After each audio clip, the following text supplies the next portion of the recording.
We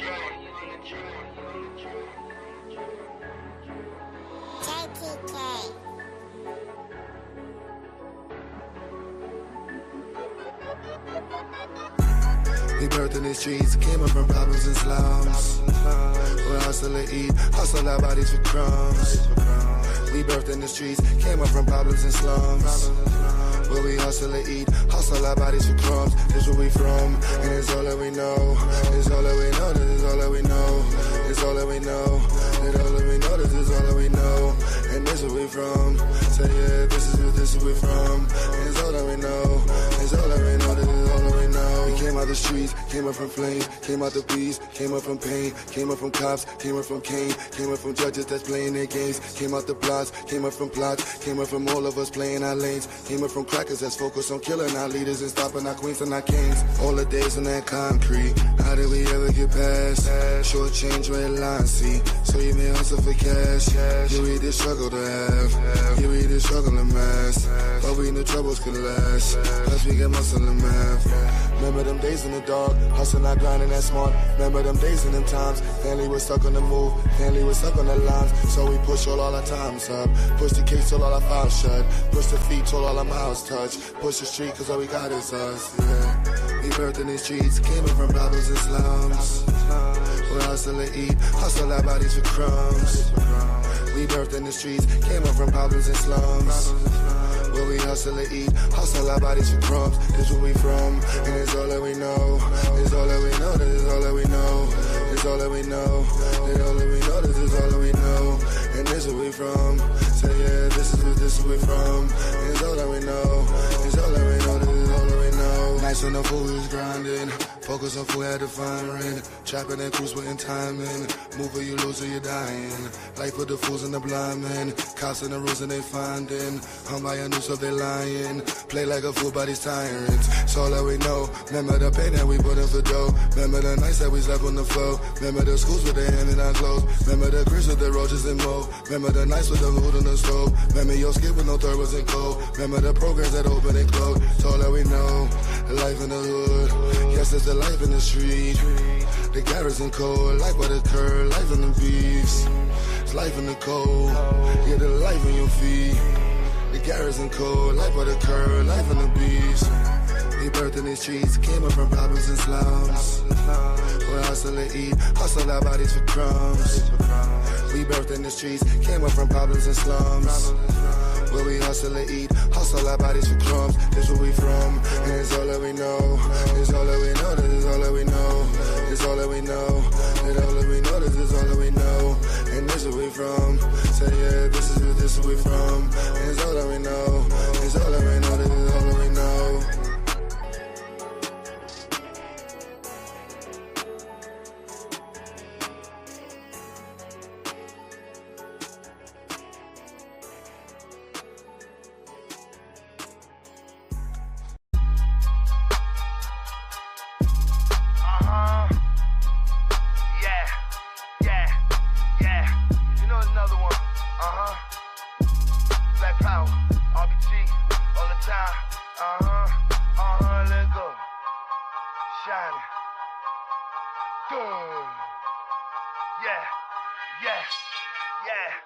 Black skin, shining. Don't stare at the drip, it is blinding. Spaceships, flying. Just give us our land and the science. Patience, grinding. Just focus on money, no violence. Big drip, styling. Straight in the face of these tyrants. 500 years and some days. They all expect us to slack. Yes, we still bottom in wage. So keep your whole focus intact. Same type of problems as slaves. We gon' get justice and tax. So I give fuck what they say. Keep your perspective on black. They are so mad that we waking up. Now we got dripping intelligence. There is no chaser inside of our cups. Look at these gangsters be gentlemen. Yes, we did timing when timing was tough. Learn fast, there is no settling. Took on their games and we called out their bluffs. Had to learn game from the veterans. Look at the time that we sat up and put in. Rolled out the bunks with no comfort for cushions. Learned all they ways in this maze and we took ones. Straight in their face of their lies they was pushing. Now you staring at refinement. Ain't no breaking this alignment. Gold plated with some diamonds. 24/8 is the timing. Black skin, shining. Don't stare at the drip, it is blinding. Spaceships, flying. Just give us our land and the science. Patience, grinding. Just focus on money, no violence. Big drip, styling. Straight in the face of these tyrants. They bite off our styles and our different gifts. Then they play games with our minds. Microaggressions and inferences. Try to throw shade on our shine. They watch to make fun of our differences. That plus the hate made us climb. Walk through the mouth, count them distances. No, you not taking from mines. They drug us and want us to stay asleep. They blatant as hell with they moves. Now we got crimson on different keys. Tripping with berries and juice. We doing it loud, no being discreet. Shining with all of our jewels. We pushing for people that's hearing deceased. Big stepping on they rules. Black skin, shining. Don't stare at the drip, it is blinding. Spaceships, flying. Just give us our land and the science. Patience, grinding. Just focus on money, no violence. Big drip, styling. Straight in the face of these tyrants.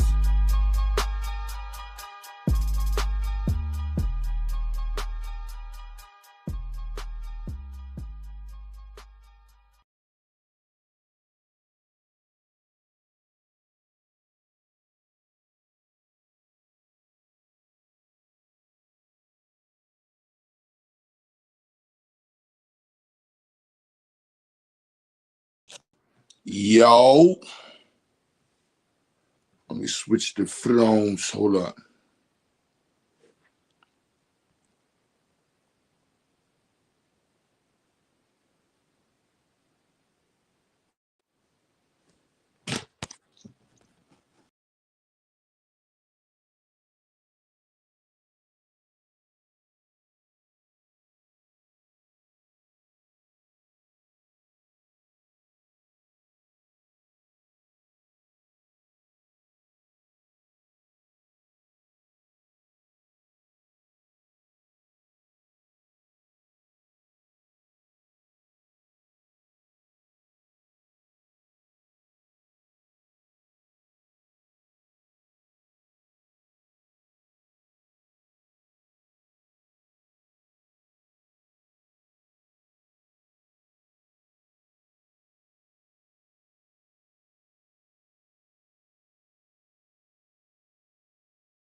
Yo, did y'all hear me this whole time? Oh, wow, that's crazy. I was talking for like the whole time. That's crazy. Dumbass.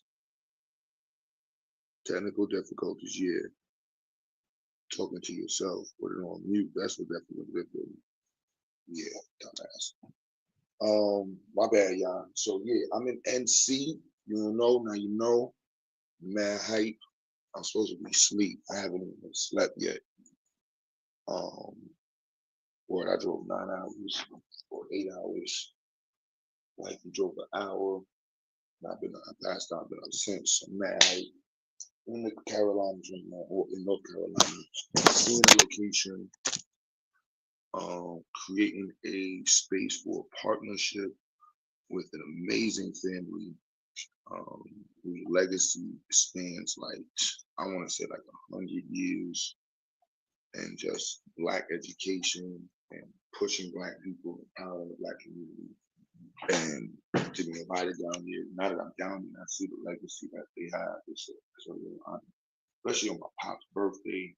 You know, it's like, wow, yeah, nonstop push. So I'm mad hype about that. I will be showing y'all the space later on, getting some real good footage. And right now I'm actually doing research on the location.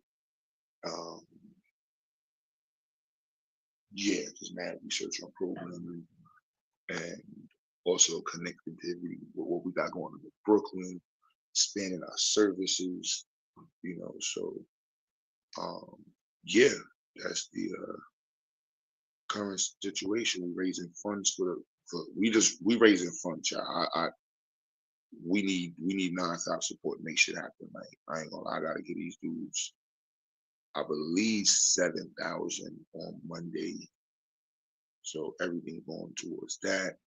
The location out here in North Carolina, I can't even call it. Then we trying to build a flagship location in Brooklyn, and that's gonna take like 20,000. Oh wow, it's just gonna take some bread to get in. So we're trying to situate the situation and create a situation that definitely beyond self-sustaining. So I have some dope people involved. That really make sure that happens. So I'm just mad hype right now. Stay focused, stay grinding, stay pushing, stay around people that's positive. You know what I'm saying? See what happens because of that. See what happens. So I'm mad hype in the Carolinas, Kinston to be exact. Like I said, just doing mad research on the area, programs, graduation rates, student population, population density, adult population programs, degrees, what graduation rates for college, enrollment rates for college. Yeah, types of services they billing, paying for in the county. Anything I could think of that's associated to, yeah. And at the same time, we're looking at that in New York. Them being hyped because the research that we're working on in terms of environmental and water monitoring is actually is really needed right here in the city. So that's, you can't even make that up. Like I didn't know that. So seeing that they have flooding issues in this city and in different portions of the Carolinas, that's me here, and I'm looking at the flooding map for their online data, and there's one sensor in the city. It's crazy. And the other cities got mad at them. And that's because I would make the argument that's because this city is predominantly black. So, and then of course they don't have no money to be able to get more sensors or to establish some. So they only gotta, yeah. Then I'm looking at the grant that they actually filed to get this money. And following that right there, because that's a whole different avenue, a discussion. You know what I'm saying? Like that. So, up late. I don't know what GQ. We again adding extra people. Dev, I know Dev probably slid on. They got a dope associates. I don't know if you can do associates in science engineering. It's a good precursor, setup degree, but can't really do nothing to you about it. So that's what's going on right now. It's not early, late in the morning. These 2 butter hours. 2 butter hours right there, G's. Oh, shoot. So while y'all here, that's what I'm working on. And yeah, like the classes next week. New location in Brooklyn. Trying to get, I ain't gonna lie, 3 locations in New York City. I want to do something in the Bronx. It's gonna take a couple dollars, so I gotta partner with the city. And I forgot to live in the Bronx in my town. That's definitely part of the focus.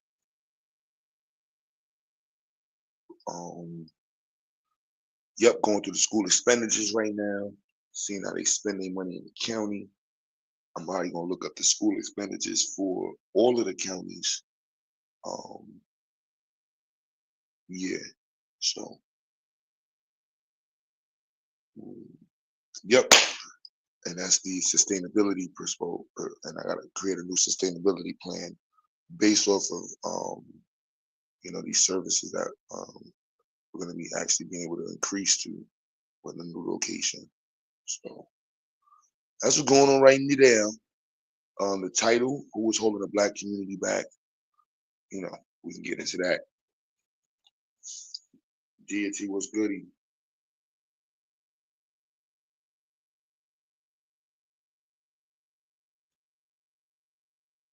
Child, please, what's good, sis?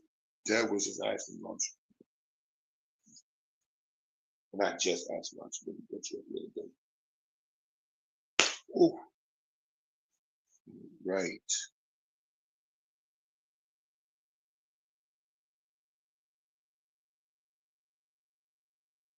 Yep, flooding,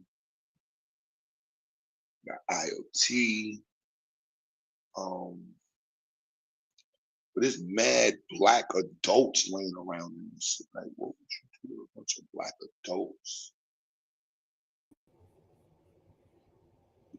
Yeah, That's the math, huh? you right about the area though. My research told me too. Yeah,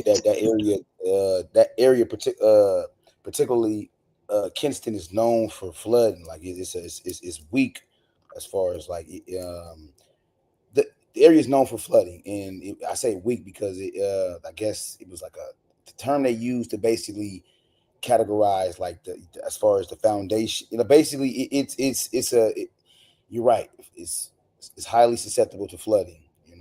So Mm-hmm. yeah, and that's definitely makes me think like you said that's not a coinkydink, and like. But that's crazy. So they need right now. They're trying to develop a monitoring system. The research that we just published and we've been working on is a monitoring system. They don't have the schools not even doing it out here, and so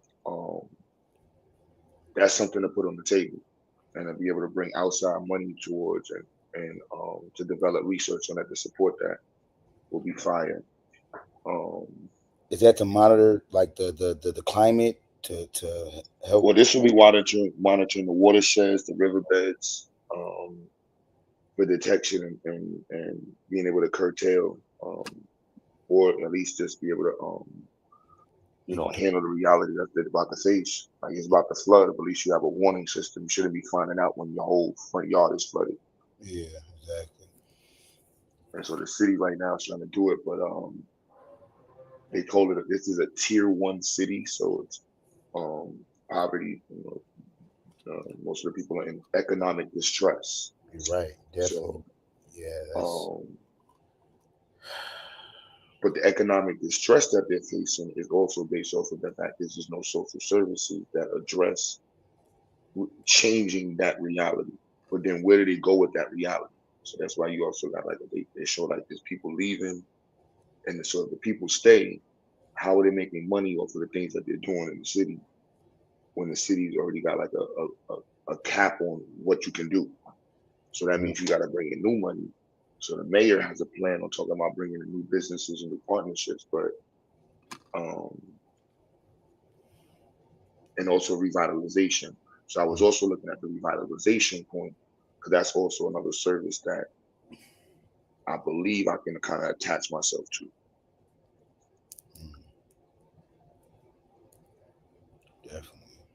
Definitely. He had a revitalization. I think he had an empowerment plan too. Yeah, they definitely got some. Yeah, they got some cheap, some nice, good, reasonable prices as far as the state, and yeah, it's definitely like you said, it's definitely black. Everything's black. The whole city is the makeup, the composition of it is definitely black for real, for real.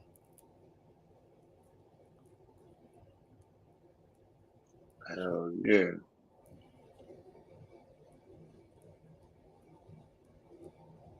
Man, school looked damn good too. Like it just, it didn't look all like, it didn't look just, it looked like,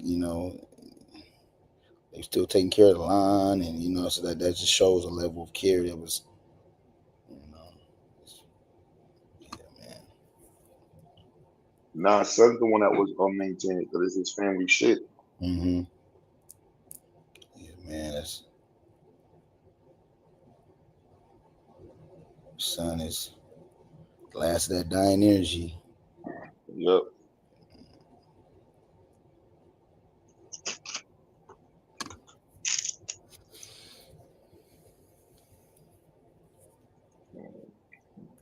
So yeah, y'all. I know this is the early part of the show, y'all. Whatever. it is what it is. You know, deity about to read to y'all, or I'm about to talk to you about this. Not science shit or planning shit. It's gonna be one or the other. So don't what it is what it is. It's 4 in the it's 2:30 in the morning. How long you gonna be out there for? North Carolina, you gonna be out there for the weekend, or you gonna be back in New York or just in Now I'm general? gonna dip today, Oh, and I'm okay. gonna plan the next trip back out. Yeah. We'll be back in class on Monday, so I'll make sure I plan out and get everything organized. So you got an economic revitalization, public safety, and community engagement plan, which is Mm. this is this. Economic revitalization, community engagement, and what was the other one? This is this is the mayor. The mayor wants to institute this to what's the word I want to use to help or to foster the growth within the community as far as or really just to bring in, like you said, to bring in more income outside of the budget that they're already capped Yeah, to. I'm looking. That was 2021. It's 2024 now. Exactly. 2020. Real. Yeah, that brother's a fighter though, man. I said man, yeah. It's a lot of black history with that town though. A lot of black history, a lot of anti-black tactics. Yeah, man. Yeah, brother. Yeah. So interesting. He has a lawyer background. Yeah, the brother. Yep.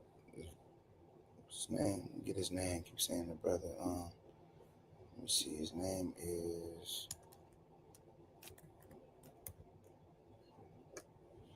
okay. Joseph Askew. Yeah, Joseph Askew. Askew. Yep. Joseph Askew Senior. Yep. Mm-hmm. So the 77-year-old retiree has been in a legal battle to keep his historic properties from being destroyed by the city officials in his hometown, Kinston, North Carolina. Already, already they've demolished some of his properties. He contends it's because of his race. Because, see, come on, he contends it's because of his race. He like, come on now, stand on that, brother. Don't lose. Stand on what you know. What you know it is. He contends it's because of his race, because officials ignored dilapidated properties owned or located in predominantly white neighborhoods. Like you were just saying, we know that it's because of black neighborhood is the elephant in the room. It's not talked about as far as why that community doesn't have more than one censor, if I'm saying that correct, or more than one. I want to say they don't have the proper technology to help them to forewarn them, you know, to put them in a position of preparedness when it comes to that, floods. So yeah, blackness. I mean, we know that can be related to blackness. Like he's saying, he is standing on the fact that they doing this because I'm a black man. So yeah, yeah, yeah, man. The fight hasn't been in vain. After 5 years of litigation, Askew is finally celebrating a win. June 28th, the North Carolina Supreme Court unanimously ruled in their favor, overturning a prior doubly flawed analysis from the North Carolina Court of Appeals, wrote Justice Anita Earls, a Democrat and only black justice on a state Supreme Court. Okay, that's what I'm saying. Like I can salute. I ain't okay, sister. She's the only black woman on that Supreme Court. Yeah, I feel good. I feel great. Askew told Capital B of the ruling that this decision is rare. This decision is rare, and given the political conservative nature of the High Court, Ralph Bryant, as Askew's attorney, told Capital B, this legal issue of protecting the constitutional rights of individual citizens of our state was understood to be so important that all political inclinations were set aside and justice prevailed. Bryant added. Yeah, man. So in the days since the opinion Askew has been busy, he made calls near and far beyond Kinston borders, rallying people together to attend his press conference where we will share the news. Although he's always been optimistic, the journey hasn't been easy. It started in 2017 when city officials added the properties of Askew and two other black residents, Curtis Washington and Charlie Gordon Wade III, to their condemnation list.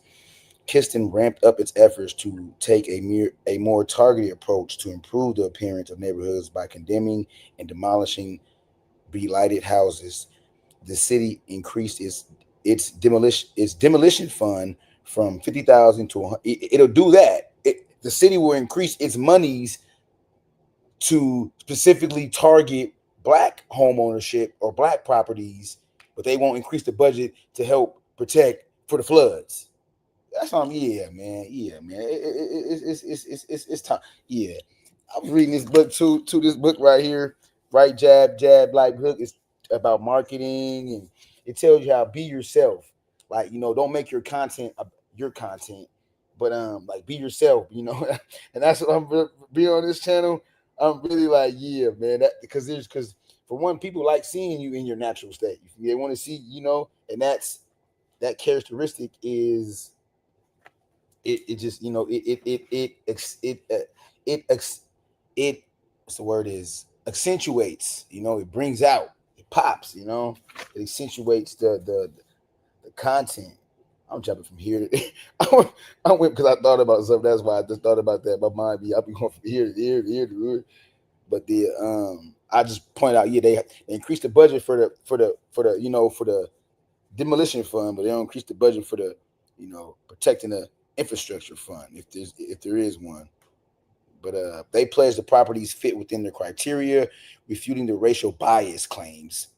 But Askew, Washington, and Wade didn't see it that way. In 2019, they filed a lawsuit in federal court, which dismissed it for lack of subject matter jurisdiction. In 2021, a trial court judge ruled in favor of Kinston, stating the plaintiffs failed to establish evidence and hadn't exhausted their administrative remedies. Bullcrap. Before proceeding with the lawsuit, which is true because when you're locked up, if you don't exhaust all your administrative remedies like filing complaints, filing in-house complaints, exercising what's the term? Grievances in-house prior to filing a lawsuit. You can't just file a lawsuit when you're locked up. You have to exercise all administrative remedies prior to filing a claim in court. So that's how they get you. Rather than sue, they argue that Askew and others should have gone through the local process, such as submitting a written appeal to the city for condemning their properties. In 2022, the North Carolina Court of Appeals followed suit and dismissed the plaintiff's discrimination claims. The plaintiff brought forth a constitutional law claim, which means there is no other adequate state remedy to address discrimination issue. The precedent for this argument was set in 1992 when the state Carolina Supreme Court ruled in Quorum versus University of North Carolina that in the absence of an adequate state remedy, one whose state constitutional rights have been abridged has a direct claim against the state under our Constitution. That's interesting. Exhaustion of administrative remedies does not indicate jurisdiction over quorum claims. That authority flows from the Constitution itself, Earls wrote in the opinion, to ensure that North Carolinians may seek to redress all constitutional violations. Quorum creates a unique path into court when existing channels fail to offer an adequate remedy. I gotta look up that law. The Supreme Court vacated and remanded the case, which means they reviewed the lower court's decision, found error, and sent it back. Now it's up to the appeals court to decide it again, using the Supreme Court's opinion as guide. The law is very interesting. The attorney for the city of Kinston did not respond to it. I bet he did not. But yeah, the brother prevailed, and But I wanted to find this. I don't know if he was on it still, but I wanted to find something that said, so right here, I'm going to make it simple, make it memorable, make it inviting to look at, make it fun to read.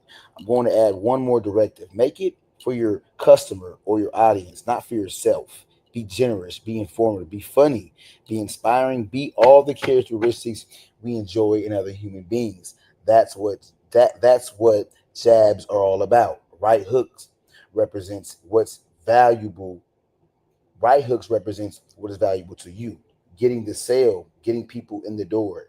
Jabs are about what is valuable to the consumer.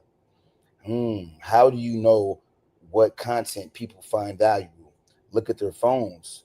Phone home screens show you everything you need to know about what kind of content people value in general.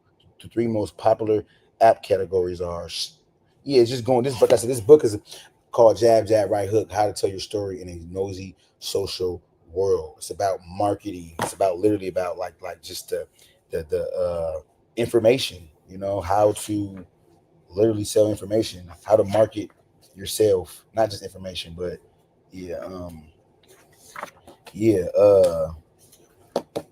So stop thinking about your content. Think about it rather as micro content, tiny, unique nuggets of information, humor, commentary, or inspiration that you reimagine every day. Mm. No one wants to be, no one wants to be interrupted, and no one wants to be sold to. Your story needs to move people's spirits, build their goodwill, so that when you finally do ask them to buy from you, they feel like you've given them so much it would be almost rude to refuse. Jab, jab, jab, jab, right hook, or give, give, give, give, give. Ask, get it? But yeah, it makes me think about, like I said, when I was in Vegas and I was popping in with the sister, man, about just information and knowledge, and she felt like it was her duty to buy me something to eat, like, and um, she felt like implored me, like, I have to buy you something to eat. I have to eat this information you just gave me. And my not thinking at the time, like, why did you give her your YouTube channel? You were slipping. I'm like, I was slipping at that time. I'm like, but yeah, it was just, but it just showed me how like our people have an innate quest for knowledge, man. We want to learn something, man. Real for real. But yeah, that brother though, the brother's a lawyer though. The brother Askew, Joseph Askew. Um,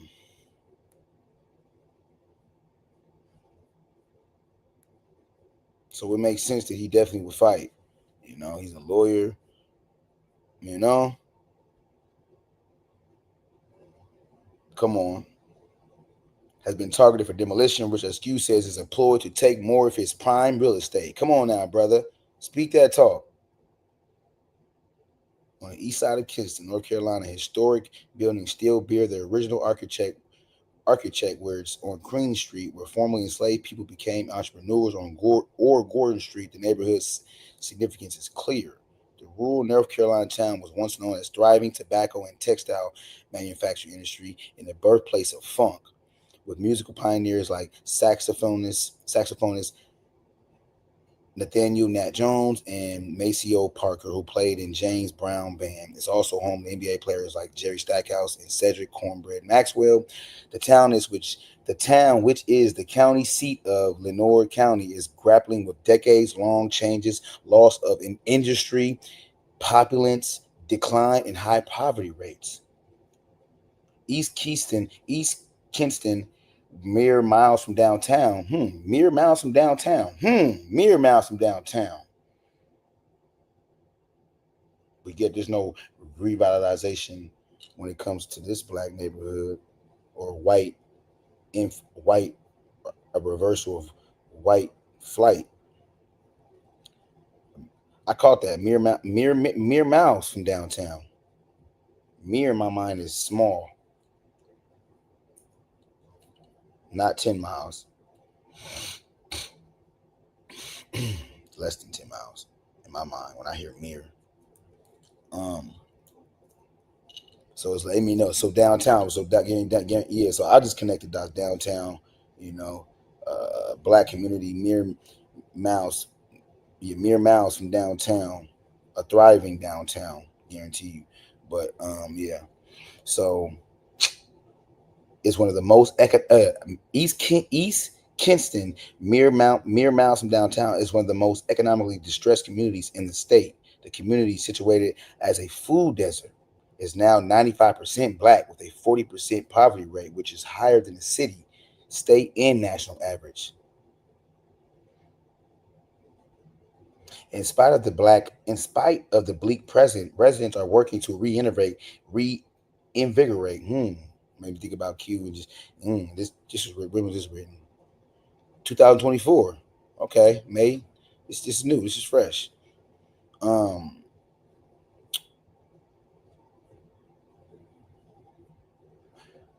Black residents. I keep thinking black. In spite of the bleak presence, residents are working to reinvigorate its economy through local arts, history, and tourism. Hmm. Through local arts, history, tourism, and STEM. Yeah. but they battle they battle with what is described as an area with the most dilapidated, poorly maintained, or abandoned buildings, where city officials see an opportunity to clean up the black neighborhoods. Yeah, some black natives are seeing their generational wealth slowly wither away. Yeah, see, this has got to be another. This has to be another violation of the Equal Protection Clause and the Fifth Amendment due process rights. So, yeah. Yeah, I'm put on the list for the internship too. If y'all, in case I forgot, for the lawyer, they hit me back. So it's short. It's a short list, and they said that yeah, that's you know, feedback. No response is a response, but um, so yeah, Q, did you send it to that other email, the Hoskins Quentin email? Did you send it to the GQ auto? I huh? sent it to the one you text me. The last one? Yeah. Because it ain't on here. Text time. After I had to reboot all this bullshit, this motherfucker computer acting stupid as fuck. I got it up now, but I don't see it on the email. I'm about to redo all that.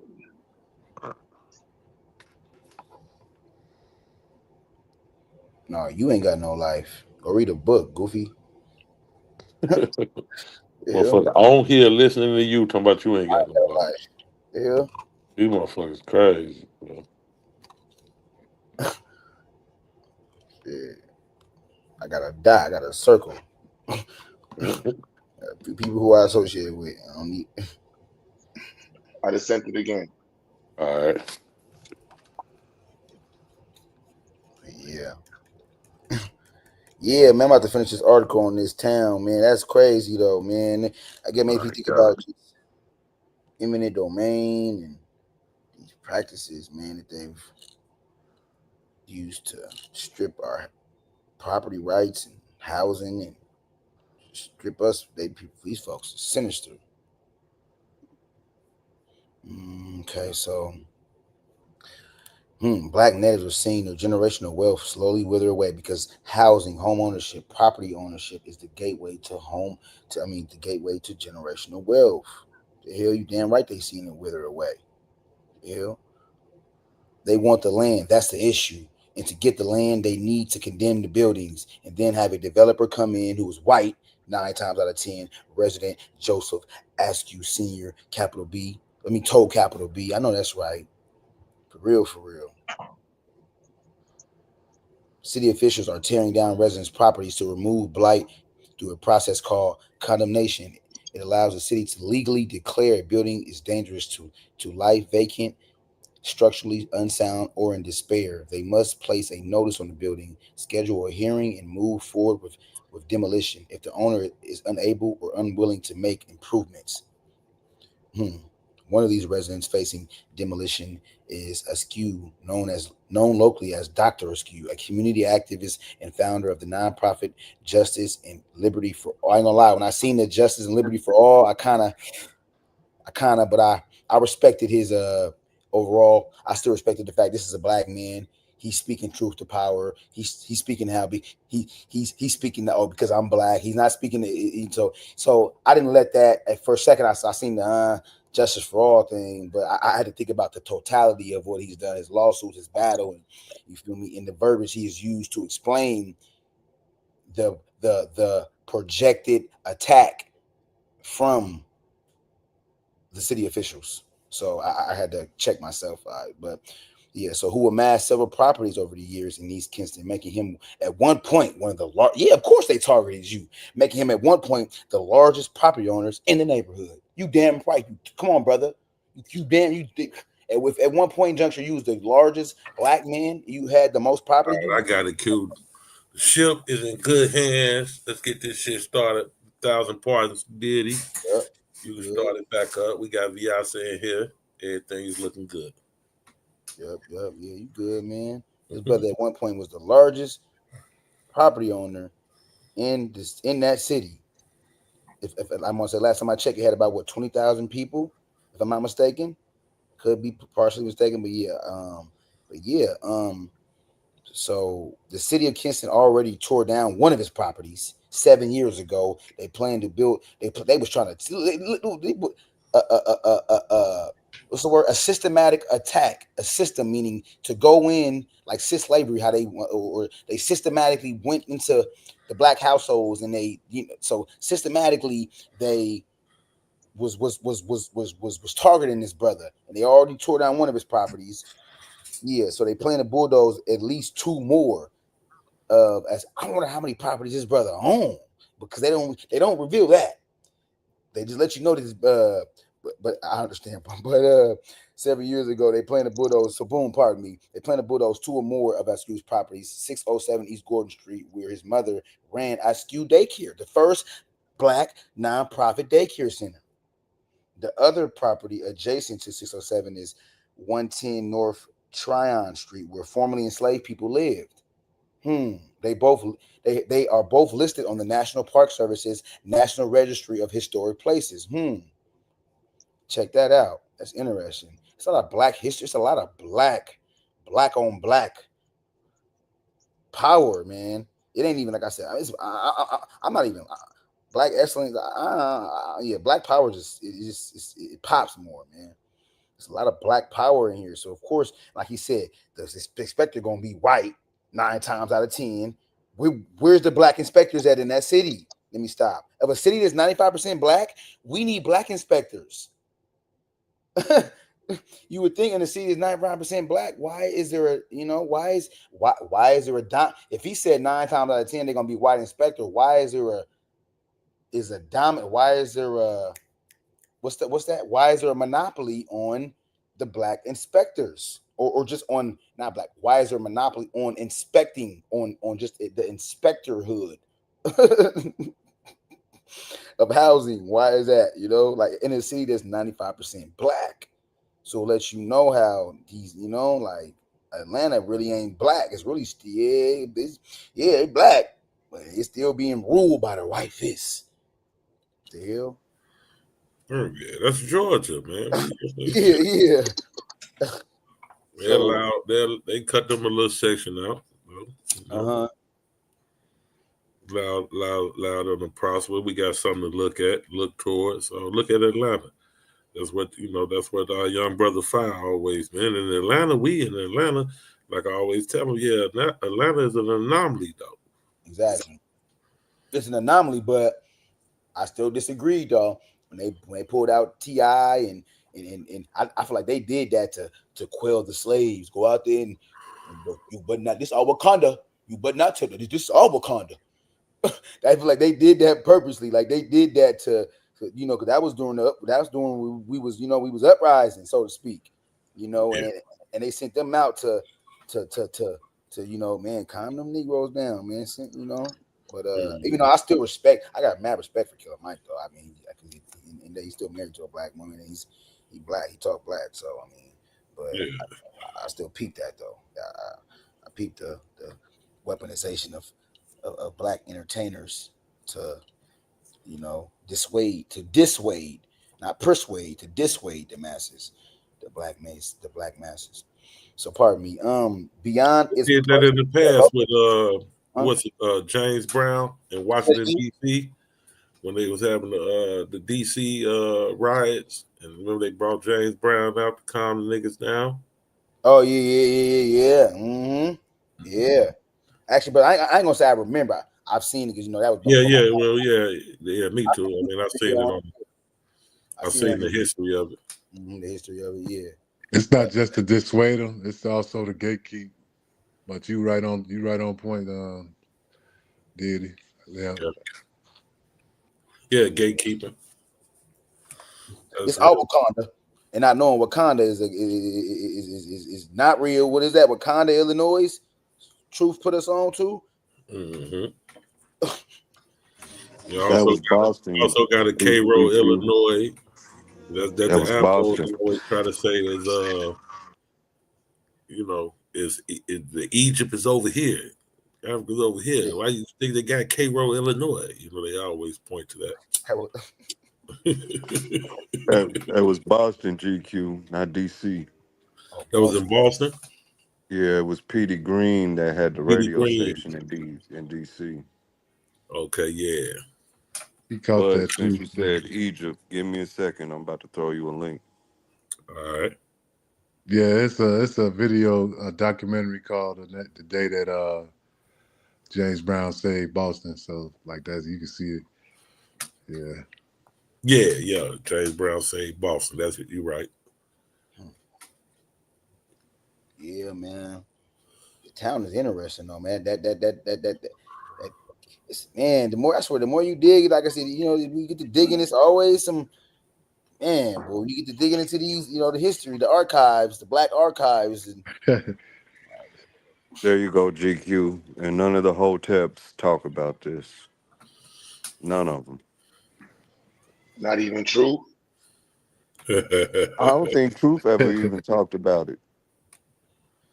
Truth always say that the real history is way better than the fake shit. So I like that quote to quote him on that because it really is.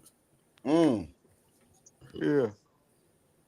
Truth is always gonna be stranger than fiction. Say a stranger. I respect this brother. In my dead voice, stranger than fiction. Real quick, yeah. Like I said, I read the name of his program. I seen it, but as I had to dredge deeper into the article, and his rhetoric is not no, justice and liberty for all. As far as like beyond his personal grievances with officials, Askew told Capital B is all employed to take more of his prime real estate, which is located on a major thoroughfare in the city. If they can take his properties, it'll be easier to diminish ownership for other black families, and that's facts. In Kingston, a city of nearly 20,000 that is now, so I was right, that is now because I was reading. The city of nearly there's now 20,000 that is now 69% black. Pardon me.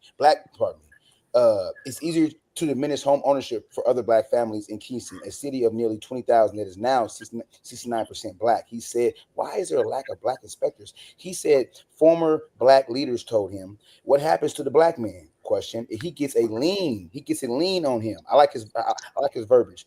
He gets a lien on him. He gets forecasted on. He gets foreclosed on, and it gives black people bad credit. Facts. And they can't pay the debt, Askew said. He made some repairs in the city's eyes. It wasn't enough. What the hell? Like, it's just bullshit, man. Like, I don't feel I want to say something to that, but yeah, man. Like, I like his language though. He ain't using for all talk. So all people go to foreclosures and what's the word? Eminent domain. So he ain't talking like that. I don't see no black. I don't hate all black and Latinos go through. I don't like when they do that conflating. We've been the face of every type of vow tactic of sabotage. We are the face of it. You feel me? When it comes to economic sabotage, housing sabotage, whatever. So don't be trying to intertwine us with black and Latinos. They got it bad too. They came later. Let me stop. Especially Latinos. They knowing they gotta anti-black history too. So he and his group Soul brother got multiple group people in this community. Seem like they got multiple. This is like they got the Q, the lady, the sister, the Queen Mother, 2 schools, a salon. Like we're setting up daycares, and this brother got another. His group Soul Saving Our Unique Legacy protested a circulated petition and attended several city council meetings in a plea to remove his properties from the city's condemnation list, which started with 150 buildings and ended with 50. And these 50 were only black. It started with 150, because I do recall that, and ended with 50, according to Kinston City Council meeting minutes. But officials refused his appeal and prepared for demolition.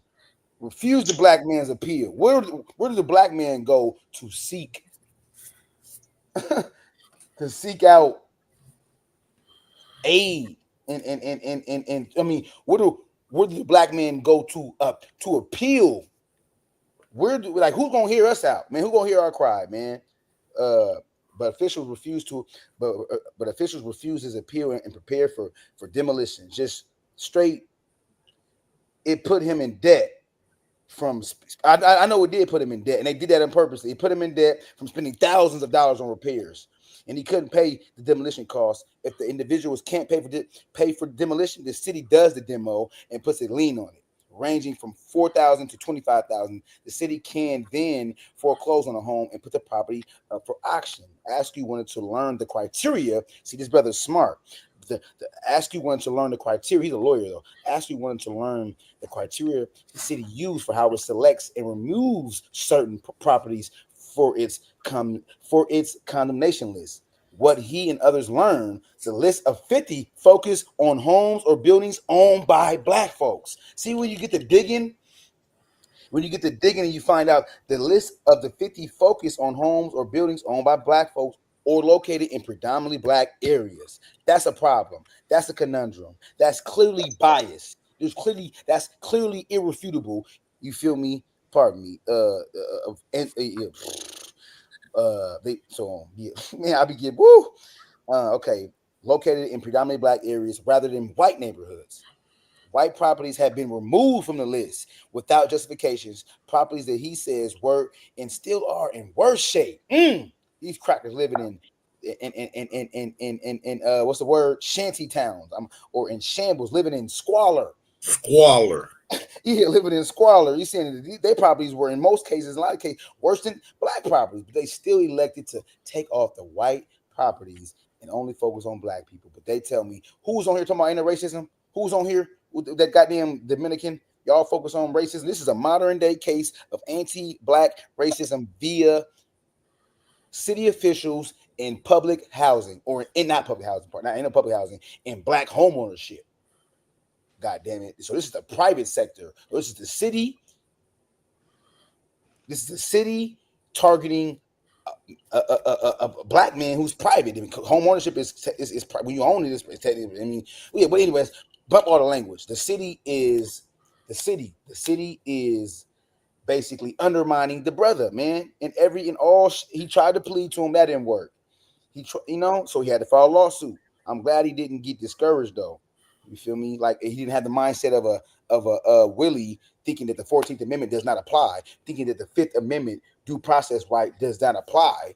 You feel me? Because if you think that doesn't apply, then you think racial discrimination does not apply in court of law.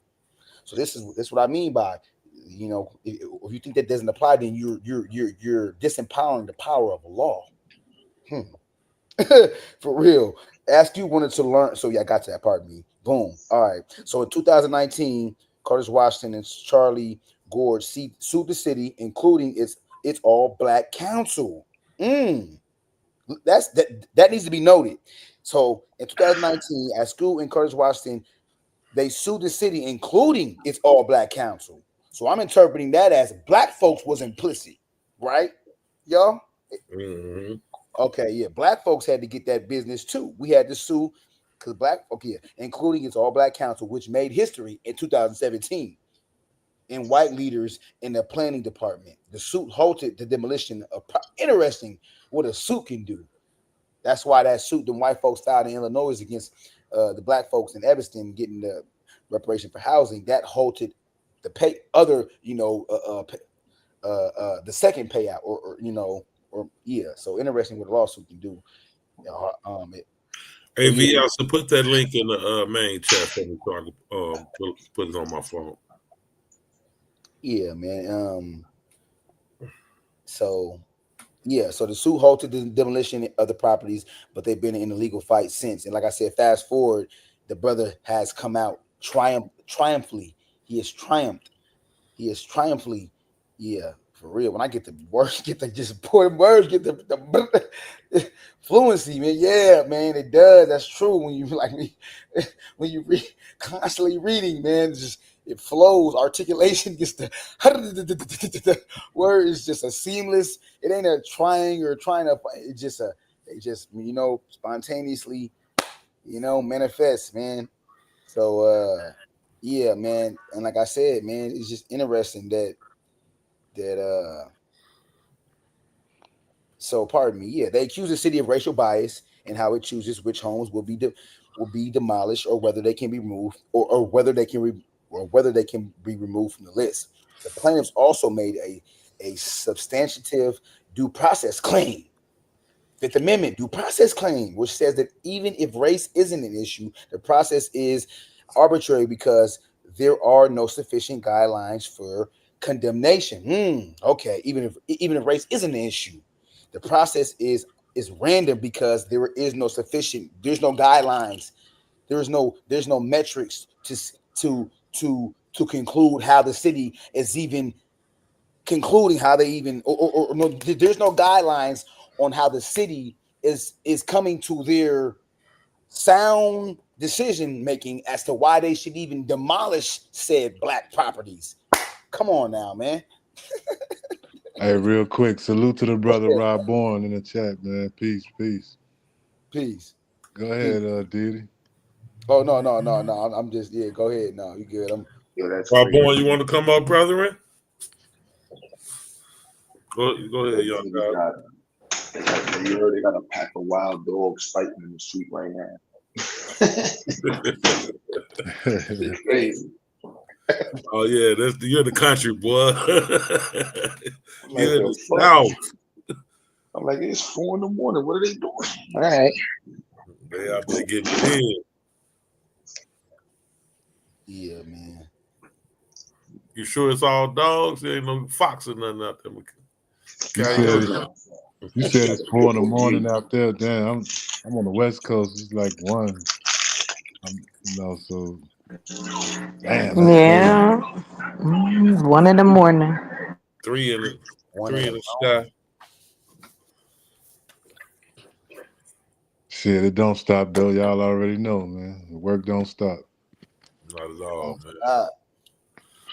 We got the minister information. It don't stop when you have insomnia. The work don't stop you, right? It don't. Your brain do not stop. It's like, especially when you're seeing this proliferance in coon content, man. I can't get away from it, bro. That should just be so triggering, bro. But nonetheless, y'all got it, man. Watermelon eating, all these food. Cut it out, man. The dude that be going around eating shark bite food and food characters, food going around.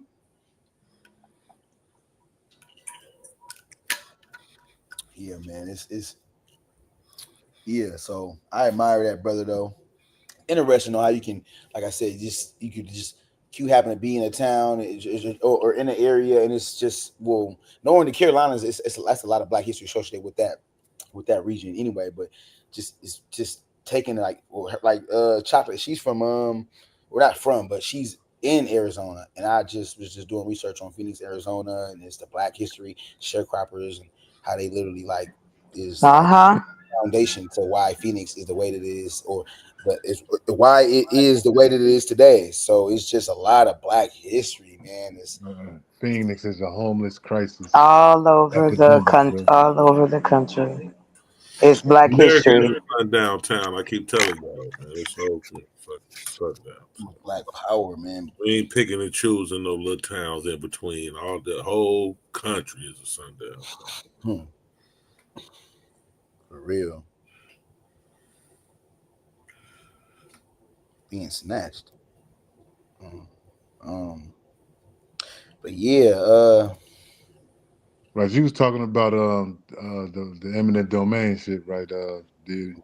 yes, the eminent domain and the nuisance law. Those type of like California that they got like nuisance laws where if like they'll hit you with like if you own it historically they've hit black businesses with like nuisance law. Certain gangs will do certain things and they'll try to they'll say the business is a direct result of that. They'll try to implicate the business as a result of that, and they'll use that to shut down the business, the black business, in conjunction with eminent domain and all type of tactics. I didn't know about the demolition. I ain't know about the condemnation. That whole so words. These words, condemnation, eminent domain. Like they take words and apply it to take from us. It's crazy how they can take a word. Oh, demolition. Condemnation, like what you need to be condemned. The fuck? It's crazy, man. Like yeah, real shit, bro. Taking words and causing havoc. Oh, by the way, peace, chocolate, man. I ain't seen you in a minute, so salute. Did you say me? Yeah. Hey, how you doing? I just want to make sure I heard you right. I'm good. Just up working. Right. That's what's up. So glad y'all still up. I hope all good with you and y'all. Definitely. Maintaining as a black man, maintaining and striving, constantly striving. Young guy, Rob was asking, was you talking about the Gullah lands being snatched? And essentially, I mean, I thought about that. I corrected myself. I mean, essentially, yeah, the article said the natives, the black, those natives of that, I'm going to call them Gullah, but I mean, like, they're, in a way, yeah, the city is striving to strip black Carolinians, natives that been there since slavery and I ain't going to say slavery and beyond. Historically, so yeah, you can say that, yeah, in a way, yeah. I actually wanted to correct myself. I read that and thought that, I misread it, and yeah, and thought that the person was off, but I was, I guess we can definitely apply it to that, not per se. If you want to say, they didn't say Gullah in the article, but being that that's the area, and and shit. Yeah, man. Yeah, that's very informative, brother. Yeah, man. I actually want to. I actually further upon that. I wanted to see if this brother was reachable. Like, is he reachable? Like, I'm trying to. The brother, Joseph Askew, the brother I was just reading about, Joseph Askew Senior. I was trying to figure out is he reachable, but you know what you got to do? Google that, brother. I'll be trying to reach out and get in contact with. Yeah, I mean, you come up, you Google them, you might come up with a Facebook, Instagram. Yeah. And tell them what you might come up with. Ask him some questions, man, about his fight in federal court, man. I be reaching out, striving to figure it out. Where's the contact information at? Because like I said, that brother's a lawyer. I know a lot of black folks in the South seem like they have their hands in a lot of different lawyers. You got a business over here. You're doing insurance. Like, black folks are known, seemingly in the South, seem to be tethered to a lot of different legitimate practices. Look at they deep down there, bro. And then you got the HBCUs down there, a lot of them anyway. So it's attached to that. You know what I'm saying? That whole entrepreneur I'm thinking of G.L. What's his name? Gaston. G.A. Gaston. of Alabama. Yeah, brother. Yeah, man. Start And you off. got to think about the separation that, like, well, even though we, supposed to be integrated, the South still, separated in a different manner. So, when you looking for a certain relief, you're gonna have to go to your people. You know what I'm saying? They do practice, especially small towns down south. Like they send the black police to the black neighborhoods and the white police to the white neighborhoods. You know what I'm saying? Yeah, I heard you say that the other day, GQ. That was very interesting, man. Like, cause I didn't even really think about it. Like you said that that black police can't arrest no white people, and I'm trying Right. to think of that. I was trying to think about it on a larger scale, and not like it's something you really don't think about. Like you from the Midwest and everything, you just know they be on our, you know what I'm saying, on us.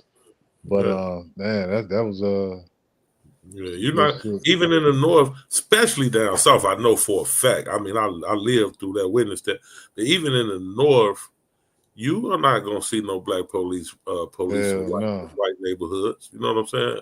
that's The true. few that it is, it's already disproportionately white police force, but the few black police that they got, they gonna have them in the black neighborhoods and or downtown.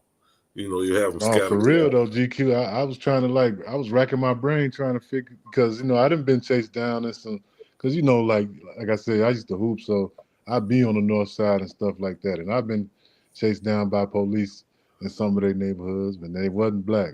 They wasn't But black. You don't see yeah, no black police arresting white folks, man. You ever seen black police arrest a white motherfucker on it, even on the internet, where everything happens on the internet? You don't, you don't see that shit, bro. But yeah, they're gonna have it's gonna be an issue. Yeah, I've It was seen even it. a case where, I've seen it, GQ. huh? you I have said via. I've seen it. You You gotta seen remember, it? I'm from the land of Bass Reeves, so I've seen it. It's Okay, normal. yeah, definitely. And you were, and that was you telling me about the black cop that arrested the white dude and got ostracized for it, right? That was my pops. That was your father, and he Yeah. arrested what white man was that? It was two teenagers. They killed their grandfather. Mm-hmm. I was probably 4 or 5 when this happened, but it was two boys killed their grandfather. He solved the case, and yeah, he basically got ostracized and And he basically ran out of town. investigated that case. Yeah. Yeah. Okay. I don't know what you get what I mean. I had to ear hustle that Mm-hmm. story. You get where I'm going, and he don't. Needless to say, he don't speak on it. But I think I even got newspaper clippings of it. Yeah, they Yeah. be just So on. so I mean, we see it, and then we know about Bass Reeves, one of my personal idols. Um, he was locking up white folks and black. He was a U.S. Marshal, so he wasn't really. I mean, he wasn't the police. He was federal. He was big dog. But yeah, when you talk about local level cops and shit, you ain't gonna see too many of them motherfuckers.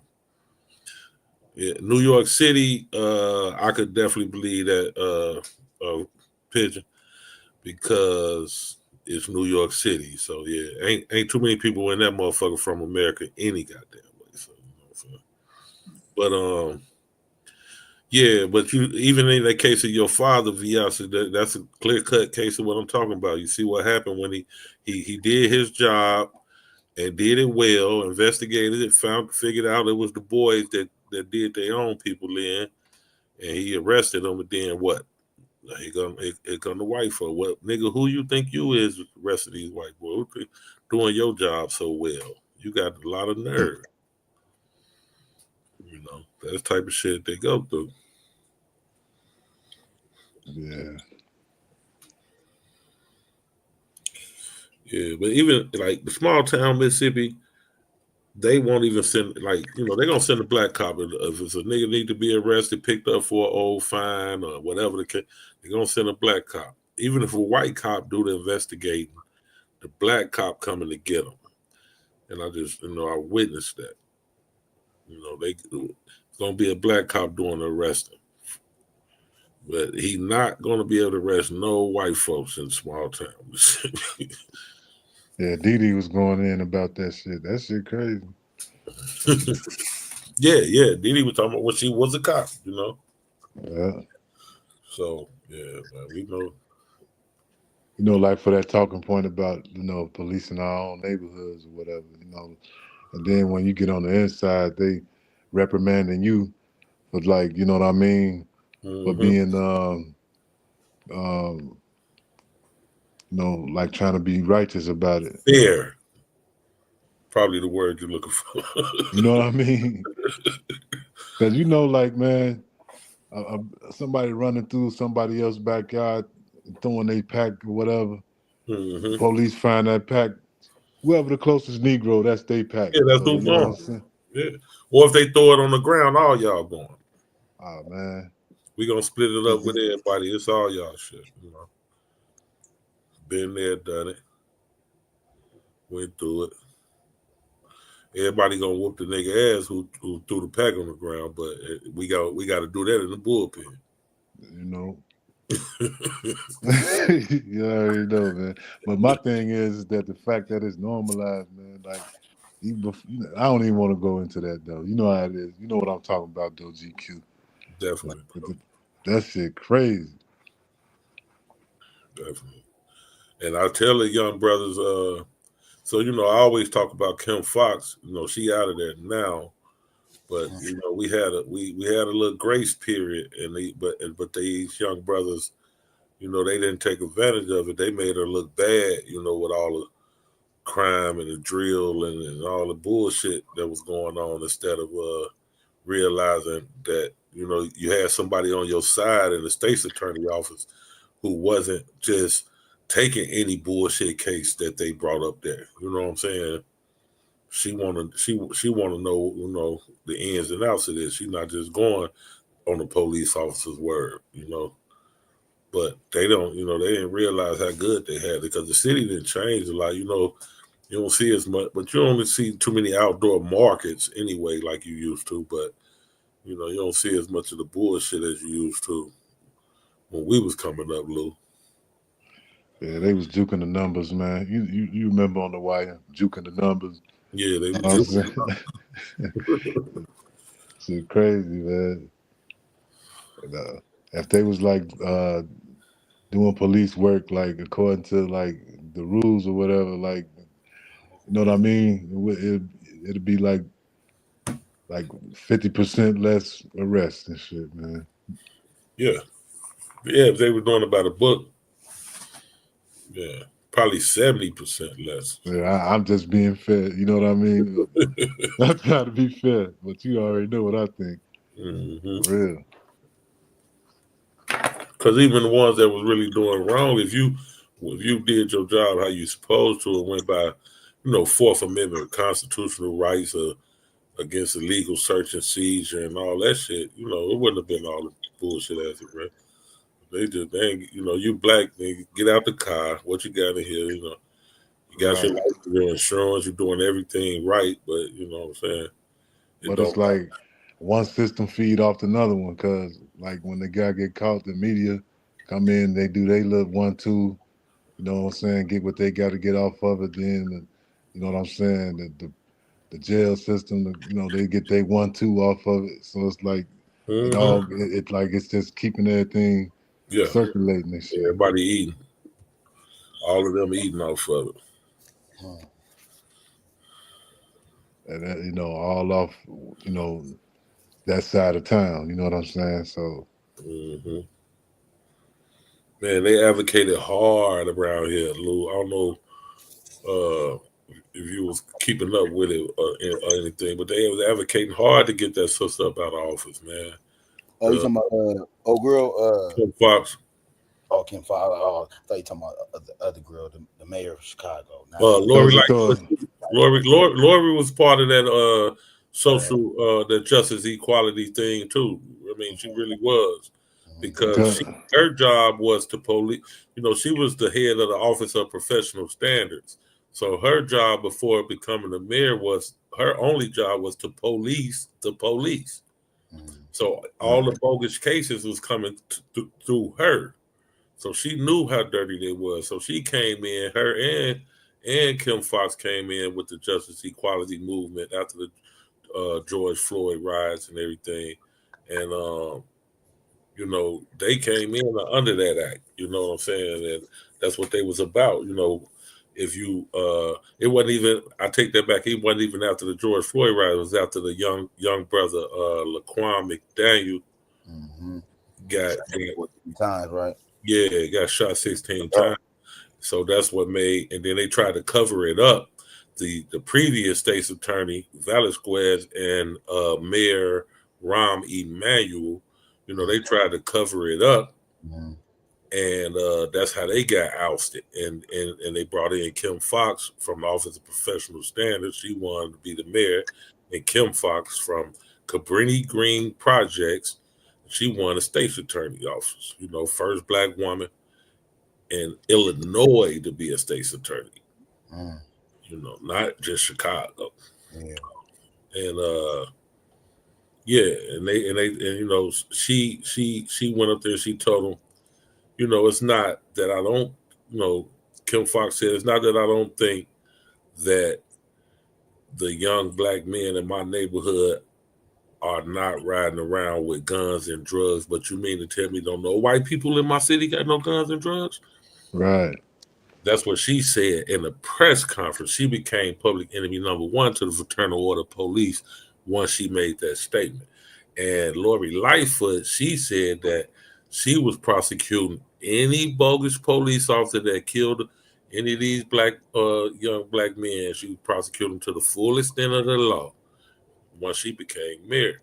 So, you know, both of them were, you know, they was public enemy number one to the big dogs. The Fraternal Order Police is one of the biggest goddamn gangs in the United States of America. Right. The big bag Chicago Police Department, now y'all the victims. That's how crazy, you see how crazy that shit work. You know, like people come in, I mean, like those sisters, you know, throw a monkey wrench in it, man. So, you know, they got to keep it working. Yeah. That's a fact. Not business as usual, and we can't deal with that. Not business as usual. You know, they used to the state's attorney and the police office working hand in hand, but you know, no matter how bogus the police officers are, you know, so. That's why I was trying to tell Will, man. It's about the numbers, man. Like you know, it's musical chairs, man. Like I feel like where he coming from on it, but you know what I mean? Like it's a more nuanced conversation than the one, you know, like you be trying to have. Yeah. That's all, man. That's real talk. You live through a lot of this shit, you can see, you know, you like what they call anecdotal, you know, experiences. You know what I'm saying? You first-hand knowledge of this shit. You know what I'm saying? Just off the close calls, GA. I mean GQ. Like, you know what I mean? You know how many close calls? Like, damn, almost got me, bro. Like, and in my case, a lot of them wasn't close call. It was the calls. I hear you, though. Motherfuckers was doing dirty shit, man. Just extra bogus. Like, man, like you could be standing right there, man. Like go in the house, you know what I'm saying? Grab a sandwich and come back out. Everybody lined up. Like, God damn, I was just standing right there. Putting everybody in the paddy wagon and shit. You know, we used to have a mob action rule in Chicago. Yeah. Just because it's 5 or 6 niggas, that was a crime. Yeah, you're right. Too many, like you said, more than 5 or a group. Yeah. What's up, Sister Renee? We just talking about the corrupt system and how all of these systems interact together and feed each other, and based on the you know, our community, so to speak. So we ain't really talking about nothing. We really just got up here, so yeah, just talking about system of white supremacy, status quo. I'm just listening. Now that's Miss Legit down there. We just, I'm just shouting her out. If you want to come up and chop it up, we'd love to have you. We ain't seen you in a while, Miss Legit.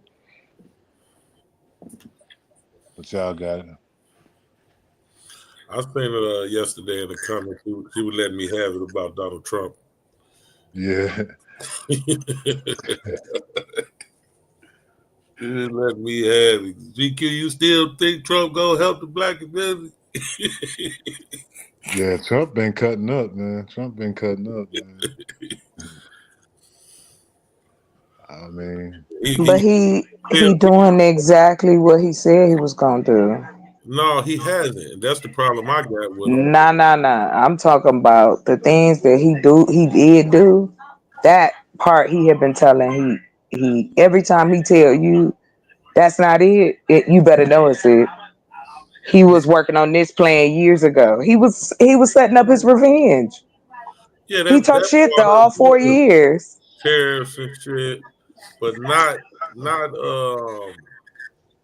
I ain't hear. not getting rid of them immigrants like he said he was gonna do. He didn't fail. He didn't fail me with that. I ain't hear him say nothing about no student loans either. Like people That say that they heard him say that, but I ain't hear him say nothing about that. On this look, if you guys just look at that like list from that 2025 baloney, that's what they doing. They trying to break the country. That's what Elon Musk said about a year ago. That's what's gonna have to happen. We're gonna have to basically be broken down, like almost as if the American people are not worthy enough of what we have when we out here working, killing ourselves to just survive, not even thrive, just survive. So anyway, not too far off topic. I'm just saying this. His friend Mike Miller, look into him. He's the architect of it. Well known. Yeah, He an architect. He was there the last 4 years. He was there. Yeah, he was there the first time. Looking like a peanut head. What's his name back? Neil Gorsuch. He's back. Yeah. Trump got rid of him. I remember all of his cronies. How could you forget? Like, them people was crazy. And when they was sitting up there, they'd be sitting there just straight ball, look at you in the face and lie. That's what blow me up. That's why I don't even get mad. I don't even get mad. You're right, he got about 60 of them out of here, and that was it. He is disobeying. They are talking about impeachment because he's disobeying this Supreme Court order. That's the only way that would ever have to happen, is that all of the Republicans on the Senate and the Democrats got together to do that. And I just say, like, they ain't got the votes to do that. But and I don't. Midterm, they might be able to impeach. That's why they just impeached 7 times last term. Yeah, not 7 times. They did not impeach him 7 times. It's too early and late for that. Anyway, I'm just saying. But they didn't get it. They didn't get him out. Well, it still count though. It still count on the books though. Yeah, it's going in his record. That's following him to the history. Yeah, he did. As the most impeached president. Yeah, that's reelected. Damn. Well, because people have been lying to themselves about what the base of this country is about. That's why he got in office. Because folks wanted to pretend as though the folks who felt the same way they felt 20, 30, 40, and 50 years ago is really that different from now. But all is well, and the waters is going to fall for whoever voted for him. I wish y'all well. That's all I'm going to say. We get through these next 4 years, like I told my sister. Let me ask y'all this real quick, GQ. What does that mean, GQ, when they be trying to label just anybody as an anti-Israel, man? Like, what's the deeper meaning behind that? Because I get that, like a lot of these people that's speaking out, they usually talking about anti-war, but like soon as they start, getting too big of a platform, they get tagged as anti-Israel. And if they are an immigrant or something, they get deported or something. They get their stuff revoked and shit. Protect Israel at all costs. Yeah. But even with the First Amendment, I mean, the right to small hats at all costs. Like that since Khaled. They run everything, bro. You know what I'm saying? They got their claws in the. You know what I'm saying? I ain't gonna say they run everything. You know what I'm saying? They got their claws so deep into everything, bro. So they control the media. We know that. You know, so they run the entertainment industry, fashion industry. They run the courtrooms. So you got more Jewish lawyers than probably any other demographic. Right. They run it. You know what I'm saying? So that's what it is, man. It just, you know, that's what it's always anti-Israel. You know, the motherfucker ain't even thinking about Israel, but you said something anywhere in that direction. Yeah. Anti-Israel. You know what I'm saying? Motherfuckers, man. That's what it's all about, man. Damn, that's that pack. You bowl of cereal after this though. Night bowl of cereal, man. I'm about to look at the percentage of, you know, small hat lawyers in America. Yeah, check that out, man. You know, I know it's I kind of got into a little quarrel with Dev with this about he's like, every lawyer in America is Jew. Like, no, not every lawyer, but they have a what's the word? A stake. They have a high stake in the judicial field, in law. Like, that's just a lot of lawyers are TMZ. The dude that started the TMZ, he's a lawyer. He has a lawyer background. He's a small hat. Like, that's just what it is. Like, that's, you know, but fact, man. So Jewish lawyers in New York, and that's not by happenstance. That's deliberate. Like that's not, you know, a coincidence that they dominate in law. Mm-hmm. Even rappers, I'm gonna get me a Jew lawyer, you know. But like everybody, 38 Special in his raps, he said, "I realized a black lawyer is just as good as a Jewish one."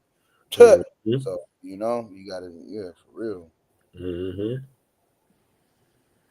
Yeah, that's a fact, Renee. They still white supremacy at the end of the day. I know Johnny Cochran was definitely as good as, you know what I'm saying? Yeah. Exactly. And even when he got OJ out, he still had them Jews sitting next to his ass. Yeah, the team. I think it's more. They say it's 15%. They 15% of the lawyer population, despite them only being 2.4%. Exactly. Yeah, so that's dominant. But you know, it's proportionate. That's what you got to look at. You know, 15% is a lot of lawyers when you're only 2% of the population. Plus two, GQ. They don't always like represent. You know, motherfuckers be changing their names and all that type of shit. It'd be motherfuckers you don't even know. They're the chameleons, bro. They do that in every country. You know, they blend into the fold. You know what I'm saying?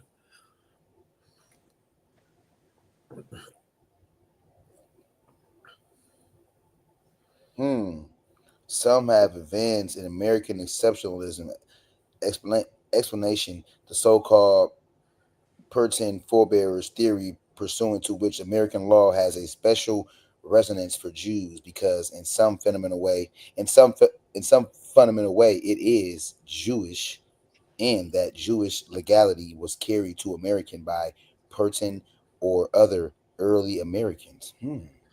I agree with you on that, Renee. But the only problem is with that is they targeted us. They said that the biggest threat to Israel, to the Jews, was the young black men. Come on now. J.R. Edgar Hoover. That's why I say about this black guy. We try to minimize. You ain't no God. They call us God. We got a white supremacy. They call us God. They said something special about us. Yeah, that's the war. But they targeted us. We didn't know we was the we didn't know we was the biggest threat to the Jewish community. You know what I'm saying? Until they said it. Like, oh, what? We have a way about us. out of everybody, it's us, the motherfucking most oppressed motherfucking people in the world. Is the problem? Is the threat to the Jewish community? It's like what they fed.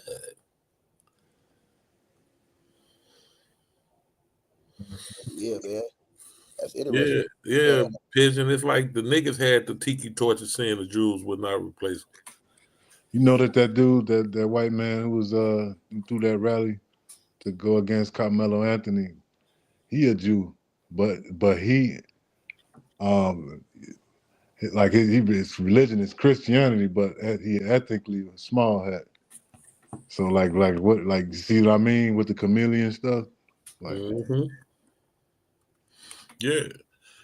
Somebody, I can't remember exactly who it was that did a whole, expose on that. Like, that's why I got to start bookmarking some of these damn videos I'll be watching. I can't remember who, but they basically explained it, like how they go from all over the world and have done it for years, blended into the, to the culture of the people, and but working towards, all with the same common goal, which is the empowerment of Israel, of them, you know what I'm saying? But they do it everywhere, not just America, Russia, China, everywhere. That's what they do.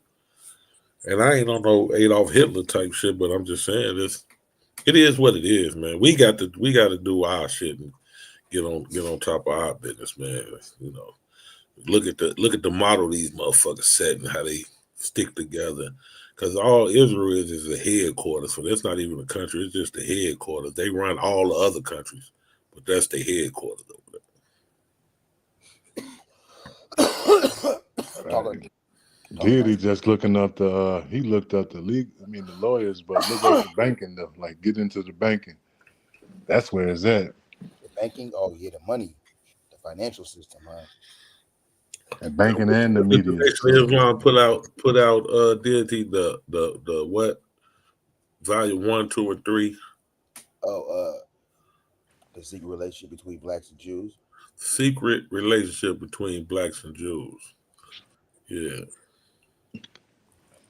Like I was saying, like we like I said, we have our our gripes with the nation and all that. I understand that, but we can't discredit like just their research abilities, and we can't discredit that, bro. Like when it comes to we can't discredit the whole body. Like you didn't discredit the institutions that are still here. So it's just a result of like we understand it, like I said, and I'm critical of the nation, you feel me?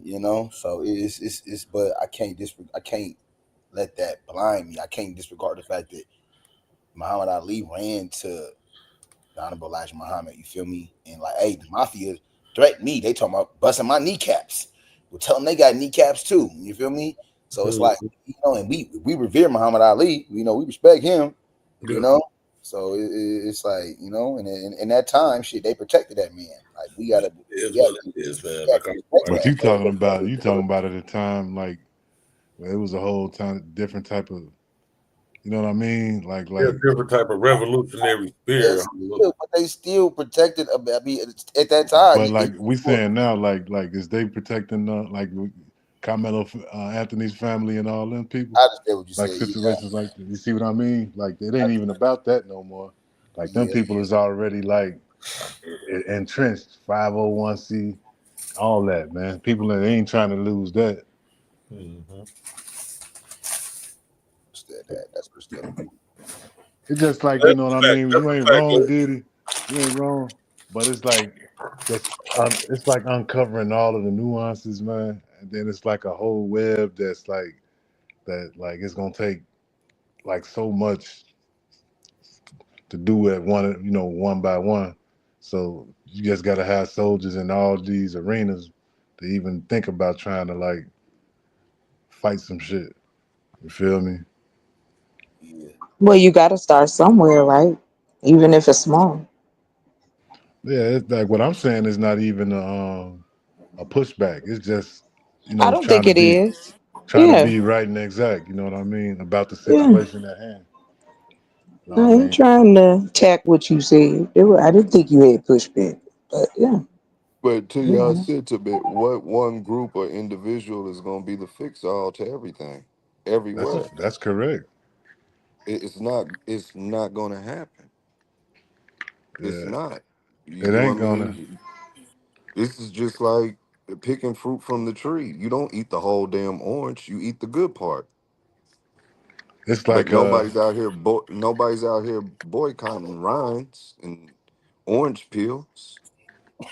it's We just the way learned my that you mind take the works, fruit Vyasa. and you discard the rest. We gotta be strong enough to do that with these ideas, groups, and human existence on a whole. That's my sentiment. Yep, Because when and we like get lost in the absolutes, that goes back to the conversation of yesterday. Now we giving ammo to the enemy when we do that, especially out in the public. This is not to disregard bad character because that shit needs to be exposed, especially if you're taking the role of a leadership. you talking about the But Dominican Republic Hey, what's up, conversation. y'all? no, I'm talking about the we sold ourselves into slavery What's up, sis? sentiment. What's Hey, up, Renee? how are you, Chocolate? Hey, y'all. Where you been, Renee? What's Man, up, Blue? damn, like we need that. We need that. That higher learning. Come on, sis. I've been moving around. I've been moving around a lot, Peace, Renee. and things like that. What's up, GQ? And I wanted to tell you, I'm so sorry. Like, I don't want you to feel like I was coming at you or nothing. I was like, I'm gonna leave GQ alone. No, so I Oh, welcome what it. you I welcome it. doing? We did all that pre-election. I got to take it after the election. You know what I'm saying? I ain't above it. Shit, it is what it is. But my original premise I got to stand on was to boycott the motherfucker whole election. Now we got keep 100. Man, But it's a little crazy out here with this fool. But I was gonna say with Farrakhan, just to kind of go back just a second or whatever. I know Farrakhan was mentioning. I mean, I never know why he was like put on so much of a pedestal, but the thing about it is, even with the Trump conversation, like he was like basically essentially supportive of Trump. Like he didn't necessarily come straight out and say that, but like his rhetoric was that. yeah. And it's like, oh, Trump he's calling out all America's enemies and getting rid of them and all of this stuff. Like he's on that like that. And my thing is just to say, like, I know y'all mentioned like Carmelo Anthony's situation and things like that, but it's like, what has the nation like protected us from? What have they like protected Black people from? Yeah, in the last, they ain't been showing up in the last 20, 30 years, or maybe 40, 30 years. Since Ali, that's the like his deity was right. Ali, Yeah, that was the last I heard. they haven't been showing up, and I called them out with the Carmelo Anthony thing down in Texas. Like, where they at? You know what I'm saying? Where the security at? The 13-year-old girl talking about she can't sleep at night from all the threats and the death threats, the 13-year-old little sister. I'm like, what the Nation of Islam at? What the Hebrew Israelites said, all these big bad black guys. You know what I'm saying? Where y'all at now? It should be so many people around that motherfucking house that girl feels so comfortable and safe around that motherfucker. You know what I'm saying? Mm-hmm. And that's not even a lot to do. Right. Because Farrakhan was painted, he was painted as like a Black leader or what have you. And then they would always show him in the context of like talking to different rappers and stuff like that. And it's like, we have bigger fish to fry. Like we got other real things going on. And, of course there was a Million Man March and all of that, but it's like, what else? What did they yield at the end of the day? And I want to say this, like, I'm not taking anything away from anyone who does subscribe to, being a part of the Nation of Islam or having respect for them or whatever. I'm not taking anything away from anybody who wants to do that. It's just, for me, I just question a lot of it because I'm questioning, what are they actually functionally doing for Black people to have such a quote unquote leadership position and to be put, on this lofty these heights as Farrakhan. Like, what are you doing though for that? That's my thing. But they got I would have to say, Great question. Good, really great question. yeah, Well, they have succeeded with, bringing black men and women out of, a lot of trials and tribulations and bad mindsets, drug addiction and penitentiaries and, criminal minded ways and shit. And they succeeded in bringing them into the nation and building them up and making them viable people. They got a good track record when it comes to that. Now, anything outside of the nation, like, that's the thing with me. It's like, if you're not in the nation, and they kind of like in the later years, they've kind of turned their back or turned a blind eye to what's going on with everybody else. but GQ, like you know me, man. Like we saw it with Malcolm, we saw it with Khaled. Anytime somebody get a little bit too, quote unquote radical, they get Yeah, you start helping too many people outside this fellowship, right? Mm-hmm. So like that's why I was like, anybody with a 501c3, you know what I mean? Like you can't lose that. Yeah. So you gotta. And if you get outside of, like you say, Lou, you get too radical or get outside or start talking about helping too many people that's outside the nation, then they looking at you crazy. You know what I'm saying? And GQ, I definitely agree with why you. I tell y'all to study the pacification of the African American. Pacification. And when I say that, I'm That's not talking to you. No, there's something that's nobody's doing. Okay. If you study the pacification of the African American, and when I say that, I'm all encompassing from Alaska to Chile. You'll see one common factor, and you'll start with your Cimarroons, your Maroon groups. You'll see a body of blacks establish freedom, establish some rights. The first thing you'll see though is you can't help nobody outside your circle.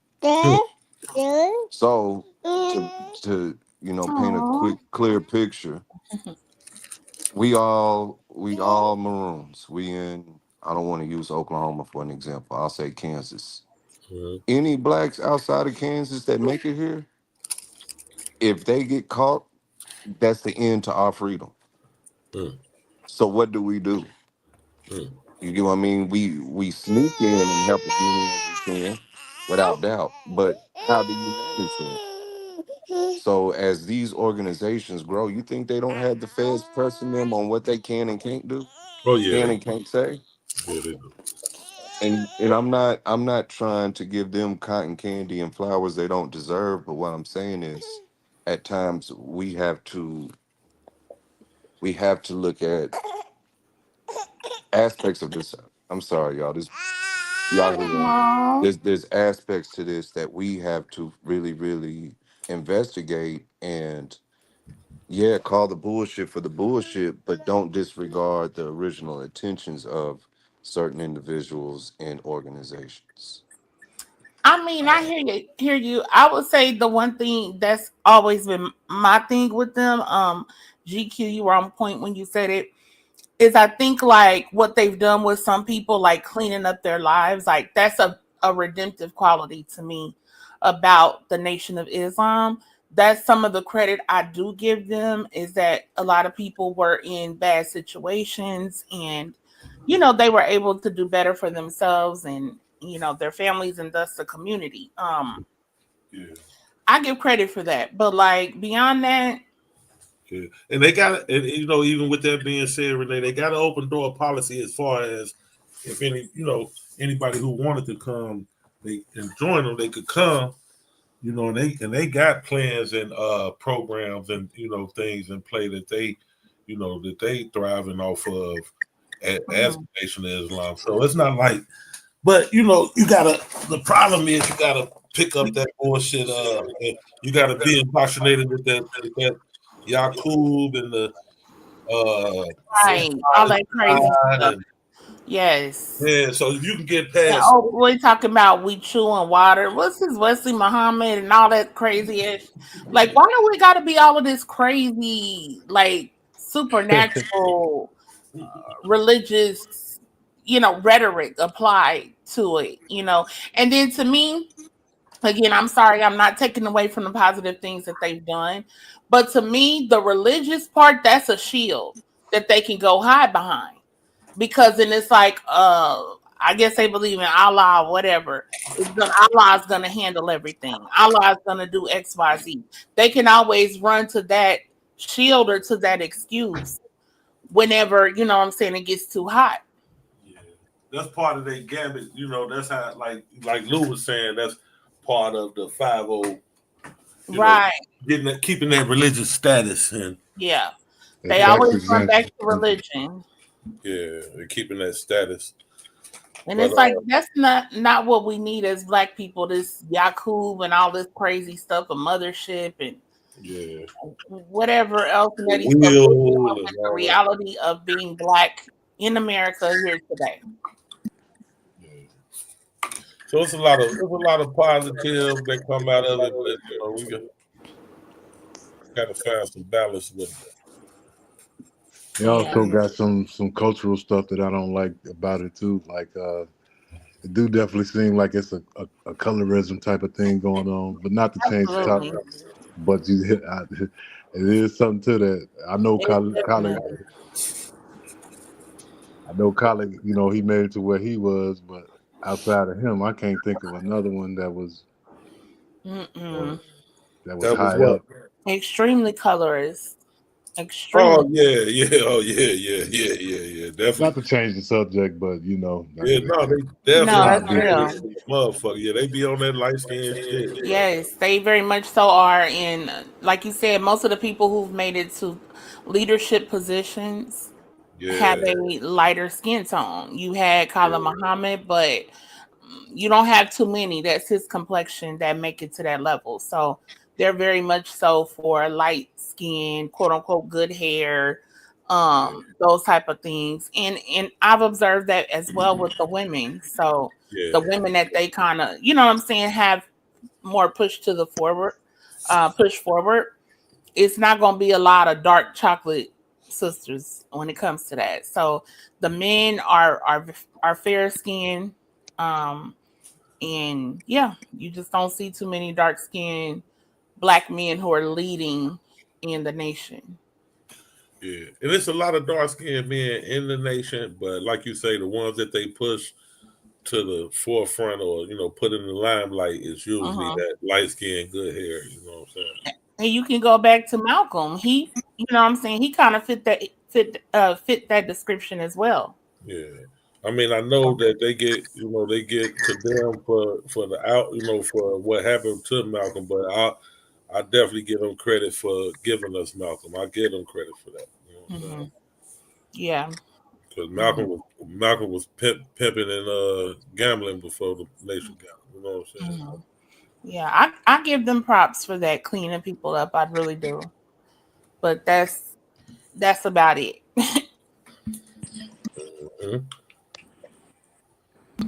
But the question,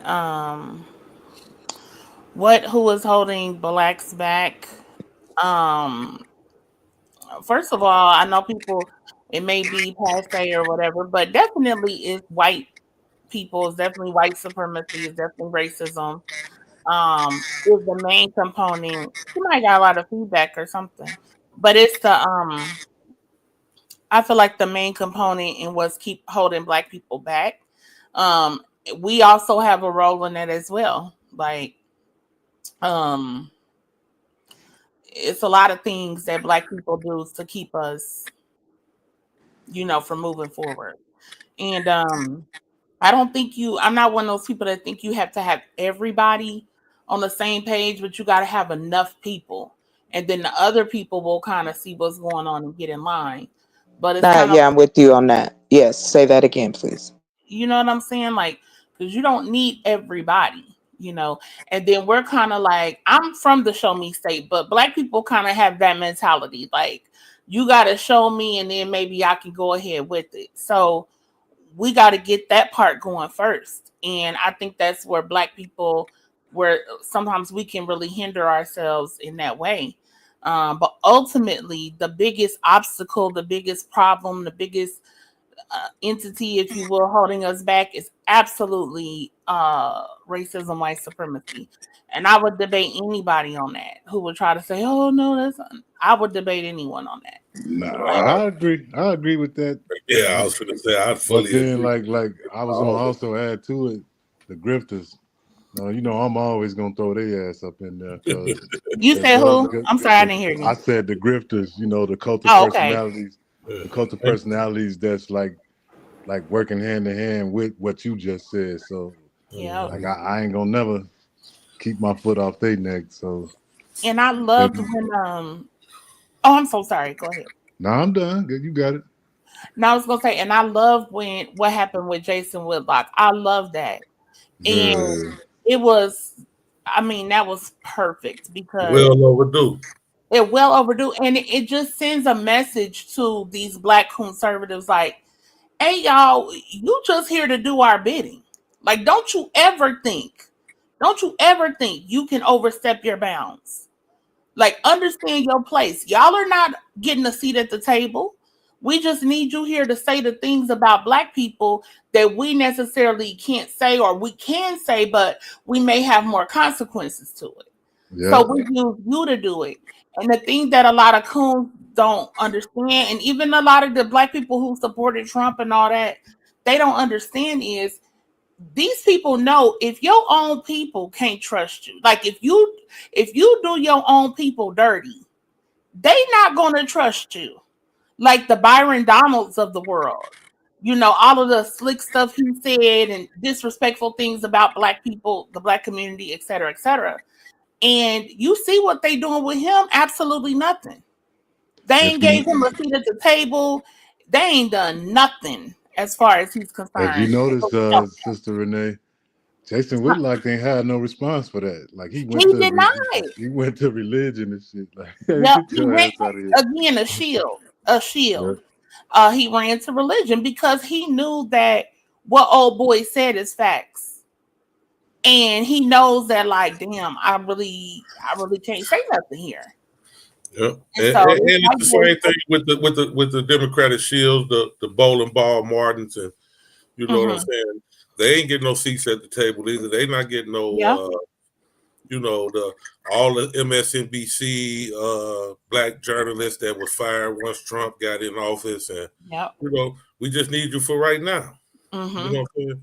Yep. Roland Absolutely. Martin, he get no big time interviews with nobody, you know, or nothing. You know, he thought he was gonna get his spot, you know, when he was campaigning in 2020, you know, but they left him right where he was at.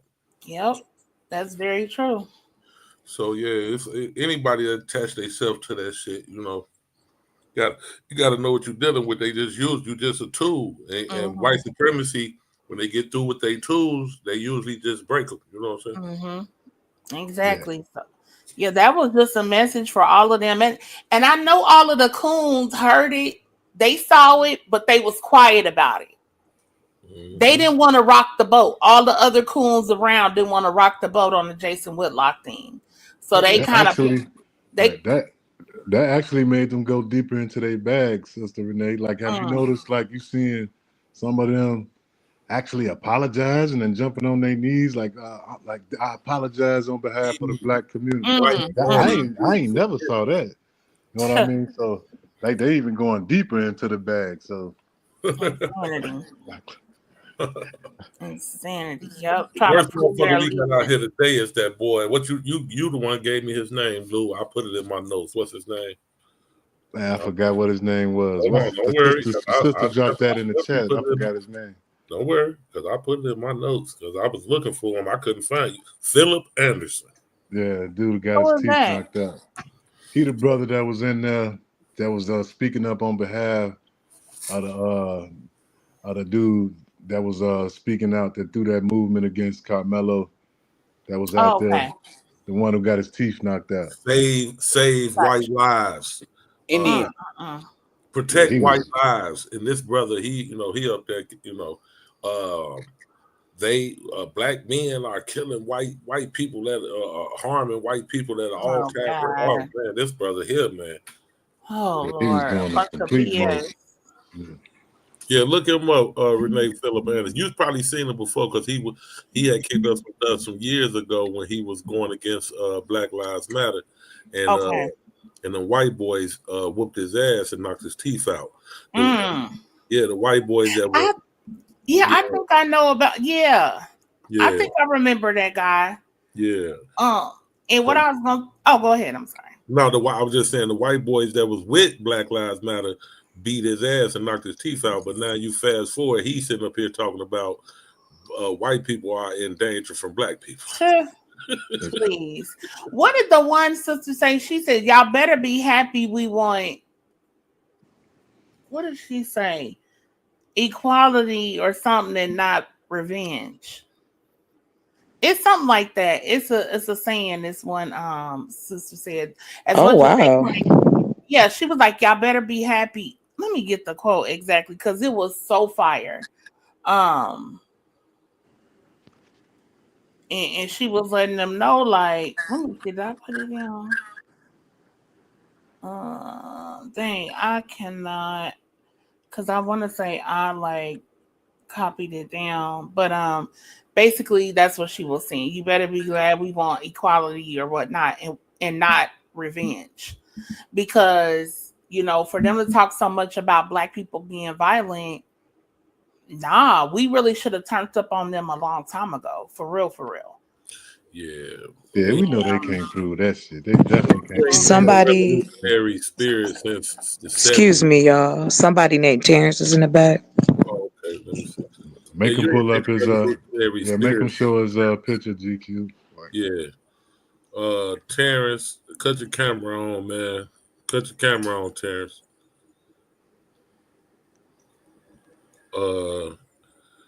Kick rocks, Karen.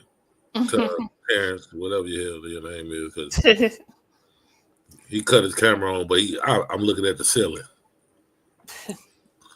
But you want to show me your face, Terrence, or you just want to play games? Yeah, ain't nobody gonna see you, bro. I don't know you. It's 4:00 in the morning. I ain't got no problem with not letting you up at all. We having a good conversation. We like to keep our circle small any motherfucking way. Mm-hmm. Nah, it's just security measures, man. Niggas be trolling on YouTube, bro. No, I know about all the porn bombing and all that shit. He still ain't showed me his face, so I mean I don't know what he want. All right, carry on, y'all. We ain't gonna worry about him. You ain't gotta cut the camera on. You can cut the camera off, man. You can go and get in the chat, man. You got something to say? Just say it in the chat, bro. But let me tell y'all, right? I was on this panel. I was on TikTok or whatever, and it was these white people, and I jumped up on their panel or whatever, and the dude was saying that basically talking about using the N-word. And when I tell you these white people now, these white people are far more emboldened right now. Like they on some ish for real. Yeah, I don't know. That's just my own personal. But go ahead, sister. I'm sorry for cutting you off. Go ahead. Yeah, so they was like, basically, I had all of them. I was tearing them up. But I had like the whole panel against me. They were trying to say that, it's nothing wrong with saying it. Dude was like, hey, I call my black friend, nigga all the time. It's not, he didn't say the actual word to me, but I call him that all the time with the A at the end, and it's nothing wrong with it. You guys need to move on from that. Oh, baby, they was going in. They was going ham. And then they told me that saying whitey or these type of things are so disrespectful and offensive to white people, and we're racist. Black people are the biggest racists. And oh man, it was going down. And it's just like, that's a sentiment of a lot of these white people today. And they want to be able to say nigga more openly, more often. They already use it all the time amongst themselves, but they want to be able to say it to black people at any given time. And so I had to, go in on them because it's like you're trying to compare somebody saying whitey or whatever to the word nigga or nigger. Really? Like that does not carry the same weight. It does not carry, what has happened to us in the same way of whitey or whatever. So it was just an interesting conversation. And like I said, these white people now, yeah, they real different. I mean, they've been that. Don't get me wrong, they've been that. But I just mean like they feel more free to like say a lot of different things to black people right now. That shit ain't no. We just looking at it. That shit ain't no. You beat me to it, bro. I'm like, these Hey, motherfuckers been doing and to the A sentiment. This is to my brother Deity. Deity, you was talking about the impactfulness of Negro earlier, right? What happens when you replace the O with A? You get Negro. You get the feminine version of it. This ain't to play pseudo etymologist, but when we sit back and we say stupid shit like, "Oh, I put the A at the end," you just feminizing the word. Yeah, I don't like that argument either. It's the same It's thing the to me. exact same thing. It's just the vernacular and I know a uh lot of people use that, man, but yeah, it's just down not. south, that's a big nigger. Those niggers. Negro. Yeah, Right there. You just saying the female version of it. yeah. So when we say stupid shit like, "Oh, I put the A at it because that's my homies" and all this other shit, it we're doing a disservice even then by not knowing. This is why I talk about world history. Black babies deserve world history. Even the sentiment towards, who's more violent right now in this conversation. You can't even have European history without studying war. Mm. The totality of it is war. Mm-hmm. So what they know.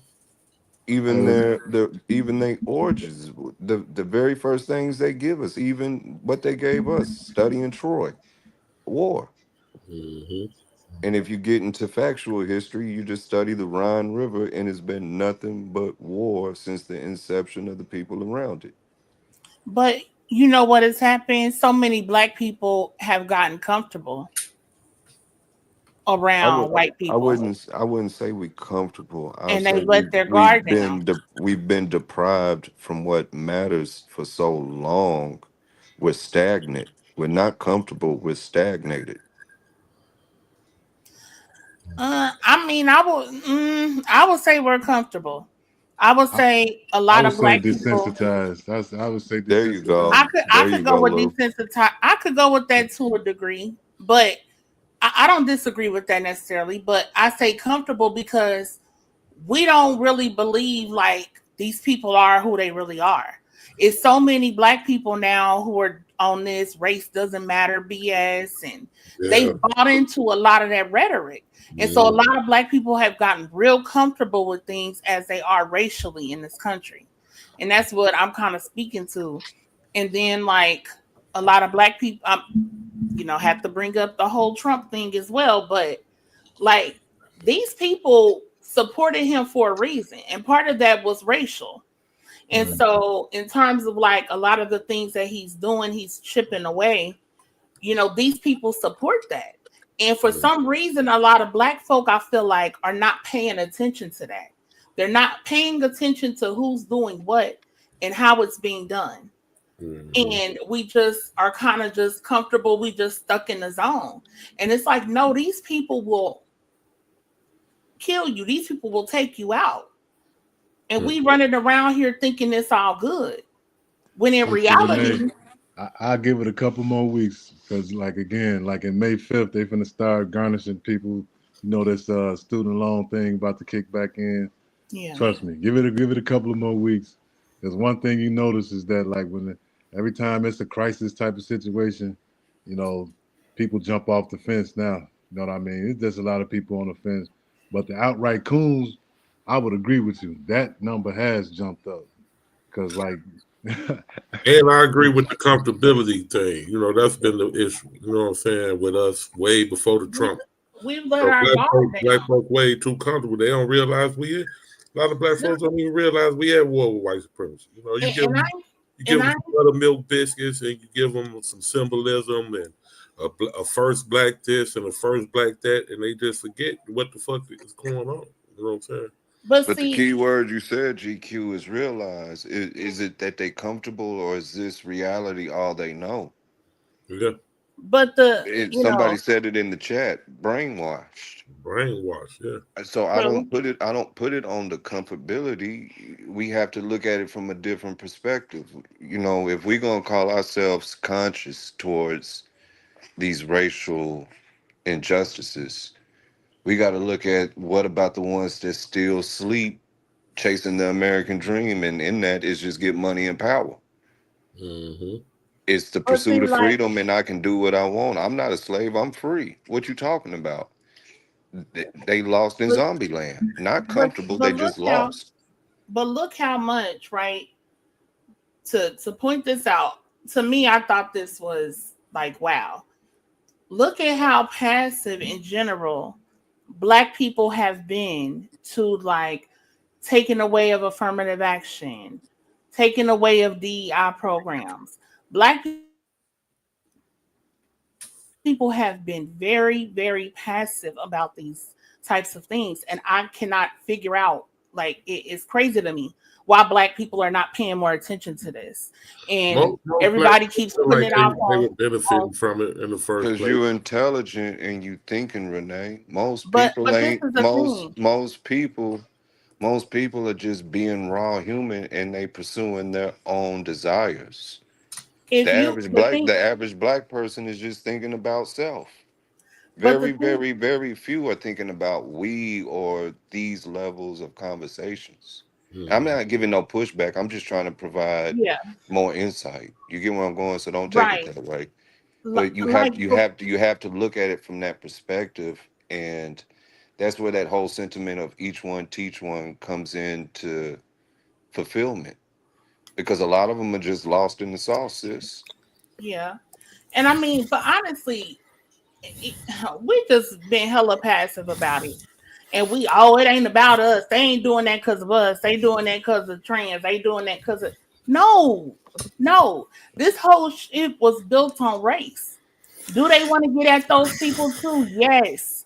But the chipping away, that's why I always said, like, it's not going to be one huge sweeping policy or something. It's not going to be that. It's the chipping away of what's already there. And I feel like that's what a lot of Black folks are not paying attention to. And people can say, I didn't really benefit. Real quick, who's Terrence? I told him to go to the chat. That's me. I ain't no troll, man. Damn. I asked you to cut your camera on. You wouldn't show. I cut it on. But you showed me the ceiling, brother. No, I showed my head was on there. It's all right, bro. We just got to clarify, bro. Yeah, okay. It's a security measure, bro. That's all. Yes, sir. Yes, sir. No, I heard y'all talking about the nation. Renee was finishing. My bad. Renee. Go ahead. Thank you. Yeah, so it's like the chipping away of policies, the chipping away of these types of things that eventually have a larger impact. These people are playing the long game. And that's what I feel like we're not understanding, that they're playing the long game. They've been playing the long game. So like a lot of people push back about the affirmative action, what things I felt about it, which is that Black people should have had far more pushback about affirmative action. I feel Black people should have had far more pushback against the DEI. And again, this is about, I'm meaning that toward our community. And you see what they did. They was taking down the Tuskegee Airmen and all of that. Then when it was enough pushback, they put it back up, right? They done already took down, Black African-American museums and they doing all kind of shit. They chipping away. And so we're so stuck in like, they mean that for somebody else. No, they don't. They might mean it for them too, don't get me wrong. But but race has always been the core and central issue of this country. That's what this country was built upon. And when Right. you look at things like Project 2025 and the things that they wanted to do, they're already instituting them. We're not even a year in. So, like, the fact that Black people have been very passive about some of this, I don't really know what to say about that. I mean, I get it on the one hand, but on the other hand, it's just like, wow, it's crazy to me. But it started in the 60s. Which 60s?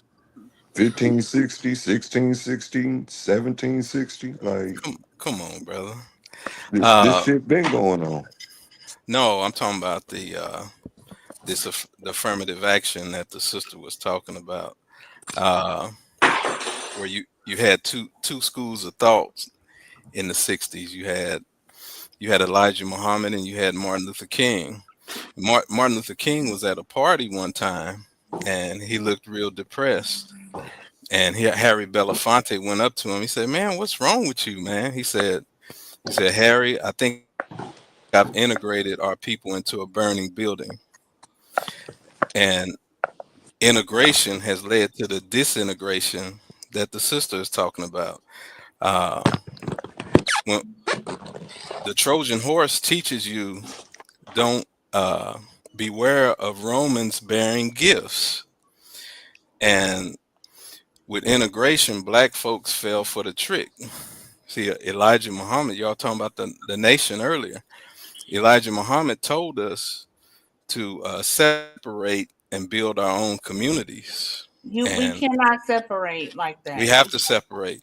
Revelation 18:5 in the Bible, God says separate. I don't subscribe to the Bible. Well, you're the only one. It's the greatest selling book, or it's the biggest book in history. And I'm the only one. To ignore it is foolish. So do you know how many books? Wait, do you know how many books are like on the New York Times bestseller list? Do you know a Dr. Put them out? Yes, I do. Hold on a second. A Dr. Seuss book or whatever. Yeah, it's no different from that. Just because it's a book it's totally different. A bunch of people have bought into. People gave that book power. The book didn't give nobody power. People gave it power. That's the book has given people power. How so? Because knowledge is what empowers a person. Knowledge about what though? Knowledge what knowledge are they teaching them? Whatever subject they want to master. Every it's in the Bible. Every discipline. No, you said knowledge. You didn't say. No, you said knowledge. Right. You said that's what it's given them, and I said knowledge of what? Knowledge about what? Knowledge about whatever particular subject a person chooses to study.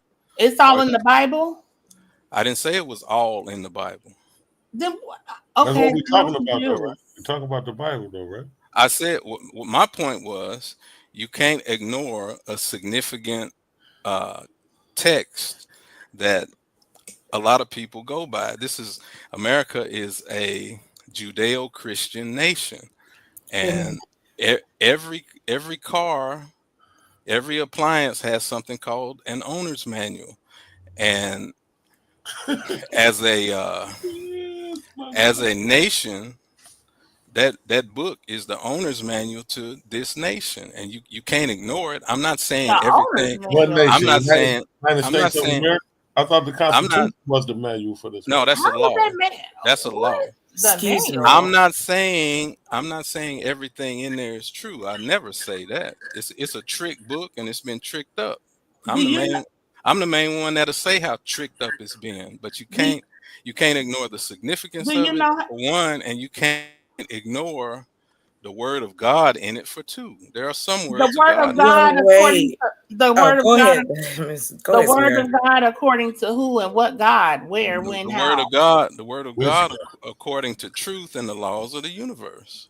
What truth? Okay, so then I know nothing about anything, and you give me the Bible. Prove that this is God's word. Can we not go down theology? Let's not go all deep into that. If I gave you a Bible, I would never. Can we steer the conversation back to? Hold on, Terrence. Steer it back to Black people and not a theology. Black Yeah, people are stuck in the Bible. And if I gave you a you're Bible, right about I No, that. would, I no, agree with if that. I but gave, just let me keep it on finish a black people. sentence. Let me finish a Keep the sentence. okay, Let me but finish a keep sentence. okay, but keep the theology out of it. Speak If I specifically towards blacks. if I gave you a Bible, I would never tell you this is the word of God. It's the word of King James. King James is credited with the Bible. Right. So then why do you subscribe to it then? I never said I subscribe to it. Those are your Okay. All words. right. What the hell we talking about then? Okay. Anyway, Let, I'm just going. I'm let just Miss Chocolate, because I wanted to say something after she goes. Go ahead, Miss Chocolate. Nah, you good. You good. I'll I wait just until we wanted to ask shift. the brother Terrence is how exactly did Elijah Muhammad and his constituents not segregate? How is they not segregated from that all the other Not black people? integrated. Well, not integrated, right? How is they not integrated? Well, the point I was making about Elijah is he encouraged us to build our own separate nation and territory, and not integrate. King was on the other side promoting integration. That's But what I was I saying. would argue that they are integrated as much as anybody. They Oh got yeah, businesses and right. and No, everything I else. was listening to you. I was listening to you guys earlier, and the thing with the nation is you have to separate what Elijah Muhammad taught from the people that are in it. The people that are in it, a lot of them are agents and hypocrites in there to mess the nation up. And that's why the nation it isn't going anywhere and it isn't doing anything. okay. When God came and set up the nation, he told Elijah Muhammad of this day that was coming, that it would be full of hypocrites for one, and for two, the devil would be in control of the nation. When And God came, yeah, What? When did God tell Elijah Muhammad? What proof do you have of that? what Y'all what God? gonna proof? go down rabbit Uh, holes that lead to Okay, nowhere, yeah, let y'all. me not stop. Okay, let's okay, get back on. Let me go back to because yeah, that would be a whole Yeah, you're thing. right, But VR. I was gonna say, but yeah, I absolutely think we need affirmative action. oh, y'all gonna run from the subject? Okay. Yeah, because that's We can gonna stay go on how what straight. he did to Now the y'all No, running earlier. We y'all can just running keep from no, the talking about what subject. he. I No, thought we no, were we the talking adults about here. subject. Sir, Terrence, I'm not running, Terrence, let's sir. get this I clear. thought I The thought we were subject, adults here. the listen, sub Terrence, we was on the Terrence, subject, you're but not gonna derail the yeah, subject. we don't The want to. subject I'm is still on the subject. You talking about black Terrence, people? What's holding slow, black yeah, people back? okay, but you're What's taking it, holding black people back? but you're taking it into a realm of No, theology, and no. it's listen, Okay. hold, slow down. hmm Your beliefs, I don't have any beliefs. slow down. Every word don't need a reply. If Your it's wrong, beliefs, it does. Calm down, Terrence. Give him a second. Let him say something, bro. It's a long stream. You get a chance. right? There's plenty of time. Your beliefs in that, wherever I your don't have any theological. beliefs. Okay, Can you but can just I let him finish my finish, stand? please? Can I yeah, yeah, can I just finish? Whatever your theological stance is, it's perfectly fine. Ain't nobody gonna shame you, bash you, none of that. But this is not that conversation. The Y'all were talking conversation, about it earlier. no, we talking No, we about weren't. black people. Yes, you were. You mentioned the nation several times. They Yeah, not but this. we They A weren't. not black that. as a We black weren't going or in depth. as a black organization, not a we wasn't talking the Right. theological disposition of the nation. We was talking about black organizations. And I'm just trying to be peaceful and give you a olive branch because maybe you haven't been here before. You start saying stuff like God and you start taking us into the realm of the Bible, Quran, or anything in the theological realm, wolves' teeth are going to show. You may not know this platform. So to spare you from getting Okay, offended, so so to spare, on the platform, no, y'all so nobody to can offend spare, me. so to spare you, I know, but like I said, I'm offering you an olive branch, peace. So to spare Okay, you from what's the that, rules? No, no, you can't so to mention no, God. just You let me can't mention finish. God on here. No, we're No, ain't just no. saying that wasn't the That's not current what we're saying. Is conversation. yeah, the conversation is black people, and I'm trying to let you know it's going to get rowdy if you do that. So keep it Yeah. in the realm of black people. Right. Right. If Keep you it in want the to talk realm of like integration, race you versus can. like If you want to, if you religion. want to use the analogies of King and Elijah Muhammad, we with it. But try Mhm. your best to steer away from the God theological stance told with it. somebody something. Yeah, because you Right. don't have no proof of God telling nobody nothing. So we don't even want to go down there. Right, and it's Because going it to lead ain't to even no that proof Y'all that of don't very God. y'all don't question. Now, Right. now, Well, y'all don't know now we will we waste 20 minutes on deal y'all with don't somebody know stuff having that to we can prove God prove. talked to Elijah Muhammad. y'all It's don't going to know Right. take what away We y'all from don't try the know. to deal with But we conversation. try to deal with what you can prove, like sourcing and Okay. actual federal stuff. So anything that you really can't prove, like in mhm. that realm, we try to stay away from that. Right. Y'all don't know what I can prove. Like I was saying earlier, Y'all don't know what I can prove. I think we All absolutely right, let the need sister finish right quick, Terrence. I think we absolutely need affirmative action. I think we absolutely need diversity programs that involve black people. Um if we didn't need those programs, they wouldn't have ever existed. Like the existence of affirmative action was because black people were so highly discriminated against and in so many situations. So then that's what they came out. However, white women have been the biggest beneficiaries of affirmative action. I take nothing away from that. That's a fact. And they are not a minority; they are the majority. The white women are the largest demographic Right. in this country. However, they have benefited from affirmative action, no doubt.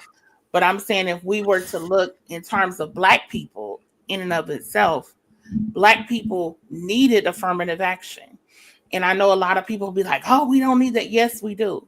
Because when you take away things like affirmative action, you're taking away black people being able to be in certain spaces, to be in certain rooms, to be having a seat at certain tables, to make sure we are somewhat there represented. And so when you take that away, we not going to be in none of those rooms then. We're not going to be at any of those tables. And that's not to say that some people there can't be coons or whatever, but I'm saying at the end of the day, it harms black people. And so when you have black students who have excelled beyond measure, and then they can't get into a Harvard or a Yale or whatever, because a lot of those programs are gone.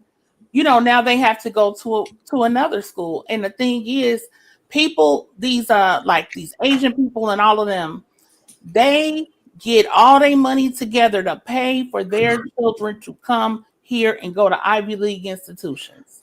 And there's a reason they do that. That's because that's where the most resources are at. They are the most cutting edge. They have the most advanced information and degree programs. And so those people want their children to go to the best. So they will have more access to the best, have more access to do more things. So when you take away affirmative action, that actually harms black people in that respect. And the misnomer a lot of people have is that because it's affirmative action, they just rip any black person off the street and say, here, you can go there. That's not how it works. You have to meet all the same criteria. You have to be excellent. You have to be, we know already we got to be 10 times better. So you have to have all your ducks in a row. They're not just putting any black person in there. But now, they pull back the reins on that. And what I'm saying, I want black people to understand is the circle is getting smaller and smaller and smaller. So when they chip away at these programs and they chip away, before you know it, it's a whole different story. So I just think we should be paying more attention to a lot of this stuff, and we should be addressing it a lot more than what we are, in my opinion. Right on. And we got to stop conflating civil rights with integration. Right, right. We was not fighting to be Andy and Sally. We was fighting for the right to get to the hospital or drive on the Yes, highway and not get harassed, yes. or a trip on the highway leading us to the need of a hospital. Yep. I think that's a misnomer about integration as well, is because a lot of people will dumb it down. Just like affirmative action, I've heard a lot of people dumb it down. Oh, they just want to be up under white people. No, a lot of people who supported segregation, like you said, they just wanted the ability to be safer. They wanted their children to be able to have access to the most cutting edge information and resources. That's what it was about. It wasn't because they necessarily said, "Ooh, let them be up around white people." No, that but guess what? I need to have the same access to information they have. If separate but equal was a thing, black people would have loved it. But there was no separate and equal. There was separate and unequal. So now you deal with a circumstance that black people are separate and still being held back. So that's what encouraged some black people to be supportive of integration in whatever respect, like in schools and stuff like that, because it was separate but unequal. Right. And even towards just the amusement aspects of life. Y'all gonna sit back and say our babies don't deserve to go to Disneyland? Right. Or we don't deserve to go to the NBA game and NFL, whatever, you get what I mean? The movies, Mhm. whatever it may be, your local amusement park. Yep. The fight was we deserve the right to do that too. If we're United States citizens, we deserve all that encompasses. Yes. Yes. Yes. It wasn't about let's be white and let's get into Beverly Hills per Yep. se. It was no, we want all the equal benefits that a US citizen is entitled to. Mhm. We You're got to stop absolutely right. dumbing down what people sacrifice their life for and spitting on their graves.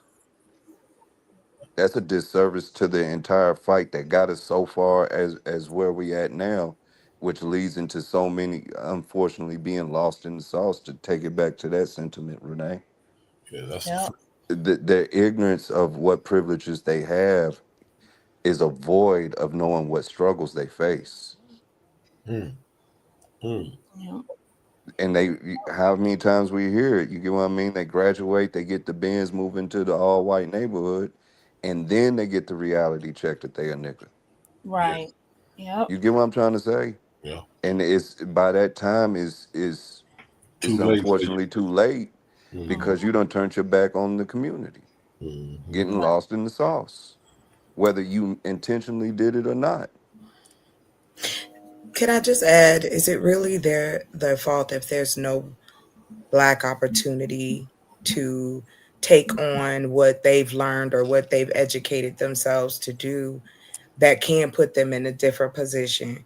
And also, too, how many wealthy black neighborhoods or middle class black neighborhoods or even lower middle class, however, that are black and safe and there's a school and all that stuff, they took that out. That's why Mhm. they started busing children.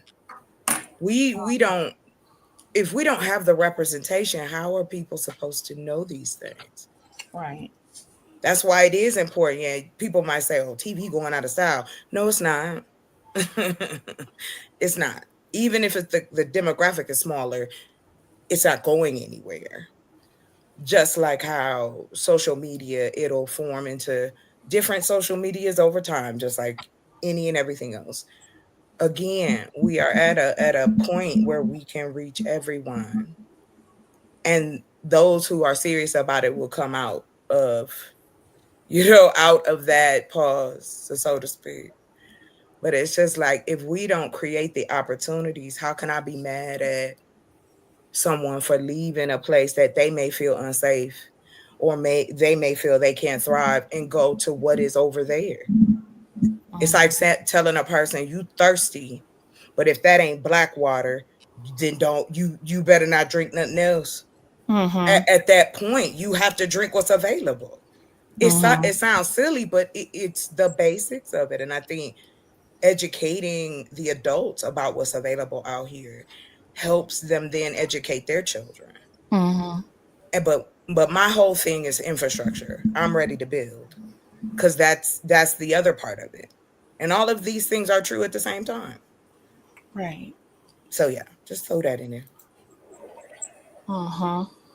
Here's a funny ha ha. You see how you get rid of the the the lost sheep, y'all? Mm-hmm. Y'all see he ain't here. He wanted to preach, man. That's why I was gonna take. I was gonna ask him like, like you preaching, but like that man.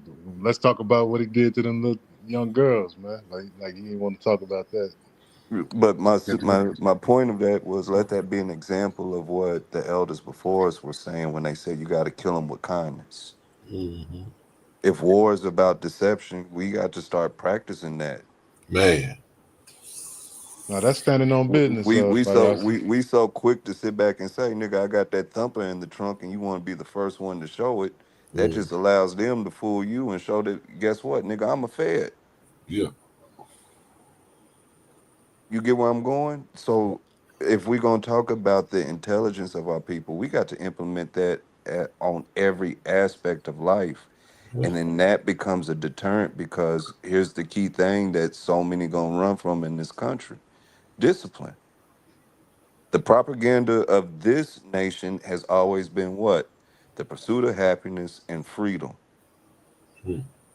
The hypocrisy we all know is there, but the propaganda of it is do as that will. But if you don't give people options, where are the options that Black people should go to? When they do go to college, when they do need a job, when they do need a trade school or a community college or any of those levels, where do they go? That's the culture and the education within itself, sis. But what I'm saying is, And it has to be like your pursuit, and I see it all the time when you come on here. It has to be built, and it's not an overnight thing.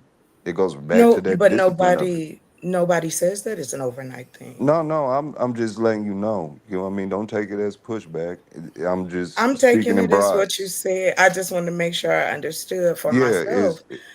I knew that it wasn't going to take overnight for me to do this. I knew going into it that Black folks was not going to trust it. They was going to think it was full of baloney. That it was not going to be true. That it was a scam. I knew that because that was what Black people have been getting.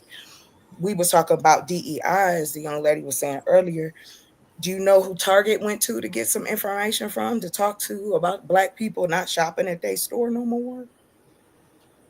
Al Sharpton. Is he your rep? He just gonna take their money and then But not accomplish what they hired him for. Right. But this is what I mean. We say, and I've Did he heard. ask them to make sure that they got perm products? Okay, that is such a dry joke, but I got you. I'm just saying that he doesn't represent what's happening now. But that's why I ask, and I get shunned when I say y'all don't want Black leaders. I don't think it was shunned, Miss Yes, Chocolate. it is shunned. It is shunned. Nobody, I'm using that ain't word. We know nobody you're talking shunning about you, infrastructure. but Please, I I'm don't know not if you heard it earlier. I don't know if you was defecating. here I ain't saying earlier, this, y'all. Please don't do that. I'm not saying it's y'all. I don't just but talk to y'all. I've here. always I said don't know. that, but I y'all don't know don't if you was here. listen. I don't know if you was here Y'all earlier. don't I don't know hear if you was me. We here understand. earlier. I don't know if you was here earlier when I No, I spoke wasn't. towards I wasn't here. which one individual or which one organization can truly represent the masses of us. But we need more And than and to your inquiry of where do they go for these options and this knowledge? One of my no state, opportunities. okay, opportunities. In Yeah. that, my answer to that, just on a personal, that's a good way to look at it, comes from a Dr. Clark quote. And read as many books as you can. This is paraphrased, and it's coming from a lecture. But he expressed the sentiment of when you see a need for a book, that's something within the universe letting you know that you're the one that's supposed to be doing that. So as you're building an example, don't think that others are not going to see it and build from it. But I hope so. I Right. hope they do. I hope that they're inspired. I don't come out here just so I can be cute. Right. I come No, out here to we meet get that. people, to build something. But the seriousness of it, I know, is always questioned, which is cool. That it should be questioned. You should ask. But But like the truth chocolate though, remains. But chocolate though, Yes. what you trying to say is similar to what Sister Renee was saying when she was talking about how black people are not outraged as much with the DEI No, stuff. no, no, no. I Listen, didn't. I'm gonna land it. I'm gonna land it in the same way that you're saying that why are not enough of us are concerned about the infrastructure that's lacking No, in I, order for I, us to I have a. didn't. Hold on, I'm just I'll get there. In order for us to not be so enthused about having that foundation that like where you at with it. It's just a matter of everybody else getting to the same like understanding of where you at. But the thing is that it's always going to be dictated by the environments. See that, but that's my thing. Like when people get on page with where we are in the environment, socially, politically, culturally, infrastructure wise, and everything, that's when people will begin to see. But it's just that you like one of the leaders of that, and that's what Vyas trying to bridge the gap at when he says that like you should be doing that. So it's not nobody just pushing back. It's just that people like don't see it the way that you can see it at this moment. But you got it, sis. Well, I have to disagree with you, Lou, because if that was the case, I wouldn't have been promoted. I wouldn't have been able to meet different people. I haven't the relationships I've built out here. I know that there are people that think like me. I talk to them. I don't think I think that different. And in what I'm saying, and I didn't say, I just want this to be clear. I don't really care what your level of concern is. It's not my job to socially police you. And I think that I want y'all to understand. I ain't never in that mode. What I'm talking about is, again, the same shit I'll keep saying. Group economics equals political economics. Group economics equals housing, food, health, education, transportation. These things are not some kind of wizardry. Like they can be created, and now you have the software to assist with helping you break your plans down and assist you in where you should go now. That's what technology has done.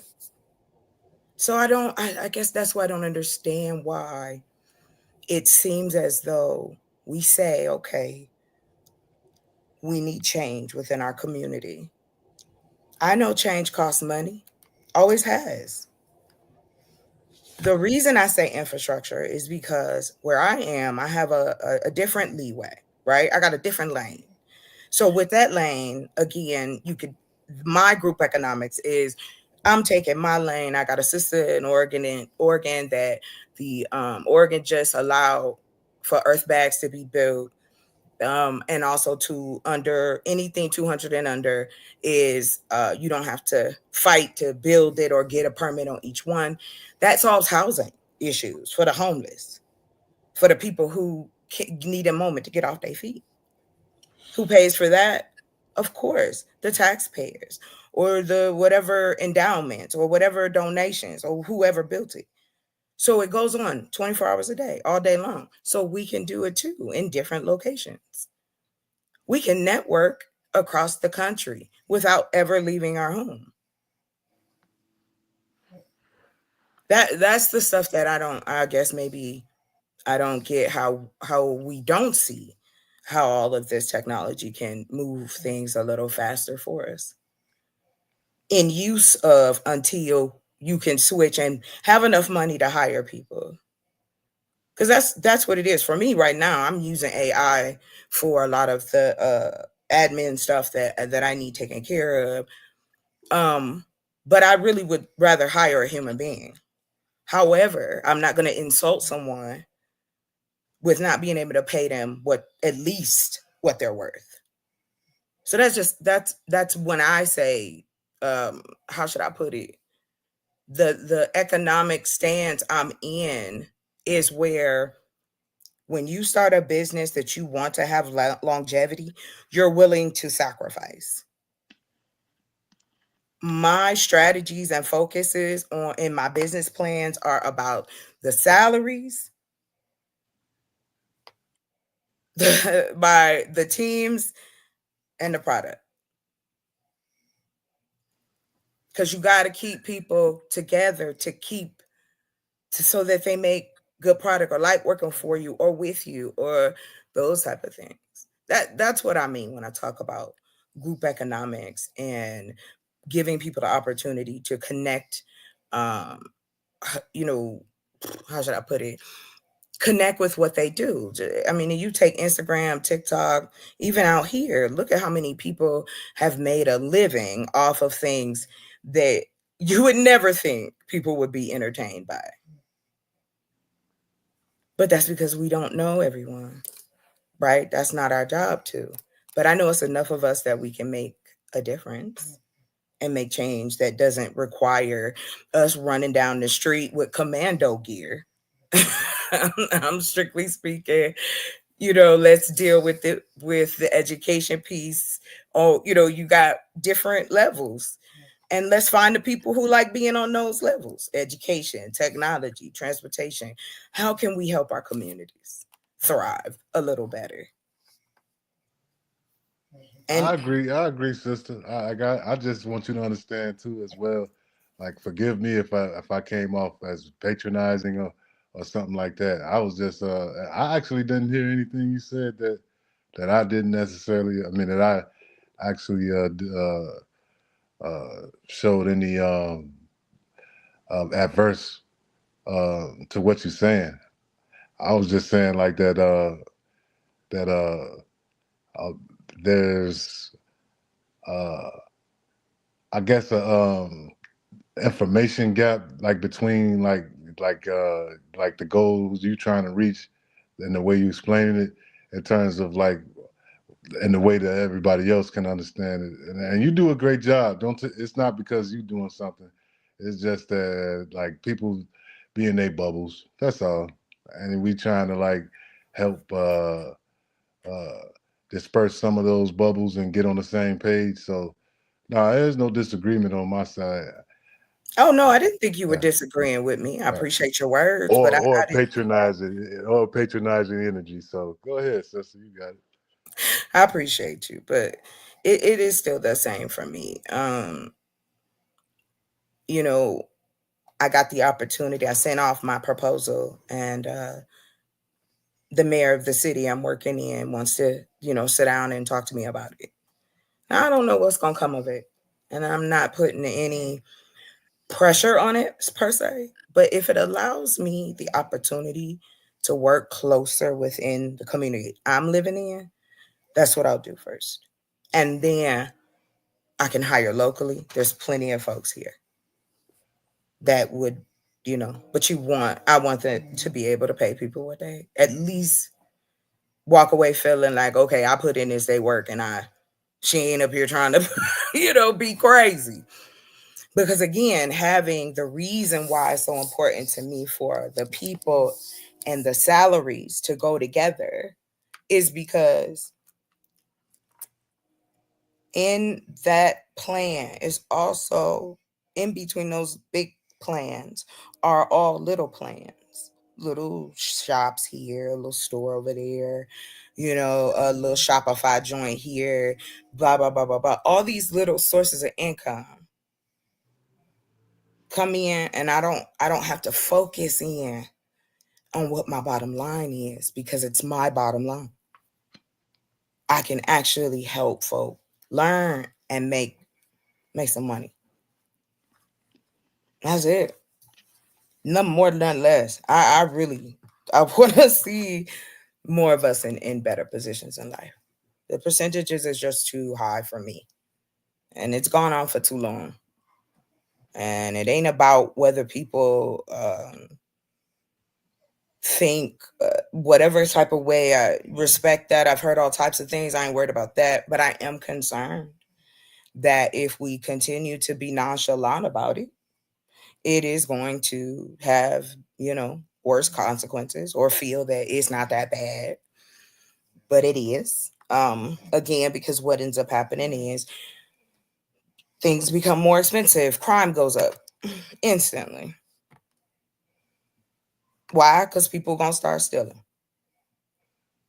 I mean, we know this. We have we have study after study, but yet we're doing the same thing. That's the definition of insanity. That we've been running our community the same way for almost 50 years, thinking it was going to turn out to be different. You got to put the work in, physically, mentally, spiritually, yes, to want to help people. But for me, it was just a natural thing, so I don't have to really work that hard at it. No doubt, And sis. and I'm petty. I want to see greatness within my people.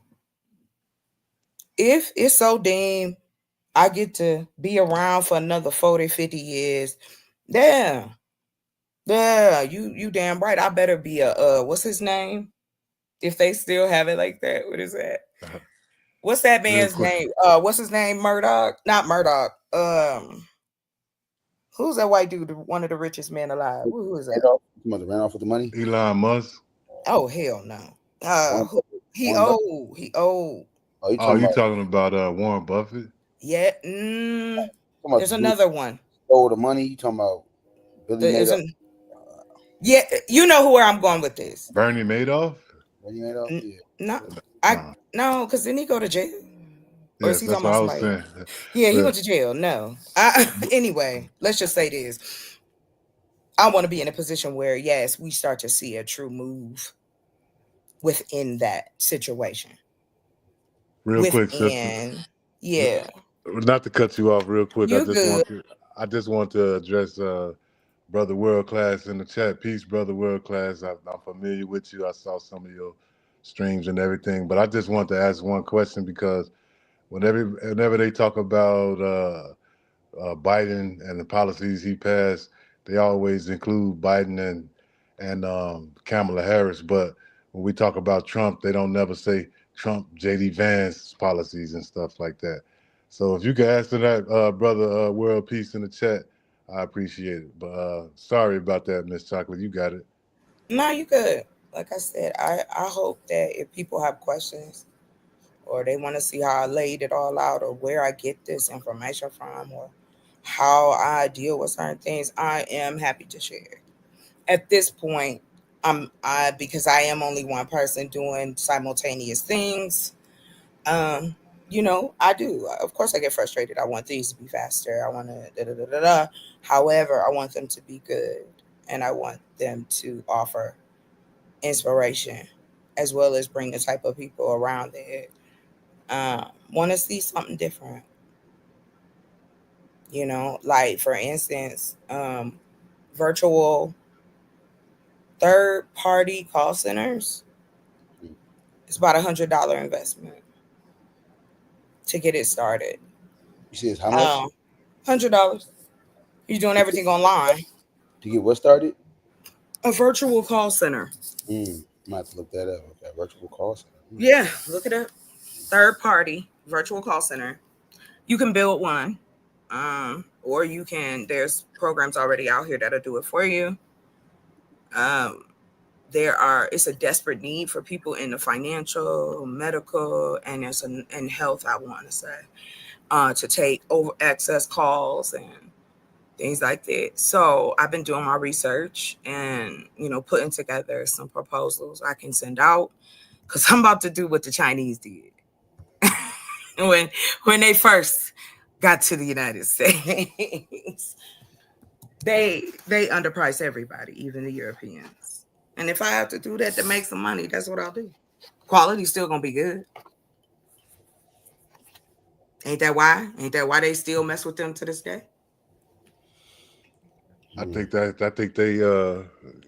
they got a market on slave labor. That's why everybody mess with them. The same thing why they let the immigrants come in and just do all the slave work. Yeah, but we don't have to do that. In talking I about was black just people. real quick. I was just speaking to your point about them underpricing, because they got the ability to do it because they got cheap labor. That's what. But you can do both. You can have labor paid the way they should be, and a good product.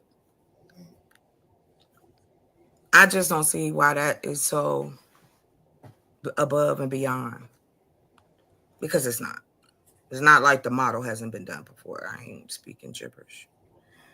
But no, I don't think anybody coming at me crazy. I'm just saying that. The Chinese was a part of the story before the Spanish and Portuguese even got here, and African slavery was right in the middle of it. But it wasn't just African slavery. Like, I mean, we have more slaves now than we ever have across the world. But like the key to all capitalism is cheap labor. That means But no I'm empire not. was built. No empire was built without that. But It was that's not always there. true. You can build without having to abuse or take advantage of another human being. We don't have to do this. No, you can Nobody build. is. You can No, build, but you won't become an imp. You need to be. You don't need to be, but that's how the empires was built off but slave I'm labor. not. But here's the thing: I'm not talking about historical empires, gentlemen. I'm talking about empires that can be built right here on these computers. I'm talking about wealth that can be created for people in real time. I'm not trying to make it out to be like it's some easy thing, but I also say, okay, what do you, and I ask y'all both, and I mute up, or it's Deity, GQ, any of the gentlemen in the chat. Then what do y'all want to do? Because no matter what I say, it's always, well, they not gonna. So okay, if that's the case, then please, what would be another direction that we go in to start to move the needles in our community without saying we already know we're gonna have naysayers. I mean, that's just a part of it. I'm not necessarily naysaying Miss Chocolate. I'm just I'm saying not like, saying that you are, love. and I'm not necessarily in disagreement with pimping some people. Let's go and pimp some of these people. That's Why that's is the that case. pimping people if I'm given Because opportunity? we This want to is what get I to the mean. goal. We want to get to This is that what I goal. mean. Like, I'm telling you what I'm trying to create, and that's what your everybody doing. That's what response they did to us, Miss is Chocolate. pimp. It's pimp stuff. That's what they So did to us, Miss Chocolate. do I have to do the same thing? Yes, and then No, I some. don't. Because No, we I 400 don't. years behind. So No. I don't have to do people like that, and I don't have to pay slave wages. I don't have to employ people just to play. I don't need that for my bottom line. I'm not trying to drive a big ass car or fancy this or fancy that or have a whole bunch of money to flash. I could care less. My thing is as long as my people, my family, my sister, my brother, and my nephews got some money they can get to, then fine. The reason I decided to do this is not because I'm looking for accolade. What I'm trying to do is something that has been talked about with the same men that y'all talk about: Malcolm X, Marcus Garvey, all of those of the past who talked about group economics and group wealth said the same shit I'm saying. And they thought they was crazy. They tried to take their lives. Well, that group economics has been there since we formed humanity. And this is not to give you pushback; it's just to Y'all expand don't the have thought. to. Y'all don't have But to keep is saying it? that. No, I no. understand. The issue with that you're gonna bump up against and lead to the constant why is the nature of humanity. You're gonna have Well, that pimp. You're gonna have that pimp come about. You're gonna have that okay, thug okay. come about. So That's in if so in you so in that the why of so many are not doing it is just it's just a part of human nature. It's no, not. no, no, no, no, no. It's I no apologize. Let no me no. rephrase the question. But can I finish? That doesn't stop you from pursuing your passions though. Like nobody's pushing back towards your dream, your sentiment, none of it. But Why we're do you having a keep saying we're having. that? I don't think that you are. I don't know Because why you keep. every time we start saying anything to you, and this is to no offense, you double down, and it starts to come off to where it makes us feel like you feel that we're challenging your overall sentiments, and And that's if not it, it. and And even that's if not you it. are, that's okay. People do that all the time. What I'm trying to do when I speak is speak to the collective whole, not just the panel, but the audience, I am. and bring in a collective world vision of this. It's just Wait a like minute. Lou. It's just like when Lou said empires. That's a part of human nature. You're gonna Oh, have people out there that's gonna want to do that. You may want to build community, but there's some out here but that's gonna want to conquer the world. well, that's been And going on in for that, millennia too, right? So it right. doesn't So matter. right, but to that So why, why the why is in that. It's in the human nature of things. that has nothing The reason why so many of us are lost and in the black misguided community? It's in the because it's black human nature. in the black community, the reason why so many of us are lost and misguided and can't see the vision that you're having at the moment But of if we the collected economics is human nature is but if we often don't cruel, but if we and don't we're stuck educate in. our Okay, own, that's fine and well, but to what Lou just said, we 400 years behind. that has nothing to do with me. We're not talking about you. We're talking No, he about said people. that you got to do a lot because we're 400 But years. and He I'm was sitting talking to back and me. and that's why I just said the collective, and I'm saying humanity. In Well, that, I'm not. the we that we are trying to build. The unfortunate thing about it is we are 400 plus years behind. So the whys that we all face as individuals up here come in that sentiment of that 400 years oppression plus. But I guess my thing is, what are we going to do now? Because what's happening to our community, 400 years or not, today, the snapshot says things are not looking great. Things are not looking good for our futures. We don't even own elderly housing for Black folk. We don't own hospice for Black people. Where is our social nets? They're not there. And some of those social nets have nonprofit, and some of those social nets have profit. I guess that's what I mean. Like nothing of where I am or where I stand is, I read historically what different Black businesses have done and what they had to go through. I will never know what that's like. I'll never know that. Even with all of the reading I've done, I've never had that level of hatred or pain or anything in my life. So, or someone hate me that much that they want to make sure I don't succeed. All I'm saying is what happens and what it feels like, as you stated earlier. Just as you feel, I double down into mine, which I do, because I stand by what I've learned with my research and so on and so forth. Don't mean I don't learn from other folk.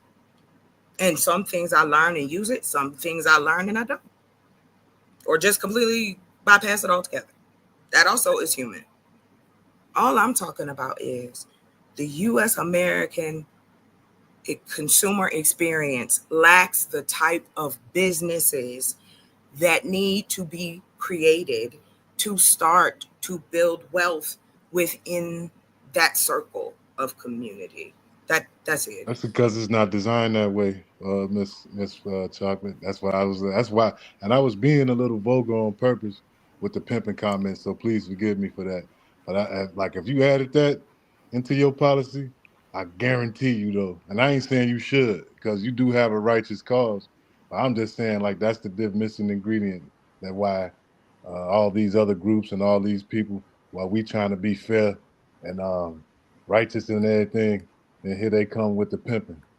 So like if you Well, fighting I against don't. that, like if you fighting up against that logic, it's you know what I mean? Because even if you do succeed for a moment, and you start popping, guess what? Somebody gonna come over there and try to pull the same tactic on your side now. Now you're gonna have to defend that. So But if like, I look, can I get there first though? Can hey, I get there? Can it happen before we've already done the Scooby Doo things that's gonna happen? Okay, when it comes, I'm not really see scared now of you that. now, I'm not now I feel like afraid of someone. Yes, I am, because, and I'll be honest with you, just like y'all sit up here and say, and I know y'all not trying to offend me, so I'm gonna keep it real low. I'm fine with anything. But if You're not going to ask me no detailed questions and you're going to assume what I'm doing or what I'm thinking. That's on you. If you want to see something, ask me. If you want me to explain it, I'm happy to. The reason I do that is because transparency is something that me growing up, I didn't get. I had people lying to me all the way around the circle. So that's why I'm transparent. That's why I don't care about what folks think about if I share my personal experiences or anecdotal, whatever it may be. But it all ties up to, it's not a righteous cause. This is business. Y'all see it as a righteous cause. I never said that. I don't even go to church, sir. Like, I don't believe in all of that in that regard.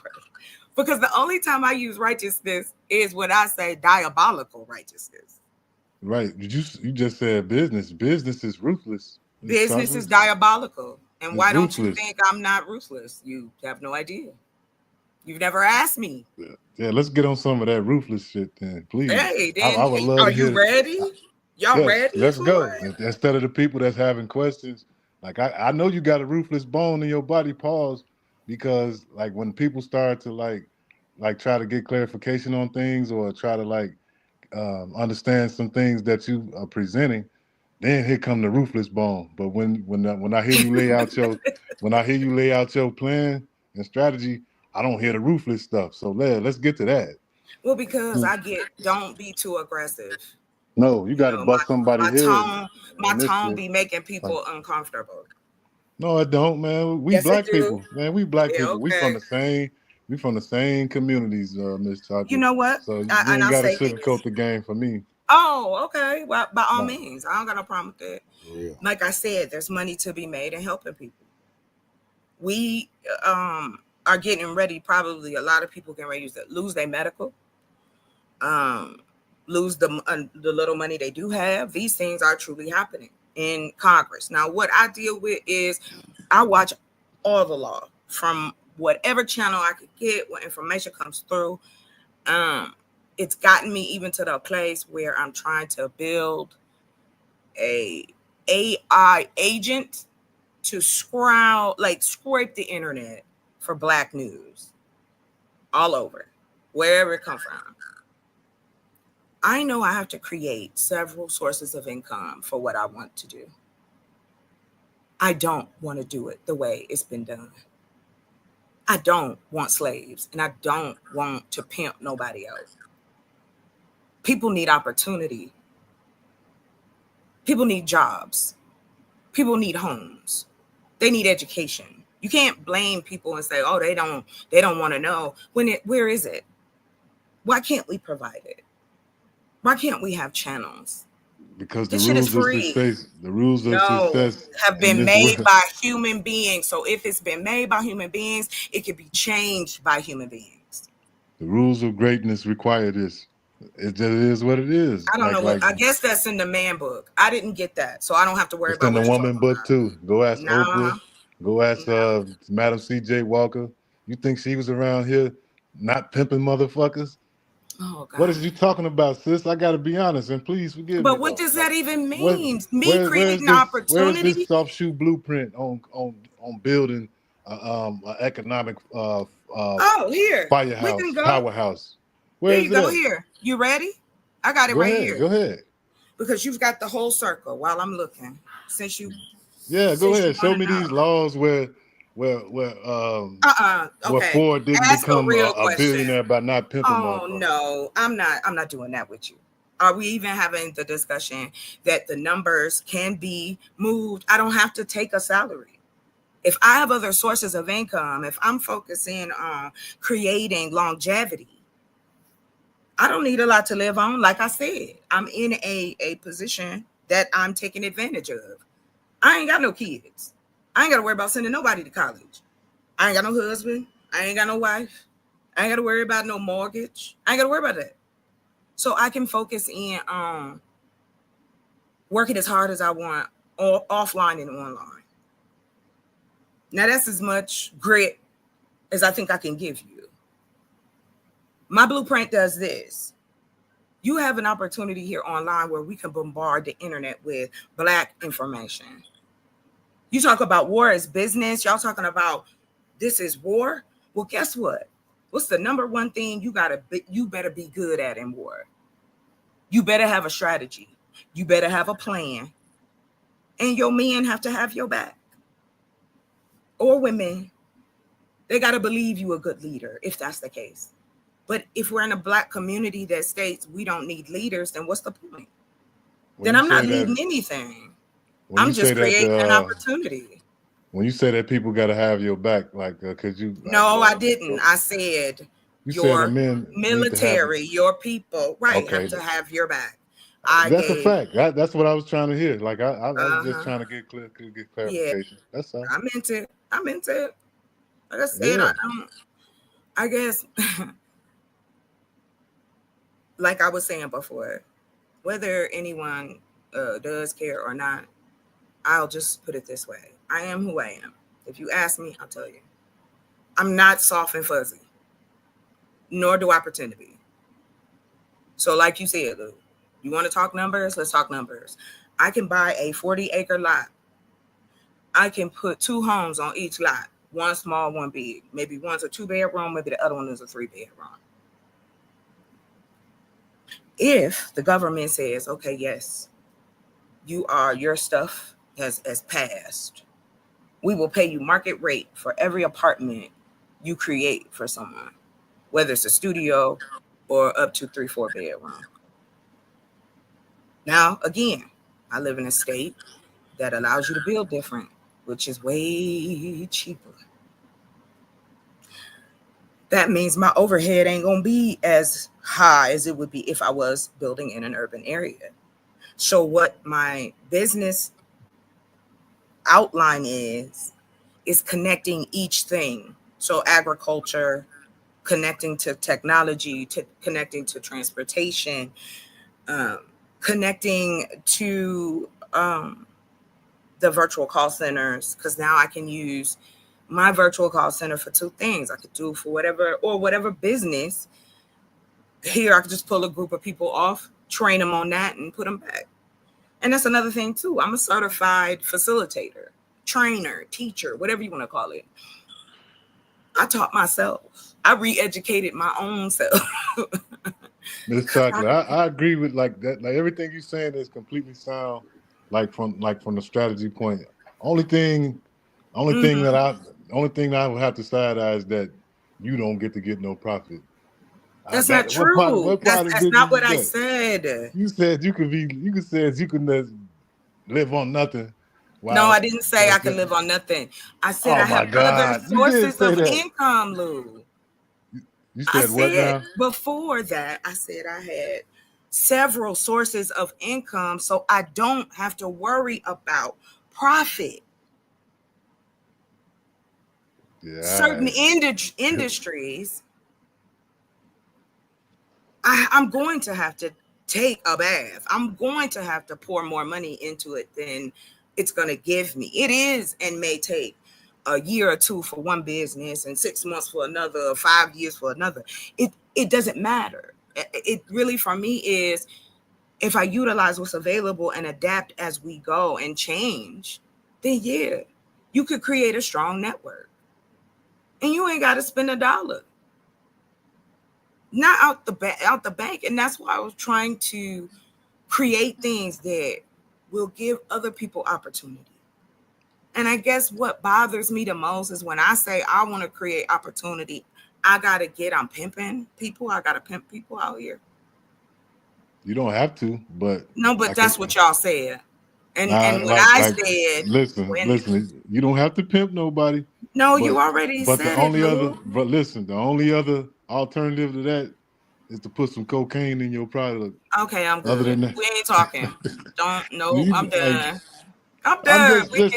I'm being lighthearted. I'm being lighthearted with you. We gotta talk business. But I don't see like a model that allows you to like how is that? To build at the level. To build at the level that we talking about. I don't know what level y'all talking about. Hold on, real quick. To build at the level that we talking about without like having some other like enforcement type of leverage. You know what I mean? Like yeah. So that's like, you know.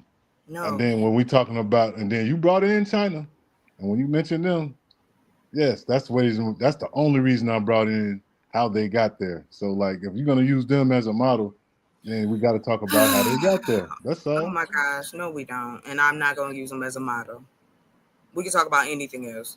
I don't want to talk about that. If you want to talk about something, we can talk about how much annually we can bring in if we create businesses on and offline that help Black people. Again, here's some information. You can go, DT, if you don't mind. Are you still on your laptop, sir? Yeah. Would you please go to McKinley, the research website? And when you get there, I would like for you to type up 300 billion. And it should bring up an article, a study they did in 2022 or 23. And if we can. What's McKinley? What is that? McKinley, it's a Pew Research type. Okay. Is it McKinsey, you mean? I might be, yes, McKinsey, I'm sorry. Okay. McKinsey study. What was the study on exactly? Yeah. Study was on. What was the study on exactly? 300 billion in African Americans.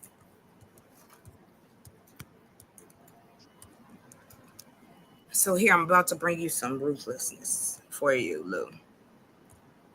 But you can be ruthless and classy at the same time, right? I don't have to bark or growl or be mean to people to get things done. I never had to. Black consumer, a $300 billion opportunity? Yes. Thank you. If you can, drop it in the link, drop it back there. However, I want y'all to read it if you get a chance. Because what it talks about, again, is these same companies that y'all screaming about up here, and how you want to tell me that, oh, well, you know, Miss Chocolate, it ain't, you know, you can't do that without this, without that. You go see what these companies are doing for us. They leave $300 billion on the table every year from when that study was started because they don't cater to Black people. $300 billion. So that means they don't give a shit about what happens to us, health-wise, education-wise, home-wise, if they're willing to live $300 billion on the table. That's what I mean, Lou. And you telling me if I tap into that and I create medical clinics, I don't need a degree to do that. I need enough money, contractors, plans, blueprints. Boom. That's what developers do. That's my lane. Again, $300 billion. And you will find the 5 categories that I'm always saying. Y'all up here talking about Black folks buying luxury, and we make up 14% of the luxury business. 14. Regular Black folks is out here spending their money on transportation, health, education, their homes. And I don't know if I said it, and financial literacy. Then we talk about, oh, well, you can't teach nobody nothing. They don't want to learn. They don't want to do. Okay, here we go. We have an opportunity to use AI to create e-classes. We can create learning, training, free. Because these young men and women who are creating this or coding it, or old men, old women, whoever is behind these different apps and websites, they want it. And we are not represented in that either. So my Black ass be all up in it. Yes, hop. Black, type it in. So we in the algorithm too. You know where most people Black folks spend their money? Online. That's where we shop now. Online. That's where the money is. Teledoctors. Do you know what kind of business that is? You don't need a degree to start that. You need some Black doctors and Black patients and some insurance money. So I'm going to take advantage of it. That's why I said to you, Lou, the ruthless part is that's why I don't have children and I'm not married. I am married to building what I want to see accomplished. And that's it. And who I work with and what we can do and how far we can take it. Because I know that I can offer more to my community. Currently, I can do that with my brain rather than my womb at this point of the game. So that's why. It's a money's game. That's your underestimation that I'm some kind of holy roller, righteous woman. No, that water will boil, baby, if I step up in the church. So anyway, like I said, I know where I live. I'm very, very, very aware that I am playing against people who don't play fair. Fuck fair. I never said fair. I said, let's get what we can out of it to make better our communities until something else changes, or we decide that, okay, well, there's enough of us now, regular ass folk with enough wealth, that, okay, now we can go build Zamunda, if that's what we want to do. If not, at least we are in communities and we have created spaces for us to live safely in this country. That's it. That's all I'm talking about. Y'all make it that other shit. I never told nobody that I was some kind of Bible thumping, community loving, flower hugging. I never told y'all that. Yeah, y'all put that on me. And if you think giving opportunity to other black men and women is pimping, well, there you go. Because they got to eat. Because guess what? Ain't no other replacement other than the cash dollars or the digital bank accounts or the Bitcoin or whatever you want to call it that's available. And until the sirens go off and or the bombs start hitting, I don't care. I'm going to keep at it. For the record, Miss Chocolate, with my Shawshank Redemption pick, real quick, Miss I'm going to keep going. No, I'm landing. You got it, Lou. I'm done. I said what I had to I was just saying, let's for the record, like, and when I said the pimping, I wasn't talking about you pimping other black people and all that. I was talking about how China got to the top of the markets that they are right now. But you got it. But I'm just saying I'm not talking about that era of time. I'm talking about the era of time when Klan was burning their towns down too. Beating up their families, taking their women. They got the same treatment. They really did. Irish, Chinese, and black folks. Oh, and of course, y'all already know that. But we were talking about empires at that time, and that was only when it was brought up. I haven't spoken about empires up in. I know you haven't. Only in that context. To go. Only in that context. I'm just saying. What are we doing? What are we doing? No, I'm saying only from the context that it was spoken about. And then we moved on. Here's what I'll say, Lou. You know what I want? Can I just be completely 100% honest with you? And I don't know how it's going to make folk feel, but I'm going to say this. If you don't want to do anything, get out my way. Stop trying to make me feel like I'm doing something that's never been done before. And this ain't at you, Lou. This is just a general.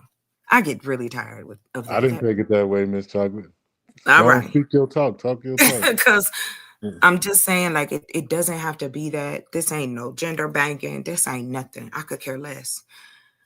I've raised my sister and my brother. I done seen all the parts we got. Ain't nobody got nothing I ain't never seen before.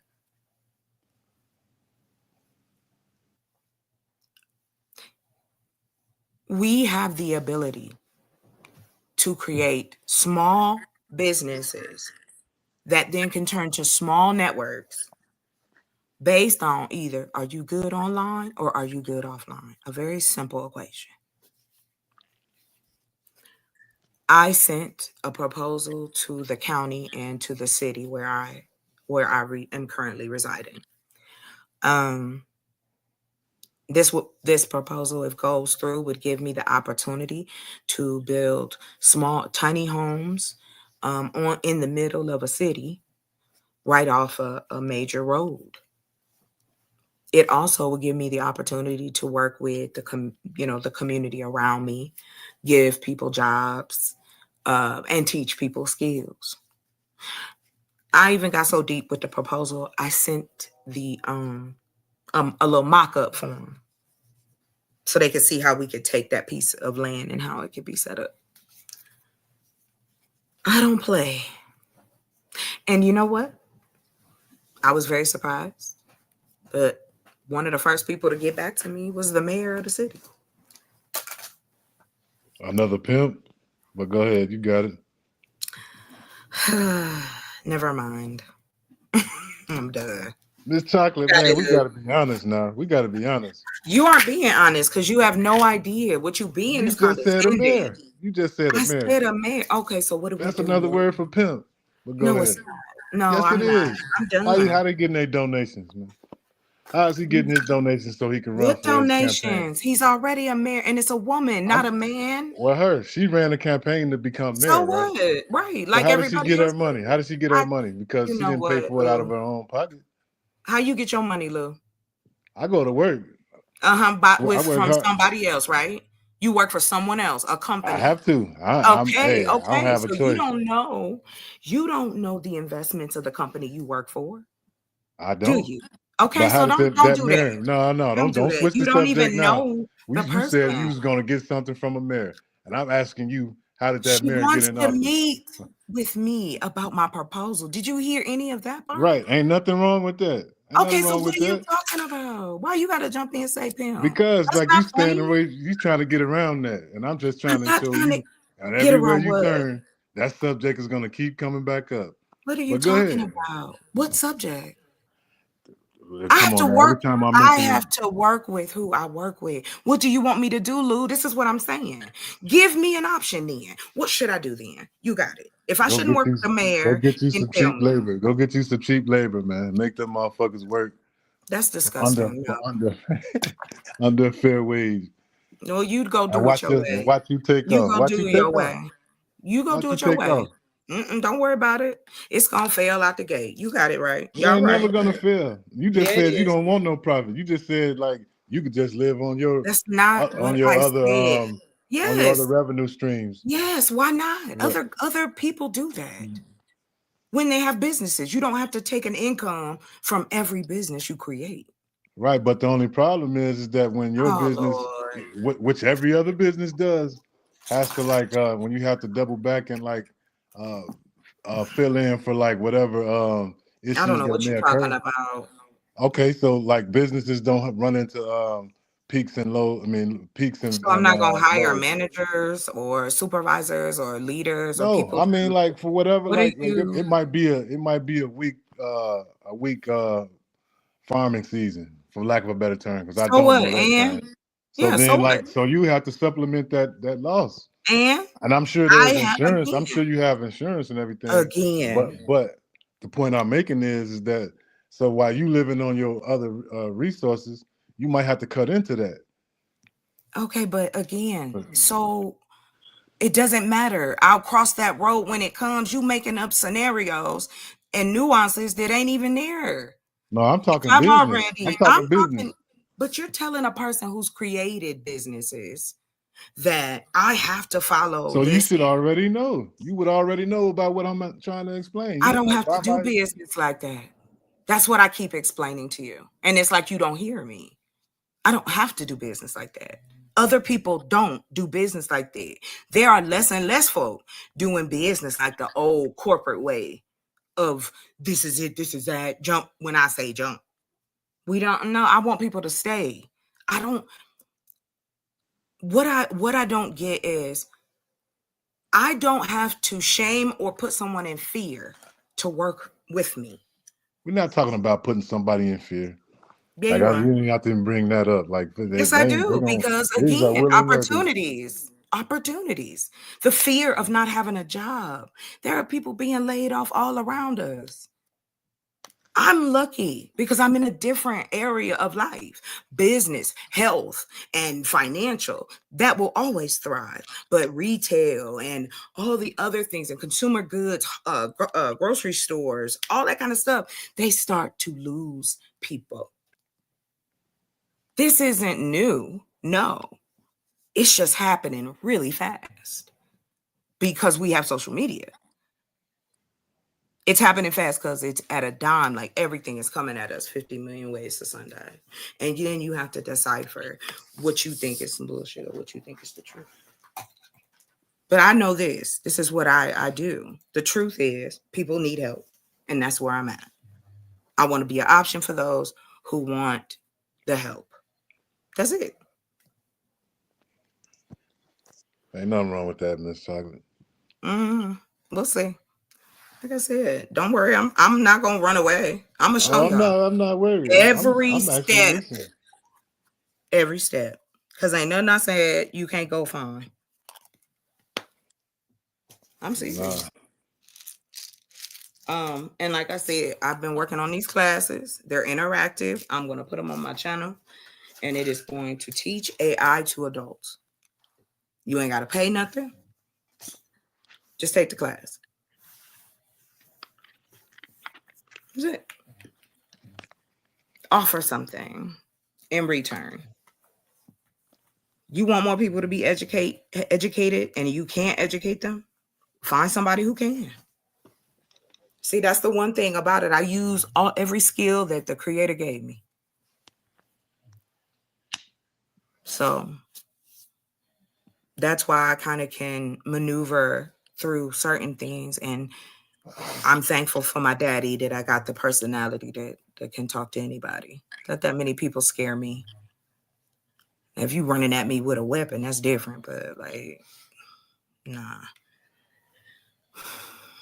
You know, it really is about that. And like I said, you have people running businesses from their yachts, and you up here talking about, I got to go do all this and extra shit. I do not. Everything can be taught. We can teach automation. We can teach app creation. We don't have enough Black apps in these different app stores, do we? Do we have enough? Do we have enough music, education, entertainment, news? Do we have those? Those in there? Anybody got any? Anybody? No? Come on. Come on. You can't tell me that. Because, you know, y'all tell me all the time, Chocolate, Black people done did everything. We ain't talking about problems. We don't need help. We don't need nothing. Black people lazy. Oh, Chocolate. They lazy. They don't want to learn. The problem is. But when you give a solution, then give me a solution. I'm talking never heard about. me say Black people was lazy. Did I say you? Ain't that what you would tell me? Ain't that what you would tell me? Nope. I'm just clarifying Yes, it you for would. I'm clarifying it for the record. Even if Why? you didn't say, cause that's cause you put that out there. I want the world to know. I'm not saying it. I never said that. But you've heard it. And I know you I've heard it. I've heard it. You done And been then up here, whoever so said, let's stop pretending. And I it would don't tell matter. the same thing to anybody who said it. Whenever I did hear it, I would say the same thing. And that's cool. Chocolate Earth. How can you educate entitled people that complain about everything and use victimhood as an excuse? Okay, I love the question. Let's go here. Since we don't have numbers of how many Black people feel that way, I cannot assess it that way. But what I can do, since the internet is open 24 hours, I can create what I want. And those Black folks who find me, I just make sure I'm out. I don't even know if that's a Black person you're Instagram, talking TikTok, because we don't have them. Miss Chocolate, I don't even know if it that's doesn't a Black matter to person me. you're I talking don't. to. You ask a question, I say. He sound like a white supremacist though. I'm just trying to like. What's that got to do with anything? I done heard Black men sound like white supremacists. They Stop do. it. They do. Can we just, they do. Let's see what else. Let's go. Chukwu's in the back, GQ, if you up, man. Let's see. A6 says, not a landscaping business, not a hardware store, not a toilet paper company, not a cutlery business, not a bank or a car dealership have developed not a bank, a car dealership. We have developed some things, haven't we? It's not absolutely nothing. No, I never said that. I don't know why y'all jumped to that box. I never, ever said that there was absolutely nothing. What I get tired of is Black folks pulling two people from a bajillion years ago or one particular business and say, oh, then that's it. That's not what I'm saying. I'm saying I'm being an option. Hey, hold on, Miss Chocolate. Hey, GQ, if you up, yo, GQ, Chuku trying to get in, bruh. I'm not talking about young people flying high. I'm talking about people who out here trying to reinvent themselves, people who are trying to create a new stream of income, people who are trying to deal with inflation and all the different things that's going on. I've heard several young men say, oh, if it was a free class, I'd take it. I've heard them say this on here and on another panel.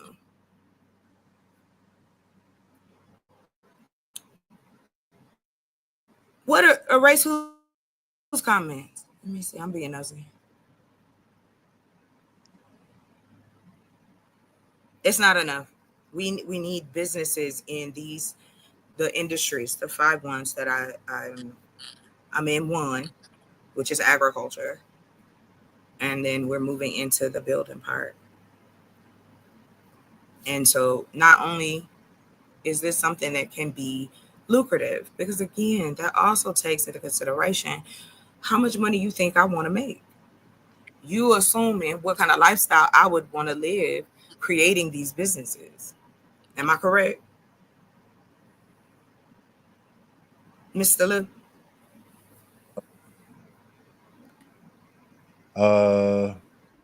You talking about you talking about a self-sustaining just in general. ecosystem? Yeah. Again, I'm not asking anybody. I would never ask anyone to do anything that I wouldn't be willing to do. I decided that I wanted to live on my land for 3 months straight. No, I didn't have shit built that first month. I was in a tent, baby. It was hot as Hades, but I don't regret it. I don't regret it at all. It definitely solidified that this is what I want to do. But I really do, because sometimes, not necessarily that somebody is standing in your way, but sometimes the words that are being said, instead of, okay, let's get into the depth of it. We have 48 million Black people, or people who identify as Black, in this country as of the last census, right? If we looked at that as our customer base, 48 million,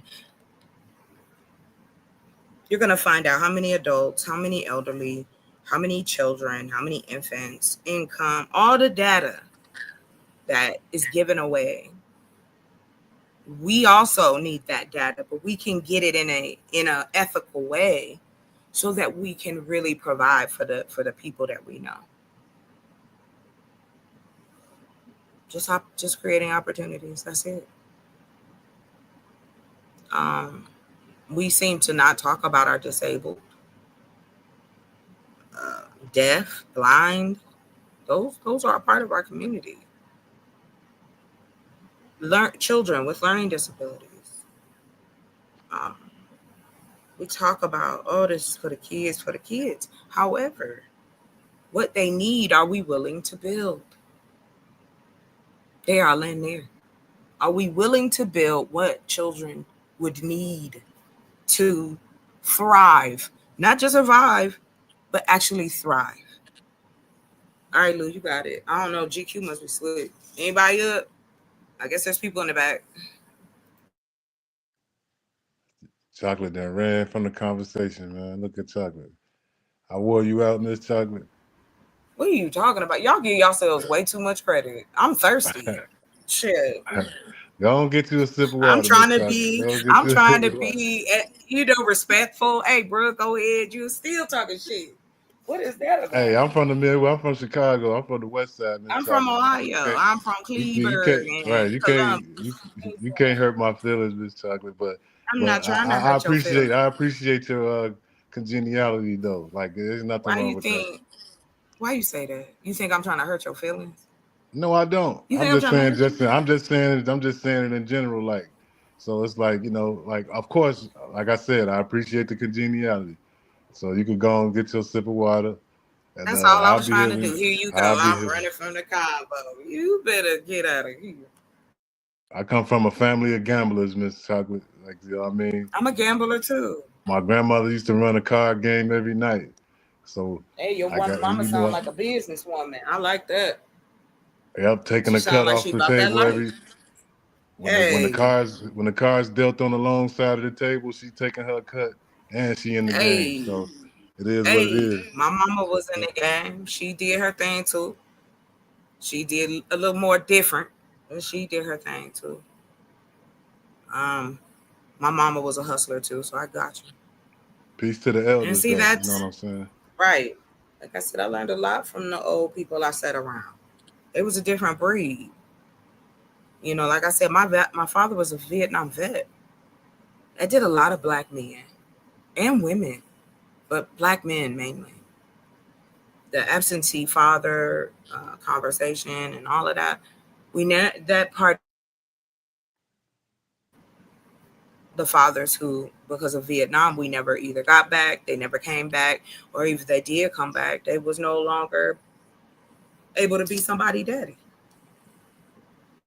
Imagine being 18 years old, somebody puts a weapon in your hand and sends you somewhere you ain't never been before and tell you, these are the enemy and you got to take them out. That's Because you remember interesting. that's Yeah, the draft. I was gonna say This that that's wasn't a choice. interesting. No, Mm-hmm. I was gonna say it's very interesting because like I grew up the opposite. Like I grew up in a single father household. So like I had a different dynamic, but still was a single parent nonetheless.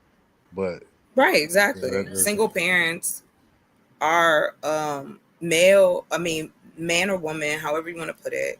There's a lot of single parents out here who would appreciate the community help them with a little bit of cushion. Like what is wrong with that? Give our people a moment to breathe. That's why we always on edge.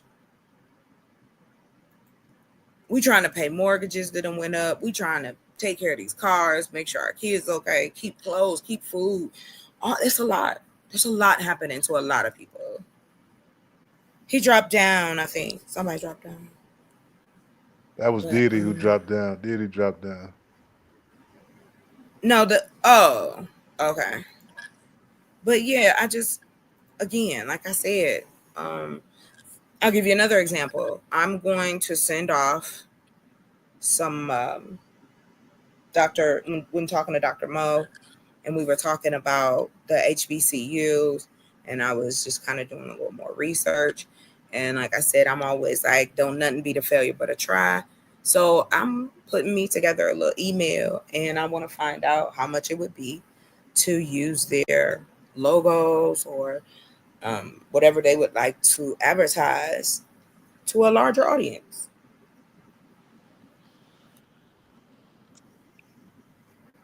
I hear you. There's 128. We also can use technology to create like pathways for kids from elementary to college. We can get the best stuff and all that stuff into our colleges. You got to negotiate and know who to talk to and what you're willing to barter and give. That's what they do. You talk about business, that's what business is. I've sat in too many rooms with very powerful people saying the same shit that we say. It's no different. They just got more money than us. And some of them ain't even smart. They just lucked up. I think we give these type of people way too much credit.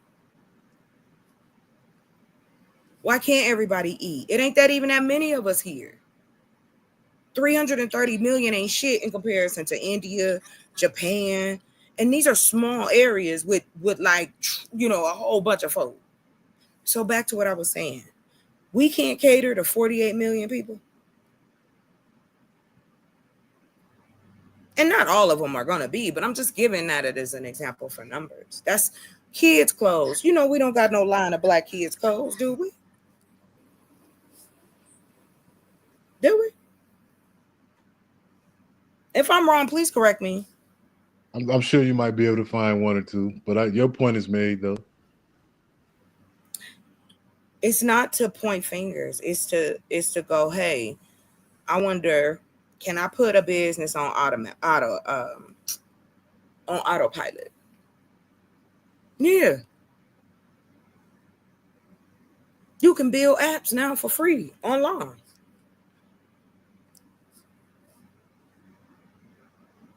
You can learn how to stack. You can learn how to code. And I'm talking to adults. I'm talking to kids. Kids ain't talking to us right now. I'm talking to adults. I'm talking to people trying to find and figure out a way to make the internet work for them. And there's a scream and desire for our content because we're not in these spaces. We need more movies. We need more kid shows. We need more. We should show Black HGTV. We need to show Black Men Weldon. We need to show this shit, because how can you expect people to know that we are not a monolith if we keep showing the same shit? And I'm done. I'm done. I just said after I'm going to give myself 3 years. But I do plan to run for office later on in life. Unless it changes. Like I said, I asked the question. Everyone says we don't need Black leaders. I disagree. Hey, when you run for office, Miss Chocolate, when you run, I'll donate to the campaign, and I won't consider. Oh, well, that's sweet. I won't consider it pimping. You know, we're in the same state, right? Arizona? No, yeah, I'm in Arizona. Shut up. For now at least, yeah. Oh, okay. You must be in Southern Arizona. You say I'm where? Closer to Phoenix. Are you close to Phoenix? I'm close to Phoenix. I'm close to Phoenix. Yes. Oh, okay. See, I'm way up here in the mountains, child. I know. Like you know. Trying to looking at houses, talking about. I might want to do that. Give me another little spot up a little high elevation. That's where the safety at. I don't trust not nobody mountain lions and shit. The mountain lions and shit like that. I ain't worried about that. But listen, I'm more afraid of human beings than I'll ever be of mountain lions. I'm just gonna keep it 1,000. Mountain lion doing what mountain lion's supposed to do. I'm meat. I'm on the food chain. I know that. It's things around here that would think I was a great snack. Pause.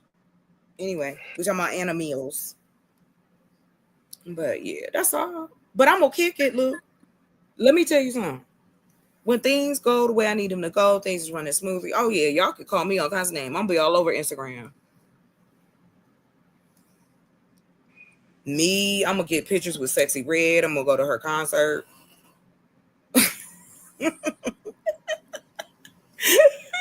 I'm like, she just donated to the cause, dog. No, I'm here. Whatever. But like I said, it's opportunity out here. And I said, I know people gotta see too. You know, it can't just be taught. Yes, I would love to be like, boom, it's ready. But that's not the way things work. So I want it to be right. I want it to be good. So I've been doing it in pieces. And now we at the place where all the pieces are coming together. And if we can work with the community, we can work with the city and the county. I don't see that as a bad thing. Not at all. Because the more money I make, that gives me disposable income to donate to places like Ziax and any other Black school or business. This is what I mean about when we talk about ruthless. Here is another thing too. If the process of teaching one and giving people the opportunity to get on their feet without feeling like trash, you got some great smart people who've run up against some really bad times. And I've met them out here. And these ain't dumb people. These ain't drug addicts. You got grown men and women living in cars with their kids. Because the rent's too high. So, I mean, Like I said, I'm gonna start here, do what I can here first, and like I said, use those resources to connect with other people across the country. I want to do a CPAC because I meant what I said. I'm about to find out who running. Well, I have already, but I'm about to find out who running and what they running about. I'm gonna find out who I'm fucking with in the primaries. See, the stuff that they doing up there affects a person like me in agriculture. He froze them grants that killed exactly what I was about to do. That would have been more than enough money for me to do everything at one time. So now I'm doing it in pieces, and that's cool. And there's private grants as well. So that's also an option. But a lot of it I'm doing on my own with the sweat equity. What's up, yo? Young D, he said, yeah. You can't get back Man, up because GQ fell asleep. well, and y'all only in 3 hours and 40 minutes, 44 minutes. I ain't gonna keep running my mouth. They don't want to keep listening to me talk. I know I sound like somebody old drunk mama. Nah, you shouldn't worry about that, man. You shouldn't worry about that, man. Keep on pushing, man. Like I agree with the philosophy and the strategies you laying out, man. Corey, I can't stand you. Corey said chocolate only lets you wear socks and shoes when you visit her.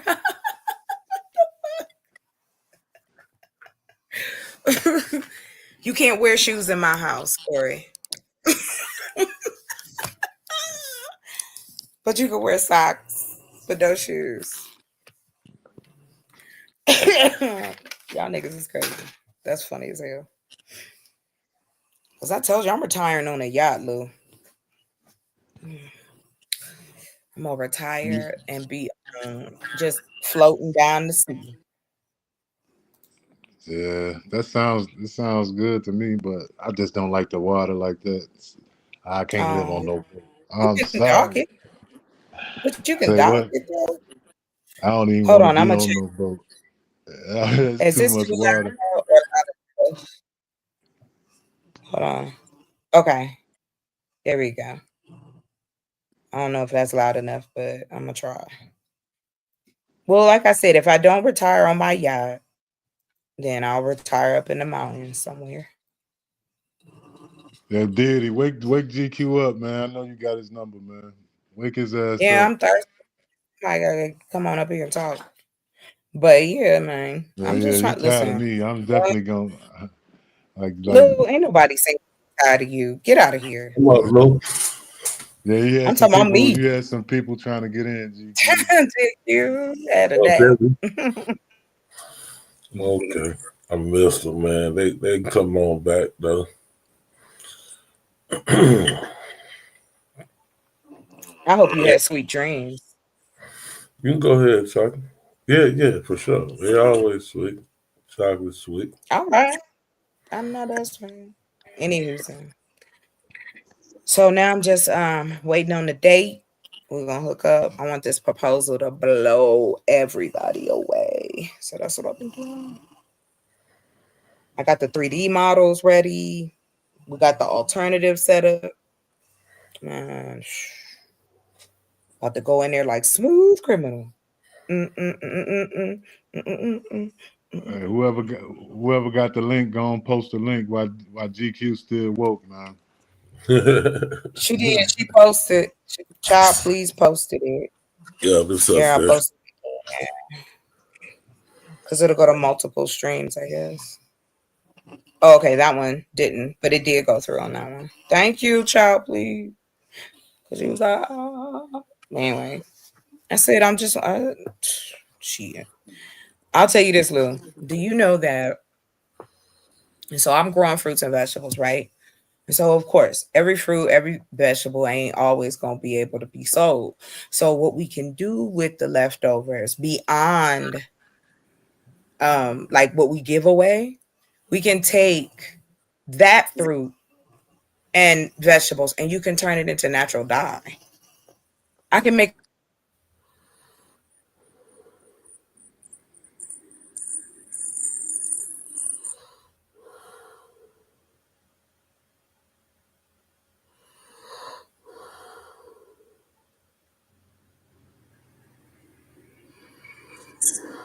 You there, Chocolate?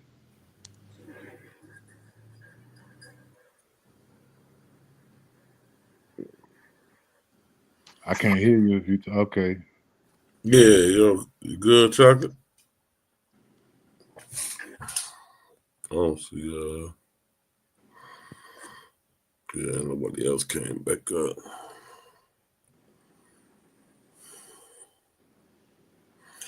Tell say he'll vote for you. I said I'll vote for it, man. Mm-hmm.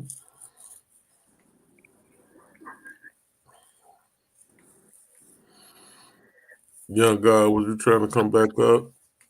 So let I me. know Chuk was up here a few minutes ago. Oh, was he? Old Chuck?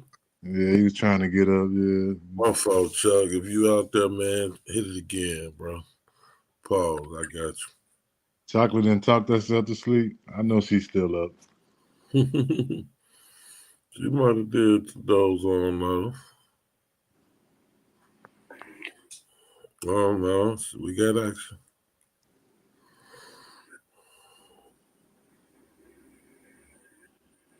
It's probably about the longest I ever been on. That's what's up, Lou.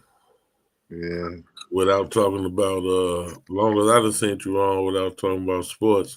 Yeah, that'd be psycho, man. Be trying to like bait me into that shit, man. I'll be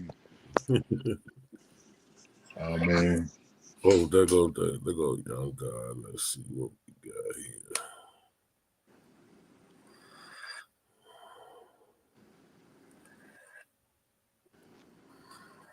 Mm-hmm. Yes, sir.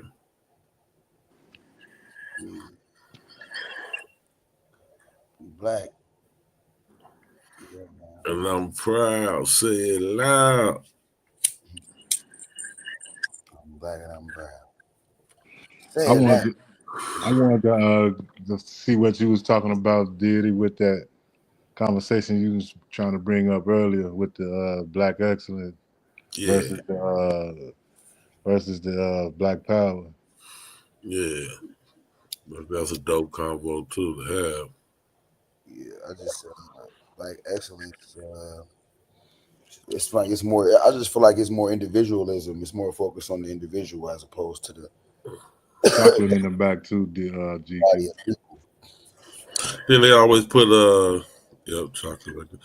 You know, they pick and choose who they want us to hold up to give up, you know what I'm saying, with that black excellence too. You gotta, that's the other thing we have to watch out for. Like I always say, them GMOs, Lou, government made organizations. You did. It's a model that's like designed like to what's the word I'm looking to bamboozle, you know what I mean? Like to the hijack. Get your little twos and fews. Like I put it in the chat earlier, like the Black Caucus and shit. That's black excellence, but is it necessarily black power? Hey. I mean, it could be, but it don't operate like that. Mm-hmm. It's proximity to white supremacy, you know. And then, you know, like I always say, you probably heard me say, you start out with the best intentions, some of them brothers, you know. I don't take it away from them, like they just was dogmatic the whole time, you know. But once they get into the fold and they, you know, they become gatekeepers. Yeah, and they had to go with the party lines in order to get the funding and, you know, the campaign donations and anything else. Then it turns into something else, you know. Yeah. And then I ain't even started talking about the lobbyists. Mm-hmm. Yeah.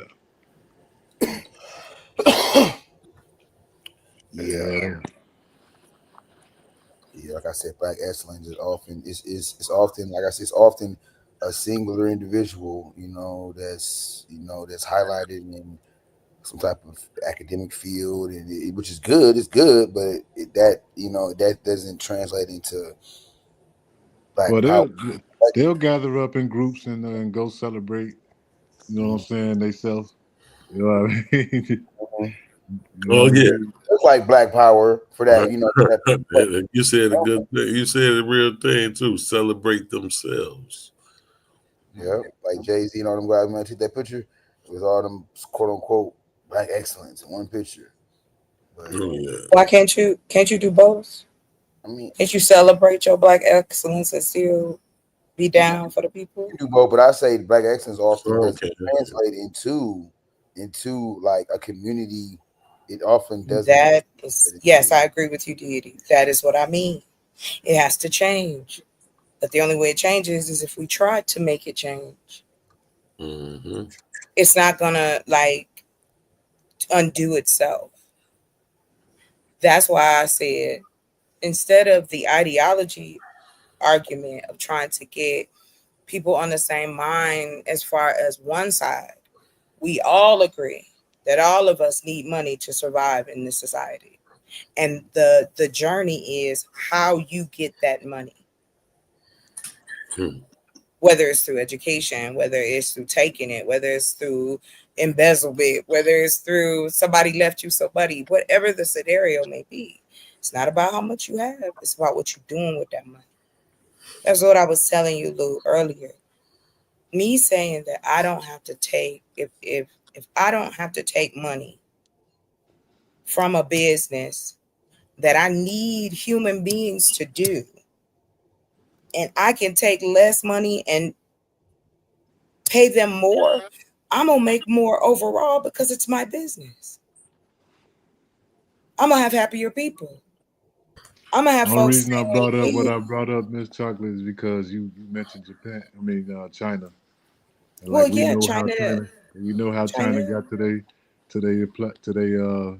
where they are. And that's all I was So bringing. I got what you're saying, but what I said was, again, I brought the Chinese up, and then I said after that, they underbid everyone. At that time, it was mainly Europeans who were in charge. We know that. So what they used to say, the Chinamen or however, they would do quality work for less money. But what they didn't understand, or I think sometimes us as outsiders don't understand, there's more than one source of income behind that family or group of friends or a group of whoever, that it still connects. So because one business is not going to take off the same way another business is. It just doesn't. We have statistics on that. No matter how much money you throw at it, if you don't have quality service, quality product, quality customer service, two things I know like my whole body. Marketing and advertising was invented to get humans to buy things, and it has worked for millennia. Before it got on. You said marketing and advertising. Yes. Yeah. It is catered to you. Yes. I want you to buy my stuff. I'm gonna pick on you, Deity. You ready? Deity got on a do-rag. Where you buy your do-rag at, Deity? Where you get your do-rag at? Did you make it? Or did Black Hands make that do-rag? Yeah, that's what I'm gonna start doing to you. I'm gonna start doing to everybody. What you got on, brother? Is that tank top? That's a plant-based do-rag. Is that tank top you got on, brother? Is that a Hanes? Is that a Hanes, my brother? That's a plant-based do-rag. Plant-based vegan. Oh, where you get it from, sir? Where you get your do-rag? Not from nobody black, unfortunately. Exactly. Now let's play with this for a second. How much you think it costs to make a do-rag? I'm gonna do the numbers over here. We about to play around with it. It cost that Chinese motherfucker who made it 10 cents. Hold on. Speak right, Lou. Hold on. And they got their how much ass you beat if they didn't Lou, make it. Go ahead. Stop. Right. How much did you pay for your do-rag? Generally you gonna pay about about $5-6. Okay, so we're gonna put it $6. That's gonna be the high peak. The cheapest we can charge is 4, basically. That's why I asked how much. So let's do that, right? So if it's let's see what you think you need. Fabric. Let's see. How much is it per yarn? Fabric for do-rags. Oh, did you see the one with the picture of who was on the cover? Little Bow Wow. Yeah, I was already. Did you see that? I was weak inside. I said, right on, get y'all money. Diddy, like, don't compare me to no Little Bow Wow, man. Like, Ain't nobody compared to Little Bow Wow. You an instigator, Lou. Be quiet. Anyway, now here's the fabrics. Here is the fabrics that we can make. Silk, velvet, cotton jersey, and silky like polyester fabric, satin. Some even have bamboo and Kara fabric, but that's more traditional in that regard. This do-rag pack costs $20. Yeah. Okay, let's see. Now some people have the mud cloth. Let's see what they charge in $9.95 for theirs. It's made. Well, if it's made of polyester, why are you charging so much? And damn, how long it take to get here? It ain't that serious. Anyway, let's. It costs so much because niggas gonna buy that motherfucker. What's wrong with? But black people ain't the only ones that wear do-rags, Lou. You know that? Okay. We could sell them nationally and globally. Do you know how many people are? I'm telling you, go on TikTok, and go just type the question in about white people wanting to go to black businesses or how they feel about that segregation thing he did, that executive order. They are saying on camera, we will buy. We would rather. Because if it comes down to the get down, we're going to be on the other side anyway. We have a lot of allies. We got a lot of black folks across the country and across the world that would happily purchase products from black Americans. You going to be making some MAGA do-rags and shit? Why would I have to make those? You said I'm making them for black people to buy that shit. Shit, think about how many white motherfuckers. Think about how many white motherfuckers. Do they cater to us, Lou? Do they cater to us? Hell yeah. No, they don't. BET not owned by no black motherfucker. That's not what I'm talking about, Lou. They want that black dollar. No, they don't. I just said. No, they don't. I just said $300 billion. They gonna make money regardless whether we buy or not. They're gonna put a black face in there and they advertise it. But I'm not talking about the black athletes and okay. Sell their products. But I don't care about athletes and entertainers because I'm not expecting them to come in and save us. That's not the game. No. I'm just saying they do advertise for us. That's my point. But again, they definitely. That's why I said people make tactics. They make it. Gimmicks. Thank you. They said there's more money to be made in products and services targeted at 86% of the majority population than 14% of us only. Success in business depends on expanding your customer base wide as possible. But everybody eats off of it. But okay, so everybody eats off us, sending their kids to college and schools and all that. But we can't. That right there is where I get disconnected. I understand we can make a product geared to everybody, but why can't you make a product only for your people? Eat off your people. I don't understand. This is what I'm saying. Like but I'm gonna tell you something, Deity.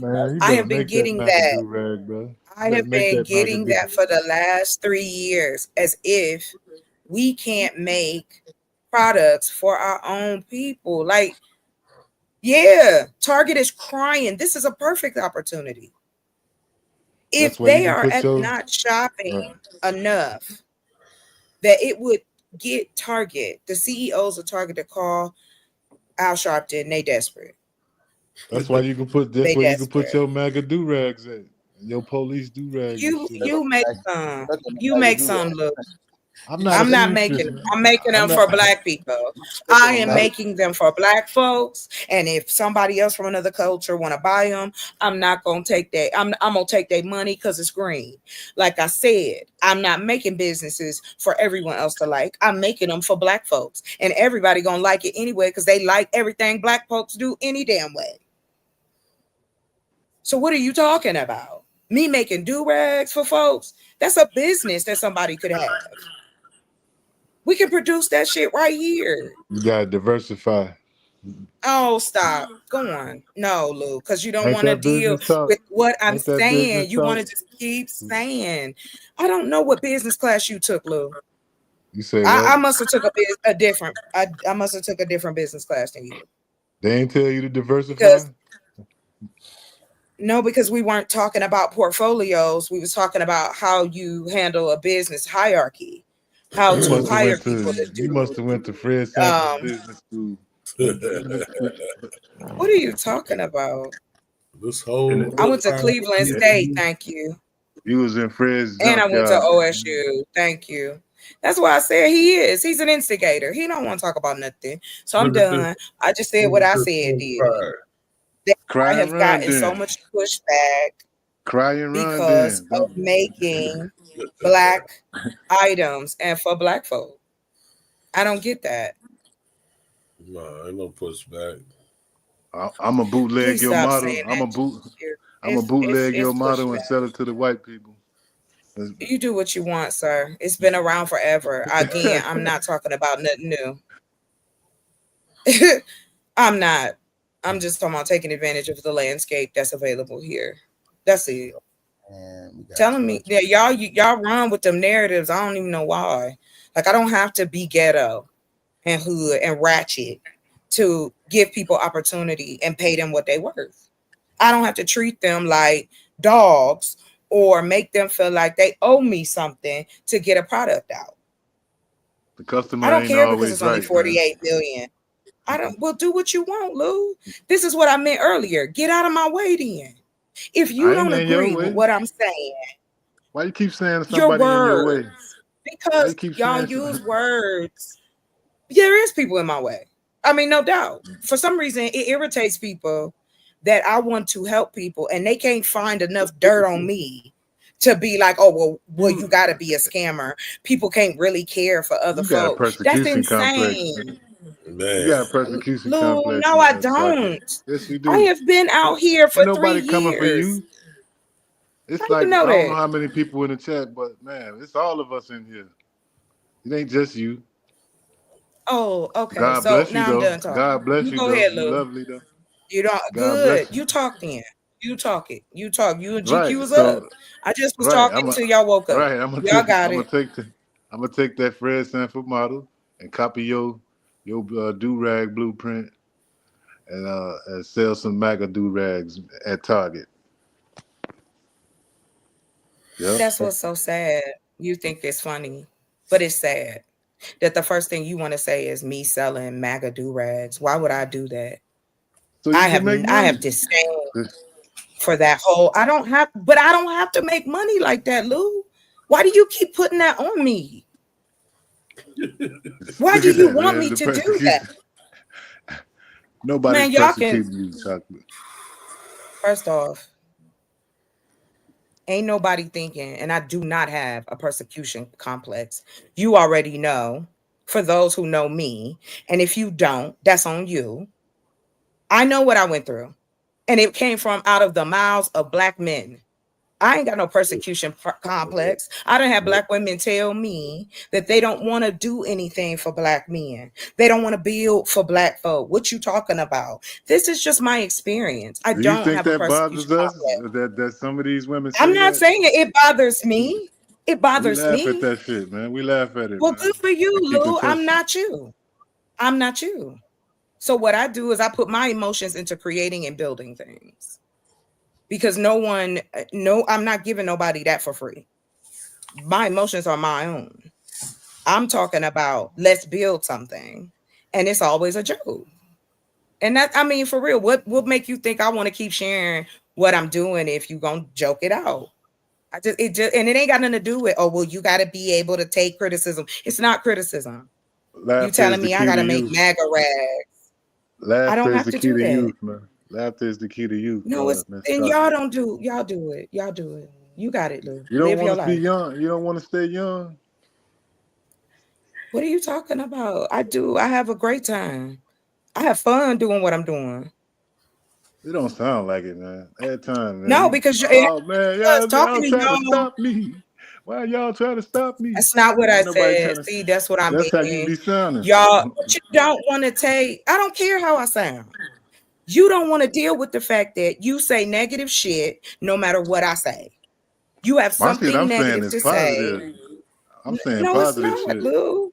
And you're an instigator. Talking about some MAGA do-rags. I was really trying to. Who's the other party I'm instigating? You're right. I'm tripping. I'm gonna just be quiet. I'm a girl. I'm gonna be quiet. I'm tripping. Look, she's saying stuff I ain't said. I'll never say. You've been saying shit I ain't say. You've been saying stuff I ain't say. We'll be quiet. You have been saying stuff that I did not say. Who's genderizing this thing? We just chopping it up. And I just said what I said. What's that got to do with you? I am a girl. I'm giving you some quite positive feedback, by the way. No, you're not. No, you're not. Yes, I am. No, when I was trying to have a conversation with Deity about the do-rag, you jumped in. And so that's you don't think that's a good idea? Somebody gonna steal that. That's just because I said that shit. They gonna be like, you gonna see it on the market. Mm-hmm. Too early, too late. I'm not arguing over dumb shit. So many, black men, like Renee was saying earlier, are, pro-Trump, and ignoring, the white supremacist aspect of Donald Trump. So the black do-rag, the MAGA do-rag may have its, niche market. Its niche market. But why would I have to do it? Why can't somebody else do it? No, definitely. Exactly. Thank you, GQ. I was trying to just talk about his do-rag, what it came with, what we could do, how we could make that. Like, for instance, we can make, just make a do-rag in general. And then that's a business. You can order from online, drop ship, connect it. There's a guy that I follow. His name is Lamonis. He started out, his parents gave him a Chevy dealership. And I like the model. What he did was he took the dealership and poured it into different businesses that either he created or were already created, and he helped them get to the next level, and he would just take a piece. Yeah. But then he would put them in front of the people he had met along the way to keep the circle. Yeah. Everybody he worked with, he connected. What was that's all I'm talking about. Chris Rock produced, was it Hair? Or what was the name of it? He did a documentary, about hair. Yeah, the Chris Rock produced documentary speaking on the beauty supply industry as a whole and how much money black people spent on it, including do-rags and wigs and perms and etc. But we don't have any of those, no beauty supplies for the most part. We don't have any of those, like Chocolate was speaking on, no companies that's producing the wigs or the permanents or the, what was her name? Madam C.J. Walker. Madam C.J. Walker. Mm-hmm. Yeah, she was on top of the game. Yes, early because if you had an afro. Oh, I'm sorry, GQ. I apologize. There was a time and place that black women weren't allowed to go in certain areas. That's why they started straightening their hair, because they were using it as an excuse not to allow them to be hired, not to allow them to go certain places, because their hair was either afros or in braids at that time or whatever. So they assimilated. And Madam C.J. Walker was like, well, I'm going to help y'all out. If we're going to do it, let's do it this way. No different. She made a product for her own people, but other people came and benefited from it too. But to come back to 2025, the internet is a plethora of information depending on what you're looking for. We know that. It's like, to me, it's like a big ass library. You got your dirty parts, you got your okay parts, and you got the shit that you can learn from. Just like a library, you know. Long Just story for the short, record, though, Madam C.J. Walker did have some questionable ethics at certain points of the game. Not against her, not to speak against her, but she did manage to become the first black woman millionaire, or the first black millionaire. I'm not sure, but just to the point that I was making earlier, that like in the business, ruthless. Yeah. there's a lot of businesses that aren't ruthless. I'll give you an example. Arizona Tea. They've been in business for years. Yeah, Like but that shit ain't years. really tea though. It's not really tea. Oh God, see, that's why I don't like unethical talking to you, part. Lou. That's not the point. The point is That's the the company. unethical You part. said, okay, never mind. That's just ridiculous. That don't even make no sense. What does that have to do with the concept? You don't have to do that. Well, they You don't been, have you to know, do he's people just like saying that. it is unethical business practice. They are, you know, they are. But I get it. I understand that there's unethical business practices. But the point I thought was, we're talking about how can you create wealth in a situation where people feel like they cannot. Yeah. And I'm gonna tell providing you, like, look, education, providing, different paths for folk does open up just being an option, just being Miss having the Chocolate, things there for people. did you see that movie about the founding of McDonald's? About how that all came about? Yes, And the sir. I guys, saw the movie.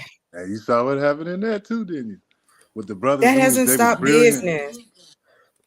Right, they was brilliant. People They still created the starting idea. businesses all the time. Right, but they had the idea, like the model for fast foods that everybody's using now, and then the guy who they hired to help expand them, he the one that robbed them and took over the whole patent. Like as far as like the property that their stores was on, he just bought that land, so he wound up charging them to open their stores on his land, and he made all the money and cut them out. I'm just saying. I don't know what you're saying. And I'm glad forever. I guess whoever needed that point, I just felt it was unnecessary. No shit on you. I'm just saying, like, what's that got to do with it? That's all. I can handle it, man. Like you can say, like, if you just, I'm even if not. you want to I'm go not going to. No, I'm not going to be disrespectful. I'm not doing that. I'm not raising my voice. I'm not doing none of that. That is not where I'm at. If you want to talk about making money, go. But no, that makes no sense. There's ethical issues with pretty much every company that you buy yourself from. You get your food from unethical companies. If you are dealing in the grocery chain like everybody else, they're unethical. There's been unethical reports on pretty much every company in America, but there are few, and there are some that don't have them problems. I mean, whether or not it's less or you see less, that don't mean we can't create it so that we see more of that side of business. Rather than throwing the wrench of you gotta be this way or you gotta be that way. You don't have to. If it's sound, you could create it. You either a product or a service that can circle back around and everybody can eat and ain't nobody feeling taken advantage of. What's wrong with it? I'm gonna fall back on Y'all got it. Somebody else up here. Keep saying let me You cook. good. I just want to say one more thing though before I I'm fall back. done. I'm done. That's not necessarily for you. It's for the chat though. Like on the movie Paid in Full, right? Ace was always saying everybody get to eat right before he got popped in his head and robbed and shit. But go ahead, y'all got it. Wow, nice, Lou. So that's what's gonna happen to me. That was for the chat, Miss Chuck. That was for the chat.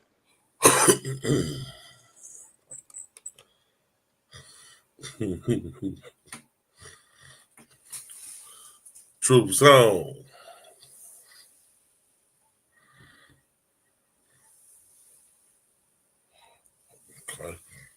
Okay. Yo.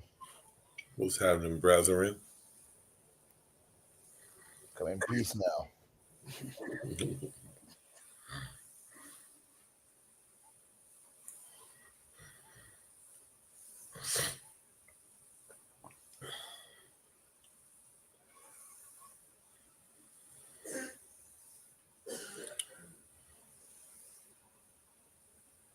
It's a lot of man. The internet got a lot. The internet is a whole other world, man. For real, it's like, That's for damn sure. a lot of, Man, salute to the panel, man. What's up, everybody? What's good? Peace. Salute. What's up? Morning, Truth. Good top of the morning, everybody, man. Morning, Dev. I heard y'all talking about like business models and stuff like that up here. Is that correct? Man, I ain't trying to hear that shit, yo. Yeah, Q did say like. Oh, hey, Dad, you pop up like a ninja. Yeah, Q did say like he ain't want, what I mean, like I forgot all about that shit. Oh yeah, with him and Bobby. Him period, shit. Hey, right on time, man. Yeah. We got intercepted like a quarterback.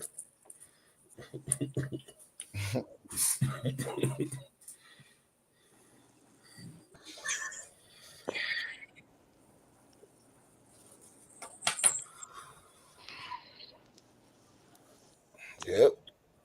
Got him up out of there, Mm-hmm. It's your fate. Before you even start with that bullshit.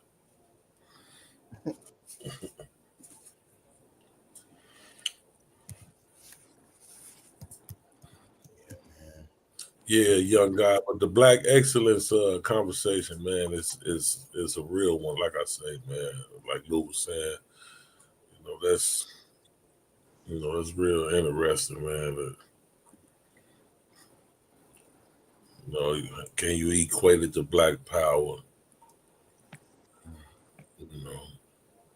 Are you wrong for saying what they eat don't make me shit? It's a lot of that symbolism that I be talking about. We do have,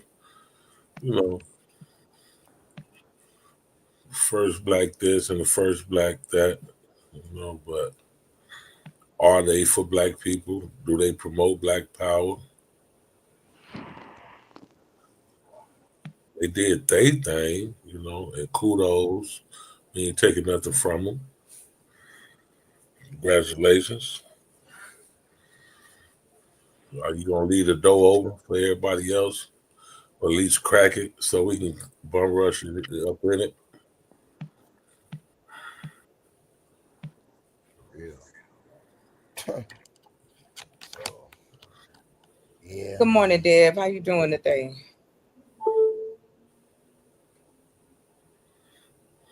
So yeah.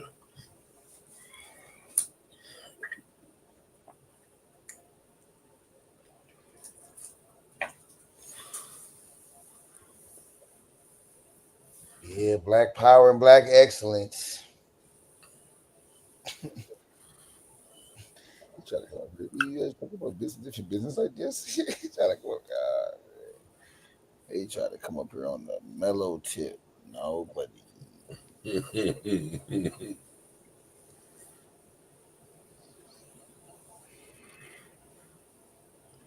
fuck that gym this morning, man.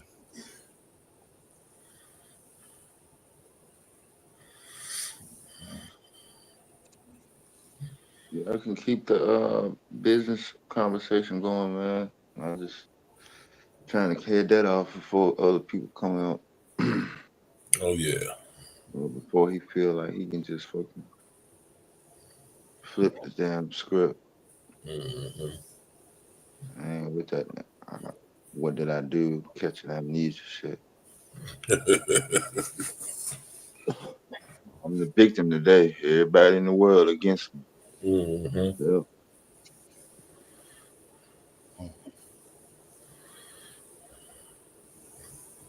Yeah. Hey, I wanted to jump in here and tell y'all right now, I just did the numbers on this. If I decided to make bonnets and do-rags, I have the potential to make between 20 to 50,000 a month just selling here in the US. Interesting. Yeah. Oh yeah, we know that money there. That's what I was saying about Black Beauty Supplies. I brought up Madam C.J. Walker because we know it's buku money in the black hair industry, black beauty But that's what I industry. mean. Yeah. We should take advantage of that. Provide the products that our people like using. Definitely. I agree 100%. Hair The other oils. part of that, yeah. It's just like how when you look at niche markets, right? They call that neat. Well, some people say niche, however. You have the potential because, again, it's not just black folks going to buy it. It would be a white dude walking around with a Kunta Kinte cloth do-rag on in a hot second. Oh, yeah. Somebody will buy, like I know for me, I've got like several different cultures up here. So if I made do-rags that represented people's cultures, folks would buy stuff like that. That's what I mean about the manufacturing side doesn't always have to mean metal. And if it's an issue of bodies or people getting to work or warehouse, now I'm old school. What you do is you find somebody that can sew this part, you find another person that sew that part, and you find another person that put it together. Boom, bang, bong. Yeah. Ain't nothing get a sewing machine. Shit, you know how many videos on here teach you how to sew something up? Yeah, I'm just saying. That's just an option. I mean, like I said, an option. It's just like if I decided to jump into moo business. That's big business. A lot of women like wearing, or they call them something else. I can't think of the name of it. It's not moo, it's another one. Because it's not the one you think of like grandma moo. I'm thinking sexy moo. A lot of women are wearing. No, I'm sleep. I'm sleep on. I don't know what the moo is. But this is one, like, it's the big dress. It's like some are fitted and then they have like big sleeves and they go all the way to the ground, or it's all one piece. Like it might be a little fitted at the top, but it's just to give you room to flow and not have a lot on, but you covered. So comfort. Is it day wear, night wear? Anytime wear. Anytime. Depending on what it look like. Okay. Depending on what it look like, because you got some bad moo-moos out here that look bomb. You be like, wait, is that for in the house or? Yeah, and that's another thing too. If we make stuff here, we ain't got to worry about tariffs. Mm-hmm. That's the point. And yeah, that's the point of it. And yeah. Marketing is key. Product placement and marketing. You know, like you say, if you get your product placed in the right places, gas stations along the highway and shit. Go everywhere. So like you say, it's like right. You're gonna see plenty of white boys with your do-rag. Hello. And white cheetah women, print. White women with your hello bonnet on. Bonnet on, yeah. White ladies love our bonnets. Mm-hmm. And they was like, why didn't I know how to sleep? I said, it's funny because your ancestors slept in bonnets. Mm-hmm. That's why I didn't understand the pushback. Because I'm like, wait a minute. Come on now. We've been rocking bonnets for centuries. What's the put? You mean when people be talking about black women having bonnets? Yeah. Like I said, yeah. I think it'd be a problem with the public thing. That's what it'd be like. Yeah, just be crazy. Be enough people cause a problem. But my point is this: regardless, the business model is to give Black people quality product and not break their pocket. It can happen. It can be done, especially now. Like when we talk about the gentleman was talking about the guy at McDonald's. That's different. They didn't have social media then. There wasn't even that many people. That's what they swear that it was then. I didn't live back there. I live here now, 2025. And the marketing is saying that people are desperate for authentic information because we have so much misinformation. Yeah. And I just think we do ourselves a disservice. Just got to start making something, you know. Like well, why they say make something, you know. Right, exactly. Let's get there first. You know.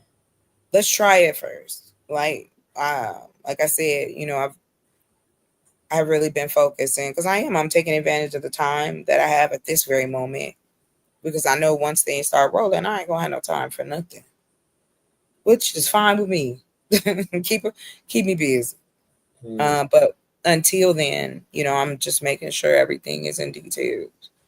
And I can only speak to my experience because I'm not going to assume anybody else's. That's why I talk about me personally, because I don't like to generalize because it gets you in trouble. Because again, you have to deal with the nuance. And so it's just like the four of us up here. And like I was telling Lou earlier, if I have more than one source of income, if another business is struggling, then I'm not pressed. You know what I mean? Like I'm not, oh my God, this rides on my house. You know what I mean? Like I know. Yeah. There's businesses that you can do online, offline, and it ain't gonna take nothing from you. And this is basically the things that Black folks buy and need. We do need our own chain of grocery stores with our products in them from wherever. I'm talking now in that regard, I do mean all Black people because that's money. And you know it ain't gonna just be Black people shopping in there. Mm-hmm. We live in a melting pot. So that's why I said I don't get why Black folks will argue, and I'm just saying now this one I am using in general. And if you are this Black person, then I apologize that you are. But what I have learned growing up in my community is this. If you're gonna do it, just go all the way, pause. And like I said, I grew up, it wasn't, you know, wealth or anything like that, but my community was solid. If you needed something, they were there. If something was sick, my mama was sick, somebody was bringing us some food. My daddy worked on other people's cars, go pick up the kids from school, like babysit, like we cooked together, like community. Yeah. Yeah. And no, I wasn't raised. You know, I wasn't raised in an all Black community. It was probably, I would say, 80-20. Okay. The 20% being, you know, the white folks, but everybody else was a minority because we started getting different cultures into the area. You know, because we had Ethiopians, they came, opened them up. They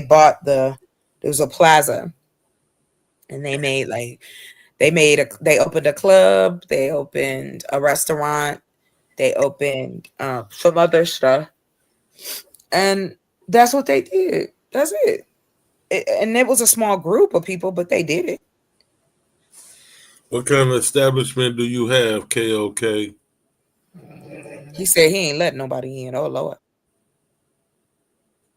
Which I don't have no problem with that, but I just wonder what kind of establishment it is.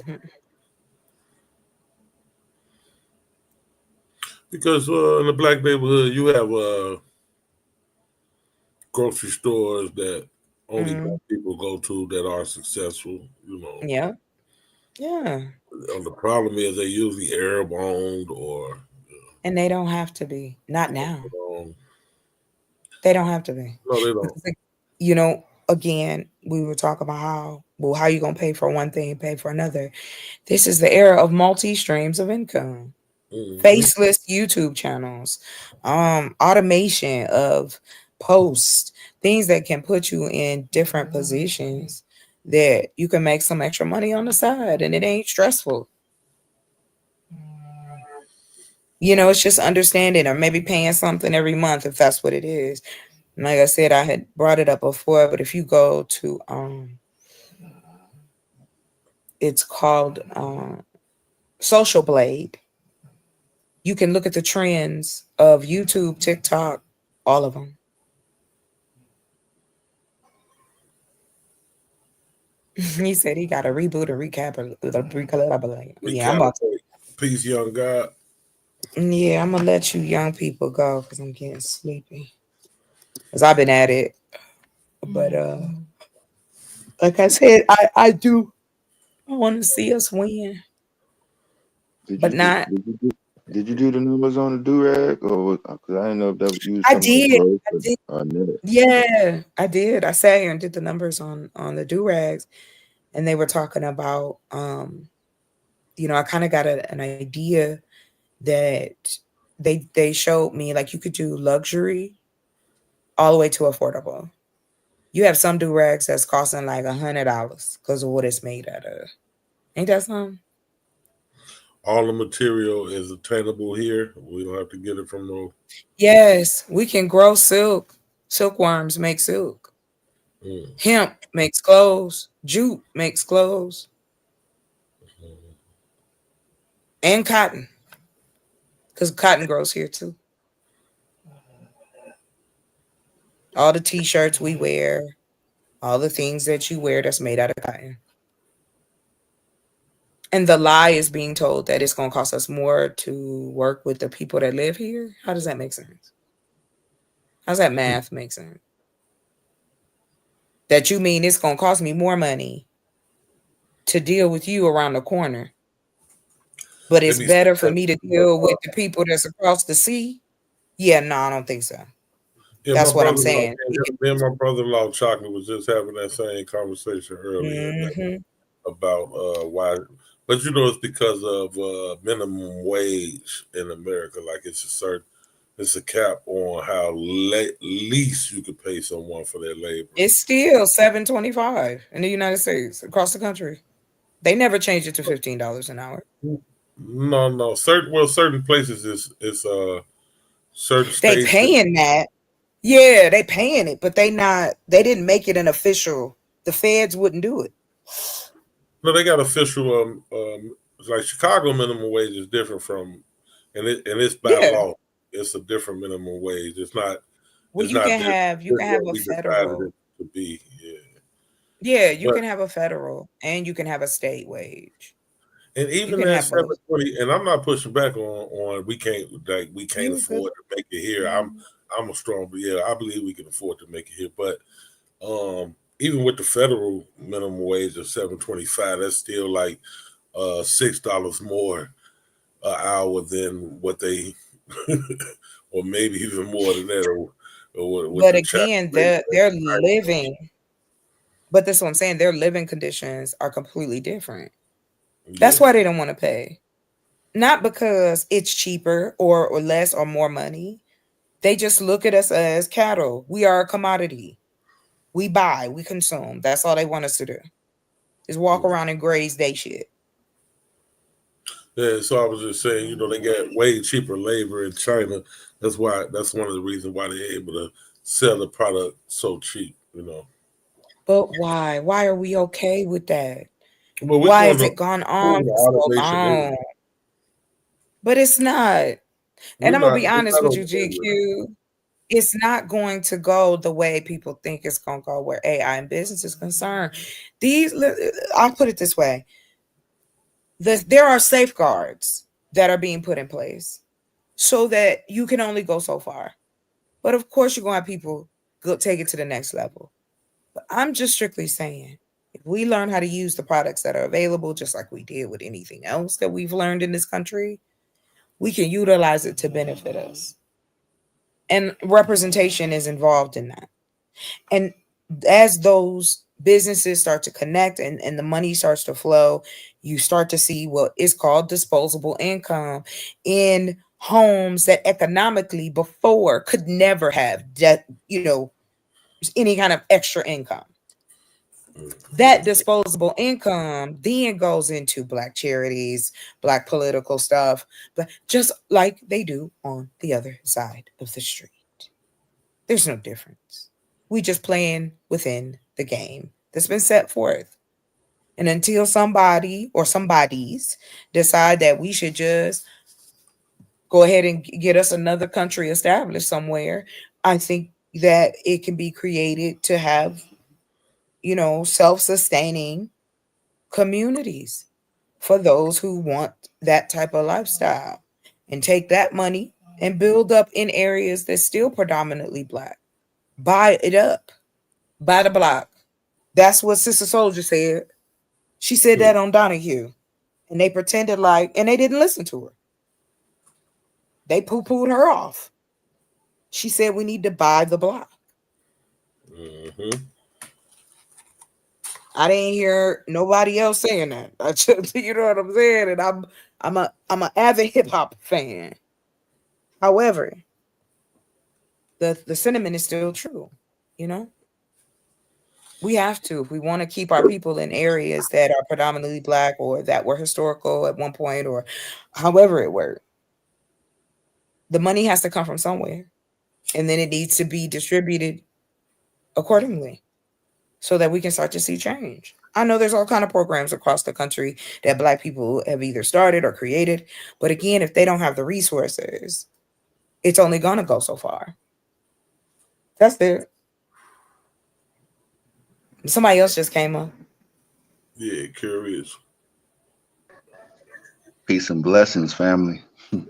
Top of the morning, brother. How you doing? I'm doing pretty well. I just wanted to tap in just a little bit. I would just say that before we could start anything as a collective of Blacks, right?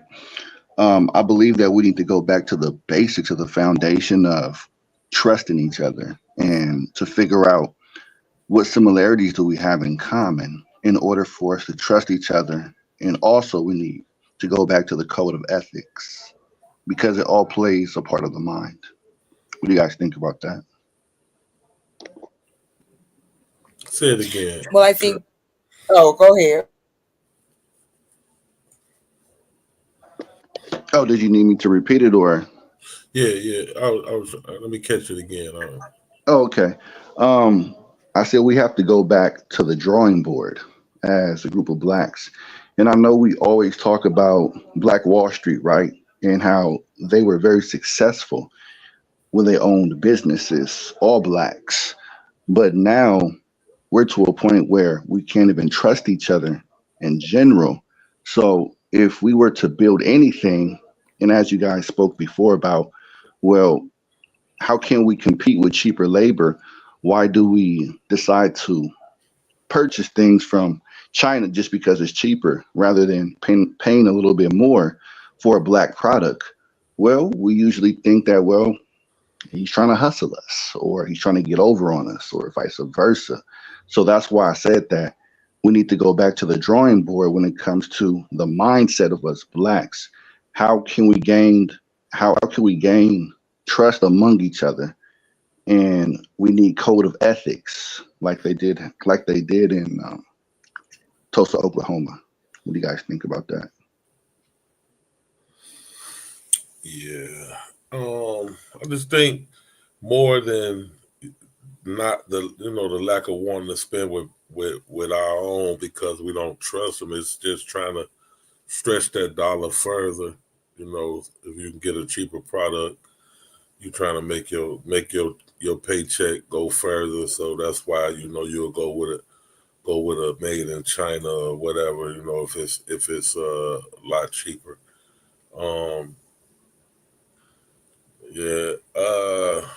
Getting back to the code of ethics,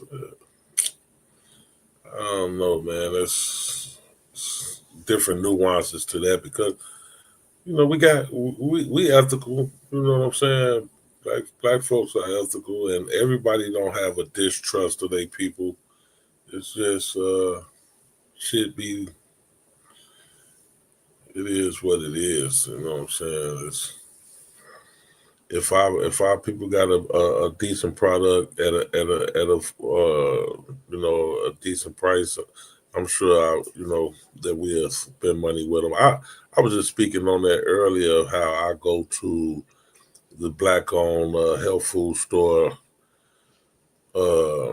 It's about 10 minutes from my house. It's a black lady that owned it for about 30 years. Eleanor's on Halsted. And her products be, like juices and pumpkin seeds and different things that I buy from her that I can buy at a, cheaper price at bigger stores, but I still spend the money with her because I know it's a black lady that own it, So I do, people do those type of things, not just me all the time, they are willing to make the sacrifice if they can. Everybody not able, you know what I'm saying? Because some people, like I say, have to stretch that paycheck as far as they can, so they have to go with cheaper prices, you know what I'm saying, over trying to spend with their own people. But yeah, so it's like I said, it's just different nuances to it. Because some of the stuff I know I could get, like when I get my cayenne pepper pills from her, and I know that I can get that same one at like Whole Foods for like half the price that she's selling for, the same brand. But I'd rather go to her to get them. You know what I'm saying? So then I like the atmosphere. Like, it's friendly people. It's her daughter, and a couple other black people that work in there. So, going there and chop it up. They put me on to different things, which they doing their job. They selling stuff. But, you check this out, Q, you seen this right here? Yeah, this good for this, this good for that. So they give me advice along the way to kind of like, so yeah. But I don't mind spending the extra dollar to go in there and shop with them people, man. That does make a lot of sense. But I would just ask, how can we apply that to the majority of us so we all can have that same mindset? That's the million-dollar question that I would ask. Education. Can you expand on that? We have to. Yes, I can. I have a problem with that. Through education, meaning we need to have more ads out here talking about it. We need to have more marketing for Black businesses, Black schools, Black banks. There has to be a overflow of information being poured on and off social media. That can be done. We have to show it. We have to let people know and not leave them in this place where, oh, well, if you didn't know, you need to go do your research. Okay. But on the customer service side of it, it's education. If you educate a customer, they'll be a customer for life. Because that's what they see us as. Customers, consumers. And we have the ability now to basically find out about any kind of business, how it's set up, what do they do, what do they don't do. The technology allows us to take it even further. So we can. It's, again, if it's only 48 million of us here, and I'll just say 41 million, that's the grown-ups. It's not a lot of people in the scheme of things to try to educate, especially now when you can educate on people's phones, tablets, websites, Instagram, TikTok. We could get the message out there, and it can be relatable to all Black folks on every level, socially and economically. So that would be my first move on that. Makes sense. Remember buy black owned campaign, like 90s, 80s.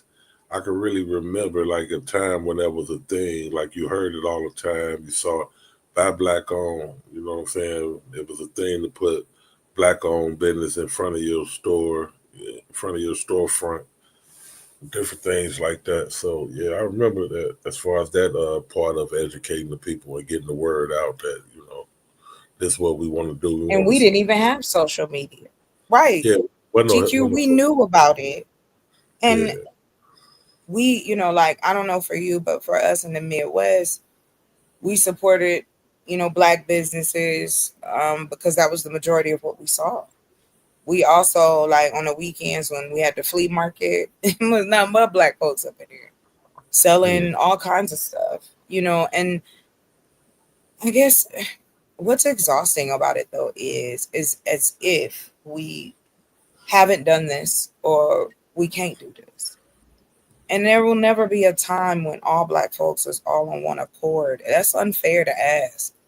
Because a lot of our paths, you know what I mean? All of our paths are different. And we have to be respectful of that. Yeah. Just like nobody wants to hear that all of us, all y'all came from the hood. No. I used to mess with my mother and tell her she was a first generation suburb. We was raised in the hood. And so my grandparents always had a house. Always. They had land. Always. But I never saw my aunts and uncles really take that and like follow they lead. Do you know what I mean? It was almost like I'm gonna do everything against it. You know what I mean? But you're not successful. You're struggling. So that's why I said you have several sources of income if you are in business.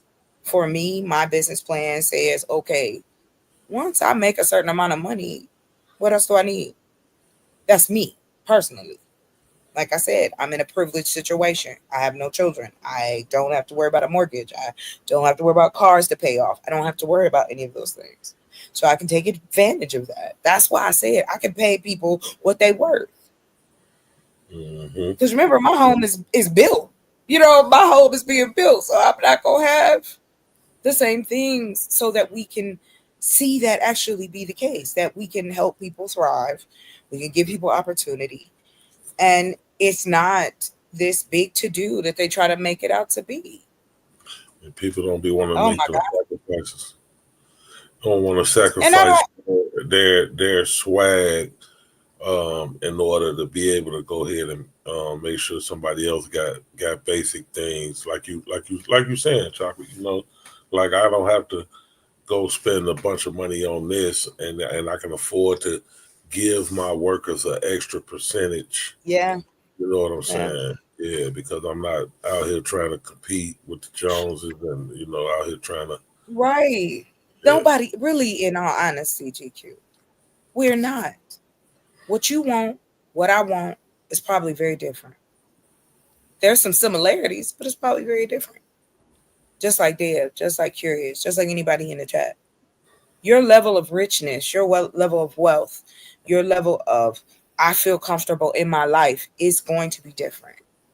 However, we now know in this country there are means to get that money so you can build whatever type of life you want in this era of time. And so now here we go. We also got the internet on our side. We can talk to people globally. We can sell globally. We can service globally. And yeah, I'm going to keep saying it. I'm going to keep saying it. And I'm going to keep creating because other people need to believe that they can do it. And I'm talking about people. God, please, Shannon is falling apart right before our eyes. His whole his rise and fall. We get to see the whole rise and fall of Shannon Sharpe as far as media is concerned. Yeah. Always well, Monique told him. Always to be a Hall of Fame tight end, but yeah, this media. Well, you can be good at something. You can be good at something, but personally be horrible. Yeah, no, I'm just saying this media thing. I think is over with. I'm not judging them. I'm not even saying that the allegations, even though it's been multiple now, more people coming out, other women coming out saying that he done choked them out, he did this, you know. So this $150 million lawsuit, girl, it's yesterday I heard about two more that came out the woodwork on them. One was from a long time ago, and she did spend 3 years in jail. She just so I don't know, you know, how valid her word is, and you know, things like that. But yeah, she was saying that, you know, she had a lawsuit in way before this current female. She had a lawsuit against him, which she lost. And well, she didn't. Matter of fact, she couldn't even get a lawyer to take it, and she ended up doing some jail time because she was kind of crooked already. But she's speaking out about how she was trying to warn everybody about Shannon Wade back then in 2010, and then you had another young lady who worked with him at Fox that said that he grabbed her around the neck and choked her. So yeah, I mean, it's coming. Shit start hitting the fan, man. You know, we try to have your back with one, just like the Mystical situation. You know, the first rape, man, Mystical ain't do that. We know how these women is. They just, because we had just seen it with Tupac and Mike Tyson, and you know what I'm saying. So we thought Mystical was just a victim, and then turn around a second time, like, damn, Mystical. Yeah, man, they coming after that brother, man. He get out of jail again, and it's a third one now. Everybody like, oh, this man, he doing this shit, man. All these people ain't lying on him. You know what I'm saying? So that type of situation, when you get too many of them, you know, separate times in your life, you done went to jail, you come home, you catch another grape charge, and then another one after that. No, brother, something wrong with you. All these people can't be just. Yeah, because I'm like, look at who you are. And he and you get have convicted on all of them too, Chocolate. That's another thing. It ain't like it was just allegations on all three of his. He got convicted on. So it's like, man, But that's what I'm saying. That goes just quick criminally, because I'm about to like jump he off. was civil suits, criminally. Yeah, the sad part of it, and that's another part of our community and another conversation. But when it comes to intimacy, sexual boundaries, all that kind of stuff, we don't discuss that in depth. I think a lot of times, and unfortunately, I've met men like Shannon Sharp. Unfortunately, I've also been in a relationship with men like Shannon Sharp who feel it necessary that if they can't get their word across, that they have to use their hands to get you to bend to their will. And when the allegations came out, and just quickly saying it, I was like, where there's smoke, there's fire. And I figured, I was like, bruh, this ain't your first time. You a little too comfortable with the way you talking to folk. But like I said, I hate to see it happen. But however, we don't know these people's personal lives. That's why I'm not gonna jump up and down for someone like that. I'm not. That's a totally different lifestyle. I'm not in that. But I do find it interesting that it always comes down to the same two things. If it ain't money, it's sex. It just don't make sense no more. And whether the media knows or not, he did things in his actions that he should have been doing. Period. I don't care what color you are. When you start to feel the need to put your hands on somebody, I have nothing for you at all, because it's not necessary. It's not necessary. I don't think women should put their hands on men either, just for, the other side, just so y'all don't think I'm being biased. I don't agree with it either way. If you can't sit down and talk it out, then walk away. Go chill out somewhere. Don't put your hands on folk. And then now, just like always, of course we got people that split. Just how many men you'll have with free food off grid. Well, can I just say this real quick? I'm gonna jump off. There's a guy, I'm not sure if I've ever talked to Jeremiah. But he says you should try it. Oh, he must live off grid. Yeah. Yeah, Afro, because we don't control it. This goes back to representatives. If we don't control the media, we don't have any stake in the narrative being told, of course, other people are going to be willing to believe the bull. This is what I meant before, and I keep saying it. We don't have enough representation. We need the media channels. We need more online channels. We need streaming services. All of these businesses can be created and put in the hands of people who want to run it. And that's what they do. That's what, I mean, if you really want to break down the skeleton of business, that's what it is. It's about what you can do, how you know how to do it, and can you create supply and can you create demand. But in the niche of Black folks, there's a $300 billion basically suitcase of money sitting on the table. And these companies don't care. So if the companies don't care that we cape for, then why do we always want to fight about making products or creating services for our own? Mm-hmm. It boggles the mind. I'm gonna mute up. I holler at y'all. Appreciate you. Y'all know that. Yeah. For sure. If I can go back to a GQ, because it seems like you have a lot of good intakes, some good input. I want to go back to the convo about buying black, right?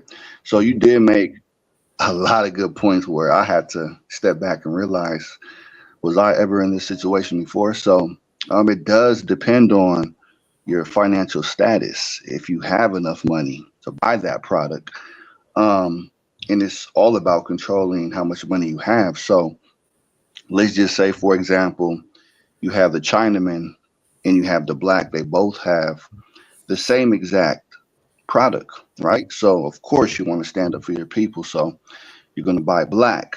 But let's just say if you don't have enough money, but you need that product immediately, and the Chinaman is willing to knock down the price. So how is the brother going to feel or the sister going to feel if you now continue to be in this situation where the Chinaman now has a cheaper product and it's the exact same product? How do you go about that? Okay. How would you handle that situation? That's what I'm saying, man. You have to, that's my point. You know, you have to go with your wallet a lot of times, man. Everybody can't make the sacrifice to spend more just to support their people. And, you know, it's a group, and that's what's going on out here now. That's what's been going on for years now. You know, that's the Arabs, you know, when they start putting up their little shops and stores, liquor stores, convenience stores next to the black-owned store and making everything cheaper, they were willing to take less and make a 2-cent profit on. A lot of them were living inside their stores. You know, it's a sacrifice type thing too, because it's that work both ways. It's not only on the consumer, it's also on the person, you know, the black-owned business to try to, you know, make their product. You can't feel like, you know, you're gonna make $1 million off a year off your business. You may have to seek low, you know what I'm saying, like the other races do, and you know, until you can come up, you know what I'm saying. And now, if I can make enough to keep the lights on and keep my business running, you know, let me just try to do that. I'm not just trying to make so much money where I can ball out. I go get the Benz. I can go do this. I just need to keep the lights on, keep my bills paid, you know. And if I can stay in business and sustain long enough, then eventually all the other things will come. You know what I'm saying? But if I don't do that, then I'm gonna be ran out of business because these people got cheaper everything than what I got. You know what I'm saying? So that's how it works. So it goes on both ends too. You want your people to shop with. You gotta come down to the, you know, to make it affordable for them all. So you can't just, you know, I'm about to make buku money off of this pack of whatever. You know what I'm saying? I need to just make me a little profit off of it. I don't never want to sell nothing cheaper than what I paid for it, but I don't have to double up. Everything ain't got to be a double up or 50% markup. You know what I'm saying? It's okay to make 10% up or 5% off certain products. Then I may have a couple in my store that I can make a 50% up on it. You know what I'm saying? So, you know, I got to be aware of my competition. It's business, man, you know, and it's a lot, like I said, it's a lot of nuances to it, man. It's a lot of nuances to business. But as far as the consumer, like I say, man, consumer is going to go with their wallets, man. They're going to go, if they can get the same product for cheaper, man, it's hard to make them go. It's going to be, it's going to be hard to get them to pay. You know, if we talking pennies, you know, you got the product for 5 cents more than the competition, you're black owned, your consumer might say, you know what, I'm gonna buy it from this brother. It ain't nothing but a nickel more. But when you damn near double what these people talking about, or 50% more, you can't blame that person for trying to look out for their wallet. They got ambitions too. They might want to eventually open up them something, start them a business, and they ain't gonna be able to do it. They're giving you all their money, paying big markups on shit, you know, just to support a black business. Yeah, I can definitely agree on that. So, I mean, I know I'm just asking questions, but you know, it's all good, bro. It's all good. Because until we get the Rufus villains to come up on the panel, and they're gonna start some arguments about a whole bunch of shit. We're gonna hold it down. It's all good. Right, because as you speak, I kind of reflect back into the time when I was growing up. I'm originally from California, so back in the day when AT&T first came out, right? I'll just make a quick comparison. So we have Verizon Wireless, and then we have Cricket or Metro. So people that would have Metro will always be criticized to be the poor people, right? So they would be hagged on. But if you have Verizon, then of course you have some type of status, right? So even though Verizon Wireless, their plans were a lot more expensive than Cricket or Metro PCS, you know, that gave that person that type of status mentally and according to the society also. So let's just say, for example, if we look at the different companies as different races, right? So if Metro began to upgrade its quality, right, and not only their price, but they're upgrading their price because they're investing into their quality of service.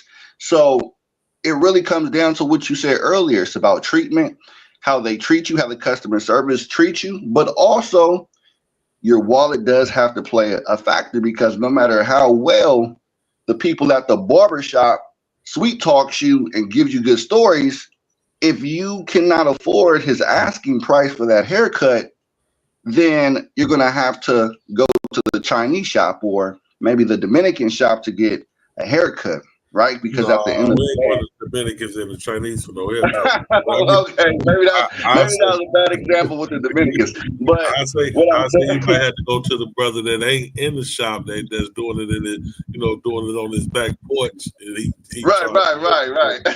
So I would just say that subconsciously, as humans, I don't think we have a problem with spending money. It just depends on the type of the quality and the service we get back from either the people or that thing that we're using. So that's why people still continue to buy expensive cars, because not only it's a social symbol, but the quality lasts a long time. Like Honda and Toyota. Yeah. Those companies have reputations of lasting a very long time rather than other fancy cars, right? Also to your go ahead, bro. No, go ahead. No, I was saying also to your point, vehicles made in America did, you know, at one time last way longer. Like you buy a vehicle, you might have that mud 20, 30 years. You know, when it was everything was manufactured here, it was definitely a better quality of vehicle versus now everything being fabricated in China and everything just being assembled here. Because now, basically, what we have in America is assembly plants where they get all of the things fabricated overseas, and then you know when they get it back here, they assemble it, put it all together here, and then those are made. But I think that's about design a lot too. They're not made to last as long because it's not a good business model for a car manufacturer to have a customer that only shops with them every 20 years. So, you know, they have vested interest in making the vehicle only last, you know, 3 to 5 years before you have to get another one because they need that turnover. They need to keep making money. You know what I'm saying? So I've seen where car manufacturers had vehicles that were lasting too long and they took them off the market because they were lasting too long. Like that, I always speak about that Cherokee, that box, that old square box Jeep Cherokee. And them things were lasting so long, Jeep stopped making them. They like, nah, we can't even have them. You know, people who buy these, they don't have to come back and buy nothing for 20 years. They keep these things and they be running so good, you know, so they have to, you know, dumb down their product a little bit, to, you know, for a lack of better words, so they can keep a turnover going. Yeah, that also makes a lot of sense, business wise. So, sorry for my throat. So for the blacks that would like to create businesses, whether it being a virtual business, meaning online, or a physical store, or any type of physical product, do you, in your personal opinion, do you think that it would be a great idea by always having to let the person know, hey, this is black owned? And why? Only in certain instances, not always. It's not always a good business model because you want more than black people to buy it, and then you have some white people, as we know, that won't buy it if they know it's a black-owned business. So that's where I was going with it, brother. Depending on the product you got, you know, you want everybody to buy it. You're trying to make money. You know what I'm saying? You catering maybe to your people in some instances, but for the most part, you in business to make money. So yeah, it's it doesn't have to. If you got a product online, does it need to say black owned business? If you know it's an online product or something you're trying to sell, I don't think so. I wouldn't think so because you want everybody to buy it. You don't just want black people to buy it. Hey, do you want to start off with black owned so you can drum up some business with your own people and get them to buy it first, and then you know, and then after, you know, you get your core base, consumer base, then take the black owned business off your marketing so you can get everybody else. That may be a good market strategy because it's all marketing. We know that. You know what I'm saying? It's all marketing. Right. Yeah. What's going on, Afro? Hey, peace, Black Power, Afro. Hey, peace, Black Power, GQ, Black Power to the brother, devastating.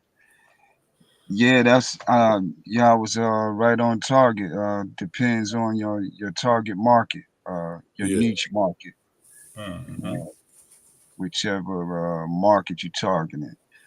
After you make a demographic assessment, you know, of your market, of the buying habits, you know, what range, then you have the different pricing strategies. You were just talking about one, prestige pricing that we see with a lot of the consumer goods in the market today. We got a big thing going on with the Gucci and the Fendi. Yeah.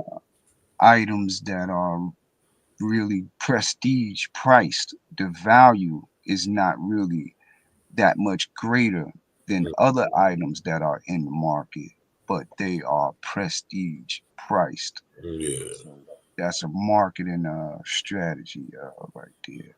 Mm-hmm. Great good People don't conversation. want it if it don't cost a lot. If you give them a cheaper price, I've experienced that with different products that I've sold, and I would have really would have a cheaper price than a competitor, and just because, and they would have the exact same thing I got, but because I have a cheaper price, they feel like it's not worth, that my stuff is not as good as the competitor. So now, but if I raise the price of it now, they'll come shop with me, which is crazy, but for the exact same thing. But that's a mental, like you said, Afro, prestige pricing marketing tactic. Yeah. And partially psychological pricing. Yeah, All, psychological thing. Yeah. all of that was right in our textbook back in my school days. Mm-hmm. I got a little minor degree in business, but that was like basic, textbook right there. Prestige pricing, Mm-hmm. psychological pricing, along the lines of what y'all building on. Yep. Yeah.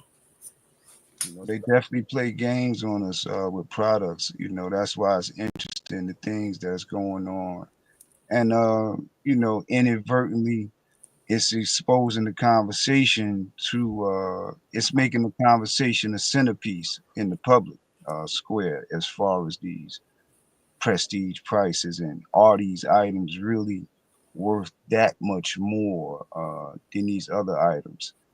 And we see most of the time the most highly prestiged and most highly valued items are attached to Eurocentric brands, like Fendi and Gucci, Mercedes, BMW, which are really, in some cases, I would say from my experience, Japanese competitors can provide a better vehicle in a lot of cases, in my opinion, my humble experience.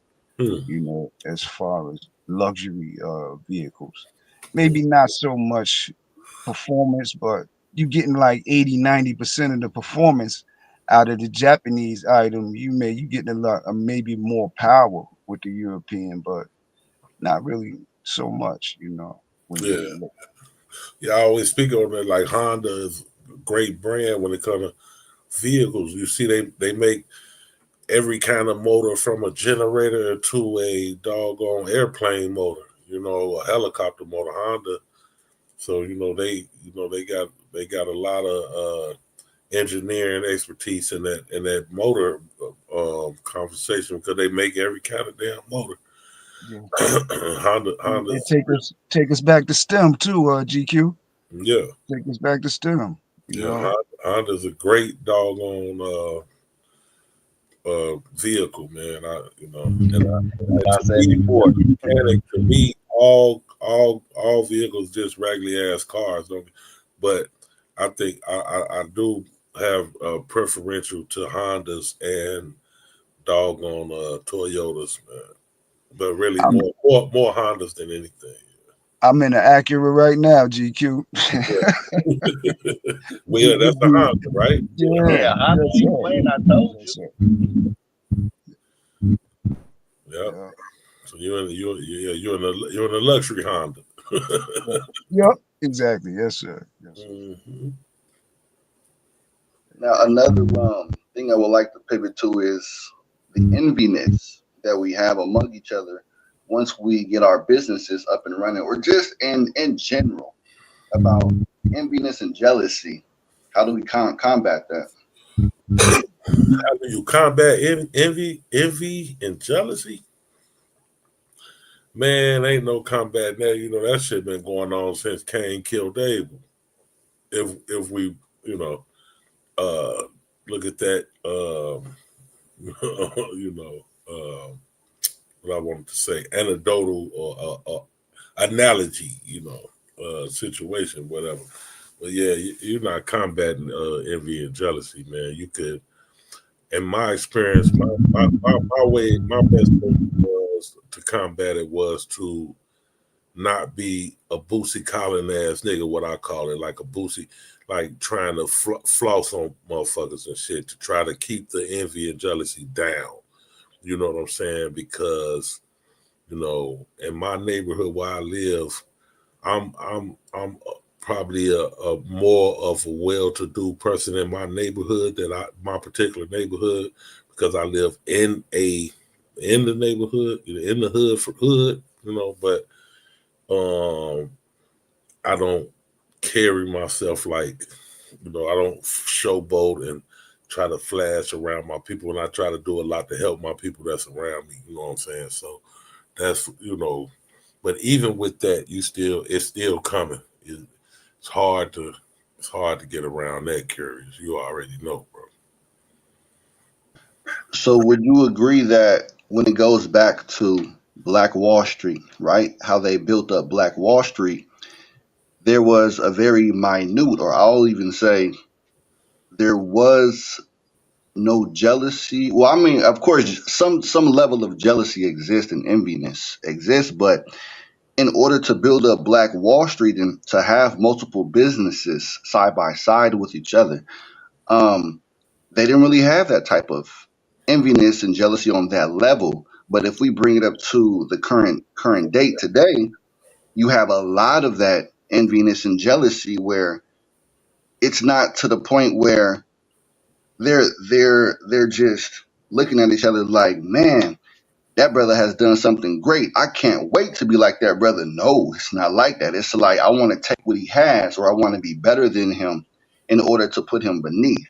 That's what I mean by jealousy. Yeah, that's that white folk shit. You know what I'm saying? That propaganda and get you in that kind of mindset. You got to think about Black Wall Street, man. Everybody was coming from fucking slavery and sharecropper and whatever, so everybody, more or less slavery, not even sharecropper, but so everybody was coming from the same point. That's like you get it with these fucking immigrants. You see it when they come up here from Venezuela or Mexico, and they get up here and they all work together, to come up. You know what I'm saying? It's not. I mean, I'm sure they still have some form of jealousy around, but for the most part, they all working together, man. They, everybody in the crib together, everybody doing their thing. They trying to come up because, we all come from a place of necessity. It's a place of need that we come from. So that's why I think they were so successful with Black Wall Street. It's like wasn't really no big eyes, little U's, because we all little U's when we touch down in this motherfucker. You know what I'm saying? Yes, sir. And I gotta give them that respect on the fact that they industrious. You know what I mean? But it's an element there where they do have, some outside financing, but like a lot about what Dr. Mobile's on, brothers can access, grants and stuff like that for those, but those people do when they enter the community, they do become industrious. They will do things that we don't normally see our people really exhibit a willingness to do because it's unfashionable. But they'll get out there and slice up some mangoes and things like that. You know what I mean? I'm talking about, we see how they do. They'll go straight ground level with it. What they say, necessity is the mother of creation, the father of invention. Yep. Mother of invention. Yeah, so you're gonna come up with a way to get you some money. We've seen black folks do it forever, bro. I mean, so it's not no new thing with us. We just came up with every damn form of way to come up and feed our family and do what we got to do. So so it's not like, we've been doing it since Black Wall Street and beyond. It's like picking cotton. GQ, you know, and initially that probably turns off a lot of us because of our experience, that unique history our people got in the South with being forced to pick cotton. But being industrious and growing cotton and providing fabric for ourselves and our people, you know, it's nothing wrong with that. That's You right. know, it just depends on how it's marketed, you know, to us, you know. But we definitely should have an interest in picking cotton because we all need socks and drawers, you know. Yep.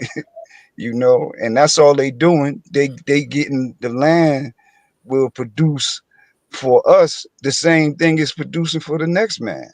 You Yep. know, but we got away from that, you know, and most of us are like, well, pick cotton. Like, I ain't picking no cotton. You got drawers on your on your Yeah. behind. Nobody needs to pick the motherfucking cotton. So we out here, like you say, we gotta wear clothes. Shit. Yeah.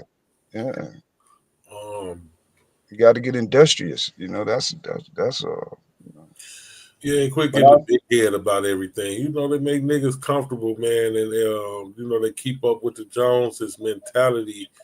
You know, it hurts us a lot too. You know, everybody Right. wants the big man, and I got this, and and there's nothing wrong with big upping yourself or aspiring to have great things and, you know, educating yourself to come up with whatever. But, you know, you don't want to get too far and forget where you came from is the thing. You know what I'm saying? That's what we always be talking about when we talk about people moving, you know, getting the upward mobility and moving out the hood and trying to get, judging their wealth to with their proximity to white folks and shit. You know what I'm saying? So are you saying that there's no solution to that to give to the black people, to us black people? There's no solution for jealousy and envy?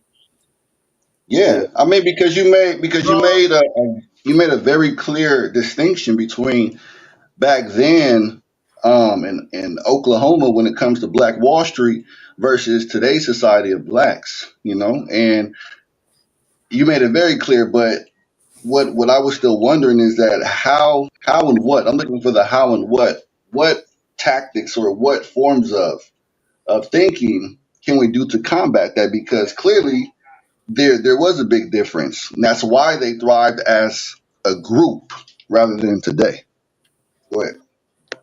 Yeah, I can't. Yeah, like I said, I can't get past that jealousy and everything. That's some emotional shit that it's gonna be hard to try to train your people, you know, up out of that or whatever. But you know, I don't think we suffered too bad from that any motherfucking way because ain't nobody got shit no goddamn way to be jealous and envy of. But the sister said it earlier, you know, when it comes to most of this shit, it's just education, man. You know, educating your people on, you know, on how to acquire a lot of these things, and then you won't have them worrying like Dr. Bo always do. You know what I'm saying? You don't have to worry about them trying to come after yours because you done taught them how to get their own. You know what I'm saying?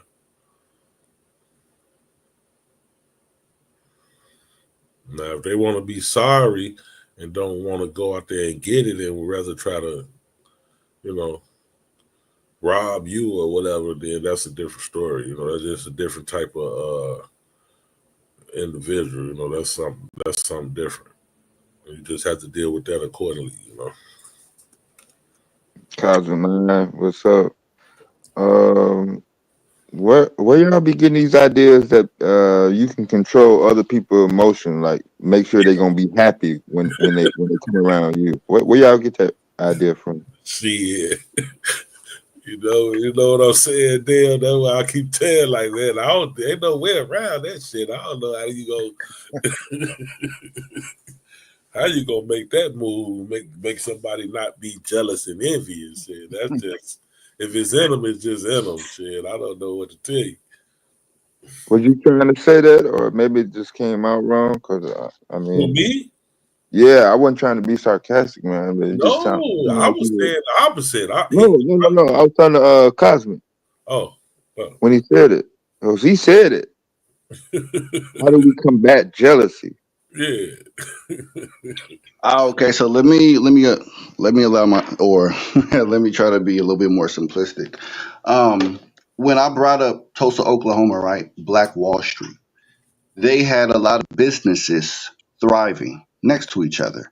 And when I was having, that convo, that dialogue with GQ, I was trying to make a clear distinction that even though jealousy and enviness exist, but back then it wasn't to that degree as it is on today.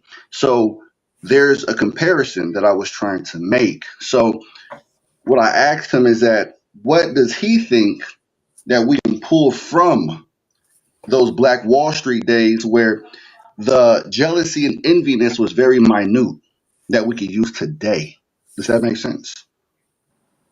No, you had people that have had probably even a more of a jealousy based on the economic and social environment coming out of um, Jim Crow, fresh off of Reconstruction, not knowing the fate of economic projections, along with dealing with what they was already dealing with. So any small petty thing was probably magnified even more, if you ask me, How was it magnified? because at the turn of the century, there were um, we at the turn of the century, you were experiencing massive uh, black community attacks, not just in Tulsa, Oklahoma, but you can go all the way over to the East Coast in the Carolinas, Wilmington, down in Rosewood, uh, all through Georgia, Mississippi, as well as Oklahoma and up in Midwest. As far as not being satisfied with the results of what came out of the Civil War. So while the rednecks were battling with rejoining the Union in their fate, they were really taking no prisoners. Uh, Black folks were trusting to say, "Hey, we gonna fight for the Confederacy, you know, and when we done, we gonna get this land, we gonna get this property, we gonna be free of slavery." And it did not all pan out like that after the Civil War. So when uh, businesses begin to try to survive on their own, their trust level, even amongst their own people, was not that. They had family members, blood members go against their moral values. Hey, you fighting for Confederacy, you fighting for the Union. You had brothers and sisters fighting against each other over slavery, not even a generation prior to. So I'm just saying, if we're going to assume, 100 years ago, then how can you assume if families, black families, had opposing ideologies coming out of slavery, Reconstruction, in at the peak of Jim Crow, that they were going to be relaxed, calm, and open as trusting when it comes to trying to survive, especially after being attacked and trying to rebuild again, as we saw in various places across the country. So I was just trying to see where you was basing on your mindset in terms of your ideology of that.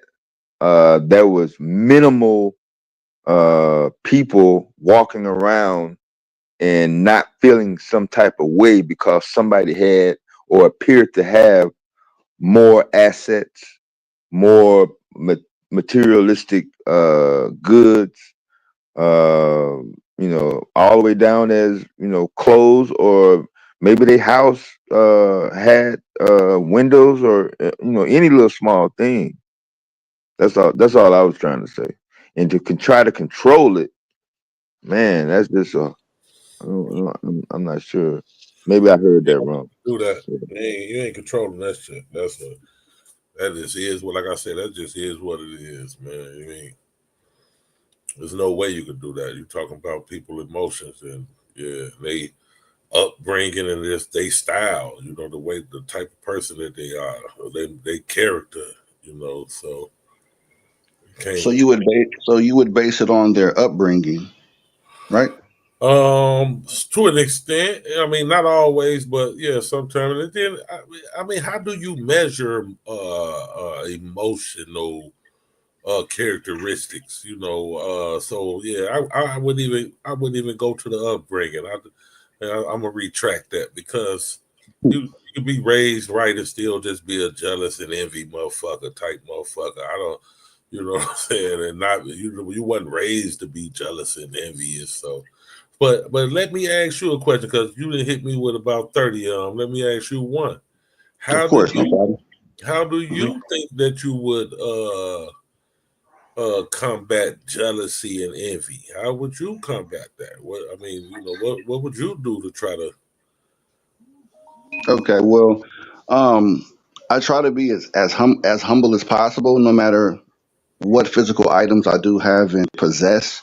And if people are around me, especially, of course, black folks, right? As black folks, and they may look at me a certain way because of the physical things that I may have or the type of lifestyle that I live with, not. But I never try to boast on him. So I would tell him, or just pretty much show him what I'm doing and share the knowledge. Like the other sister said, it's all about educating, right? So instead of trying to flaunt You're a good flaunt what you parent. You basically said everything I told you. So yeah, I get. no, no, no, wait a minute, Like, because you said technically, hold on, my brother, you said technically it's impossible, right? no, So no, I'm just I trying. told no. When you first asked me that question, that's exactly what I told you. Everything, what you maybe said. I have bad hearing, but so He's how I would combat it, is that just to show if a person hungers for a type of thing that that person has, just show them the way, Yeah, or to try to share it with them rather than continue to be selfish about it. And that's I'm very grateful that you brought that point up, because it was going to lead me into my next question. Of course, remember, I'm curious. So a lot of us blacks, we value money more than integrity. So I want to try to learn how to take it back to the basics, where who gives a shit about $1 million, rather than sacrificing our own people over that value of money. Just like some people, I'll just give a small and brief example. People that are born and raised in a hood, right? And if, let's say, some white folks say, listen, I'll give you this type of lifestyle, but you have to be a Coon and bootleg, right? So I would change your lifestyle and I will give you this amount of money in order to sell your people out. That's what I mean about integrity. Are you willing to sell your own people out to get that bag? I guess in terms as what people would say on the internet.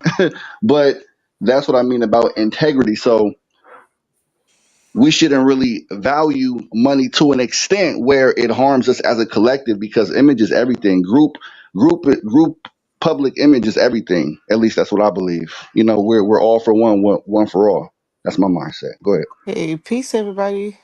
hey, peace, Dr. Moore. How you doing?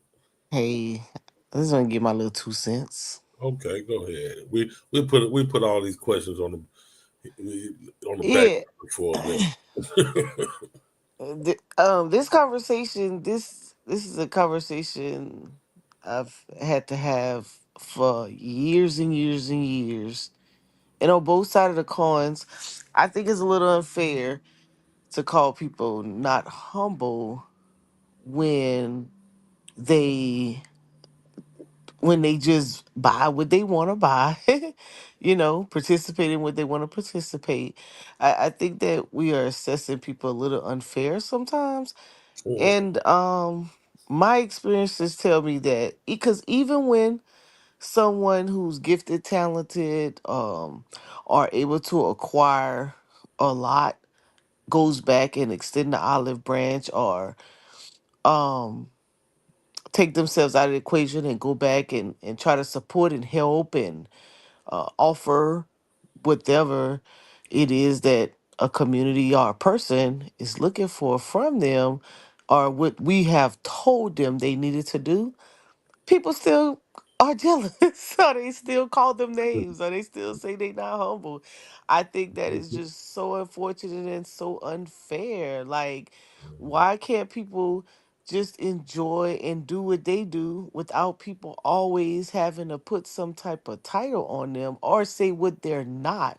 Most of the time people don't even be bothering others. They just jealous because they jealous. I mean, I agree, GQ. People, I don't care what upbringing you bring, Right. people gonna be what they want, or they're gonna say what they want, they're gonna size people what they want. I remember some friends, as a matter of fact, that's what I beg. I don't even allow people to come to my house anymore because I remember a friend telling me, oh, everybody ain't grew up with a silver spoon in their mouth. Okay. Everybody don't have, everybody ain't retired at 38. Everybody ain't got this and that. And I was like, hold on, where all this coming from? I Right. don't even, it's the simplest little things. And for a long time, like, if you go into somebody's office and they have like their accolades posted on the wall, and so what they done to be. I never, for that same statement, I never posted any of my stuff. It wasn't until I think I was like 41 and a friend of mine said, don't let people put you in that. No, no, no, no, no, no. You post whatever you want to post. You put up all your stuff on your, because people come behind, they be like, damn, she ain't got nothing, not a picture, not nothing. Because I Mm-hmm. got sick of people saying that. And I'm like, man, you don't bother people. And I'm not making it about me, but I'm just saying it just in general. No, that's We real. could we could take right now what's going on with Shador. Just because the man got money, he want to present himself a certain way. Now everybody's mad. Like, you need to humble yourself. What? What? Call? Tell me. Define humble, because because the in my opinion, when we say people need to humble themselves, you have to tell me what's not humbling about them. Right. What's causing someone to say that this person is over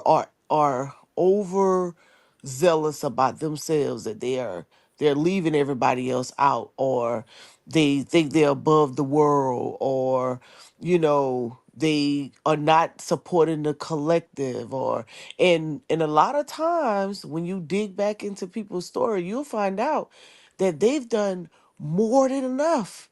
Like, at what point does the person who needs the support stand up?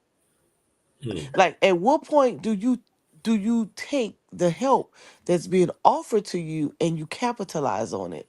Is the world supposed to just continue to just reach out, reach out, reach out, reach out?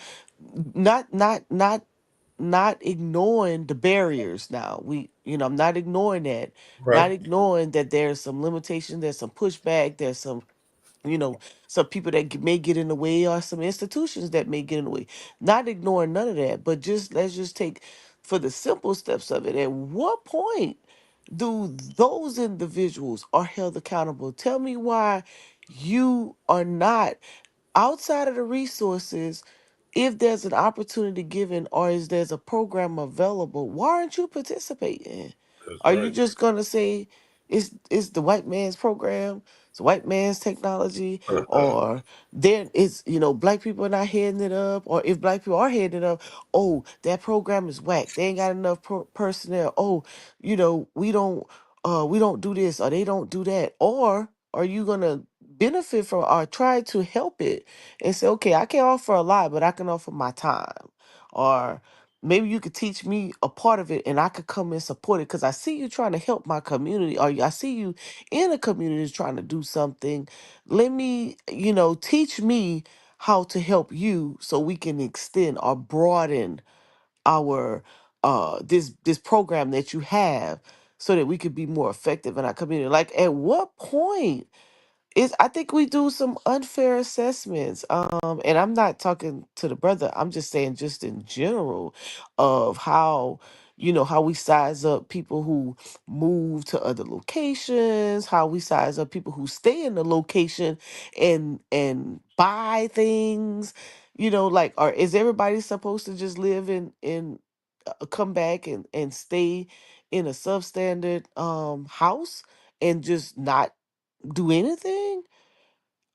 Sometimes I think that people who don't uh appreciate the finer things and do it out of country versus where they live, they do that for a reason because of what we're saying right now. People are jealous. We find a reason not to be a part of one another's world, or we think that people don't want to be there, don't want to help, or don't want to give more, when in actuality, if you don't capitalize on what I give, then am I supposed to keep giving?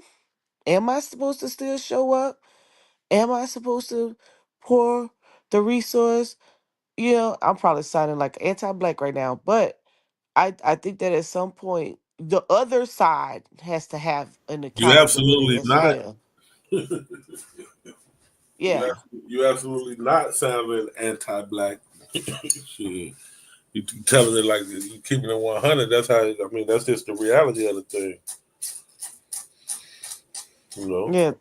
I think we People have soften to it take up just a advantage, bit like too you said, of much. those opportunities, and you can't hate on the next person because they took advantage of the opportunity and you didn't. You know what I'm Yeah. saying? That's what. And stepping stones. Like we have to teach teach people how to leverage, right? Teach Mm-hmm. them how to leverage something. So I absolutely couldn't stand the military. People would be like, "What? Not you?" I'd be like, "Shh." I would just step in them stones. Let me tell you something. Tell me how to get promoted. How can I make some more money? Oh, okay. What I can, how to, oh, wait, how many years I gotta stay to get this educational benefit? And then what can I do with it? Oh, okay. Let me make it through. Lord, let me just make it through. Let me make it through. Let me make it through. Right? Or when I was in college, so I didn't think I could sustain a D1 school, so I took the junior college offer route out, and I ended up at this little rodeo school in Kansas, Fort Scott Community College, and I was like, "Oh snap.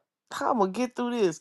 And I was just trying to figure my way through it. So, okay, I'm gonna have to work this to get that. I'm gonna have to work that to get this, and try to figure my way out and maneuver my way through or whatnot. And so I try to tell young adults, like I was telling Dev the other night, with the cybersecurity class, like the young adults, they're impatient, they're not signing in on time, they whining and complaining about how it's starting, what they think should be done. None of them got any skills now. Here, these individuals gave them a huge discount to participate in this training, and all they do, and it's all the young adults, the 35-year-olds and younger, all the way down to the teens. And we're like, and so they was like, okay, Monica, we gonna need some help. We gonna need some volunteers to come and help us with the younger crew because we really trying to offer this information. But man, woo. Okay, I mean, what are we to do? Like, what part are they gonna play in this? How do you actually get somebody to sit still enough to learn? That's where we are right now. How do you get someone to sit still enough to become interested enough to pick the book up and read or listen to a lecture or allow someone to guide them? How do you do that? May I We answer don't that? even know. Yeah, go ahead. I'd love to know because we got a whole bunch of them. Okay. I'll bring you on down Um, here. the the first the Got a first class of 50. Bring it. um I'll use myself as an example. I would just say that everyone has a different learning method. Everyone's method of learning is not the same. It's not universal, and I've learned that in school. And I'll be very very brief about using my own personal example. in summer school, when I was going for my IIT, um, I completely failed my course, completely effed out, right? And I didn't comprehend the method of how my teacher had taught, right? It worked for a lot of other people in the classroom, but for me, it didn't. So I had to take a training program in the summer, or I had to go to summer school. And he just gave me the book, and I just, as I sat at work on my free time, I just kind of read the examples and I did the examples. So when I started to go through the book halfway, I understood and I comprehended the information a lot better through examples. So the following semester, during our finals, I was the first to actually finish the class, our final test, and I aced out. So that taught me, that was a life lesson for me, that maybe one way doesn't work for that individual, but me, I am a learner that's based on example. So I am an example based learner rather than the way that he was teaching. So that's why I say that everyone's way of learning is different. People have different learning curves. So going back to answer your question, everybody doesn't learn just by sitting down in the classroom the traditional way, because some people have ADHD, or some people are easily distracted, or just in general, that one method that that teacher is teaching just doesn't work for certain students. So they may have to find a different way to learn. So we just have to find out how our brain adapts to a specific learning way or a learning method. That's all. So everyone doesn't follow the traditional sitting in class and just reading the book and listening to audios. Go ahead.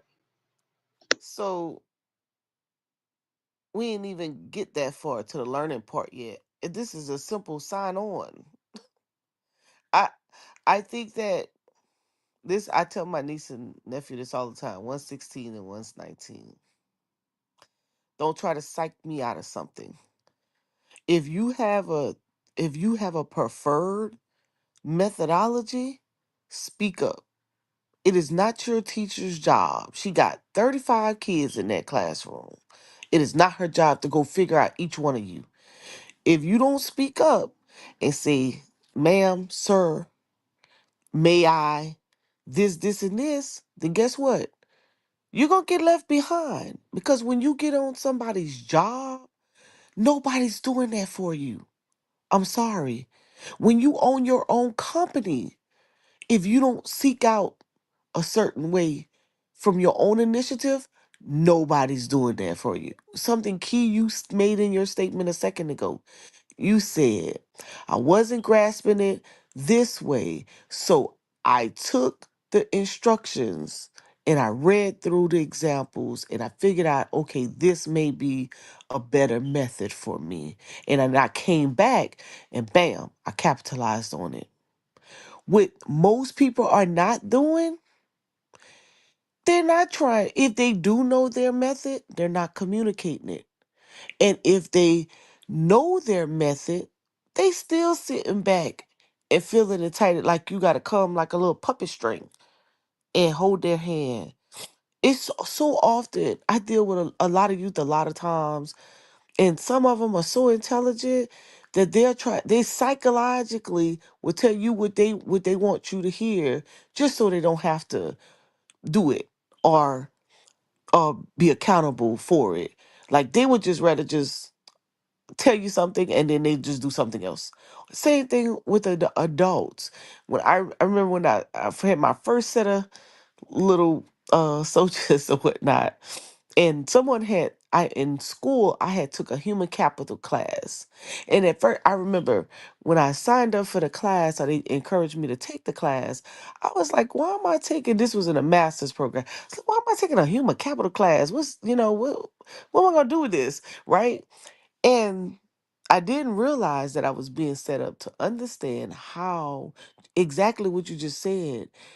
how everybody has a different learning style.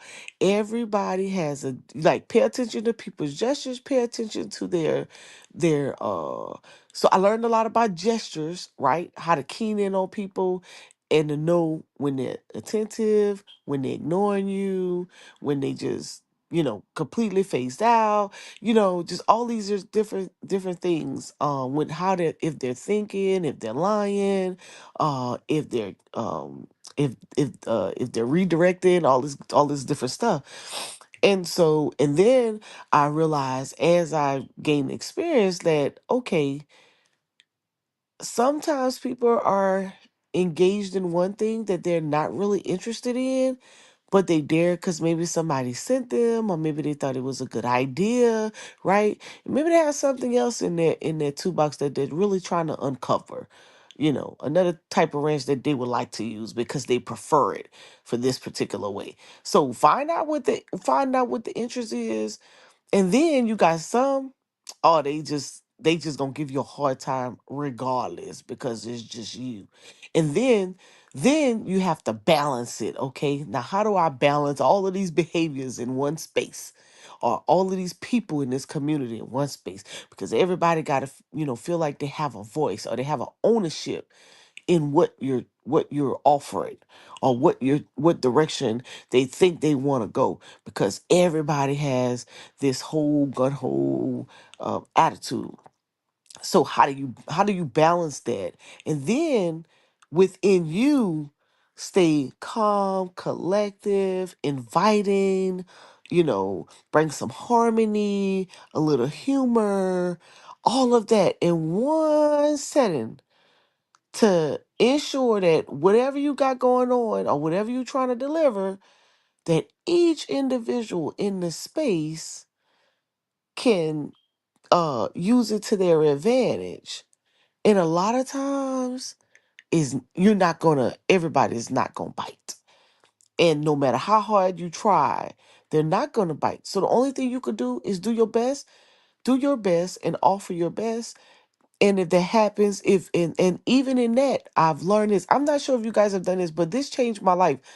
When I was working at Voc Rehab, a state agency, as an internal auditor, they set up their own leadership success pathway, right? So if you were going to rise up through the ranks through that agency, they had their own pathway. They had two things they pride themselves on: rewards and training. So they used to every month, the anyone in the agency had the opportunity to recommend you for what they call the celebration of success. You would get this little certificate, and the more certificates you get, it was like a point system. And they had these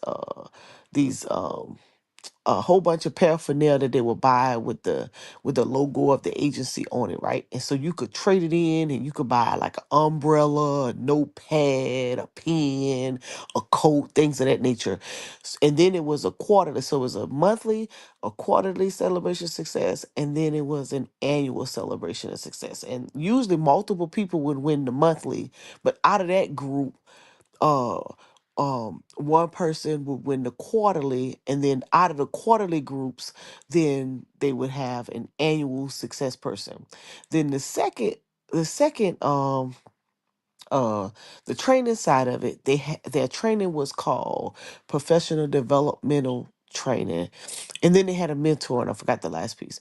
Then they had a mentor section. So if you wanted to in any job position could participate, and they was training you how to be a leader in that agency, so you would learn how to manage people, how to oversee the agencies, the inner workings of the agencies. And then they had a session say, okay, and if you wanted to cross train to become the agency was about a lot of counseling services, right? So you had the staff side and you had the counselors. Then they would send you to South Carolina State, and you could get a master's and become a counselor. You could switch over from staff to counseling, right? And I always thought that was a very unique way, a unique cultural of an entity that's offering the opportunity to people. So I used to take that method everywhere I went. any company or military, whatever, and use that methodology to motivate or to inspire or to empower those who were under me in order to do different. And I remember running across this one captain, and I had all my little stuff lined up and had the soldiers, they were training every 4 p.m. in the afternoon to go before the board so that they can get rank, and then training them, doing secondary trainings for physical fitness exercise to make sure they could get the highest scores on their PT test, because I wanted to make sure that, boy, when I put them soldiers before the higher up leaders, that they had no flaws, that they maximize their opportunity as young people to become the next leaders. And I never forget this damn captain. I went before. I say, hey, here's what I'm doing. Here's how I'm gonna set these folks up, and here's what we're gonna do. And they was like, you can't. There's no way you can turn these soldiers around. They'd be interested. Da da da da da. Man, and I said, okay, give me 90 days, and I used that methodology, and it worked, and they was ready. And I never forget them coming back and say, oh, you're not gonna be able to do that anymore. They can't go before the board. Lord, my little heart was crushed. So we talk about, that's the type of jealousy that I think about when I'm like, hold on, these folks maximize their opportunity. They checked the block. They went through the checklist. They got everything. Everything is dressed right, dressed. Nobody gave it to them. They worked hard. And I never forget someone else having to step in, a sergeant major having to step in over them and say, no, we're not going to do that to them. They did what they were supposed to do. You're gonna give them that opportunity. And when they went before those boards, man, they shine. I always say shine bright like a diamond. And to this day, some of those soldiers, some of them got upset and they did not want to participate. But the two or three that did, their majors and first sergeants and sergeant majors in the military to this day. And I always think about how it deterred the other ones. So they became bitter. They became upset. They didn't want to, when other leaders came along, because in the military you move around. So I didn't stay there very long. I had to leave and deploy. But when other people came, other leaders came in effect, they didn't want to put it forth the effort. Why? Because they felt like this one individual, this jealous or whatever he was, why he chose to make the decision he did. They always felt like it don't matter what I do or how well I do, somebody still has more power than me to push me back down. And so sometimes I think that's what hurts our community, sometimes our people, because we feel like no matter what you do, how well you do it, somebody's gonna be right there to push you back down. And so to get over that hurdle, to jump that gray area right there, sometimes it takes a little bit more fortitude, a little bit more perseverance, a little bit more resiliency. But try telling that to young people, or try telling that to a people who's been in a horrible area all their life. Is one of them things where you got to put the blindfold on and say, I'm gonna jump over this ditch, knowing it's only 1 foot long or 1 foot wide. I'm gonna jump over it blindfold, and I know I'm gonna get to the other side. Or I'm gonna get in this boat with the lake full of alligators, and I know I'm gonna get to the other side regardless. Boy, that takes some perseverance. That takes some some fortitude. And sometimes I just think sometimes we give the unfair assessment. I know I just ranted over for whatever, but I hope that little piece of information kind of shows how we just kind of be in an unbalanced seesaw sometimes. It's a roller coaster. But I think to say that we're not humble, or uh we're not doing enough for each other, sometimes to me it's just unfair. Yeah, that's a fact. And Willie C. Woody said, as far as getting them to show that perseverance and jumping to the other side, and to your original question, how do you get them interested and make them want to do it? And he had a suggestion to show the lifestyle of the people who did put that blindfold on and jump to the other side, and the lifestyle of the people who did get in that boat and you know, and with the alligators in the pond. So you know, the ones that made it, this is what's on the other side for you. Um, so that may help. That was a suggestion. Willie C. Woody had. I thought that was interesting too. 'Cause I didn't think about that, but yeah, I can see that being a motivator. You know, um, they like you were saying, it's all just as much as it could be a triggering mechanism for jealous and envy. Dr. Mo, when you say people come to your house and see how nice it is, and oh, I ain't had this, and everybody ain't got all that bullshit that we always hear. Sometimes for some people, it could definitely be a motivator to, oh, you know what? Let me get my shit together. You know what I'm saying? Let me go ahead and Mm-hmm. what Dr. Mo saying probably ain't wrong. Look at what she's accomplished. I need to be listening to her. I need to take this class. I need to go ahead and finish this and get on my business. So it can work both. It's a double-edged sword. I fired them. I ain't gonna tell y'all no fibs. I came in 2025 like, fuck you, bitches. No. I am not about to sit here and then look like a little rag doll because y'all want me to. I ain't gonna be around to tell a story so you can talk. What's that song? Blame it on me. Say it's my fault, damn it. I'm out of here. I'm not doing it. I've had enough. I actually was so mad. I ain't want to mentor people no more. I was like, man, y'all full of it. I ain't about to do this. Y'all crazy. Y'all ain't about to drive me crazy trying to help people and they ain't interested. I'm good. I'll be over here. Yeah, that's what we end up with sometimes too. That's bad. That's horrible too. We then ran off the people that's trying to help us, because we don't want to. Yeah, because sometimes we just think we The world we or think something. yeah we think stuff that people are not, and then on the other hand, we do. I knew I wasn't at one point. I wasn't doing enough for offering my back. I could never. I always remember because I thought I was just doing what I was supposed to be doing. I didn't know I had to come back and hold somebody's hand. And I never forget when I came out of Germany because straight out of high school, well, straight out of college, straight into the military, straight into Germany. I stayed 4 years. Well, not, but I was forced to stay because I deployed a few times, but when I did come back, they was like, "Oh, she don't know nobody. She come back. She don't come back to her community. She don't help. She don't do this. She don't do that." I'm like, "Huh? I didn't know I was supposed to be doing all this." Right, Well, first of all, somebody should have told me. right. I thought I was supposed to just go and do something, make something for myself. But Mhm. anyways, and then I was like, okay, well, let me offer my And little get two out and make cents. sure that I'm not being a burden on the Yeah, community. So I'm thinking I'm yeah, doing the right thing, just not by not being a burden on the community. I'm not sitting around with a hand out. I'm on yes, business, but okay. So now y'all telling me I got to go back and help the okay.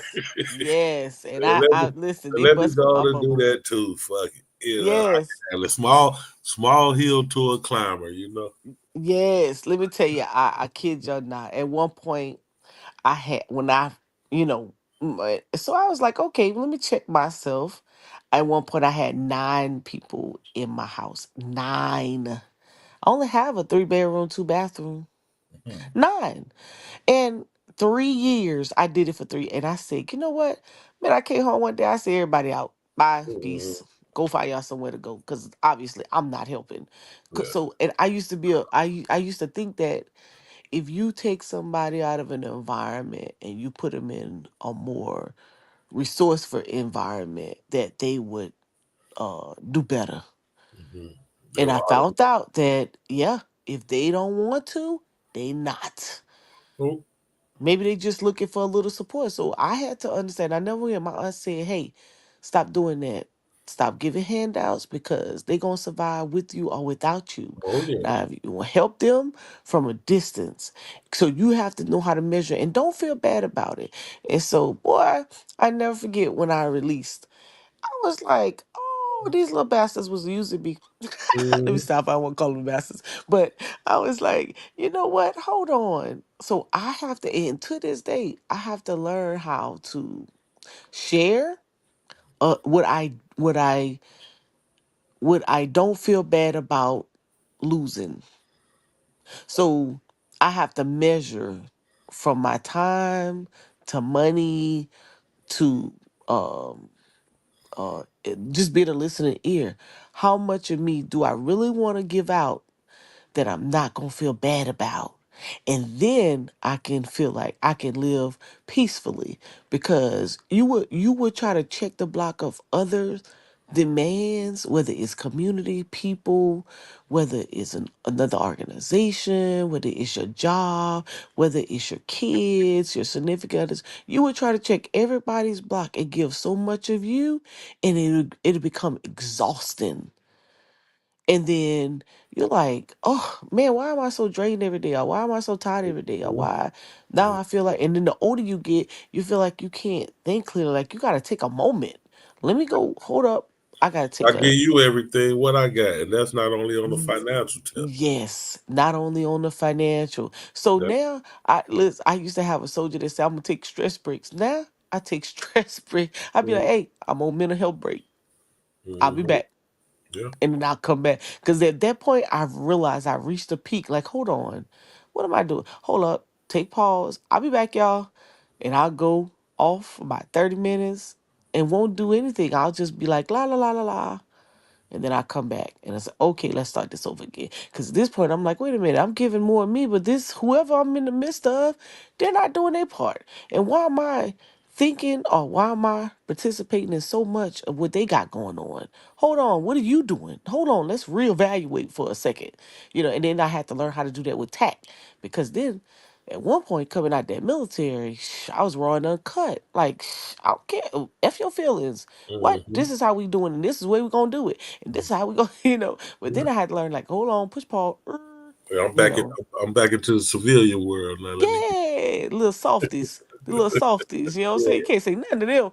You got to be like, well, what do you think? How would you like to do it? Okay, let's do it the way you would like to do it, Yeah. and let's get it. Okay, well, what do you think about this? Okay, let's move like it. Okay, where you would like to go? Okay, you know what? You pick the vacation. How about that?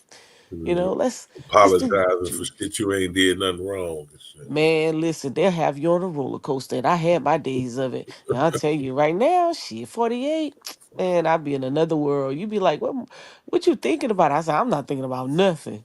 Because Mhm. I learned how to shut my mouth. Nope. Don't ask me what I want to do. Where you want to eat at? I will Mhm. go do what I want to do when you not around. Mhm. Cause if I do what I want to do, even if I pay for you, you still gonna think I think I'm something I'm not. Hold on, like I just spent or I just shared or I just was a part or maybe not me. I take me completely out.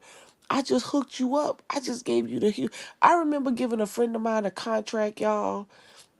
It was with Commission of the Blind. They wanted me so bad. And I was like, I am not available. I'm sorry. I'm just not. It's just too much. I can't take up on these projects. But I said, you know what? I will co-sign someone and I will be in the room, but I won't be the leader. Mhm. I would let that person do what they do. And if I need to step in, I can. And the first semester of it, I helped. I stayed in the back, but I did it. I let her go the second time. She screwed that whole contract up. I couldn't believe it. Mhm. I couldn't believe it. And I said, I gave you. I put you in the right in the space, the money in your hands. Mhm. How? Mhm. How? But you want me but so sometimes, And not that was the sometimes. person. That was the person you co-signed for.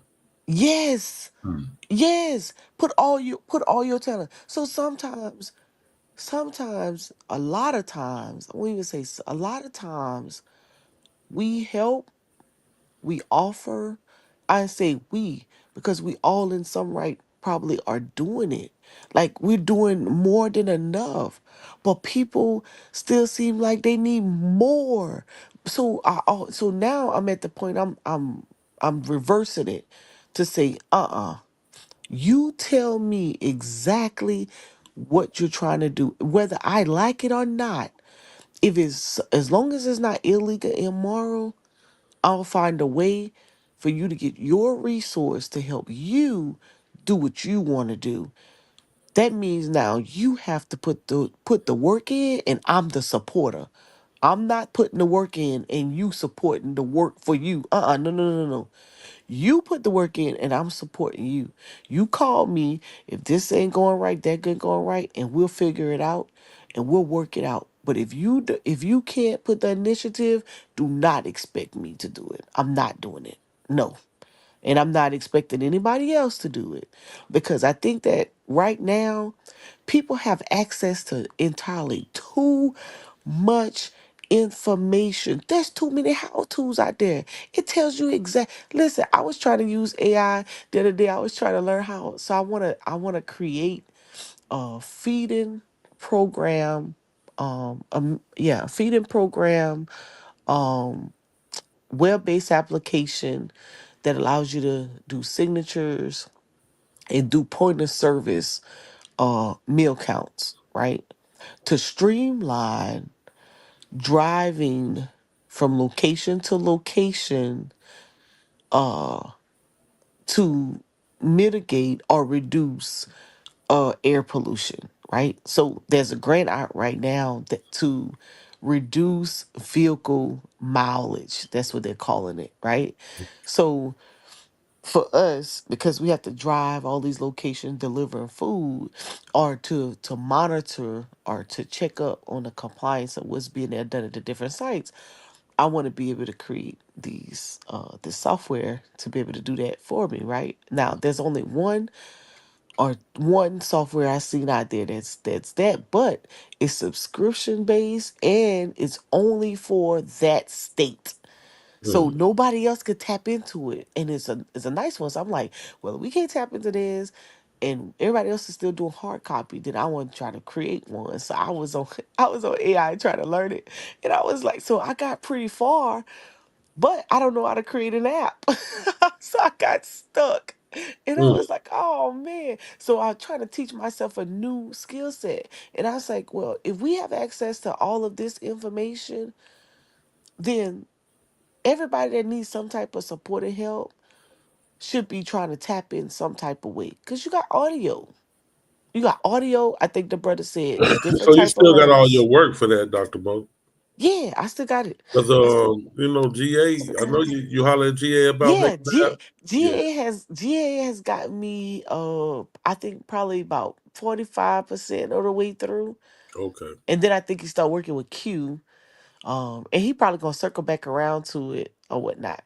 But so what I was trying to do is gather as because when we first tried to do it, I didn't know what I wanted. Right. So I couldn't explain to the engineer, so to speak. Here's the practitioner couldn't explain to the engineer Mhm. exactly how it worked. I knew how to work it, but I didn't know what the inside of it should be like. So for example, right? I can give you a spreadsheet, I can show you a meal count sheet, but how to derive that certain information that was supposed to be a part of compliance, I didn't know that. So now that we got AI, I was able to tell it what I wanted, and when it spit it out, I could be able to go back and correct some of it. So now I can hand it to G8, and now he knows exactly what I want. Right. That makes sense. Yeah. So sometimes you can be doing something and you could be gaining a lot of revenue from it, but as far as how to and how to put it all together behind the scenes, you don't know that. So I had to learn it. I had to learn that part. So now we can go back and revisit it. So I have the interface of it and have some of the background of it, but it's more to it. And it was a lot of questions he would ask me I couldn't answer because Right. I didn't know. I didn't know. So I had to go and educate myself on it. So sometimes I think that there's so much opportunity now. Like if I had what's relevant to us right now in like I would say even 2005. Mhm. Oh my God. They Mhm. wouldn't be able to do nothing with me. I'm telling you, they wouldn't be able to do everything. Because remember, we were doing everything from scratch. Mhm. We had to go into that library. Or Well, we had to call somebody, literally, like, talk about being humble. Shit, don't boy, ask nobody for no help and see how far you get. they ain't lying. You ain't you ain't going. You might not get branching. No, and remember, I was an athlete, so remember when athletes had to put together their tape? You had the VHS tape, so you had to try to Yeah, put together your scout tape, right. and you had to rewind it, take the, try to go back and repeat that over and over and over. See, these young folks don't understand that. You Mm, could all they have to do is just get out there and play. Somebody could come and edit and make it do what they wanted to do. Hell mm, no, we had to repeat those moves yeah, over and over. yeah. Try to They doing it all with a cell phone now. say it again Yeah. in We had to two have clicks. big ass camera. You had to keep on. Hold on, we gonna have to do it again. I gotta. Yeah, Look yeah. how look how Darius and Bucky were Bucky had the camera down packed, but Darius didn't. So he Mhm, tagged them along. So here's what I need you to do. When I post a video, you take my video and you post it on yours. Because the same people that gonna click on mine gonna watch it again on yours. And all you do is add your intro on yours until you figure out how to do it by yourself. mhm, Man, but guess what? Darius had to have his own camera. He had to follow around, do whatever. That's what we not doing well in some of our communities. We are there, but we're not saying, okay, what can I do if I don't know how to do it? Like the brother say, I had to pick up them instructors, go figure out, read them examples over and over and over, learn how to do it, and boom, I was ready for the next class.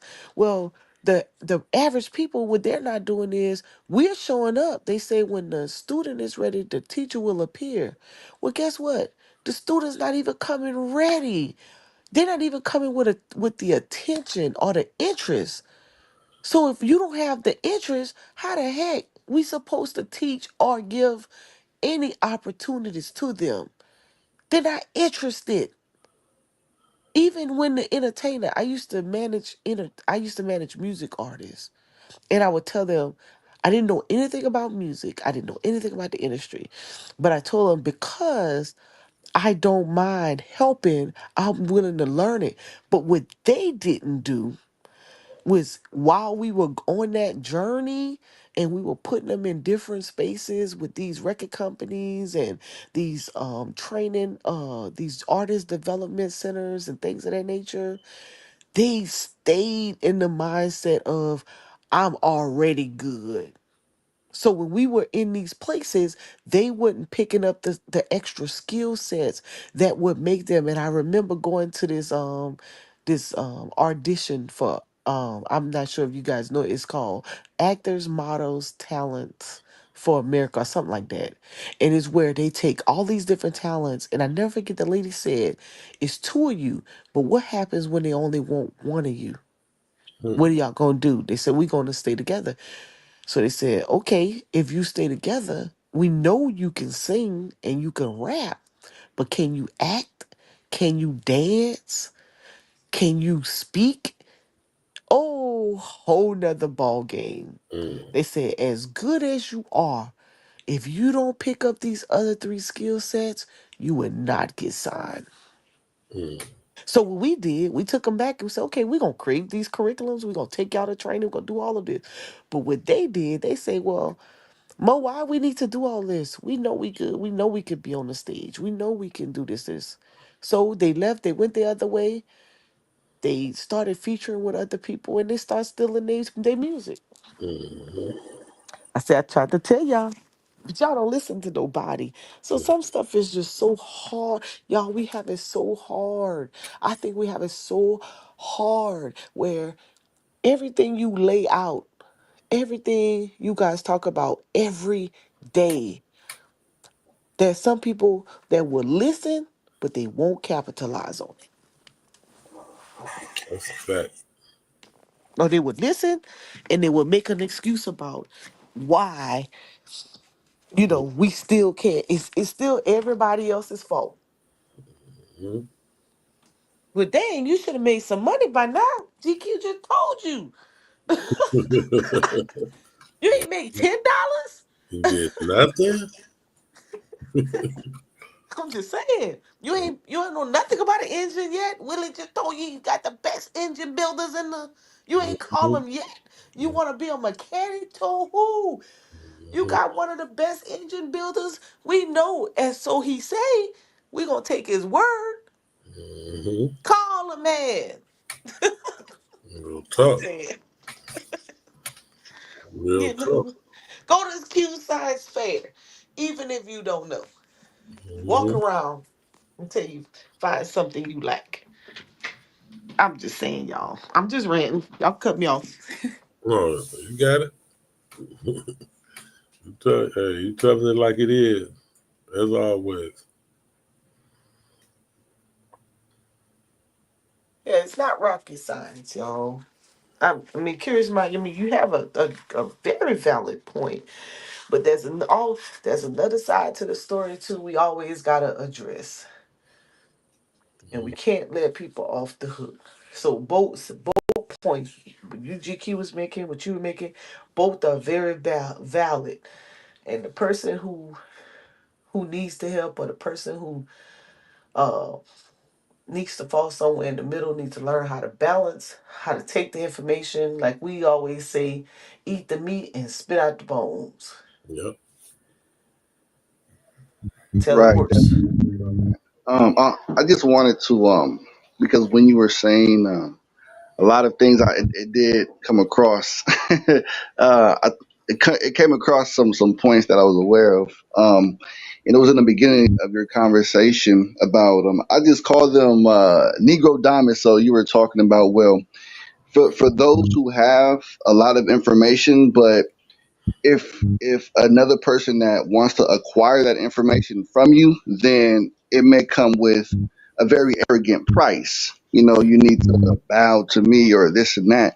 I call those types of people Negro diamonds. You know, of our community that don't like to share the information, or if they do, then we kind of have to belittle ourselves. So I think that's very true. You know, and like I said, a lot of things that you and GQ have spoken upon, when I was on mute, I've taken a moment to reflect back and see if I can if I had those relatable experiences. And it's definitely true. But I ask GQ a lot of questions because I would like to know solutions so I can then preach these same solutions to other group of cats, that are around me or like minded or etc. So I would ask you, sister, when it comes to those Negro diamonds that I'll call, that need to be humbled, um, what is your solution, in your personal opinion, what advice can you give for a person that is not humble, that is arrogant, in order to give, others information that they may acquire to level up with them? Go ahead. I I think it's twofold. I think in one hand, you have some people that's just who they are, and then you may not get it out of them. But then on the other hand, what's their story? Sometimes people they've been burned early on, and they may have been that person, but then now they feel like, you know as much as they've tried to do it before, they've gotten burned too many times. Or maybe the third thing I would say is sometimes it takes a training moment. So it was something I was getting ready to say about the psychology test that I did not say. I brought up the promotion and the training for Voc Rehab, the agency, but I didn't bring out the other piece. One of the in the training program, one of the first training that you had to go through was a personality test, and it was called True Colors. When you all get a chance, check it out. I think it's a sample of it online that you can do really, really quick. So True Colors, it was designed with four colors: gold, green, orange, and blue. And what I liked about it was the when you was when once you take the personality test, and it tells you what color that your scores led you to. It those colors, if you drill into them, it gives you a list of what people think about you and what you think about yourself. And what they do is they parallel these words. So what someone may be calling, may someone calls you arrogant, you may just have high self-esteem. So, and if you go through it, you'll see how all the words kind of parallel. And so what I learned, I was like, oh snap. So I may depict myself this way, but then someone else thinks of it that way. So now I better know how to handle myself in that environment. And sometimes I think that some trainings will help you, especially the psychology trainings will, and it doesn't have to be a whole course. It could just be something as simple as a personality test that will give people awareness that, hey, how you display your professionalism, people see it differently, and you may mean no harm to how you behave or how you interact with people. Just be mindful that when you do operate this way, is conceived this way. And so I think that sometimes it takes training. Like I just did a facilitating training. Now I would have thought that I was a great host or facilitator, but coming out of the training, what I thought facilitation was is not. And so I learned that I'm supposed to just be guiding people. I'm not supposed to be telling them or share or using that opportunity to give them what I think the answer to the question should be. For example, you just asked me, how do you get someone who's arrogant or overconfident to basically come down on their high horse a little bit to fit in with everybody else, instead of me going in and say, hey, you look arrogant over there, you need to change that. I would say, hey, how do you when you are amongst your coworkers, or when you in a training environment, and or when you have to work as a group, how do you what role do you play? And that person may be like, oh, of course I'm gonna be the leader. I'm gonna be the head, the guy. Like, have you ever played the role of the annotator? The writer, the note taker. Wait, what? Note taker, writer? Why would I do that? Well, have you ever given someone else the opportunity to lead, and you're not taking a back seat? Is group leadership, or group partic- leadership leadership direct leader participation.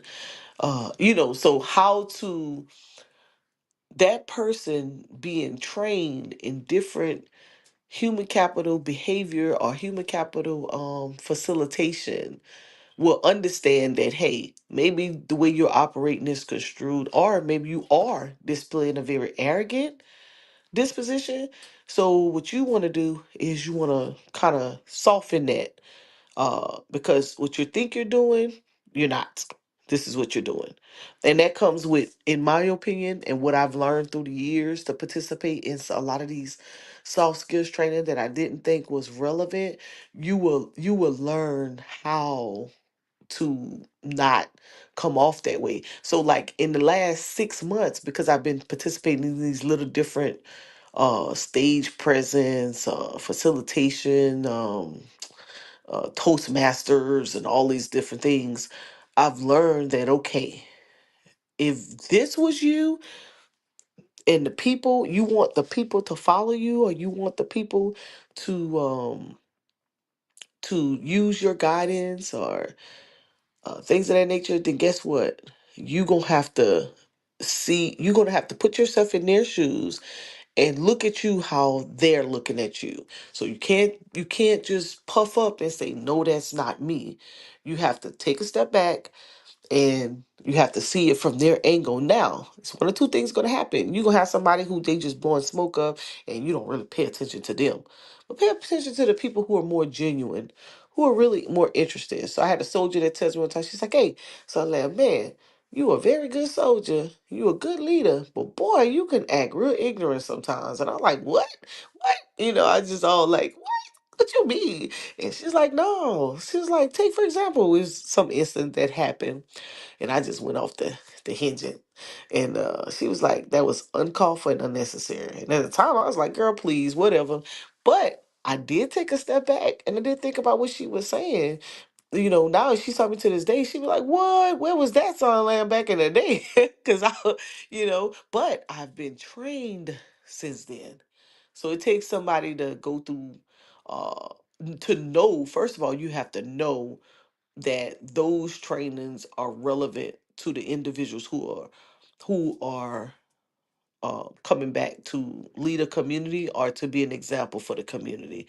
You can't just come back amongst people with displaying a certain behavior because you are going to get labeled even if you're not. And so that's what I would say, for those who want to be looked at different, or for more people to have a different of opinion of them, is that they would need to take more of psychology type training, um because and gestures, understanding and learning gestures, because at that point that means you kind of care about what your audience think. Now if you do all of that and you embrace some of the tools that you learn in those trainings, and people still, volume of people still have that opinion about you, hey, then it is what it is. But guess what, you've at least made an attempt to care about someone else's opinion and do something about it. So that's what I would say. Now I'm gonna tell you, those trainings are boring if you are animated ADHD type of person. But if you go in there with an understanding that I'm I'm here to pick up a skill set, there's there's some skills that that they are looking for. So my latter years of the military, they changed from, so our evaluations, and I don't know if GQ and Dev experienced this, but when we would get evaluated in the army, they would go off your physical fitness, your training, uh, your leadership, and what was the last one? Can't remember. Oh, I think values. Well, my latter year, I think 2016, they changed that evaluation to, and they had more of a behavior. So you had to explain somebody's conduct and character. Ooh, it threw a lot of people for a loop. It threw a lot of people for a loop or whatnot. But I mean, I hope I answered that question correctly. So I would say training, human capital training specifically, in more of the fields of psychology. And if you didn't want to take some of those courses or read about it or listen to audios on it, then take a personality training that also tells you how you view yourself and how the world would view you with those same traits. Um, and then the other would Do be you have any just videos that you can I can check out, sister? If you don't mind. say it again. If you can post them in the back chat, if you have any of Oh those yeah, let me get the link. I'll get it. But what do you think? What did you think about that comment? I think that's dope. A lot of different angles to look at it. I think myself, I may have ADHD. Who knows? I haven't been tested, but I am all over the place sometimes. Just doing a self diagnostic diagnosis. Sorry about that. But I did like the example you gave. I would say a real time example. So, for example, in a scenario, if a person is coming off very arrogant, a quick way to intervene and play it out is to ask him certain questions, as what you said. Hey, if you were in, a meeting, would you see yourself as a leader or a note taker? Like, I really like that approach. That works. Remember, that works for me. It's an example. I'm an example based learner. And you're not coming off offensive, but also you're trying to understand um, that person's character. But I would also say, if in order for him to humble himself, if he can accept himself being humbled, how would you go about that? You know, if he just feels like, yes, okay, yes, I'll be the leader in the room, and I know I come up this way, but I don't want to change.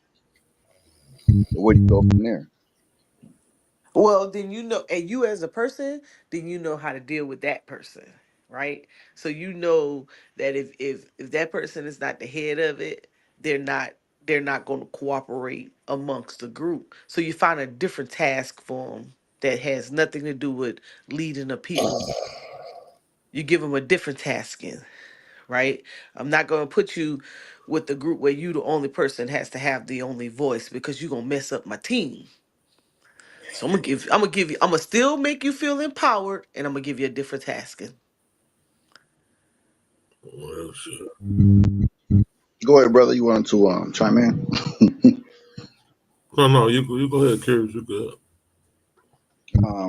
Yeah, and like I said, please don't mind me asking all these questions because again, I'm here to try to take solutions from this conversation or conversations, and apply them to real life situations because I'm pretty sure we all Yeah. jump on people's lives. Well, I do just to try to see what I can contribute and whatnot and learn from. But maybe some ways that I may come off, maybe I may lean towards a certain way that people may look at me, but I like to reflect on myself. And if I may come off in the wrong, then I'll take a step back and I'll apologize. I'll try to reevaluate myself, and I don't try to belittle people or whatnot. But we all speak differently, and I want to do my best to remain not only humble, but on the same playing field of the conversation, the tone of matter, as I would say. Right. I I posted the link in the chat. Yeah, it'd be really cool. So y'all should share it and do it live, Dev, and see what comes out. But yeah, it's a really cool thing to have to learn how to facilitate a movement. So if you're involved with the group or you want to be involved with the group, then you want to.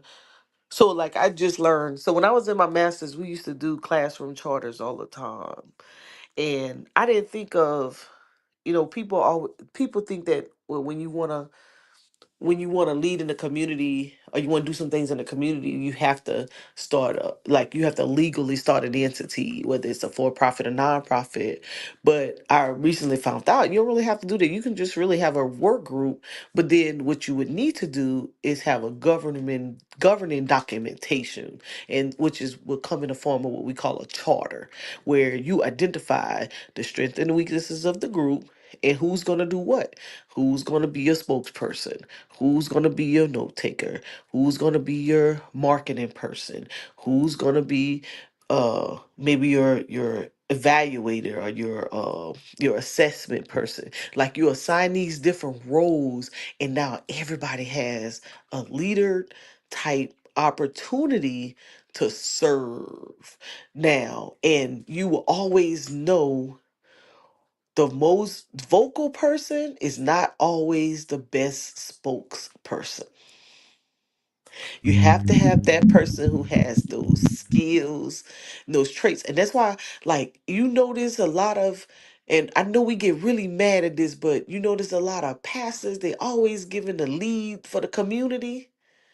Because if you've ever asked so I learned in the military, like the chaplains, when they go to school for chaplaincy, they don't go to school to learn the religious side of a clergy. They actually go to school to learn how to deal with people, how to counsel, how to manage them, how to, harmonize the group, and so I thought that was the most unique thing. So I was like, wait a minute, I thought y'all was in there learning your religion. Like it was like, no, that's why they want you to come with some type of ordination already. So you get your foundation from whatever school or whoever, whatever uh, pastor that put you through this religious academic program, and then you once you have that, then you could become a military chaplain, because we're not teaching you how to be your faith-based person. We're teaching you how to handle people who are dealing with crisis, who may just need somebody to talk to, who need, you see what I'm saying? So it's the same thing with regular life. You learn your skill set, but when you want to come back and make an impact on a community or a family or different demographics, you have to learn how to manage people. You have to learn the psychology of people and how that works. And like you said, it's not a catch-all be-all. And when you learn how, when you go through and it doesn't have to be a 4-year, 2-year degree in school. There's a whole lot of soft skills. We call them soft skills. There's a whole lot of soft skills training or conferences that you can go and pick up these different skill sets, these different tools that you can use. And once you learn like, oh, the reason I'm having issues with a group is because one, I don't know what the hell I'm doing. That's the first thing. I need to go learn something real quick. And how you teach adults is different than how you teach kids. And you take it even further, now it's generational. Now you have about 4 or 5 generations you got to deal with at one time in a work environment. And you're like, whoo, hold on, push pause. So we're jumping into career fields because of the capital, because of the money. But the money, in order to keep that money flowing, you gonna have to be able to maneuver these folk and keep them all happy. And how do you do that? That's not something you just grow up out of your parents' womb. Sometimes you have to teach. And sometimes when they say get a mentor, a lot of times you're not getting a mentor to learn that job per se, on what tool to use, or what button to push, or what threat to look for. No, sometimes that mentor is there to say, okay, now tell me what is a daily work environment look like? If you are in management level position, if you're taking it bottom up from the entry level, you're saying, okay, I'm gonna have to deal with multiple overseers, and each one of them are gonna have a different preference. How do I package that and not get emotional to the point of me being seen as unteachable, uncoachable, untrainable? Can I stay calm enough, still be able to learn from being used like a yo-yo around? Can I do that? So that's a skill. That's a skill that you're teaching someone outside of the how to do the job.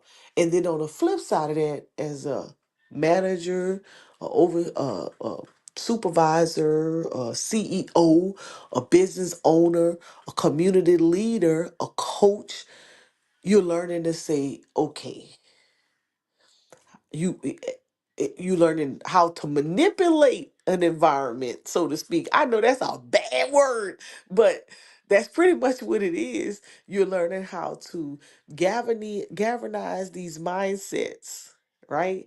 To make it all work in harmony. How they say in the band world, one band, one sound, right? I got all these different instruments, and I'm learning how to make them all maneuver as one to win, but each winning in its own right. Those are skills. And sometimes that's why the pastors, they get it early on. That's why they be like, I'm called to do this, because, and some of them, they get too high and mighty and they manipulate their way to the negative side of it versus the positive side of it. Then you got some, they're real good at it and they build a dynasty out of it. But they create little dynasties underneath them. So yeah, it's all about how you see soft skills trainings, and a lot of it, we know it's hit and miss for many, but a high volume of it are people you're gonna be able to knock it out the park.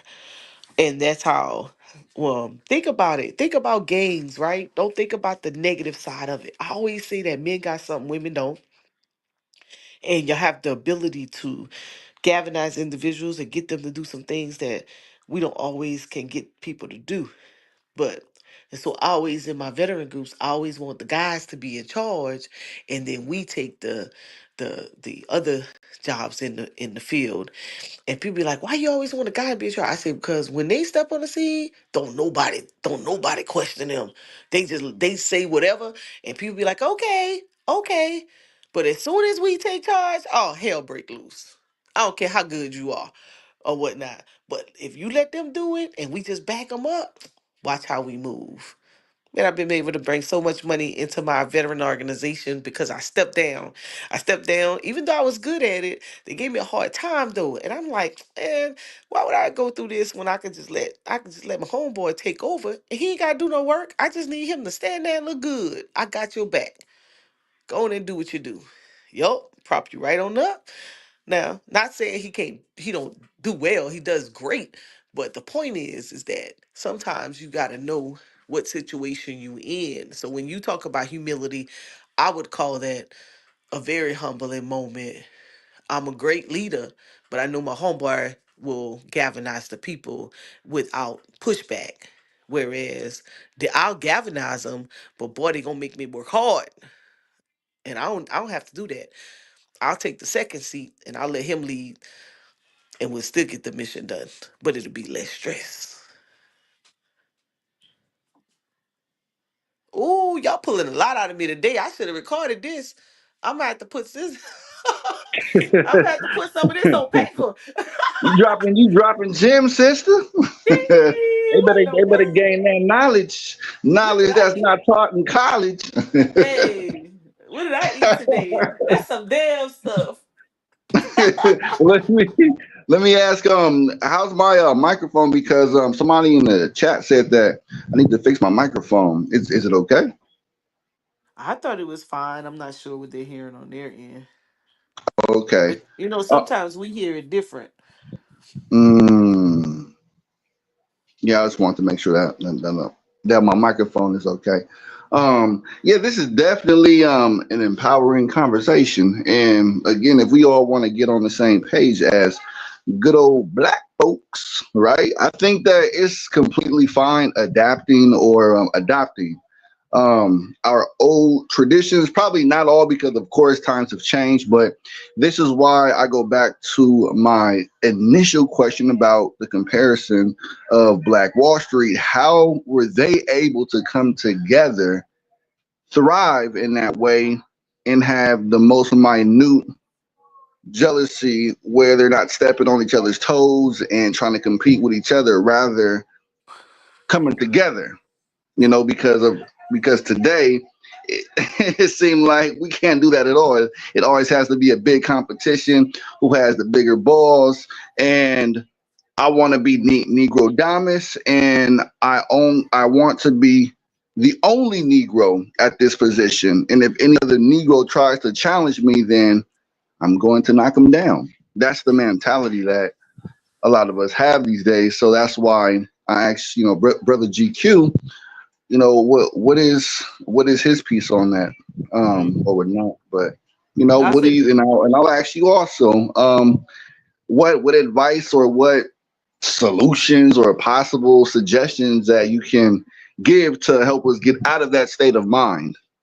yeah, and Meta Judith said it in the chat, and I think I'm for reminding me of that particular word, capacity building. That's a big word. That's a word that is being used all over right now, and I think what they did in the earlier days that we don't do in many of our circles is capacity build. And what that means is more than just from a financial perspective, it's actually from a leader perspective on how to get together, galvanize together, and come up with our strategies and our roles and how we're gonna go forward. If we begin to do that, so a lot of people these days, we are moving as individuals because we're not a part of those organizations, or we didn't grow up in them, or we didn't create them to move as a unit and have those. behind the scene meetings before we get out in public and do certain things. And so my response to that would be that back in the day they did more meetings. Remember, they used to meet in churches, they used to meet in locations of choice, and they would galvanize and they would talk about it, and they would designate who was doing what when. And so, to for the community to come forth and flourish the way they did back then, everybody, I don't want to say it was a role, but that's what it was. Everybody partake. There was, individuals that came together, came up with a plan, and they stuck to the script. And it happens in well, not small pockets, but it happens in people who join organizations or associations. But like for those who maybe have a stigma on those type of uh groups, if you want to do it outside of joining something formal, then you have to still adapt the same type of concepts, because you're still going to have a value-based system. You're going to have something you govern yourself by, or a code of conduct. How people always say, let's get on code. And why they not on code? Well, maybe they don't even know what the code is. Who taught them the code? Is it legacy? Is someone transferring knowledge? Like, what are we talking? Like, that's something that has to be created. And I think that's what they did different than what we're doing, is that they organized, whether it was an entity or it was a group that made a pact, a pinky swear or whatnot. And then I got to get out of here, y'all, for a few seconds, because I got to give my report to our festival that's coming up. I'll be back if y'all on, though. Appreciate you, sis. Hey, Most appreciate you definitely. guys. I learned from you Most all even definitely. more. And I dropped that Yeah, link in the chat too. yeah, I got it. Bookmarked it. All right, peace, y'all. Hey, when I get back, you gotta tell me what your color is. Nah, come on, you can't put me on the spot like that. I Yeah, said it's not that long. I'll check it out. Meaning it's an unknown variable of time. So I Yeah, will check it out though. that's true. But it's not that long. It's not that long. The abbreviated test is not that long. So, all right. All right. All right. I'll So check it out everybody in sooner the than chat, later. I want to know your colors when I get back. Dev, GQ, y'all too. All right, peace. All right. All right. Anybody can chime in if they want or whatnot. I'm just throwing out questions. Regardless of the situation.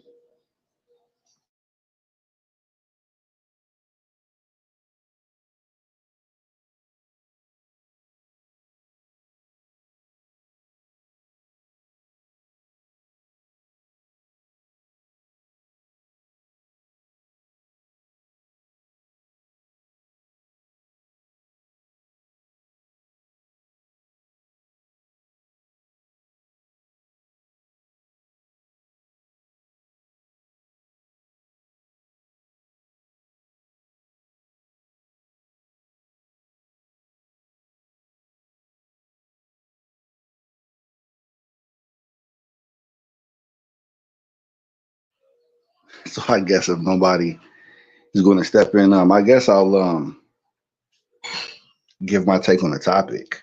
That's what I did want to do when I came up here. Uh, who's holding blacks back? I would just say, for the most part, ourselves. That's not to say that there's other factors, external factors to it, but it. I try to stay to my point about when we do things and we can't be jealous of each other. We gotta learn how to include brothers, and other people who look like us. So I guess that would be one of my biggest solutions, rather than just to exclude people or just withhold all that information. Share it. And I know some people like to give consultations and try to monetize it, but a lot of brothers are not in that position to give those finances, so they may feel left out. And I guess I wanted to bring that up too, in that previous convo. But yeah, a lot of us don't have it like that, and they still want to be able to have access to that information or to develop those skills, but they just don't have the money to or whatnot. And I would just say this to those who can't provide financially, if they want to learn something or acquire a skill set, what I've always done is I Google it, or nowadays Chat GPT it, or Gemini it, and just type in the specific skill set you want to learn, and it'll give you a numerous amount of skill sets and techniques, learning methods that you can adapt.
What happened?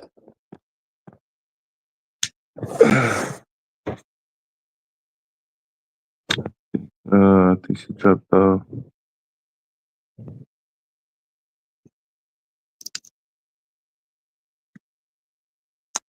How do you separate bad from good info? It's like you separate bad people and good people. Same thing.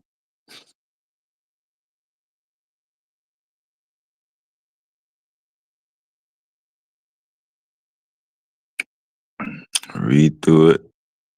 Okay, I can't use that. May not be able to understand that once you break it down in a simple form. You still can't benefit from it or don't see no use for it. Move on. Now, I'm saying it in simple terms, but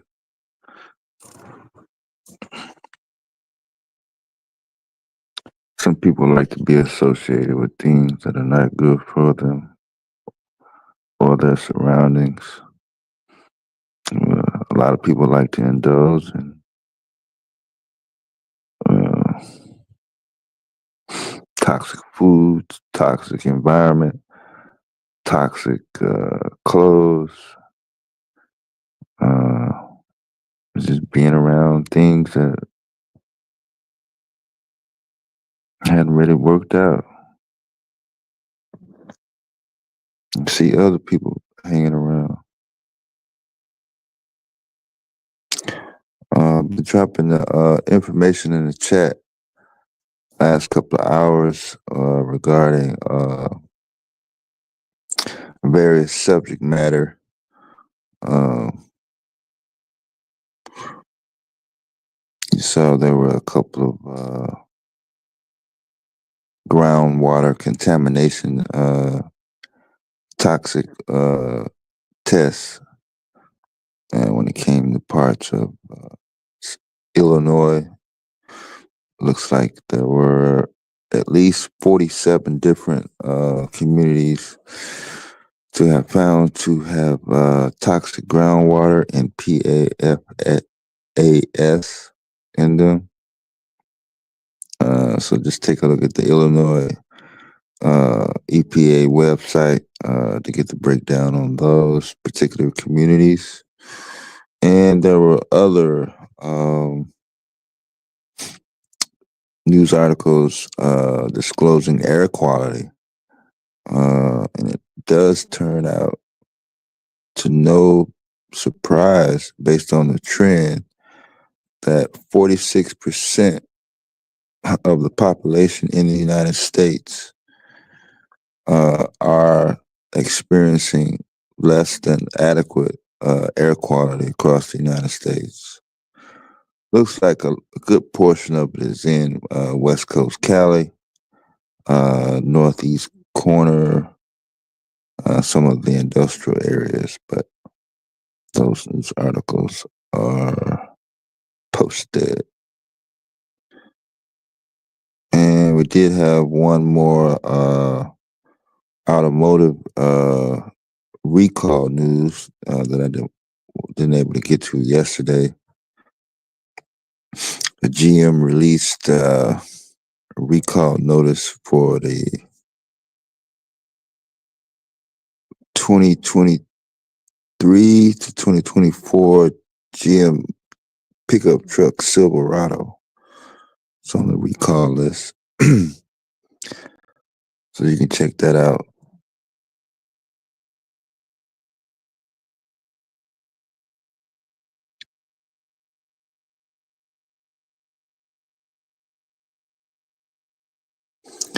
Kind of slid in the Dominican Republic, deporting pregnant women in there as a response to the last couple of days' topic.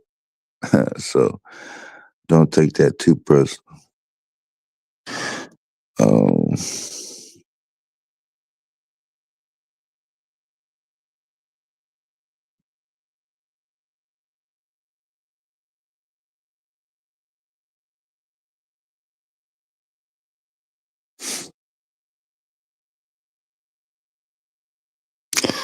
I'm pretty sure y'all have enough information about Shannon Sharp and Shedeur Sanders. I'm not going to get into that.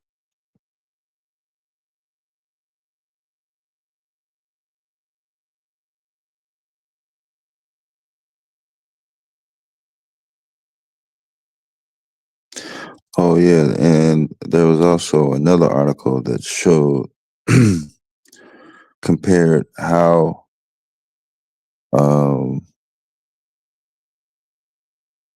compared using land for growing corn for ethanol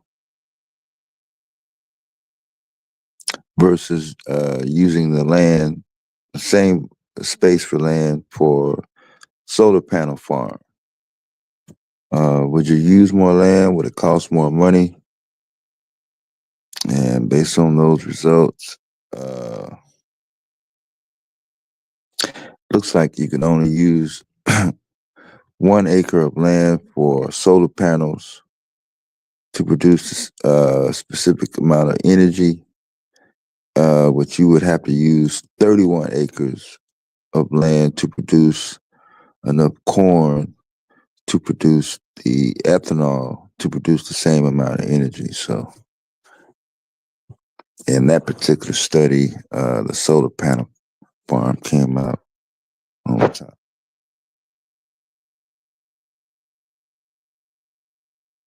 You won. That's good. What's up, Will?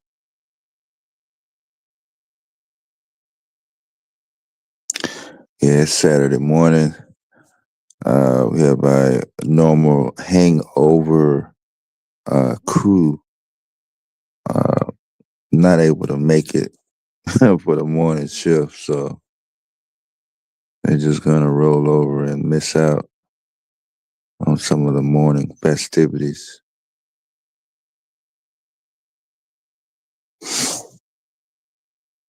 I was kind of in and out and moving around earlier.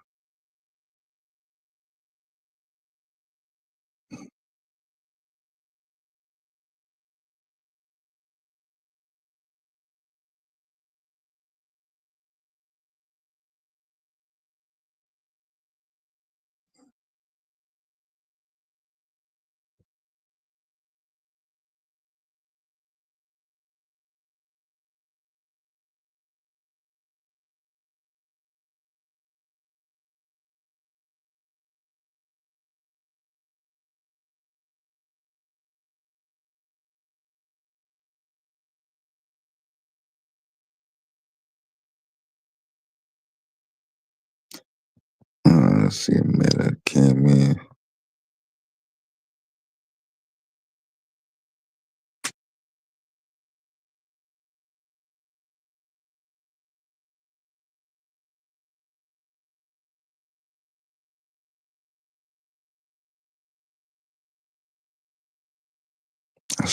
I saw Q typing earlier.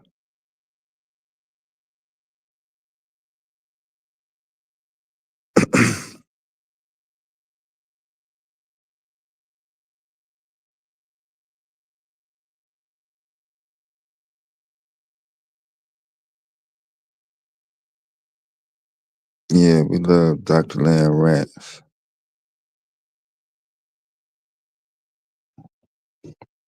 Yeah, especially when she basically telling it how it is.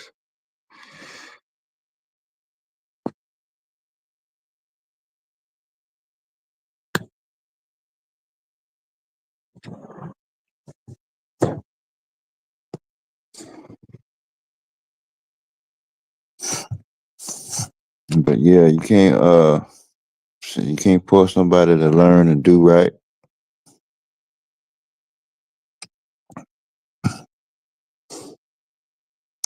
Just like you can't force nobody to respond in a certain type of way. It's gonna make you feel good.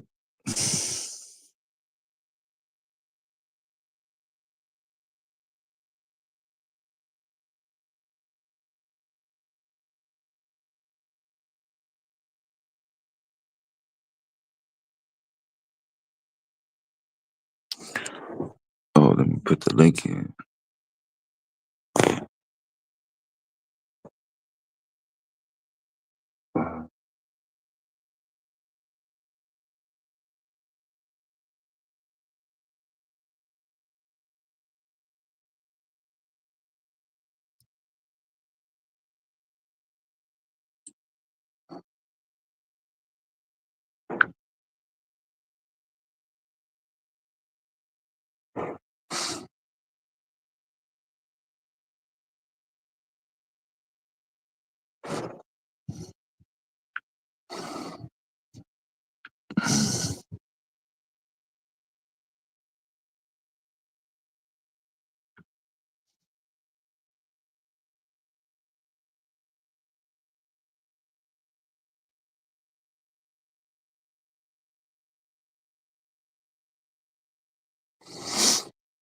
Yeah, I haven't gotten the one-handed typing down pack yet.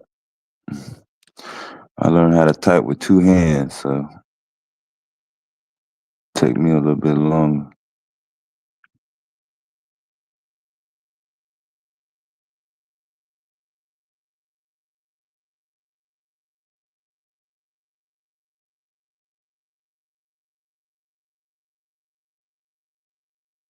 I thought he said he was going live Thursday.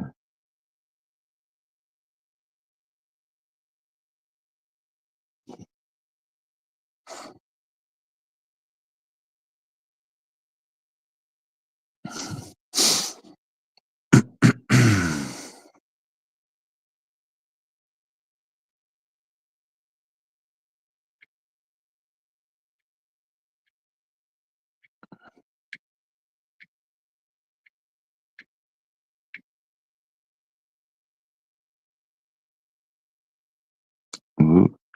Yeah, we saw Child Please in the chat earlier. Shout out to her. She been out for a minute. Glad to see her helping them taking them through the night shift.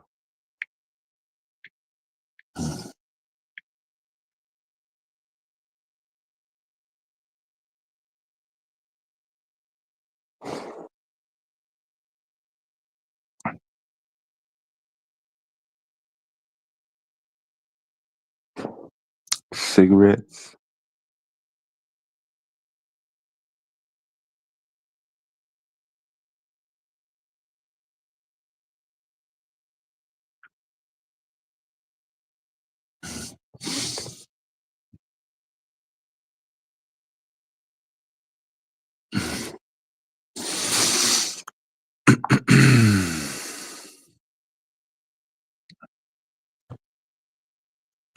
Let's see.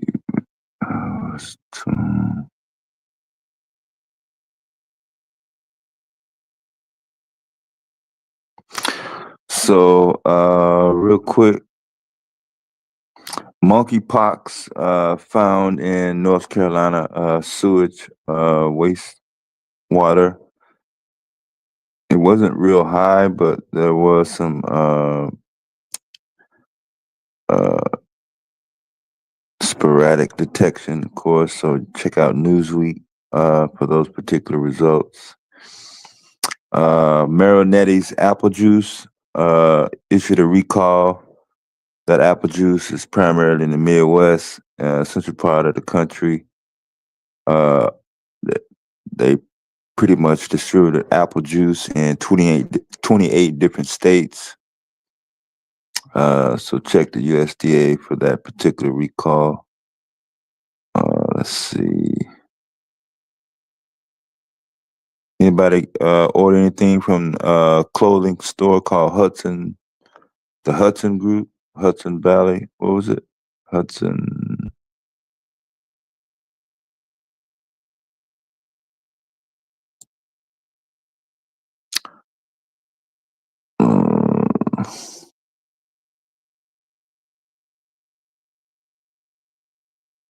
Hudson Bay, yeah, filed for bankruptcy. So make sure I get that in.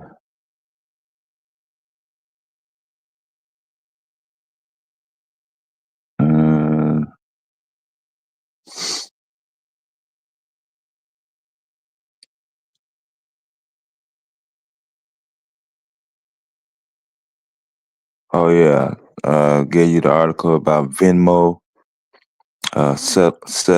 settling their class action lawsuit, depositing various amounts of money in people's accounts that live in California.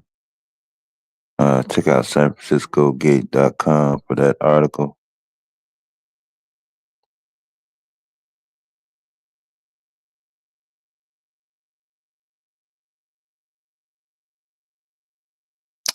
On April 23rd, the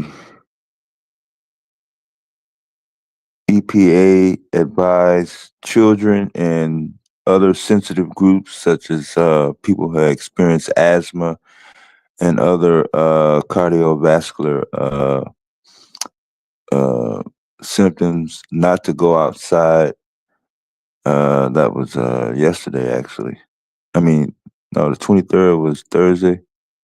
Whenever the 23rd was, they were supposed to remain indoors in certain parts of California, Oregon, and Arizona due to unhealthy ozone levels.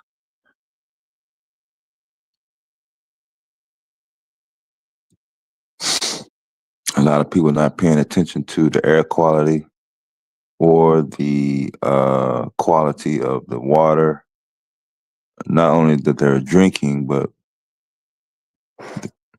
being exposed to when it comes to waste, washing their clothes, washing their car, washing their pets, washing their whatever.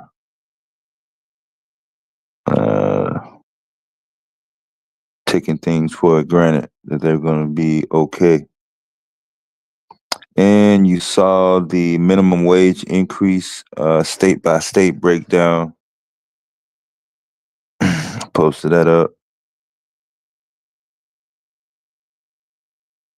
And that was pretty much it for today. We on weekend schedule. So unless it's a nuclear war or some extreme news event, kind of slow on the news for today. Just gonna go ahead and rock it out for a couple more hours till Psycho go live.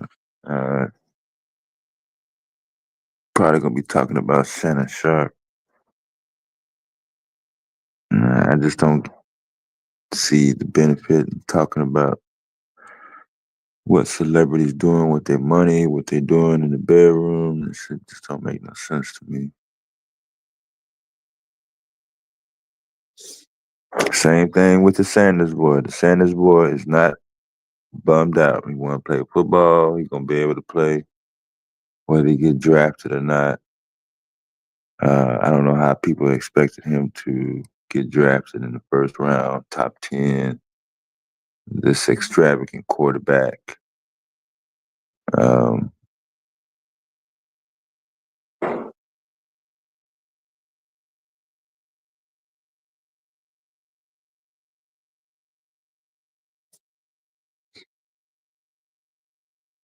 Obviously,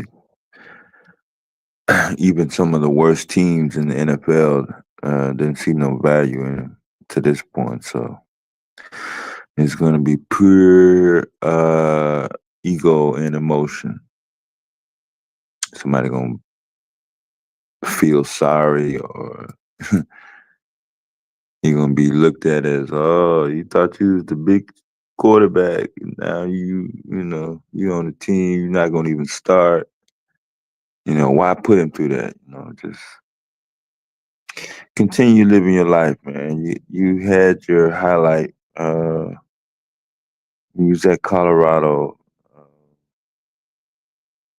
Your dad gave you, all the things you needed to get through in life. You and your brothers, So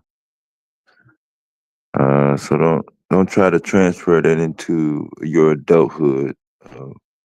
Trying to be a bigger star as your dad. Your dad was your dad, and that was it. I think people in the public spotlight are kind of more messed up behind it than him. So I'm not gonna really focus too much on either of those two topics. Hey, what's up, Lady Sparkle? Yeah, got the news wire coming in.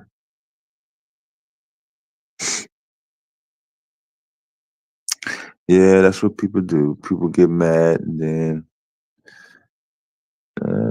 they get over it.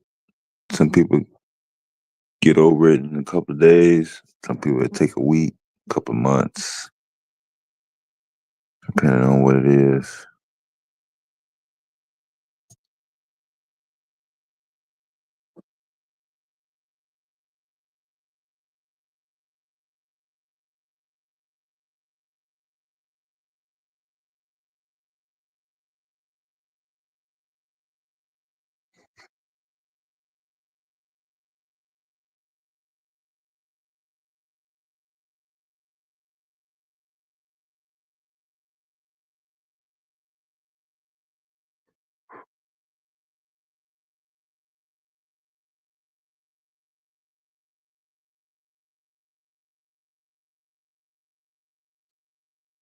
What is it gonna do after football?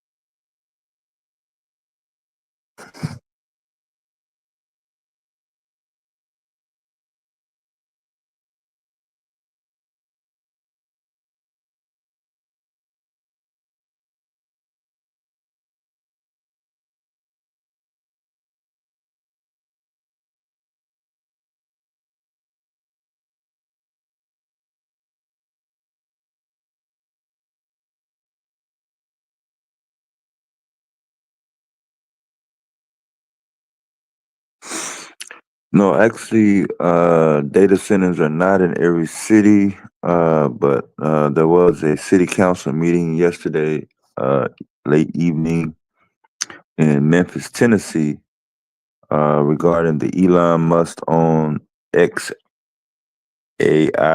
or XIA data center using gas turbines that were producing methane gas and other toxic chemicals. They applied for a permit that stated that they were only going to use 15 turbines, but some watch groups and other advocates, environmental advocates, got together and put up some drones, and I think there was even a helicopter flight that found that they were using 34 different gas methane producing turbines polluting South Memphis and other areas of the city.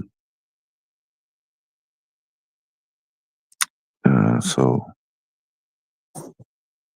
we would definitely look to see the results of that. Maybe they had a late report. Let me check.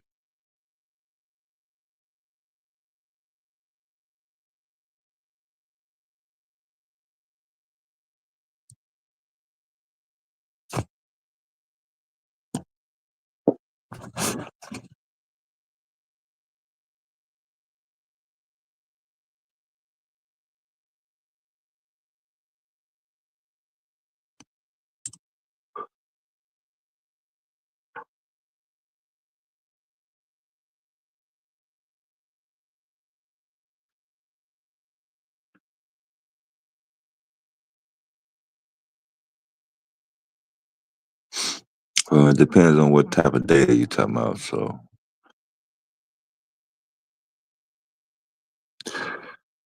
I was specifically talking about data centers that were storing data for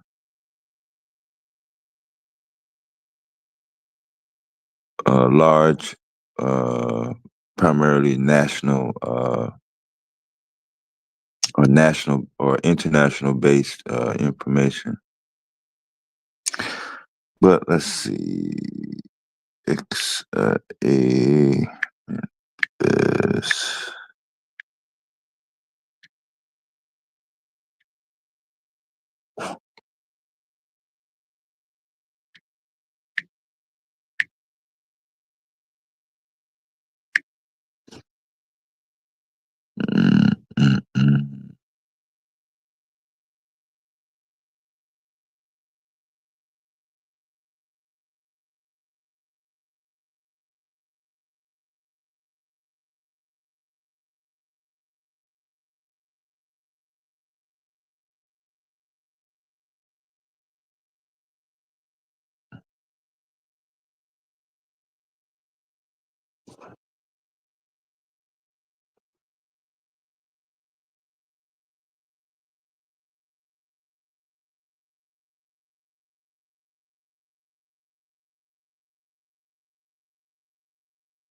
So when you're talking about the AI chatbot Grok, Grok, by Elon Musk,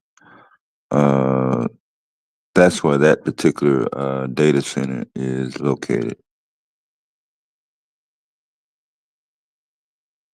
So I'll just put an article from Democracy Now! In the chat, and y'all can check that out. But from the report last night, I didn't see anything on the Memphis City Council website with any results. Maybe they'll give a report next week.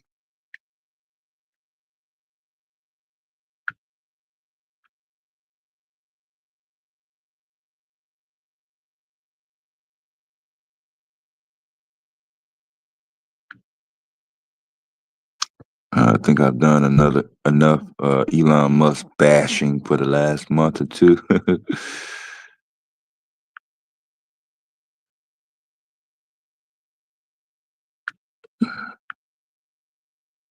All right, there you go.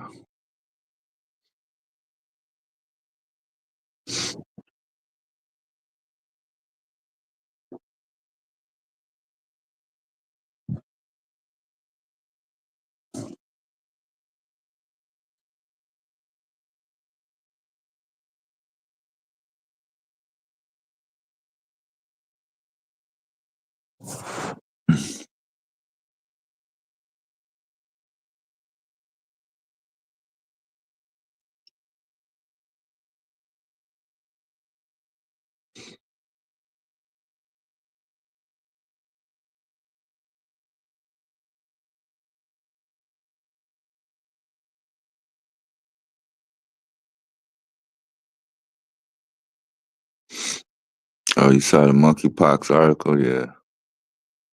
Yeah, I don't like to talk about monkeypox, bird flu, none of that. People were inundated with virus and disease information.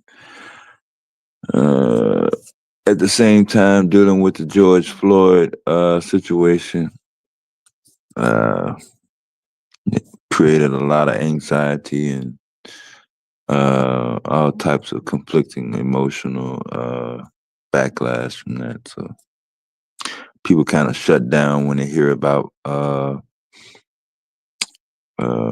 black men getting killed by the police. Seems to be a particular methodology to not publish other people getting killed by the police. They only focus in on black men. As we saw some of the latest news out of Decatur, Alabama. I think his name was Jess Johnson from Decatur, Alabama. Was called to a home with regards to a man acting erratically about some lady's cell phone. They came, they actually called the ambulance. The ambulance was at the home. The police officers tried to speak with the man. He was acting kind of erratic. So instead of calling a mental health officer who was on duty at the police station at the time, they let him sit at his office. They tried to get him to go in the ambulance. He kind of said, no, I don't want to go to the hospital. He did have warrants, traffic speeding ticket in another county. They did not necessarily want to arrest him for that initially. That's not really a jailable offense. I mean, you pretty much just get a ticket for that, especially if somebody's being called to your home. But in short, instead of calling the mental health officer from the police department, they end up wrestling with the guy, throwing him to the ground, throwing 2 sets of handcuffs on him because he was kind of big. They got the taser out. They was tasing him to death. He said he couldn't breathe. They threw him in the back of the police car. They didn't really charge him with anything when they got to the police station because he was unconscious, so they took him to the hospital.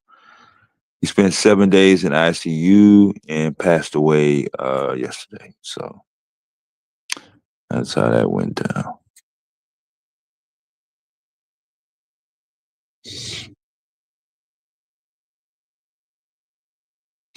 But that won't gain traction like George Floyd because, like I said, people were kind of burnt out from hearing time and time again about the police treating black men bad in the United States, not really reporting any other events as much.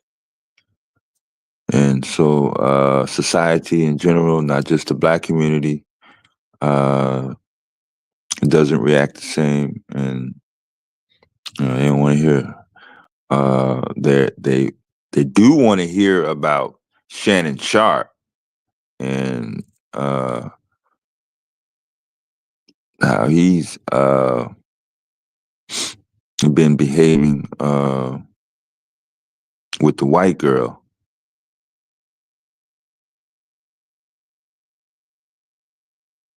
I thought I heard last night that he had already got a check from ESPN, but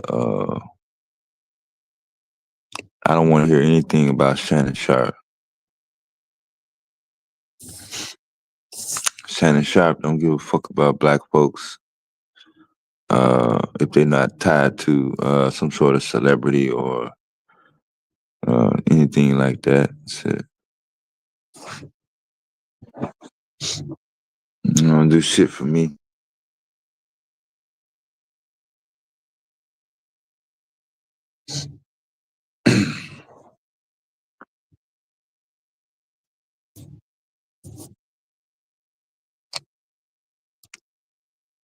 What happened in Virginia?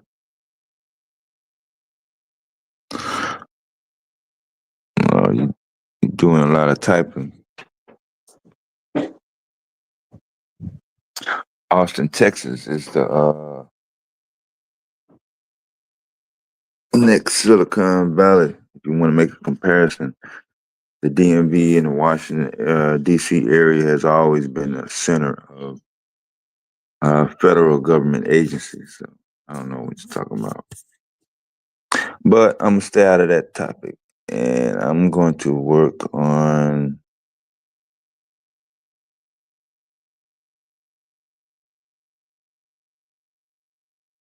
my Saturday morning coffee. That's what I'm gonna do. Yeah, I want to come up and talk about Shannon Sharp. Yeah, I can do that.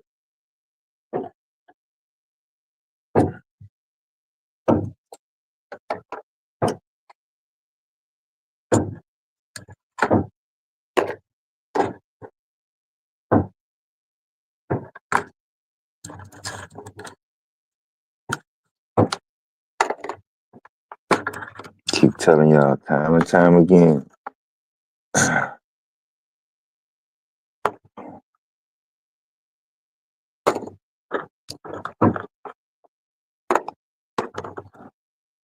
Even before the end of slavery and the Civil War back in the 19th century, the Black folks have been the center of entertainment, specifically for the pleasure of other folks.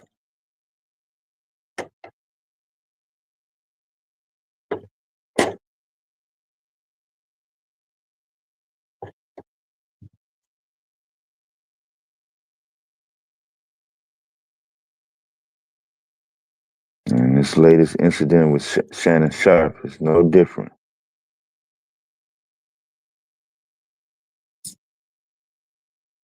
And no victims in this particular story. All right, so that's it. I said I wasn't going to talk about it. Let's see. Last weekend in April, folks getting ready for what, graduation, prom?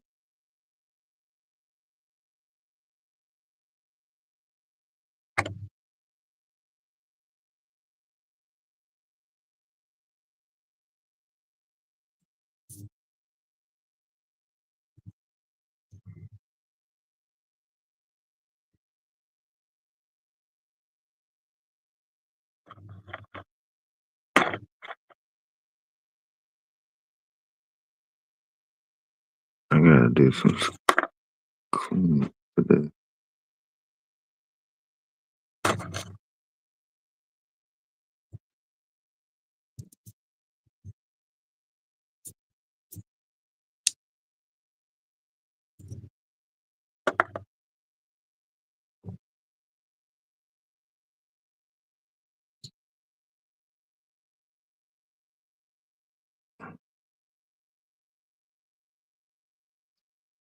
Oh, Lena came up here the other day.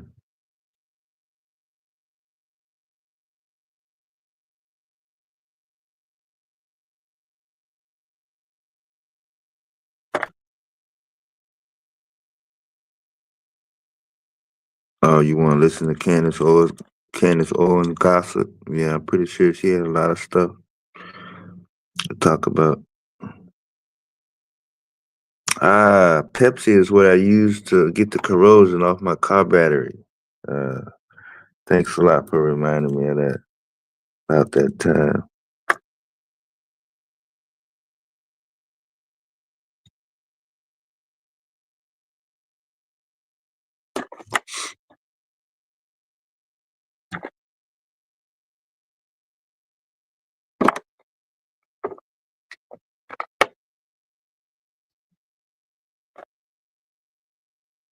Almost, almost that time.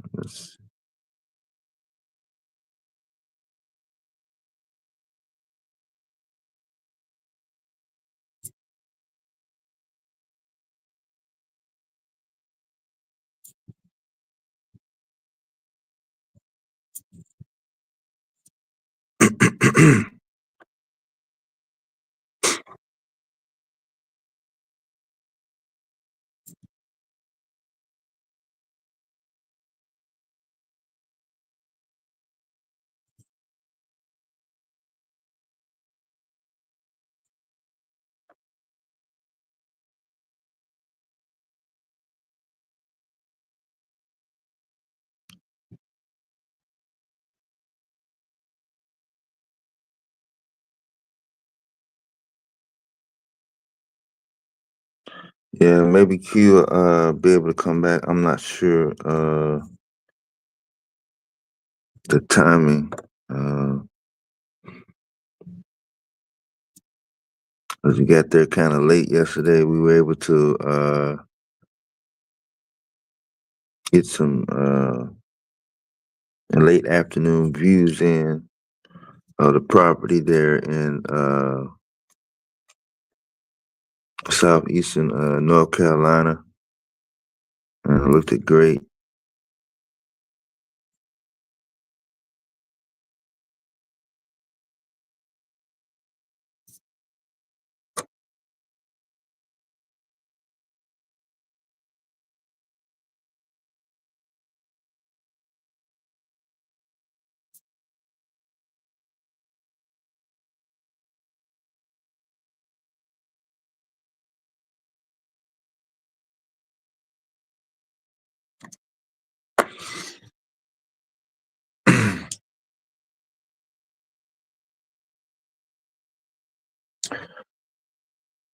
Yeah, y'all be grateful y'all had GQ and Young Deity last night.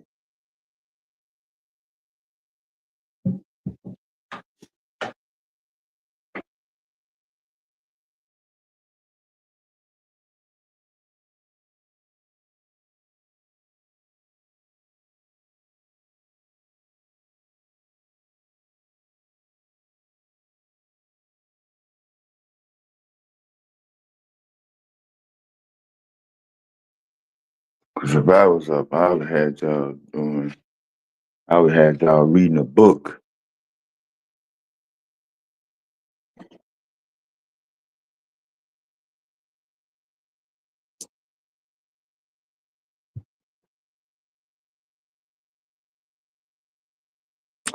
But I heard Miss Renee came through. I haven't seen her in a minute. But we'll be live all weekend, so maybe I'll get a chance to catch up with her. Let's see.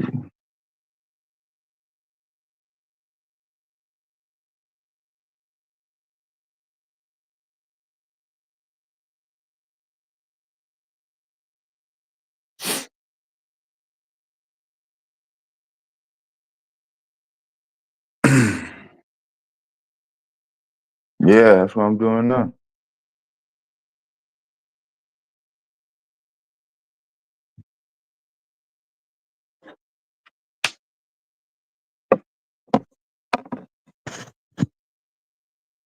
Shit, I was on the live stream Saturday yesterday.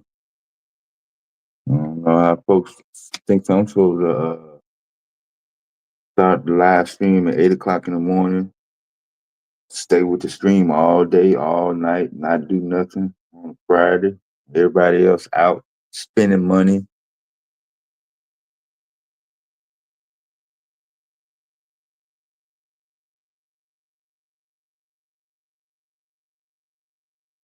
Taking care of all their business through the week before the store closed on Friday. Yeah, Diddy on here eat chicken and shit.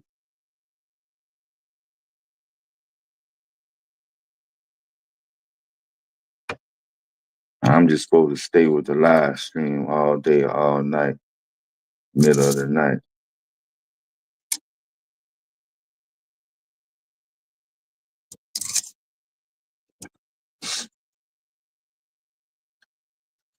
Shout out to GQ. I think he gave a couple people more mods status. we're trying to rotate it so we can keep the stream going. So just bear with us. Everybody got different schedules and different stuff to do. So he was out of town and everything. So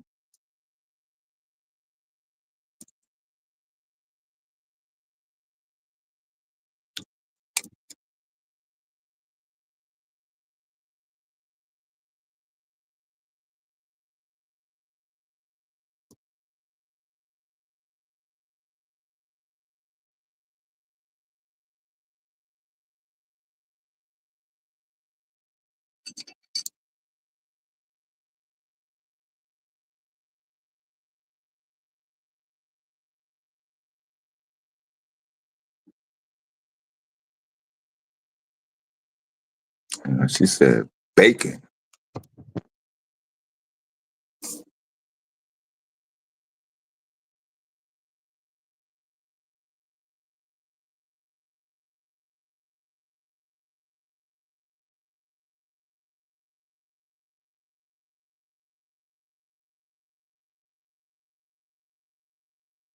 The price of eggs can go down that much, did it?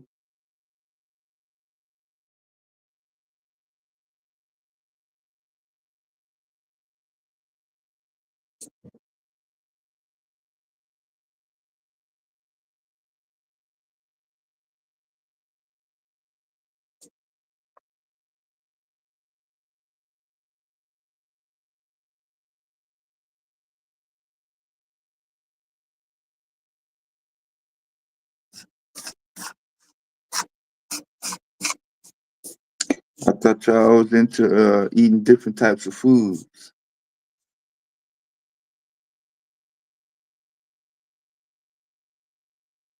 Somebody told me that I was not gonna be able to experience life unless I ate some other cultures, foods.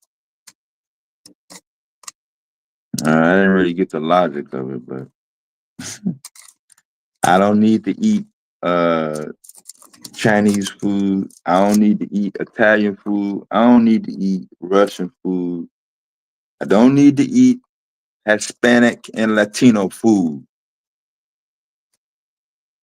to feel good or feel like I'm gonna miss out in life. Feel good about myself. You do it. Knock yourself out.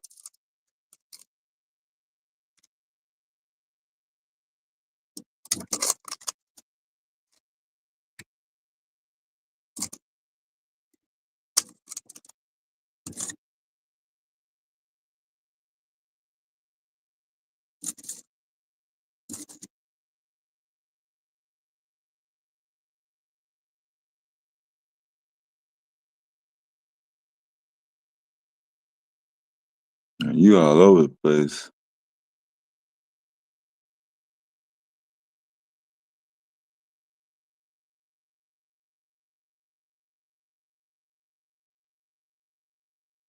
Everybody eat chicken.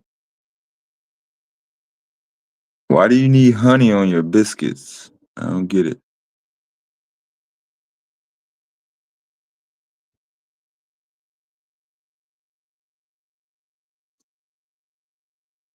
Butter is out.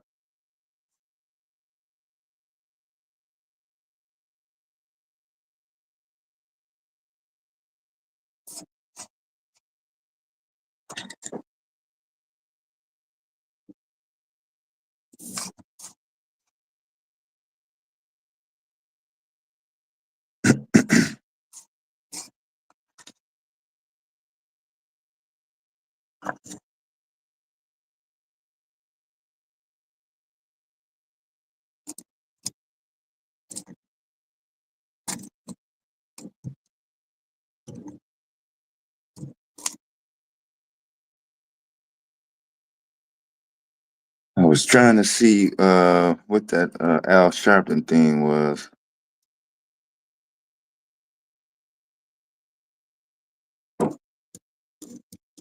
It was the only thing I heard him doing was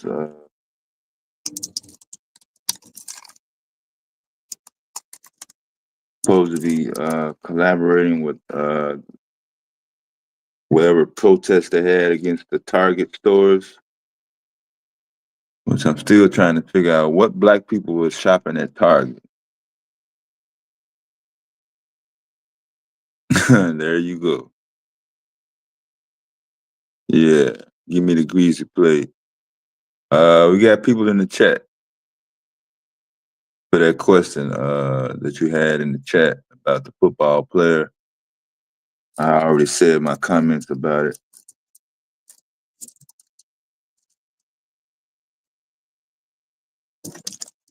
We're in the middle of spring. Why are people in the United States concerned about two different, one ex-football player and one current looking to become a professional football player? They're not even active professional football players no more. That's crazy. One used to be a professional football player, and the other wants to become a professional football player.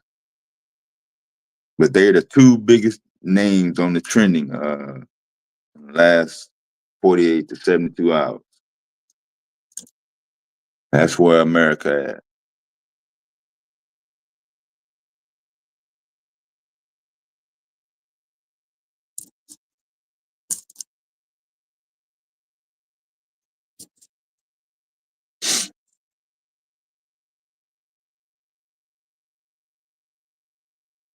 Yeah, why are we, man? I'm different, man. I'm too good, I guess. I'm arrogant, but I'm not going to no fast food restaurant to get no damn biscuits. Yeah.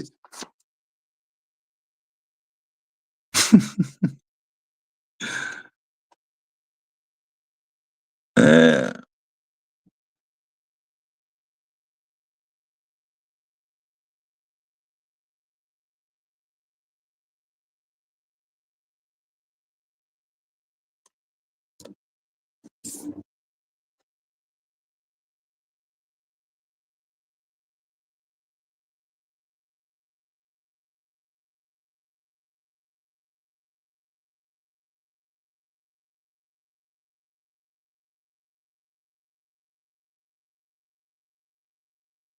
How long them biscuits been sitting up there?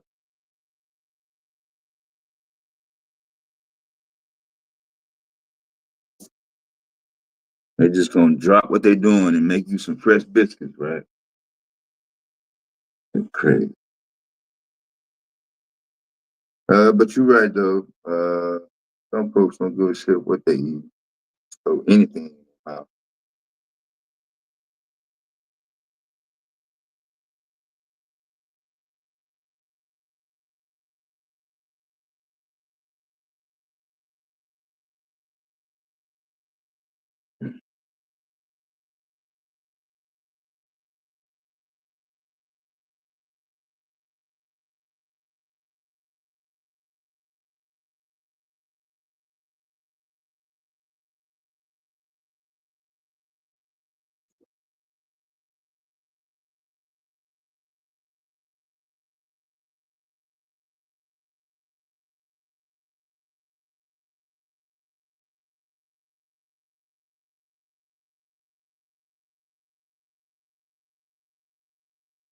Yeah, octopus.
Jackie Chan.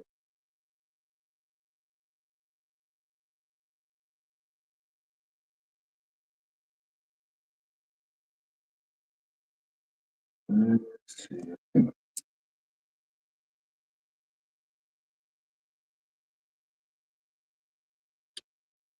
know, it's supposed to be 80 degrees. 100.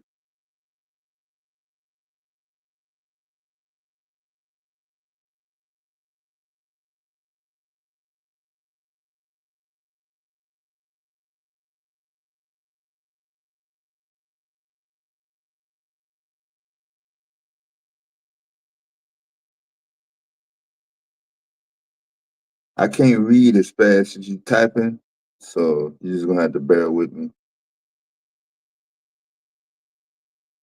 because I'm reading more than one person's text, and you typing. I know you typing at least 95 to 100 miles an hour.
All right, got that out the way.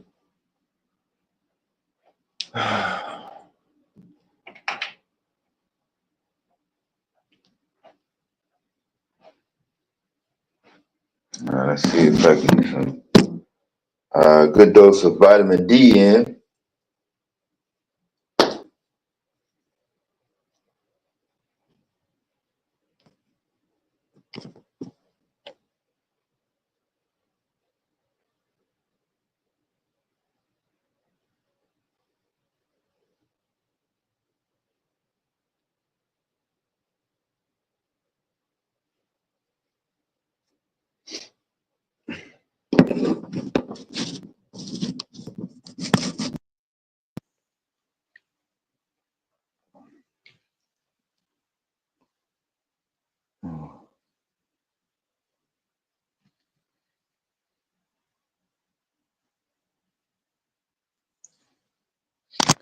I'm gonna leave that, like that.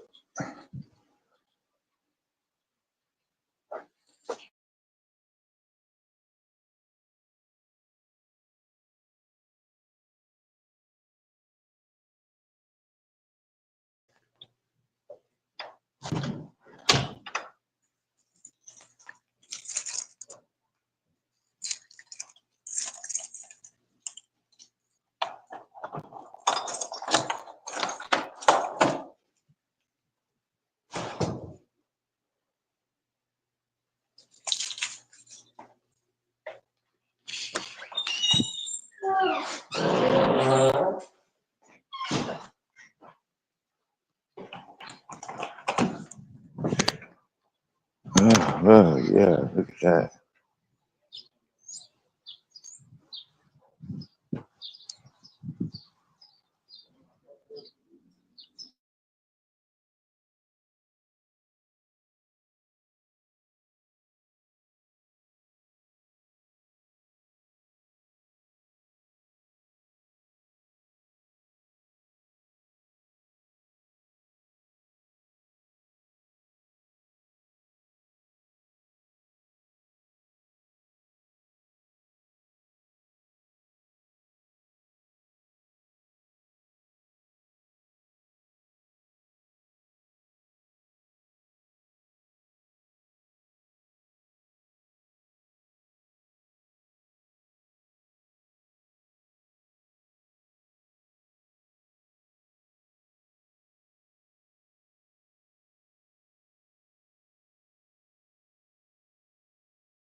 Okay, there you go. There you go.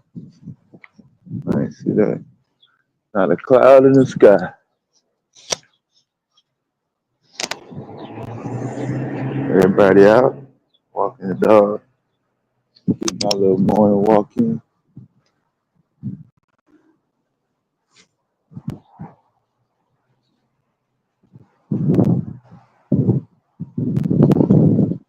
Trying to read the screen. Let's see. What's up, Domo?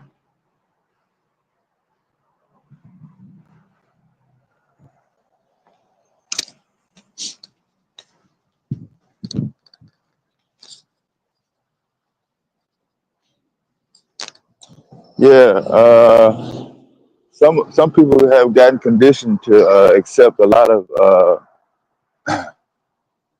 bad things. You know, so when I was putting articles about contaminated water and bad air quality, it didn't really ruffle or spark an eyebrow. It was like, well, no big deal. Half the country is breathing bad air quality. Most of your state and a lot of different regions around the country are experiencing toxic levels of water contamination. Well, no big deal.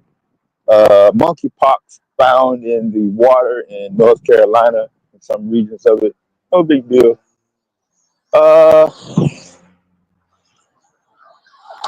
Celebrity black men are having trouble with their girlfriend and they trying to get some money for them. Oh, I want to hear about that. Let me give you my opinion on that. Let's talk about that. Oh, the son of a celebrity. Oh, he didn't make it for the NFL draft and his career might be in shambles. Let's talk about that. They doing him wrong. She crazy, boy.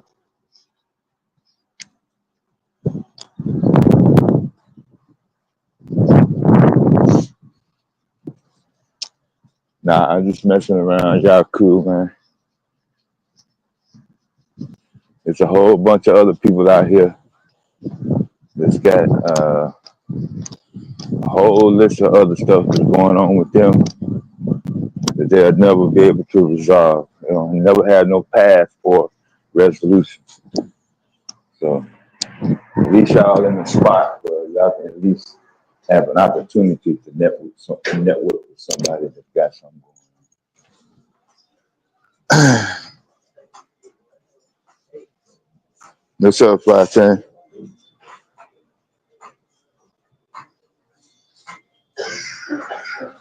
Yeah, I say some of the first celebrities that were being celebrated was in the Bible and religious communities.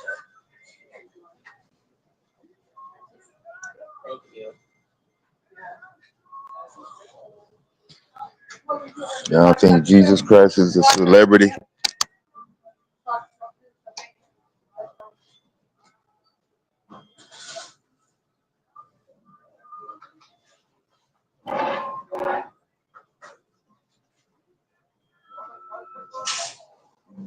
But like I said, I don't want to get in somebody's belief.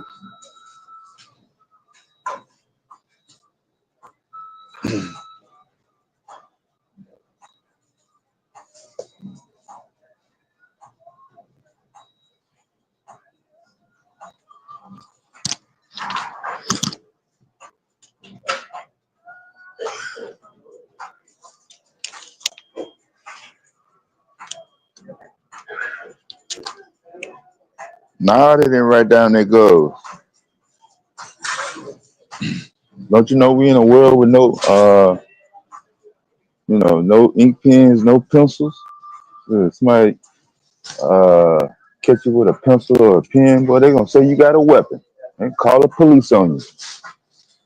Yeah, 911. Yes. What is your emergency? Yes.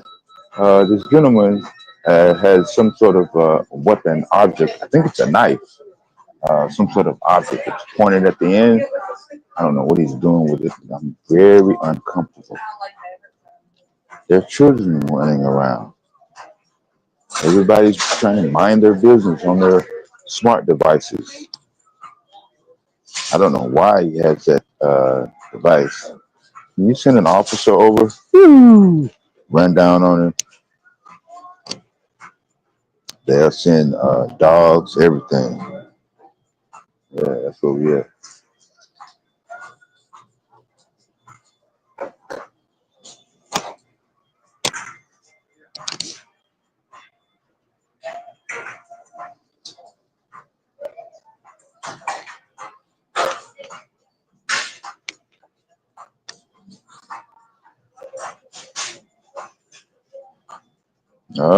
And no need to have no ink pen or pencil for you don't ain't really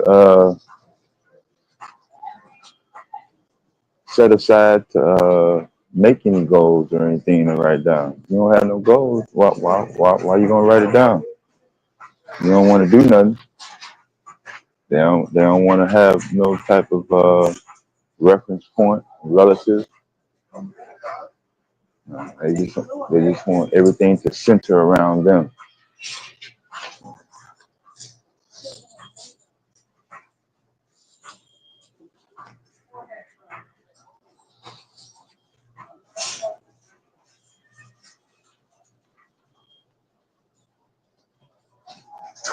Uh,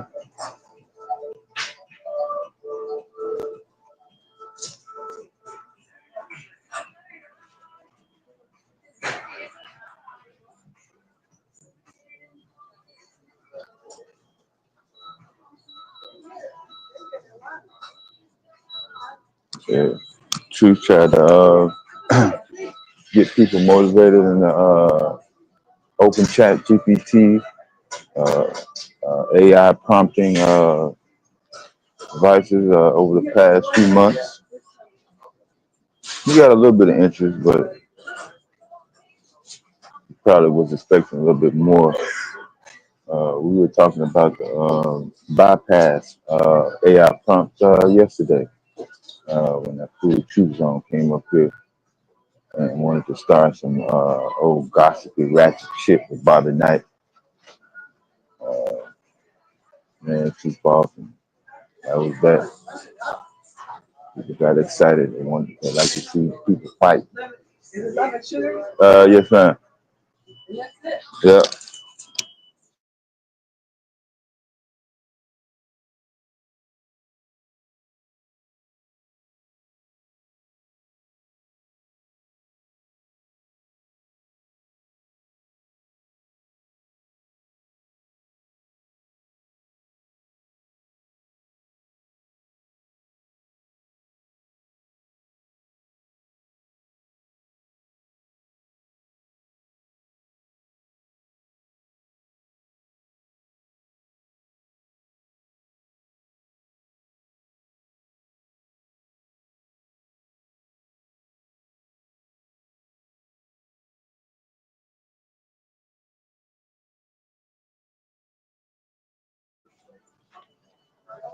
Yeah. So.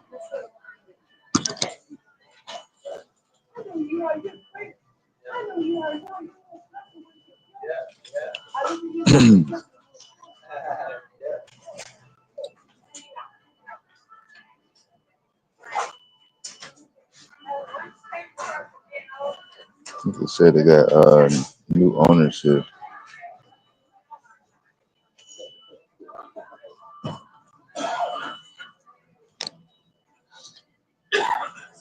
This is an old funny ass side of town. I'm not too fond of it.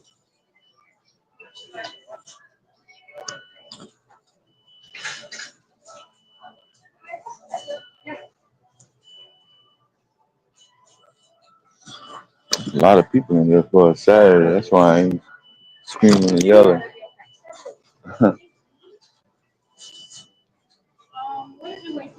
A bunch of Indian people, a bunch of Chinese people, a bunch of white people, a couple of Hispanic people. Let's see. I don't know what that guy is.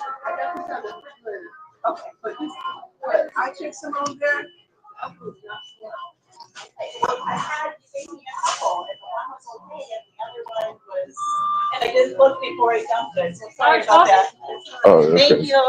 Thank you. Yeah. Thank you. Thank you.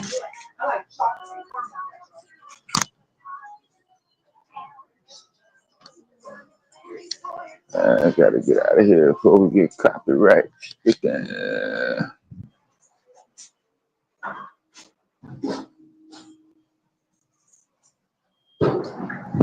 Back in the fresh air. Thanks.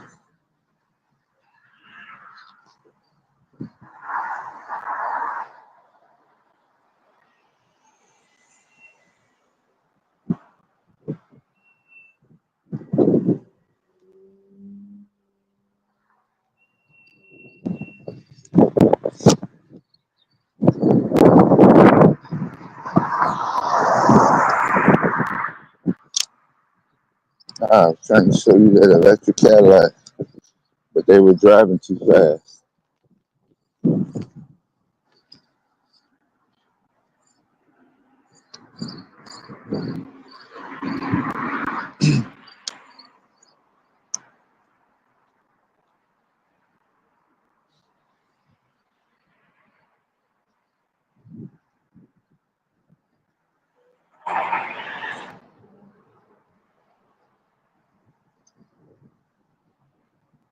I had to put some air in one of my tires.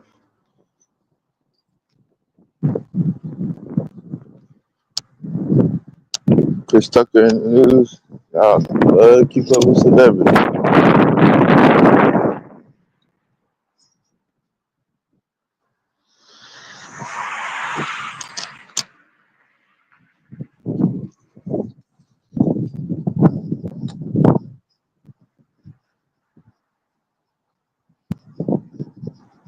That's what YouTube has done. Not only YouTube, but a lot of social media platforms have turned the average, ordinary, regular person into creating an environment to make it seem like they are superstar, celebrity, worship.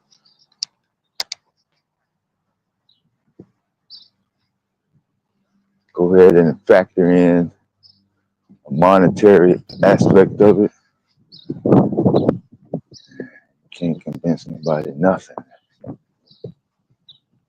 Tommy Sotomayor, Kevin Samuels, Tasha K, shit, all the rest of these motherfuckers.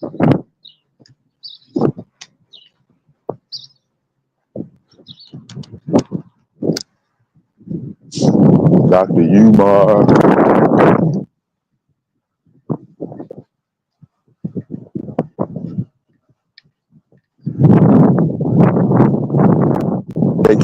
They keep y'all entertained.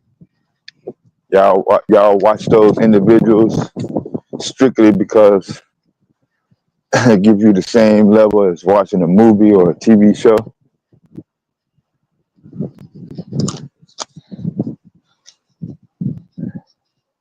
As long as it don't hurt nobody, I guess ain't nothing wrong with it, right?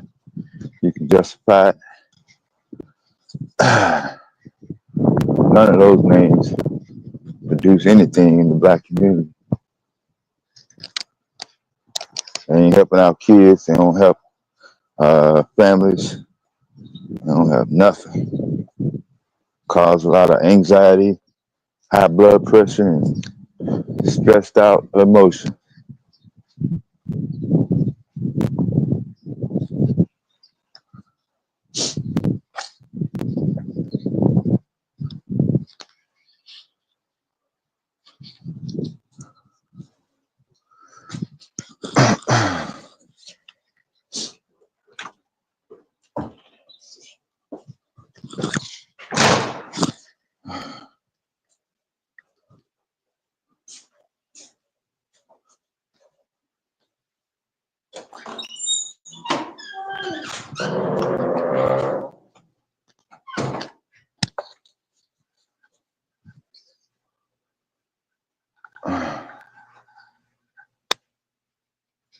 I never noticed that. Never noticed.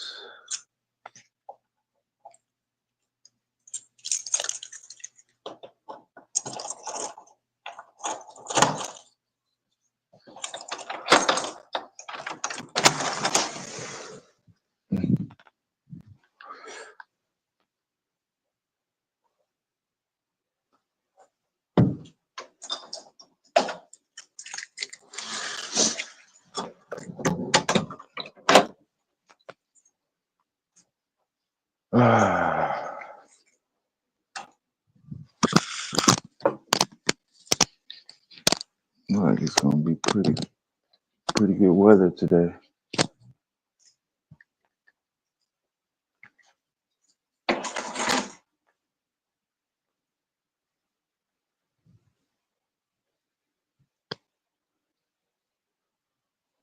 Oh yeah, I saw that story.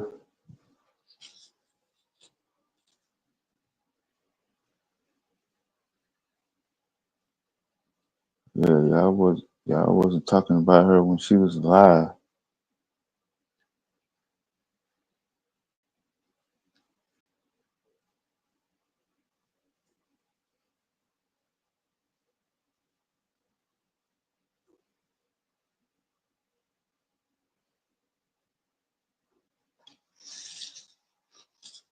Yeah, I remember.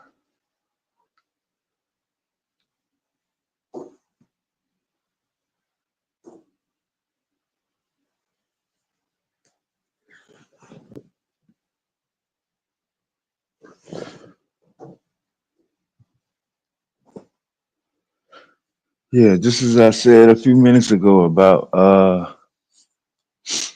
people getting killed by law enforcement, by the police, people getting injured.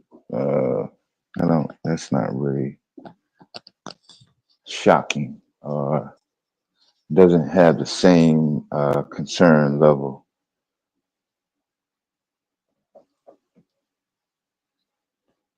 as it used to.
Shit, I had to get my morning daily dose of processed sugars like everybody else.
This is yeah,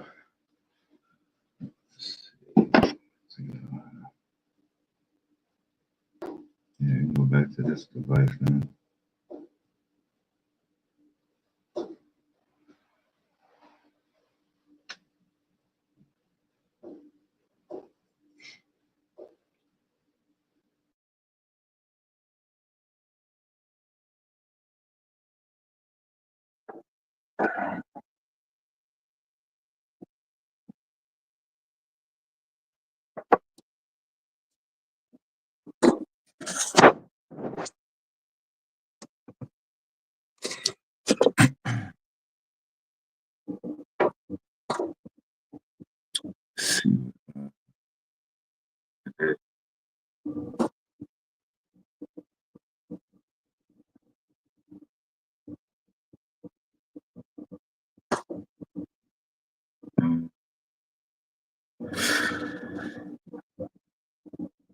He doesn't have time. You know, tell him what to do.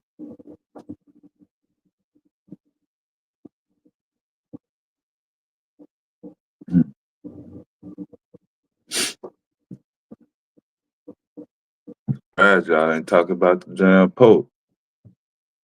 Talking about all them other white folks. Y'all pretend y'all concerned about.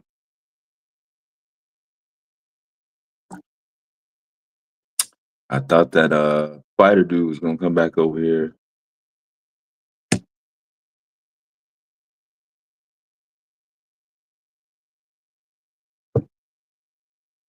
and tell us how much he disconnected from the Catholic Church. Boy, y'all crazy as hell if y'all think that the Dominican Republic, whether you're in the Dominican Republic or in New York City, you ain't never disconnected with the Catholic Church. Whether you go to the church on Sundays or not.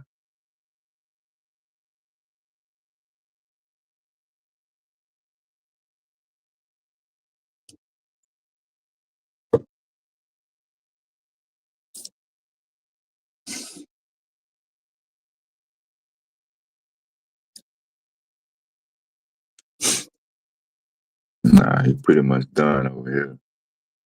If I'm around.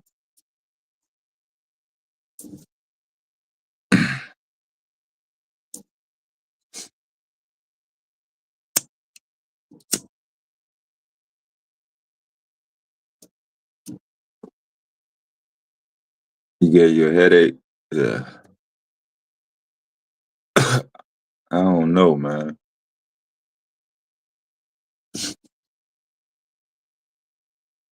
Is that what black people want? Black people want to be tied to the Catholic Church? I mean, people have different ideologies, man. I'm not sure.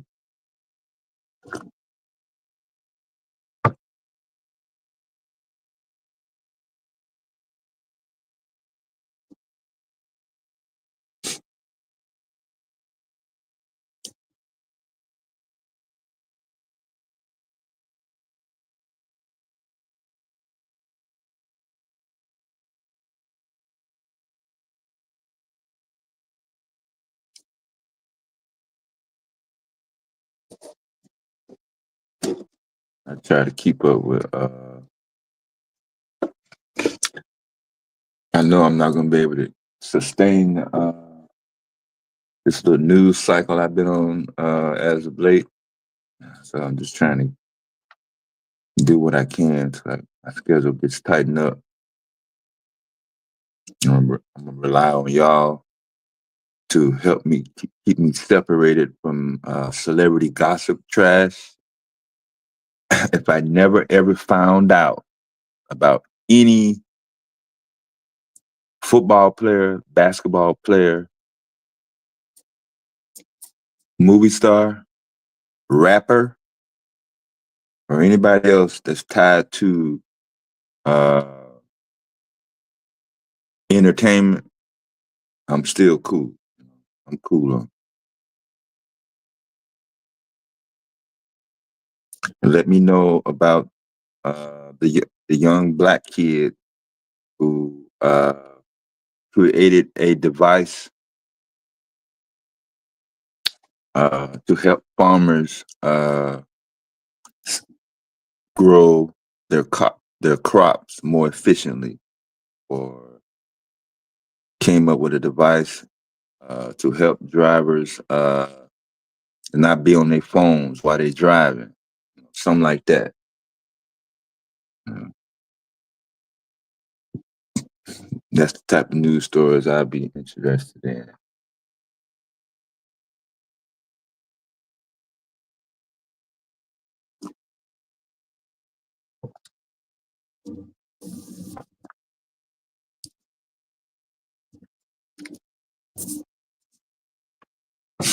Do we know?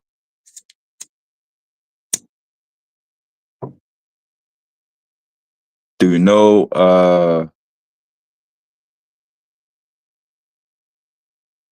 No, I ain't gonna bring that up.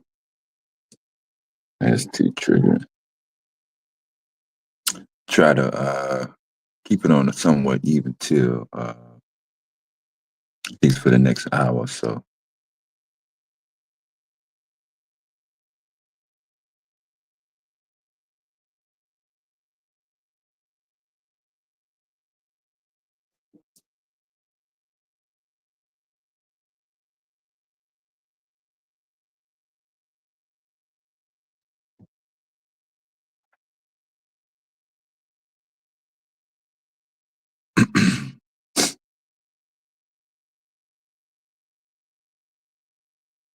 They came out with the list of the 25 best places to live in the United States, and Flower Mound, Texas, came in at number 1 for medium range cities.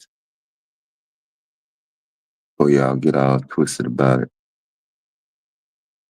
Let's see.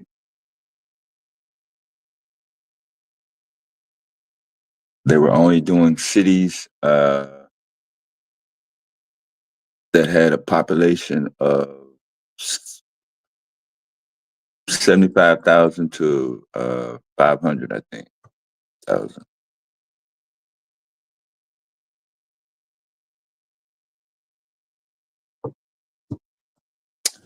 Based on cost of living, economic, environmental, safety conditions, of course, schools, government, crime, a lot of different factors come into play.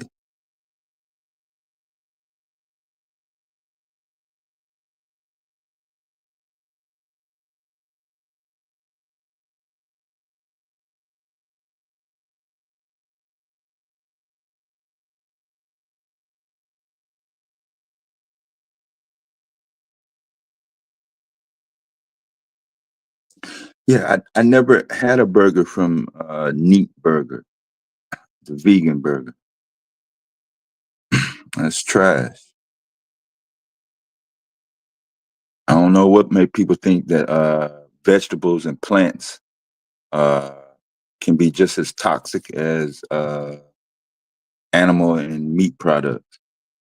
Where they get that from? Matter of fact, plants and vegetables are more susceptible to toxicity and contamination more than animals. At least with an animal, you have some sort of monitoring devices because they have a heartbeat.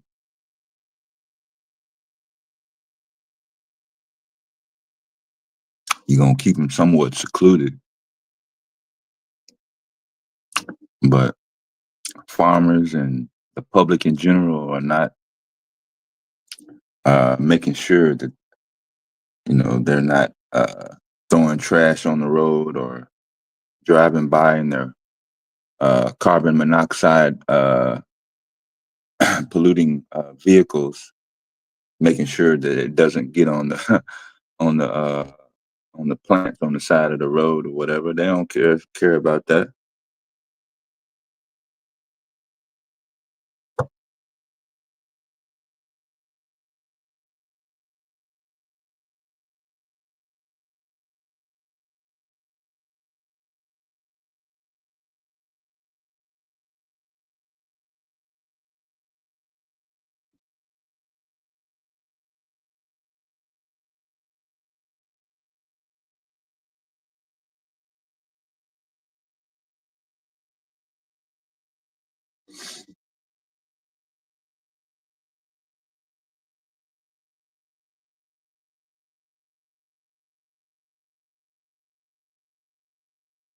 What's up, Gold man?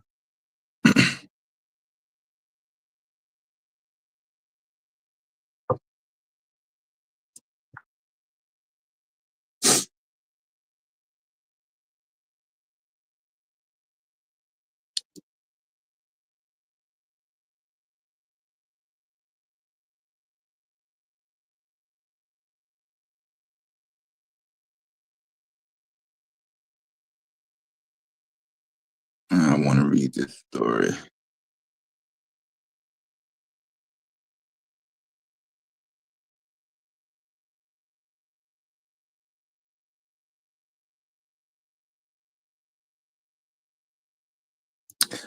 Back in 1976, an eighth grader named Peter Thompson, a ninth grader named Peter Thompson, was doing a school project at a school in Newbury, Massachusetts, as part of an oceanography experiment.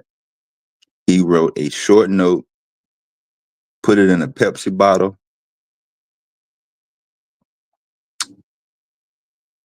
closed it up, screwed the tight on real tight, and threw it in the Atlantic Ocean.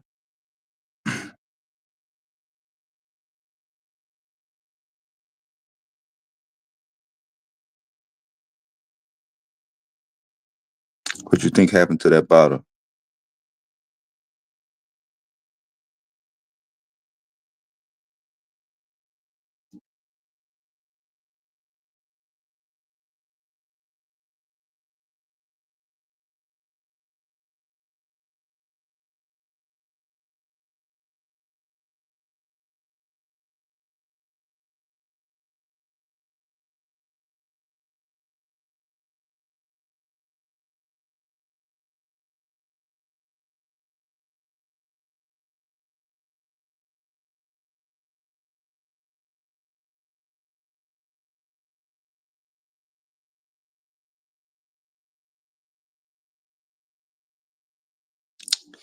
I'm trying to read down because they go into all this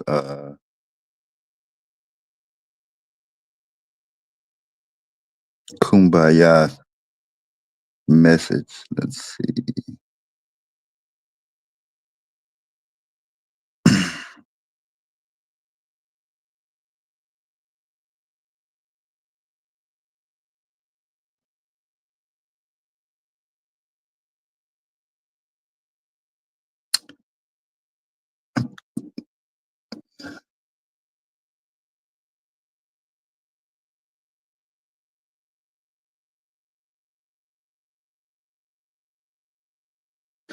The bottle turned up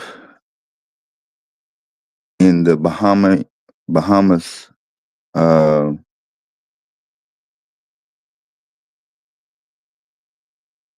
Trying to get a date on it. It was after the pandemic, though, according to a Facebook post.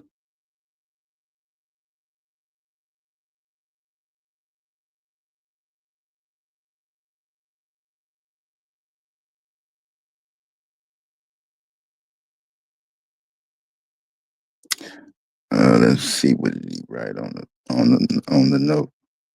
He wrote on the note, "I am in the ninth grade, a student from Pentucket Regional Junior High School. This is a science experiment because I am an oceanography course. Will you please send this back to the address at the bottom and say where you found it, what day and what time and how?" And let's see. That was pretty much it.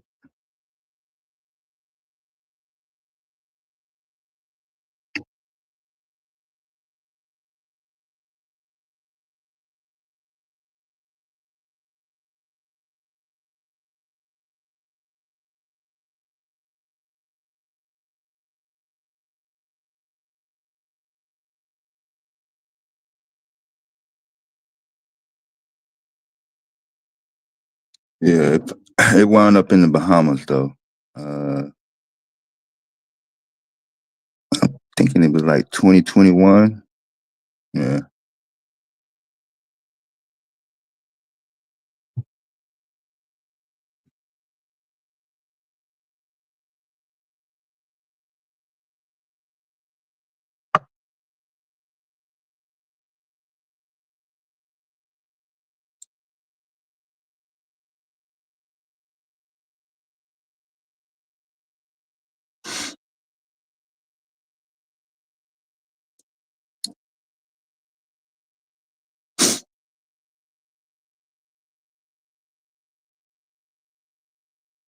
Yeah, I think I did the toilet paper company filing for bankruptcy parade. Yeah, I did that already. Jack in the Box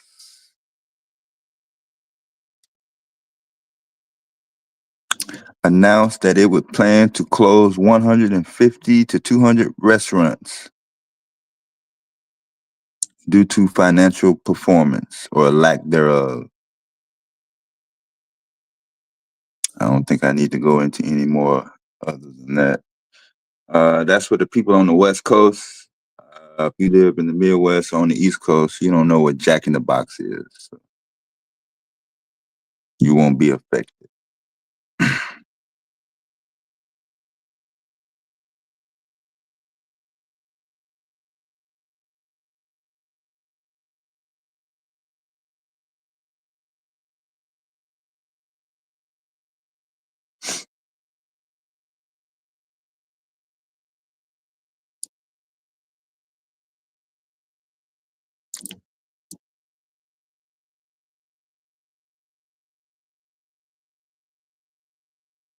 School board.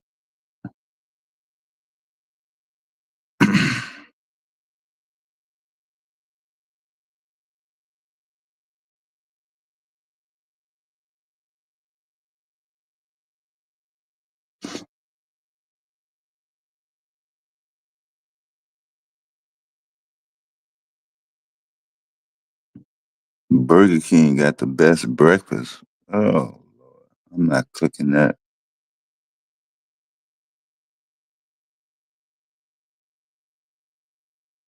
The $18 million Cleveland housing project that's geared towards young adults and homelessness actually approved. No federal cuts as of yet. A new affordable housing development hopes to serve young adults experiencing homelessness.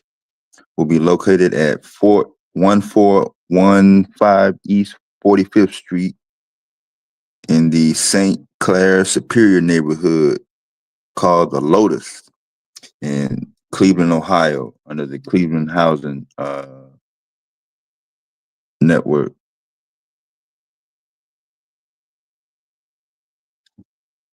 The building offers 1 2-bedroom apartments for young adults between the ages of 18 and 24, even if they have kids. It would also provide on-site support services through centers, a non-profit organization that provides youth and family supports, among other offerings.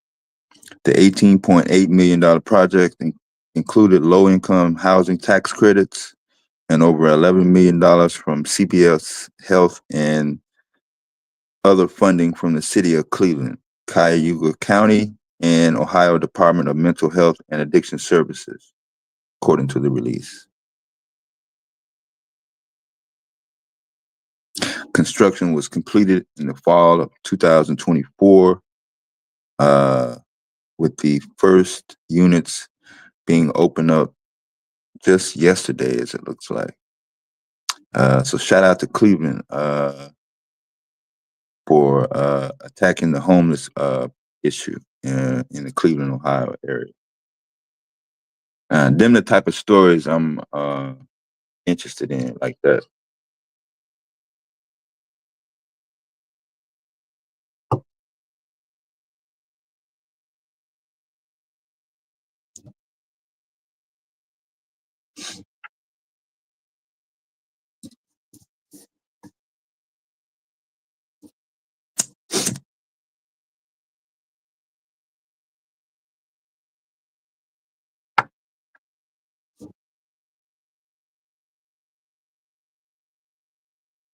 What's up with it, Black Booty? I just reported that Jack in the Box will be closing 150 stores, so you're gonna have to go ahead and skip and drive a little bit longer. Shout out to the West Coast.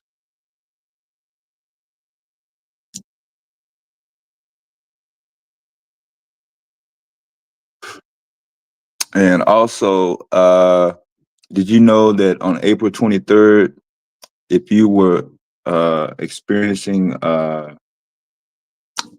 lung and breathing issues such as asthma or anything to do with your lungs and kidneys, that you were advised not to go outside at all on that day?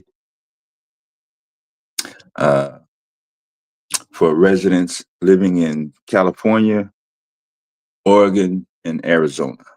Yeah. So I'm going to just make sure I get that out. Because as you know, on this platform, most of the people representing the East Coast, Northeast corner in particular. But we do have significant West Coast representation.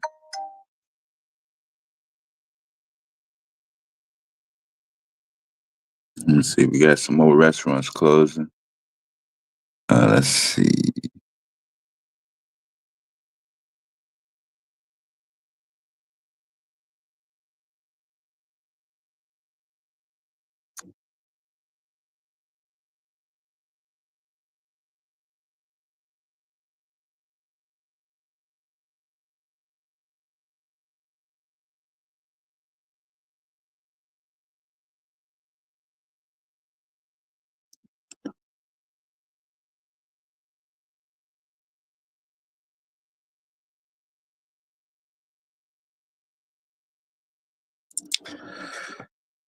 Pizza Hut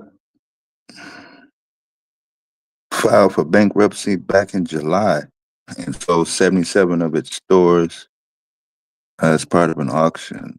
Let's see.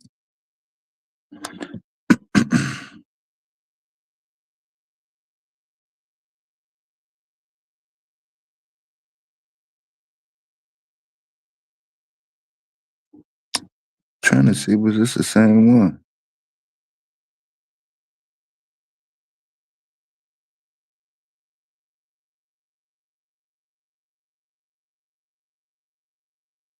Yeah, looks like Pizza Hut did just file for bankruptcy for the third time in 7 years. Yeah.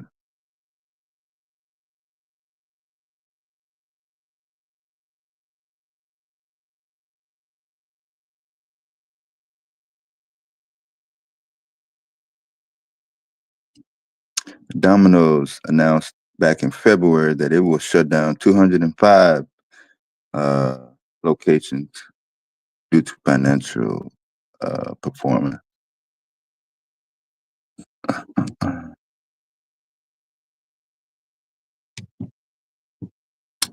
And so that's it on the pizza.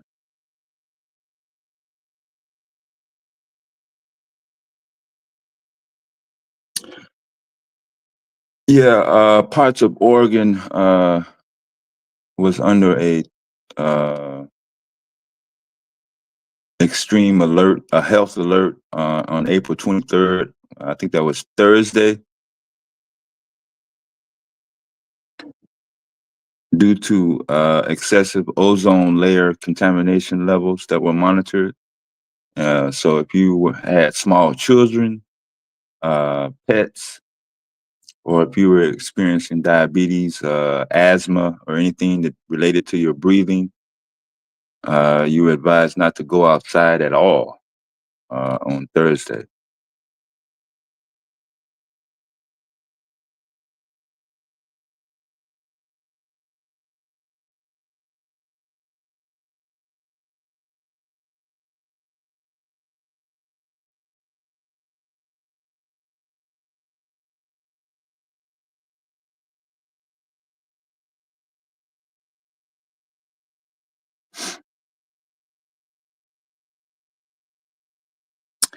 The FDA just recalled 63,000 pounds of rolled oats, specifically Grain Miller's oats, due to foreign material contamination. The recall was made as a Class 2 by the FDA. Oats produced by Grain Miller's recalled saying that the concern is materials of batches contain plastic, likely due to a manufacturing or production mistake. So if you have anything that contains grain millers rolled oats in your products, you can check the FDA website for specific ID and barcode information on that.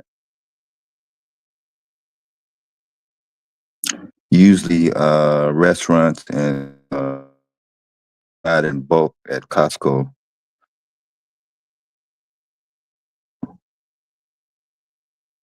You will have that. You know nothing about it? Yeah. Get in line. Most people that live around toxic environment, toxic groundwater, are in the same boat.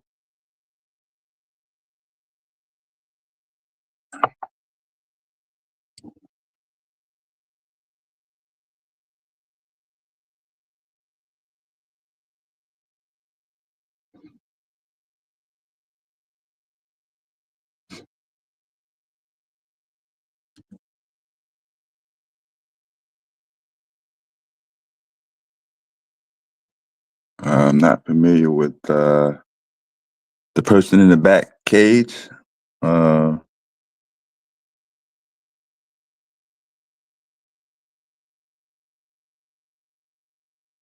It's been a while since I put the link in the chat, so you didn't have the link for at least an hour.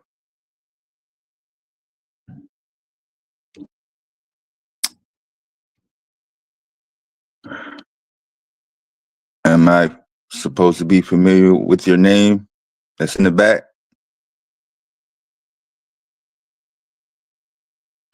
The speed limit rules are being proposed by lawmakers in 6 states, including Indiana, Mississippi, New Jersey, New York, North Dakota, and South Carolina, to improve traffic flow.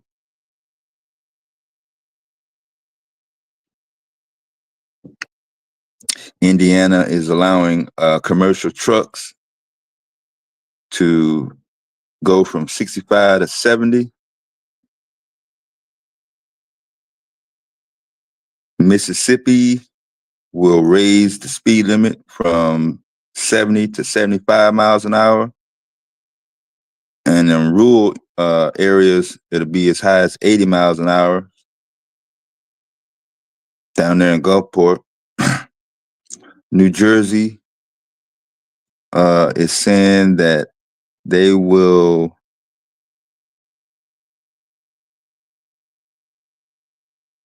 set speed limits based on how fast most drivers are going.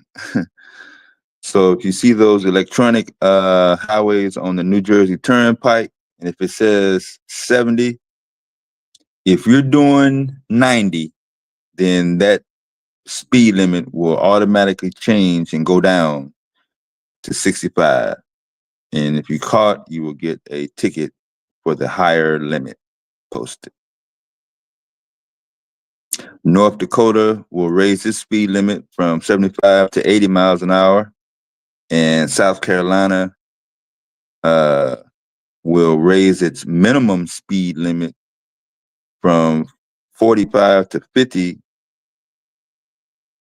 to all the way up to 70. So if you're going slower than 70 in South Carolina, you could be in violation and have a ticket. Let me see, what am I dealing with?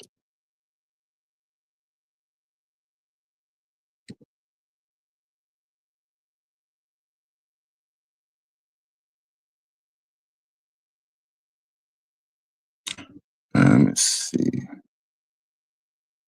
Since we're coming up on the changing hour.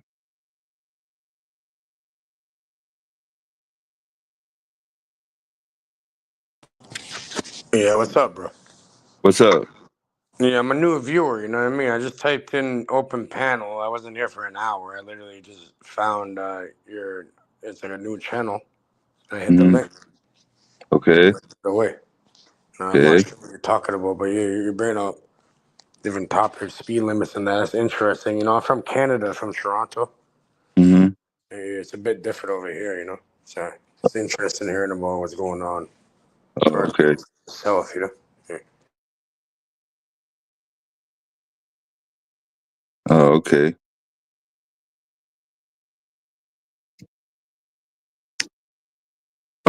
Was there anything else that you wanted to add, or? Well, no, I'm just, yeah, if you want to have a conversation, we could talk about certain things, you know. It's getting crazy over here. You wanted to talk about Canada? No, just like the whole dynamic between, you know, North America in general. You know? Oh, okay.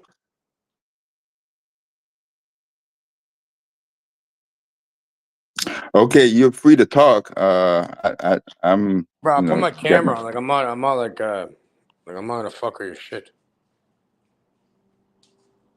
You know what I mean? But yeah, where I'm from Gene. Yeah, from the farm over here. You know, it's a bit different over here. You know how things operate. Okay. Yeah, it's becoming like a war zone out here, bro. It's fucked. Okay. Yeah, over here it's more divided around what area you're from and shit. Oh, okay. Yeah, it's weird like that. You know, it's like all about like, oh, you're from, and even like people on the same street, oh, you're from south side, north side. But it's not really about like, there's all types of people here. It's the most, what do you call it, culturally diverse place in the world. So you got all types of people from all walks of life from every corner of the world. You know what I mean? Oh, okay. Yeah, so over here it's weird, but you know the cops, they hate native people the most. You want to know why? Because the native people, they have their own court. So even if they lock them up, they go to their own court and they get out like right away. So they hate the native. Oh,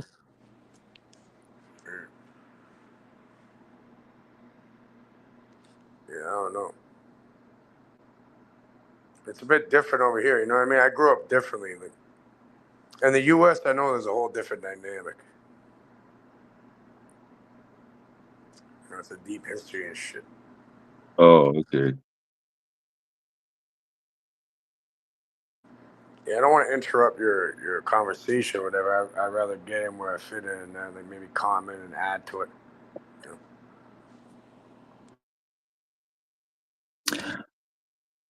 Was there anything else you wanted to add? What's the topic? You know what I mean, like I just joined and I really been listening, so I don't want to fuck up your conversation. But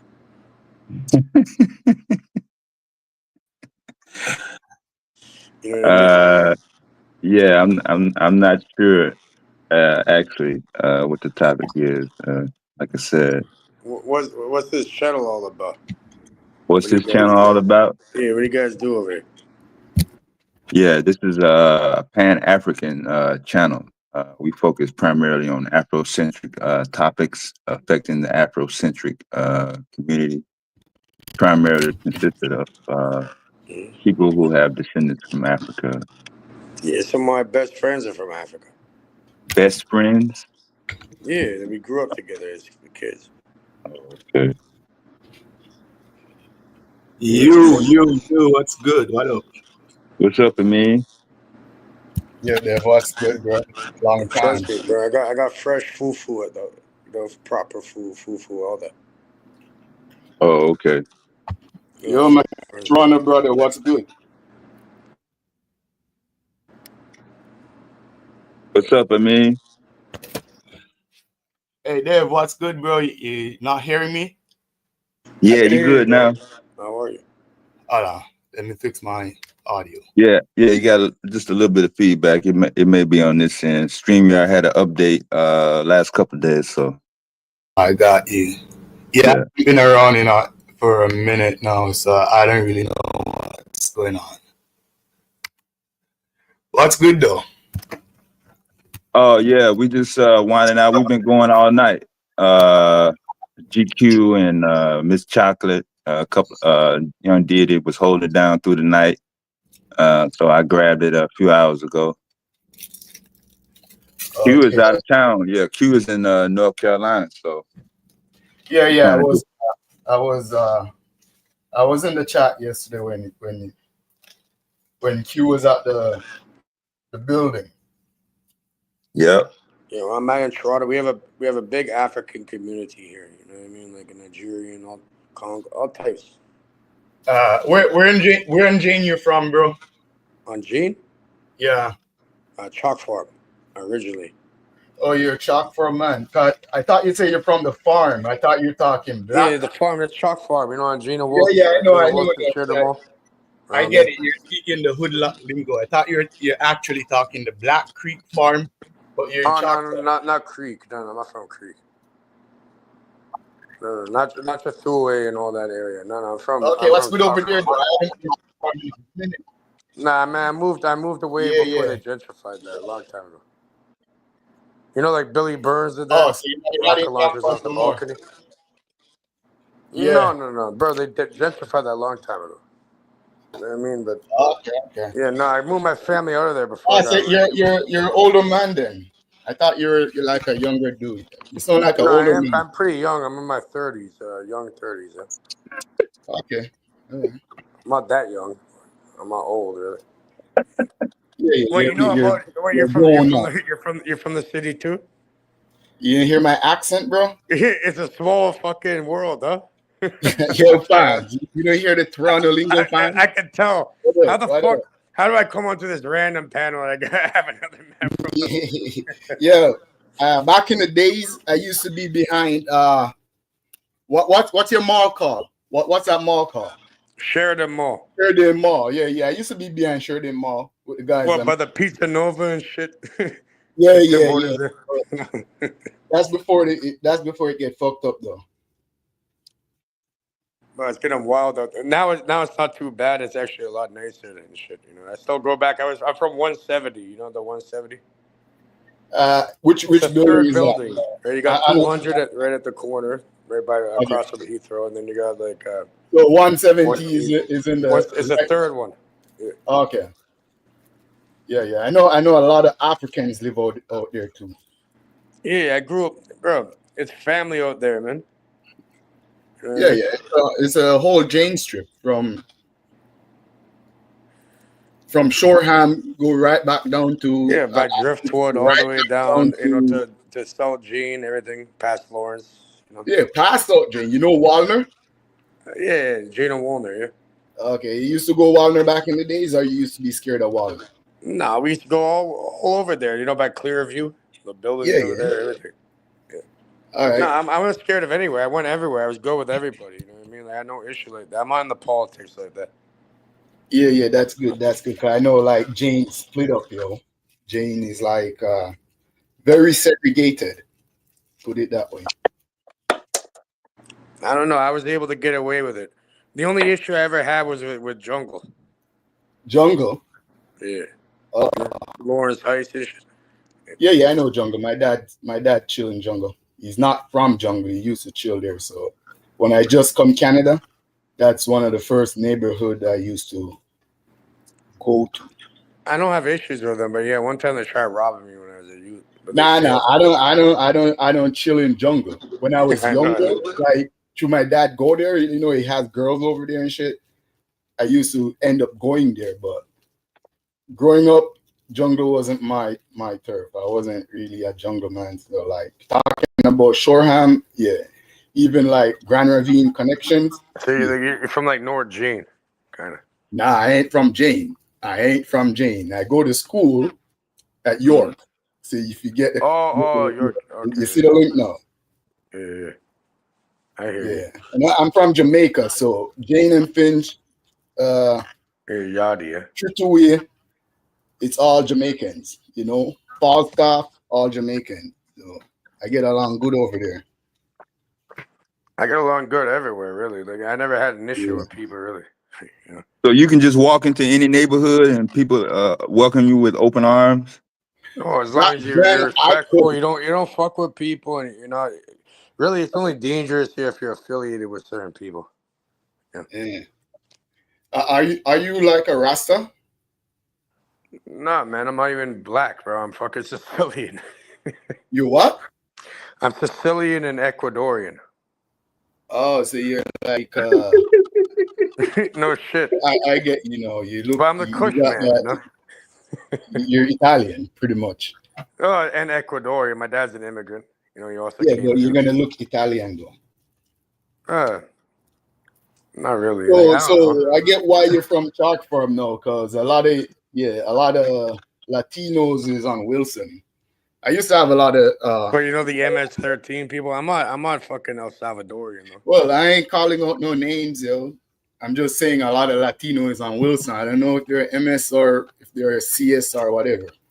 None of that, man. I'm just myself, bro, and you know. Yeah. I'm respectful and I hold my own. Peruvian and Guatemalan. No, Ecuadorian and Sicilian. I told you, my dad came here. He was, right by past Exbury, in between the church. Manor. Yeah. Yeah, he grew up there when he came to Canada.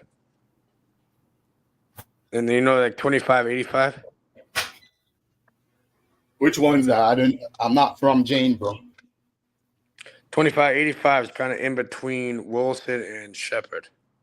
It's a public housing. Okay. The public housing. Those are nice building that they put up, Uxbridge. No, it's public housing, bro. Yeah, I know, but when they built it up, it was nice though. When they just put it up. Yeah, it's we found bodies and shit over there going on. In between. Yeah, bro, Chalk Farm is the hood. Chalk Farm is the hood. I'm talking at 2585. But yeah, then I went to Chalk Farm that's down the street right there. Chalk Farm, back then it was bad. Like real bad. I'm talking shit, piss in the elevators. It looks like a third world country. Cockroaches everywhere. Like holes in the walls. Shepherd building then, by Shepherd, Jane and Shepherd. Oh, 2000 Shepherd? I used to live there too. Yeah. Okay. Mm-hmm. So those men used to run Chalk Farm. Baghdad, right past if you go down Shepherd towards Arrow. Yeah. I know that. And then Maze, you got Maze right there too. You got a bunch of hoods there. And they got 2585. You go down Magellan, make a left onto Jean. It's that public housing thing. That's where I was born at Jean at Finch Hospital. Okay. When it was still going on. Yeah, it's the hood, bro. The whole Jane is the hood. People don't understand how it is over here, They do. There's places in America that's even more grimy, so I wouldn't expect them to understand. I guarantee there is. But the funny thing is, the first they actually experiment here first and bring it to the U.S. The first thing was in Regent. Yeah. Canadian. I think Canada first have projects. The project building. Yeah, they tested that system here and then moved it to that's why Get Rich, Die Trying. A bunch of different movies that are supposed to be filmed in New York is actually filmed over here. That's why I was gonna tell you that they model Jane, not Jane and Finch, but the whole Jane strip is modeled off New York City. Especially downtown. Especially Regent Park before it got gentrified. Yeah, especially like Brooklyn and those places. Mm-hmm. Okay. I guess that's what we get the projects from. Yeah, I had to get rid of these. I had to stop fucking with these people because they started making a gang. Shots Up Mafia. What people were those? My friends growing up in there, they started getting into that shit. So I'm like, I had to the same friends you was friends with, like. Yeah. I had to get my mom out of there and leave because I knew these guys were gonna get me. Okay. So You said you grew up with black friends, but you had to get rid of them. No, I'm still with them, but I had to distance myself. You didn't want to be seen in public with black people. No, it's not that. It's because they started making a crazy fucking. You don't understand what it was. You don't know the war between that. No, I had no idea what you're talking about. It doesn't matter. It's like, SUM or SDM. Shots down mafia. Okay, they made something called Shots Up Mafia. And then, Jungle and all these other people, 3LK, all that. Like, Driftwood's linked up with Jungle. It's a weird dynamic. You know what I mean? So I'm like, I want nothing to do with that. Not because they're black. Canadian Because I don't. street scene, it's very interracial. Canadian gangs, I don't see no pure black gang, no pure Latino. Probably the closest they come is like the freaking MS-13s. They will keep it like Latino, but everything else, Bro, they got Asian assassins and shit, bro. They got most Crips I know were like Latinos, like Ecuadorian, Colombians. They're Cripping. Bloods. No, none of that. Like, I never got involved in no gang and shit. Italians, I'm a lone wolf like that. You know what I mean? I don't gotta Yeah. So the street scene over here, you're not gonna find, I guess. That's probably why I'm still alive right now, because I never clicked up. Like, I never Yeah, and probably that's why you had to move to, because if you ain't clicking up, then you're kind of. I had to move because people started moving weird and shit. And this is before all that. You ain't clicking up, bro. I lived in the hood before. I'm not in the hood no more. I ain't gonna say which one. Same. I'm living in a nice area. Finally. What do you call a nice area? Where? Like around Fairview Mall. Good, it's more Asian. Okay. Yeah. Wait, where is that? That's out Scarborough side? It's like right on the border between Scarborough and. Oh, you're in the, what do they call up there? North York or Don Valley side? Yeah, Don Valley, yeah. Okay. So you move up amongst the bougie people. Bro, I had to, man. It's like, bro, and I'm lucky I did, because you should have seen what happened. Bro, they all got raided. It was like they had like 300 feds raiding this shit. They had police buses. Yeah. So for those who don't know, let me give them an idea. It's not close proximity, but roughly. You left the hood and move over to closer to where like Drake family them come from, over that side. He's going up into the Richmond Hill now. The Markrams. None of that. No, because there's still hoods over here too. Oh, yeah. Flemo? Yeah, my cousins them from Flemo. I used to go Flemo back in the days. Never picked up. Yeah. So Flemington and Flemington. Yeah, the Flemington is over here. The Flemington is right by Jungle too, but there's a next Flemington over here. Yeah, I think over there they click with Jungle and they click with Pelham Park because they're all bloods in a sense. But it is what it is. So what's your thing? You just like hopping on random panels? No, to be honest, right now I don't know what got into me, but I'm like, someone told me I'm just gonna go onto YouTube, and I found this randomly. I ain't buying that one. You got to be listening for a while. This ain't the first time you're tuning into this. I swear. I swear. That's what I'm saying. I swear on my family, this is the first time I've ever been here. You swear? I swear on my whole family. It was my first time ever. Well, I didn't put the link in the chat for at least an hour. Go check it. You know how many fucking times? Nah, I don't have to go. I don't have to go check shit, yo. But I'm telling you, this ain't your first time. This ain't your first time clicking a link either. No, it's not. Okay. Nah. It's not the first time clicking the link. Nah, he been on here before, man. Maybe I went. All right. Yeah. Let me paint a scenario. You were here before and you had a bad experience, so you came back as a new guy. Probably. I know the flex. Yeah, I just wanted to get him talking a little bit, see if I can recognize him, because he sounds familiar, but it's been so many different people. I can't keep up with all of them. Nah, you just click for the first time and yeah, you're that comfortable and you know.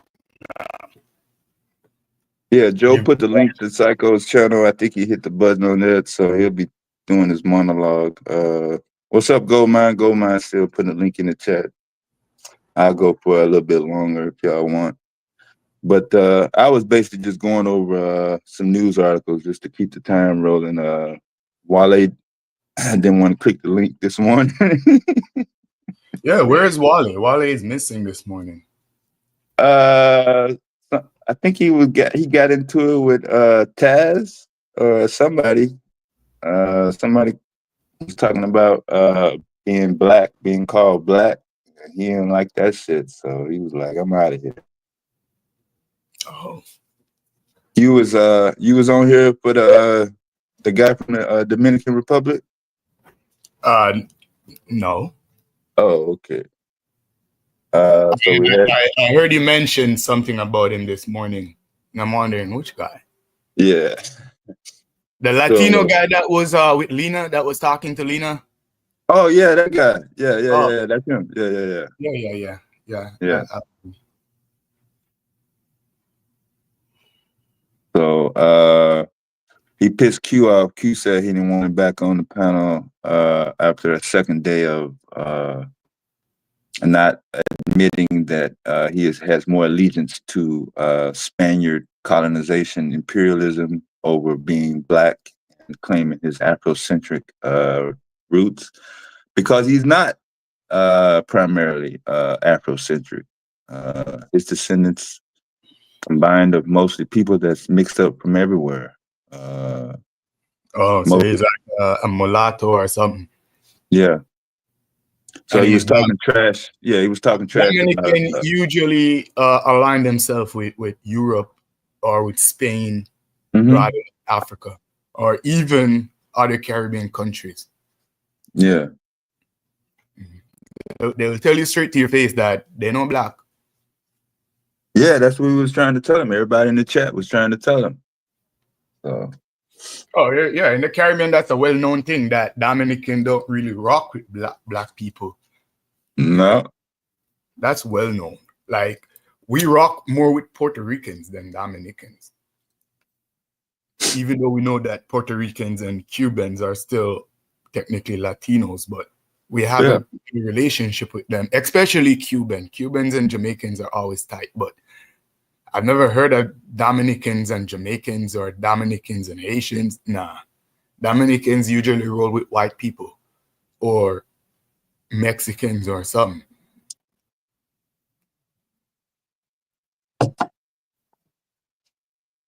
But you got Afro Latinos over there. You got real black ones over there that claim their blackness. But it's usually a struggle for them. You know, they usually get kind of outcast. Or yeah, like we told him, Carlos Cooks from the. You're right on. You know exactly what's up. Yeah. They get outcast or redlined for claiming their blackness or for kind of leaning towards the black side, dating someone darker than them, you know, having too much black friends instead of white Latino friends. They get outcast and shunned for those kind of behavior in their own culture. So, you know. Yeah, I thought he was a little bit older, but when he said he was 24 years old, he started repeating a lot of manosphere and red pill narratives. And he comes from those channels that like the gender bang and all that. So that explained a portion of his rhetoric, but you combine that with his heritage and background. I couldn't see no. Yeah, I mean, Q was trying to be patient with him, but you know, if Q gets upset and starts crashing out, he must really cross the line. Q try to play the intellectual historian. All that.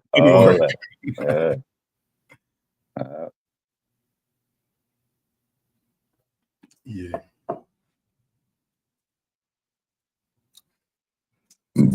but he made a reference to the colonizers, and Q kind of said, "Yeah, that was dirty of them spics." And then he said, "Who are you talking about?" He was like, "Them the slave masters." He was like, "Oh, some people get offended." And then he started making comments, and then he said, just like those monkeys that enslaved Africans. And then the chat lost it. Everybody started going crazy, hitting the link, and we never recovered after that. So he's calling like black people monkeys? Yeah, but Q was explaining to him that he wasn't calling him a spick. He was calling other people. If you were saying that you were black, because you lied and said that you were black first. Initially.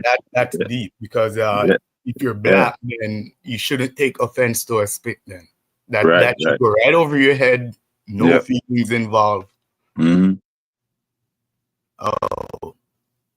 Yeah, so all that's on tape for the last couple of streams. If you want to go back and check that episode, that shit went wild.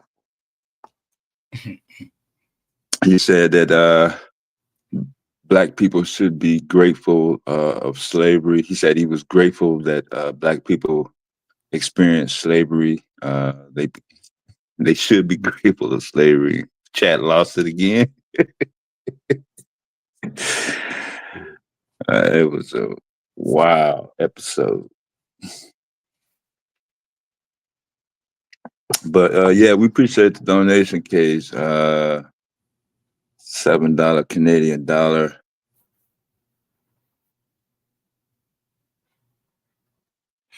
That's the dude that was up, Cage Reality. Yeah. Okay.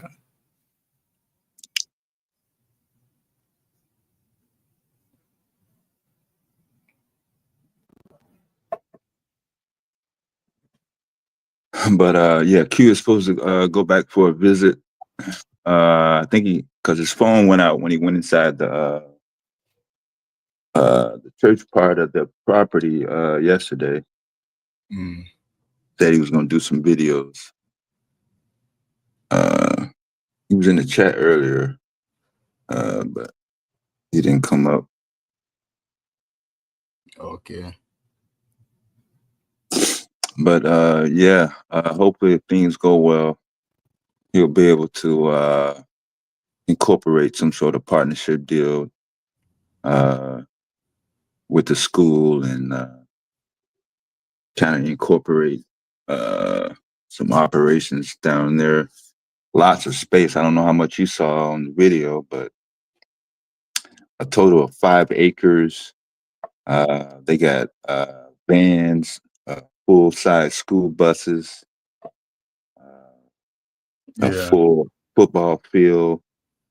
The properties were separated into administration buildings on this side, the classrooms in another building, storage area. That's a private owned. Yeah, building. one lady. It's in one lady's name. Nice. Black lady, yeah. Yeah, that's nice. Getting out the city and being somewhere where you got more land space than building. It's sometimes a new experience, sometimes a culture shock to city folks, but trust me, 1 hour in and you start to love it because you're really in nature, you're really out there in nature. Yeah, he was just the freedom of having space around you to walk around and not bumping into people, not overhearing everyone's conversation. Yeah, it's a different experience.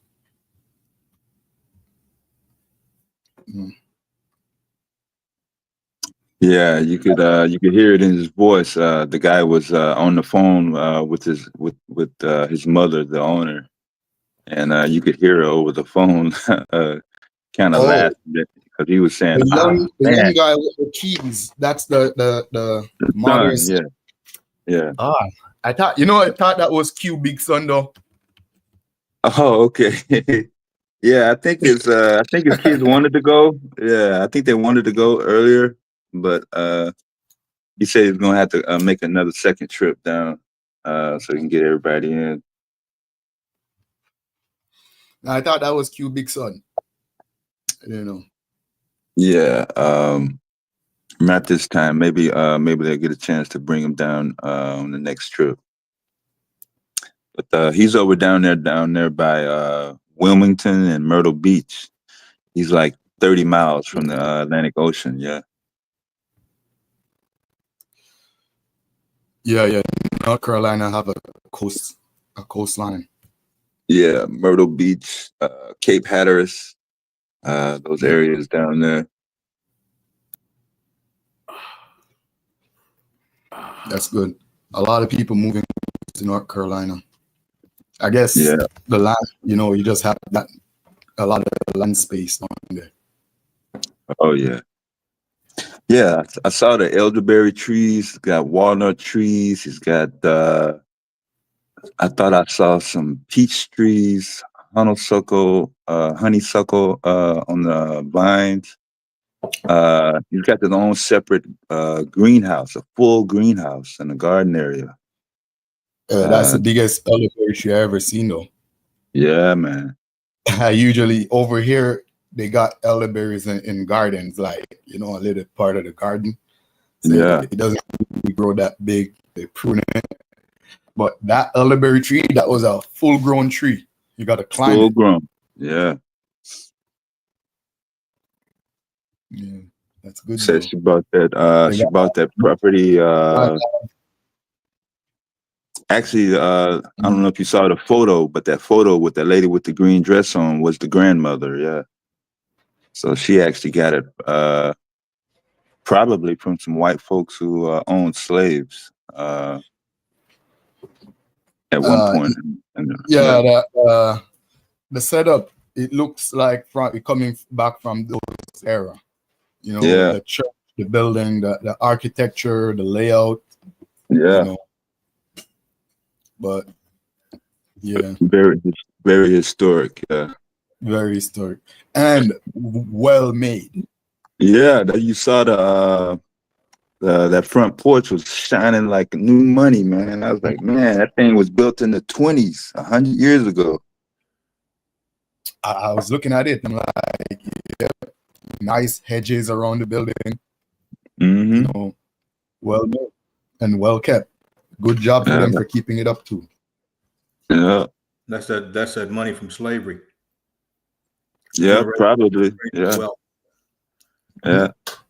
That was one motivation why the black lady bought it. Yeah. how you fellas been doing, man? You all right? You good? Hey, We my living. dog, what's up, brother? Yeah. Yeah. I'm doing excellent. Great. Yeah. Yeah, I haven't really tuned in for a while. So there was a guy from Toronto. So I'm like, what, let me hit the link and see what he's saying. Yeah, see where if it's- are you at? Where are you located? I'm in Toronto. Toronto. Okay. Yeah. How's the taxes up there? It's pretty median. It's around 15% of your 15? income. Yeah, 15%. Wow. Yeah. I had a buddy that worked at a nuclear power plant up there.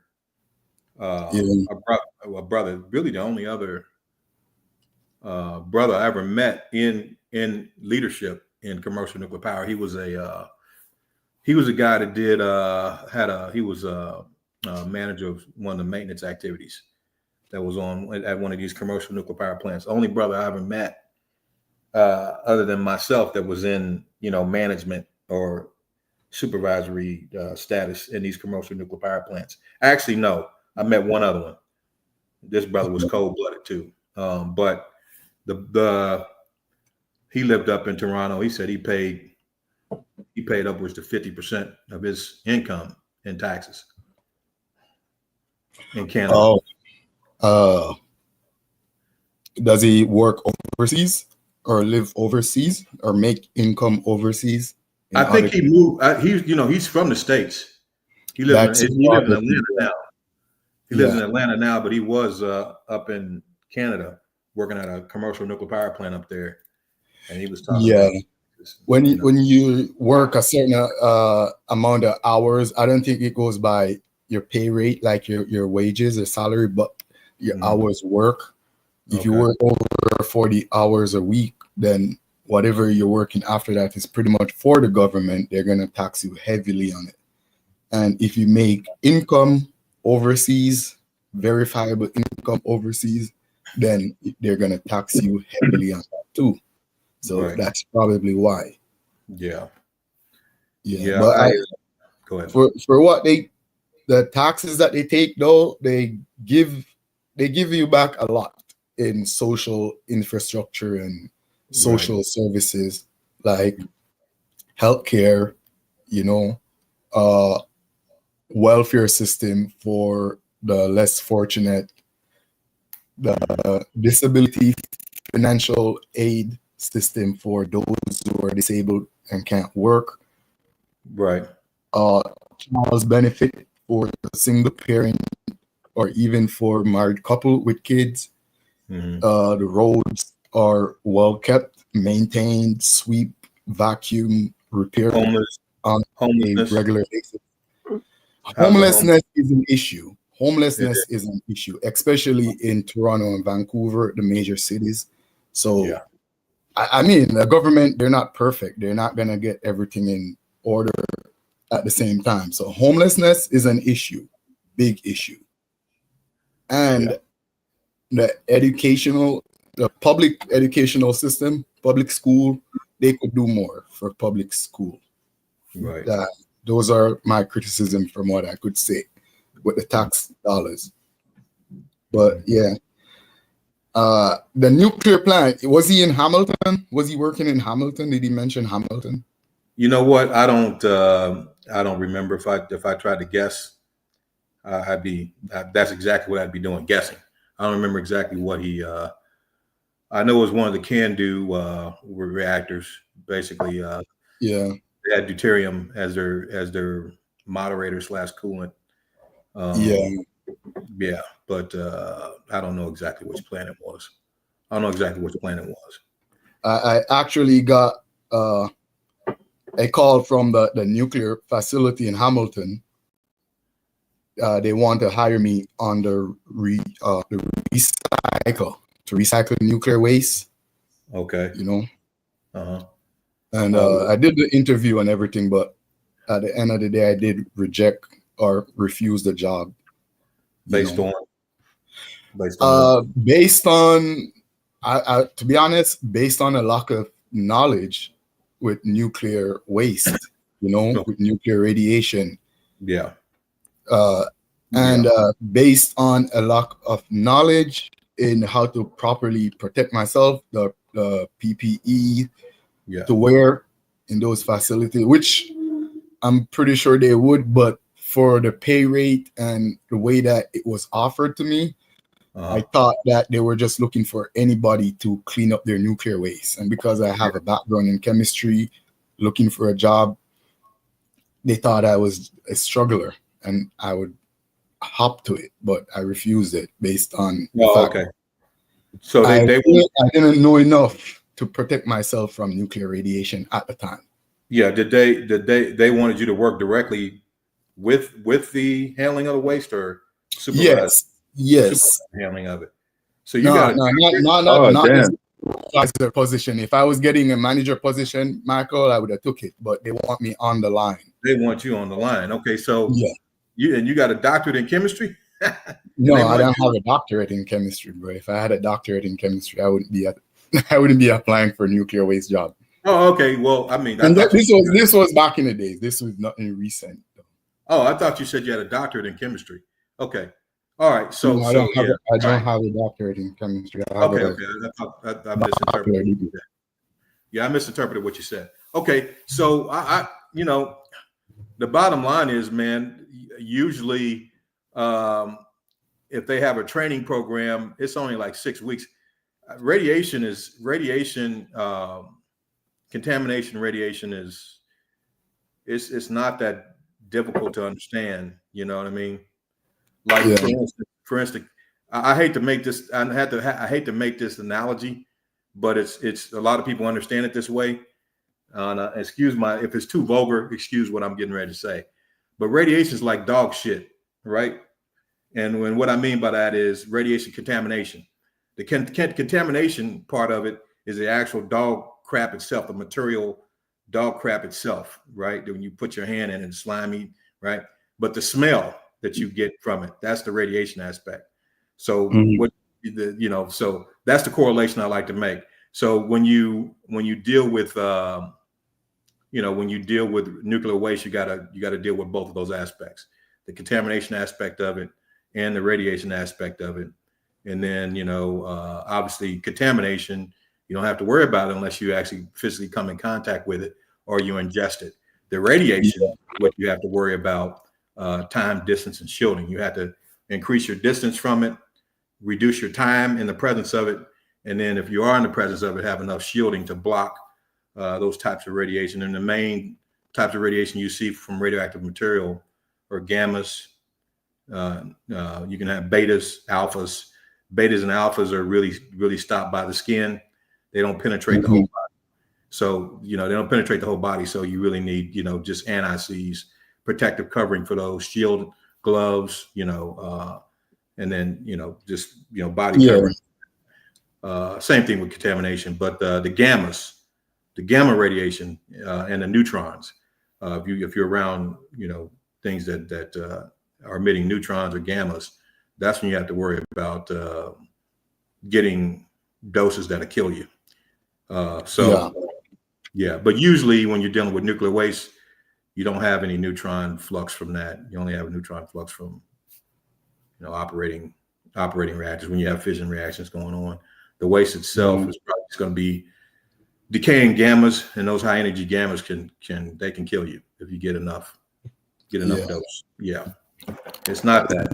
Honestly, it wasn't something that I ever think often regretted. I was actually happy that I didn't take that job, Right. Yeah. It's not my field, it's not my thing. And even though it's a part of science, I didn't know enough to comfortable do that. Right. And put myself at risk. I was working as a wastewater treatment technician. And that's completely different than working with nuclear waste, Yeah. Removing heavy metals and precipitate from water is completely different from dealing with radiation, a wave that I can't see. Yeah. Did you didn't do any radiological chemistry? No. No, we did experiment with radioactive materials like elements and stuff, but we usually take extra precaution when working with those, and we didn't work with anything dangerous like plutonium or anything of that sort, Right. I'm gonna say something, man. I really came on to ask you guys if you did you see that situation with this brother, Deion Sanders' son? They won the Johnny Unitas Award as the top quarterback in the country. The Johnny Unitas Award, he got awarded that top quarterback in college football, and he went undrafted. Did you guys see that? He didn't get drafted. I don't know if you saw that or not. Anyway, I just wanted to come on and say it's really time, man. That's 32 teams, 32 NFL teams, and they had so much hatred for this young brother and his confidence, belief in himself, his family, his father, and all that they denied him an opportunity he rightly deserved and that he earned. And I just wanted to come on and say, man, it's time for Black men, in general. We got to put our differences aside, man.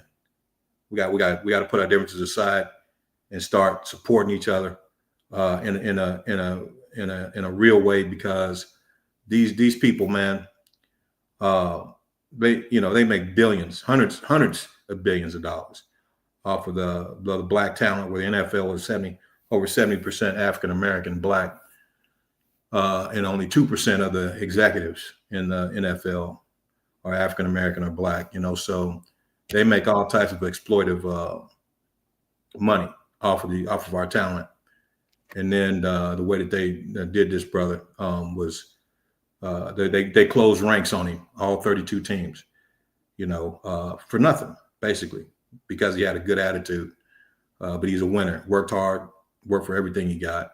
We got to throw our differences aside, bro. We got to figure out a way to put the bullshit aside and really start appreciating each other and be willing to work through our differences, to work with each other to make sure we sustain ourselves in an environment that is built to destroy us.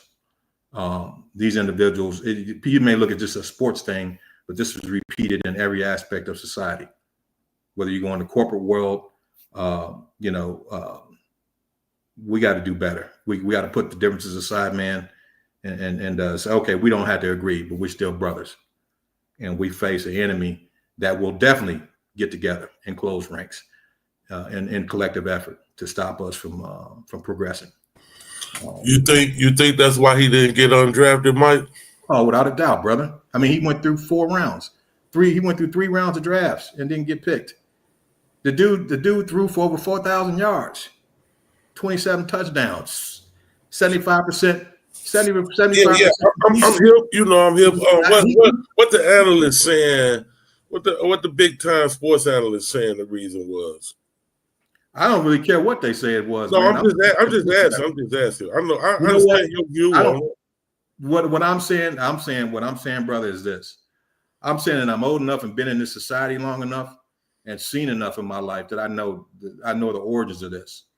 The origins of this is racism and white fragility. They scared of us, bro. They're scared of us. I'm gonna give you a problem. I didn't now Devastating. I don't even know the brother's name, but he calls Devastating for you. He was in the Navy. I didn't really understand how deep this runs, the racism in this society and this system of white capitalism and white supremacy, Western capitalism and white supremacy. I didn't realize how deep this ran until when I was in the military on them submarines. I said the same thing.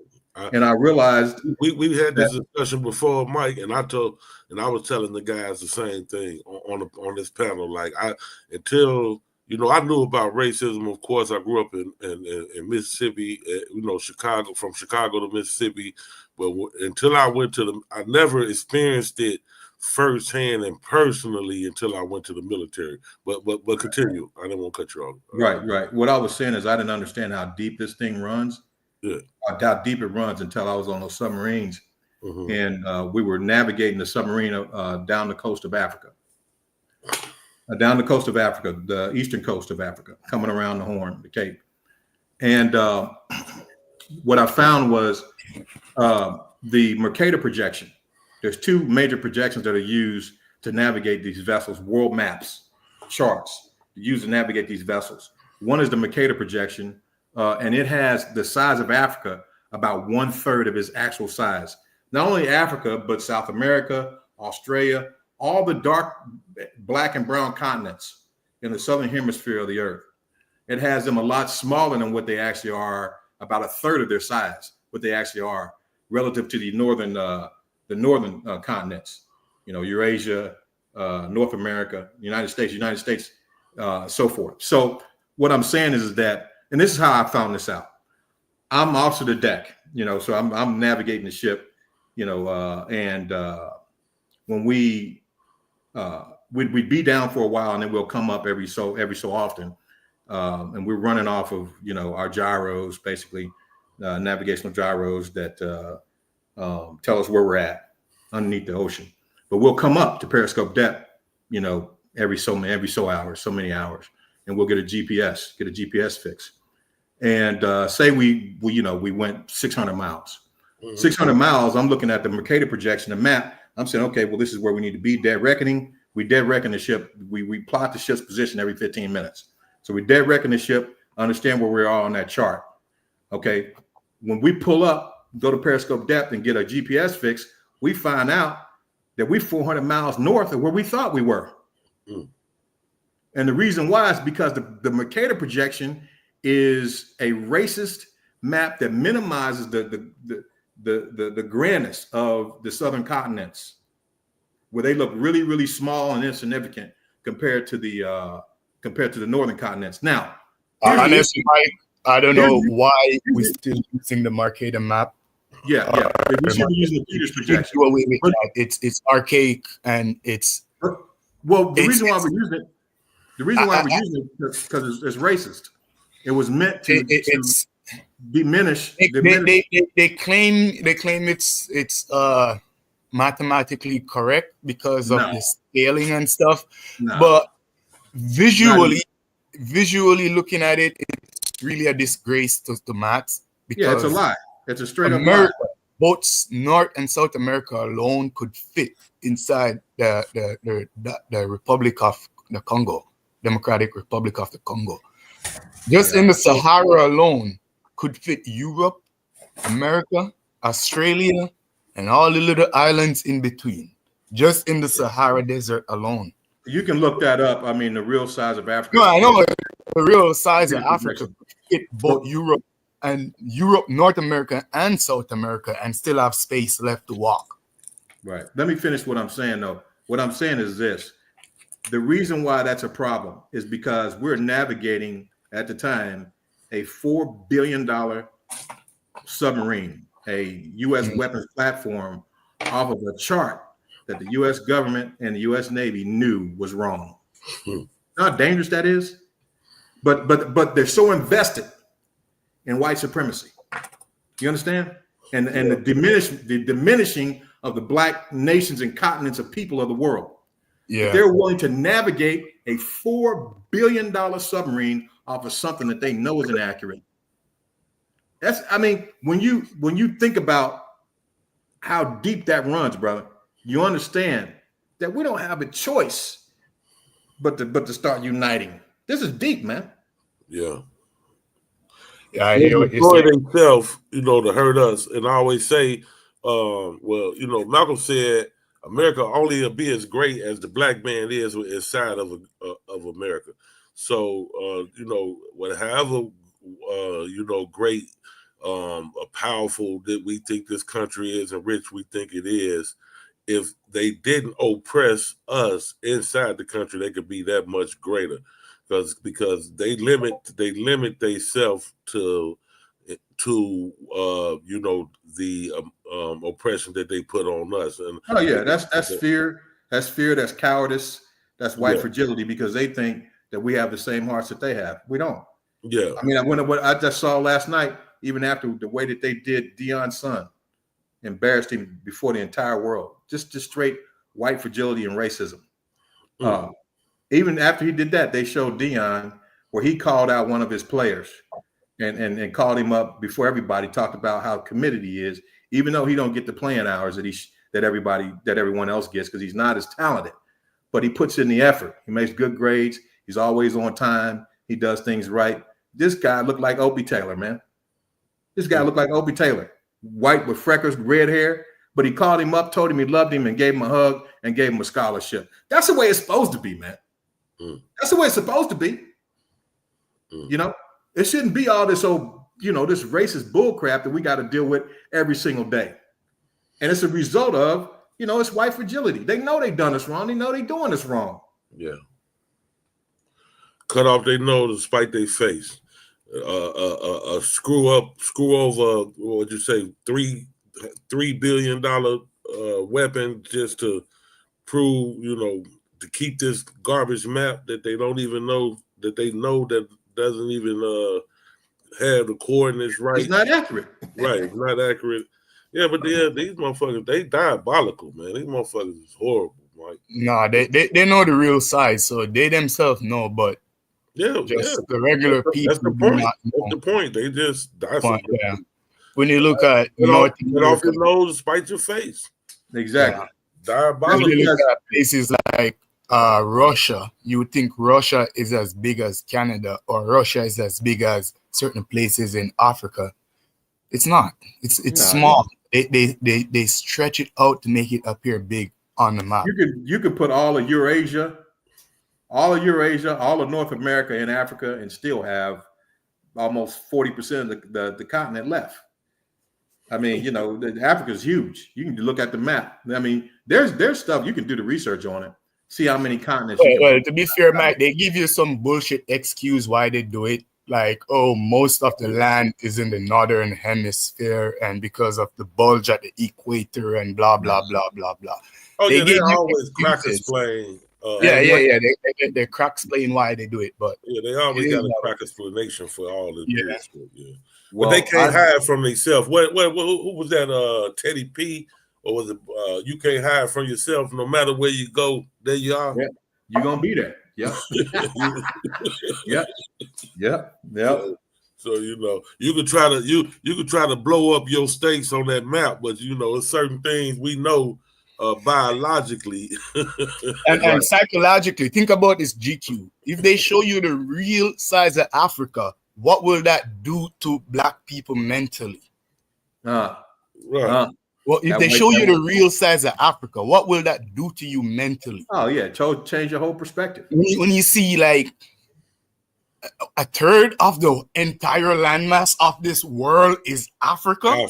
Yeah. And the next the rest of 2/3 have to be divided between all of these people, but That's right. a whole third is Africa. Yeah.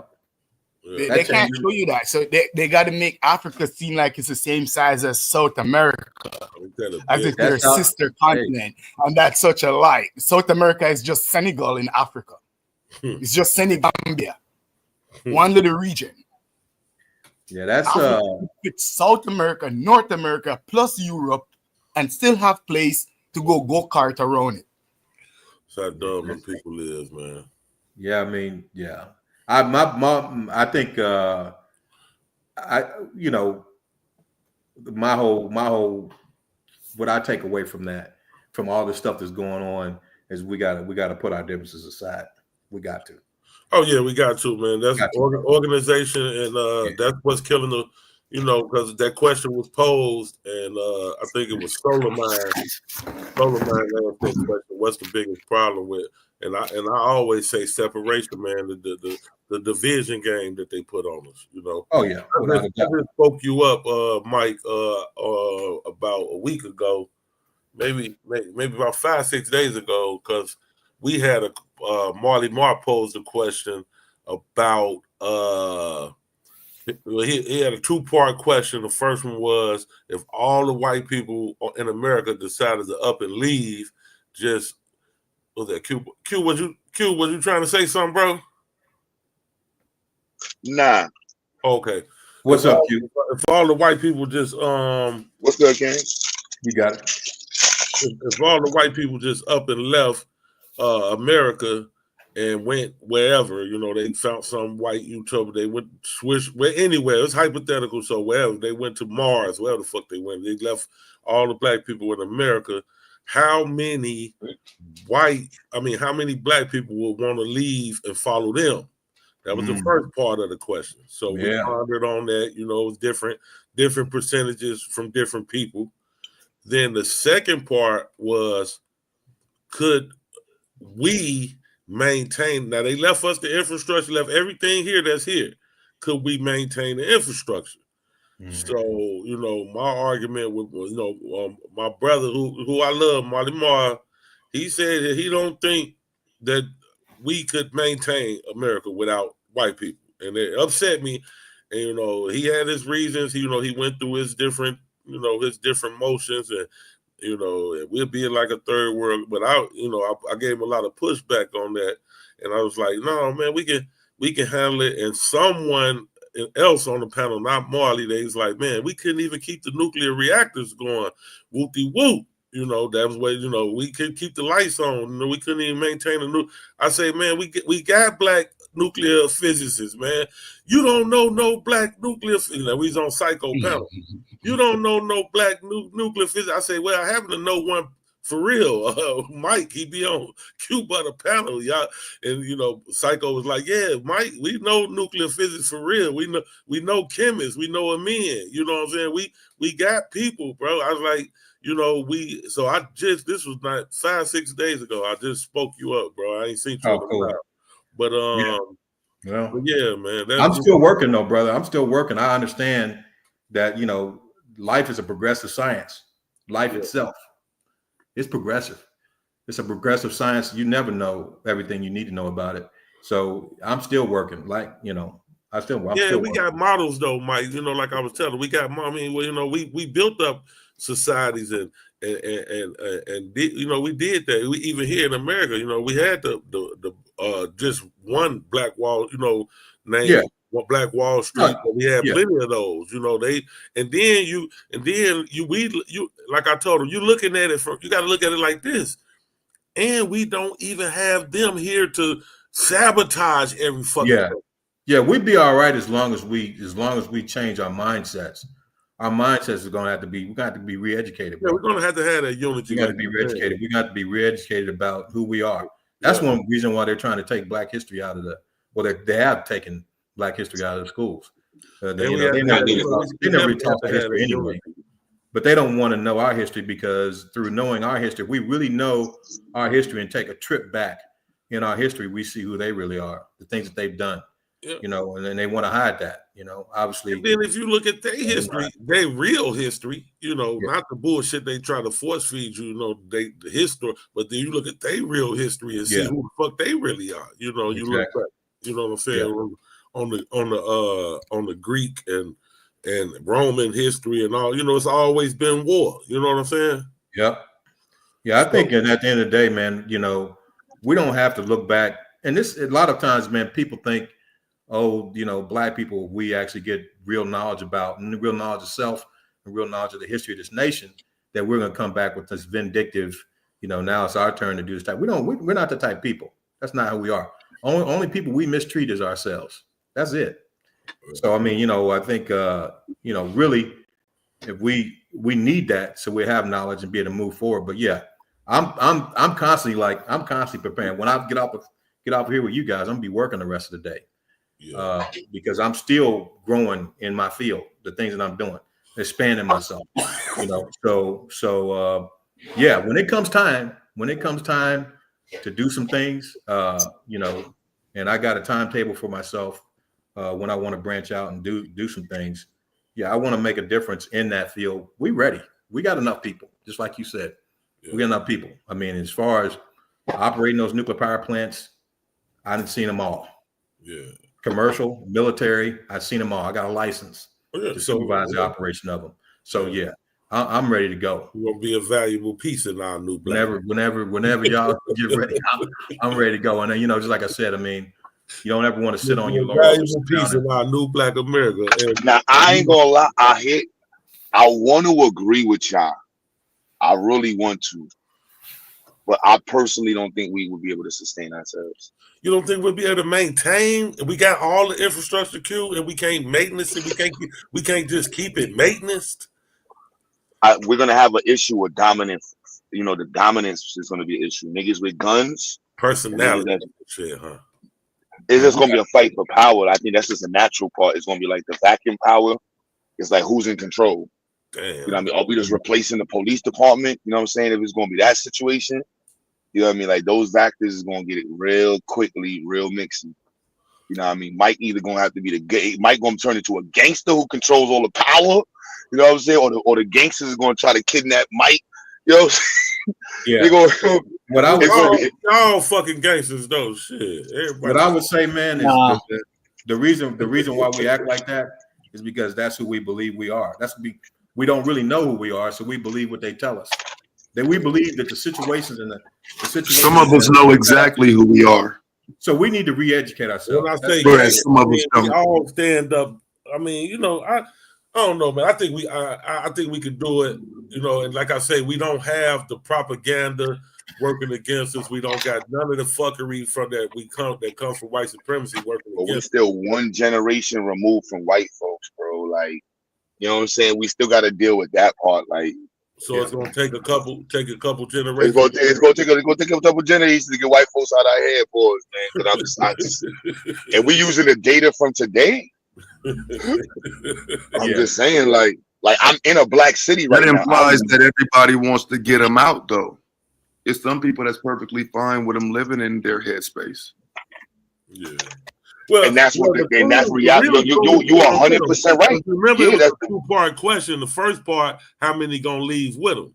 So it's gonna be a lot of coons that's gonna leave with them, or that's gonna they ain't gonna be able to stand to see them go. They gonna leave with them.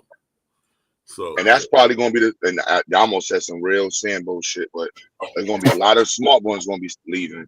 that's gonna be our brightest minds leaving us. Yeah, we're gonna have a lot of niggas so smartly. We're gonna have a lot of Lances left, man, gang members. You know what I'm saying? Mike gonna sound like this now, but all of a sudden Mike gonna pull out mad guns and shit. Like, I'm taking over all you niggas is retarded. Only thing I Mike was definitely taking down everybody who's saying nigga and bitch. He was fucking them all up. That's gonna be a concentration camp. So I think, on a serious note, though, I think that all we would need, we have to go back and reprogram, re-educate.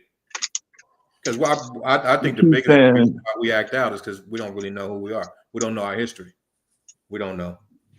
So, but yeah, we're gonna be figuring that out in the mix of trying to get the power station to work. Why do black people always? Yeah, until we're not ready yet.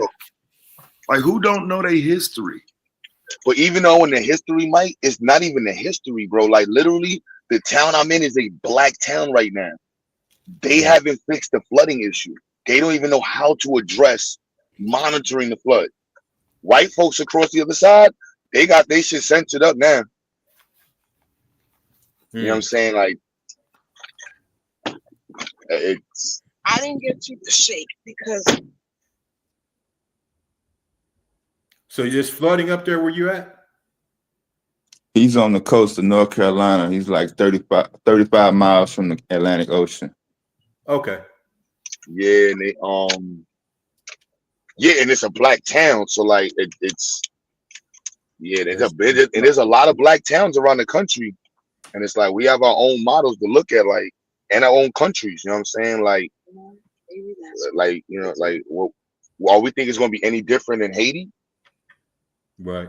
Like removing white folks inside the conversation, you still got black people that's gonna want to turn into the next barbecue, the next Rambo. Remember Rambo?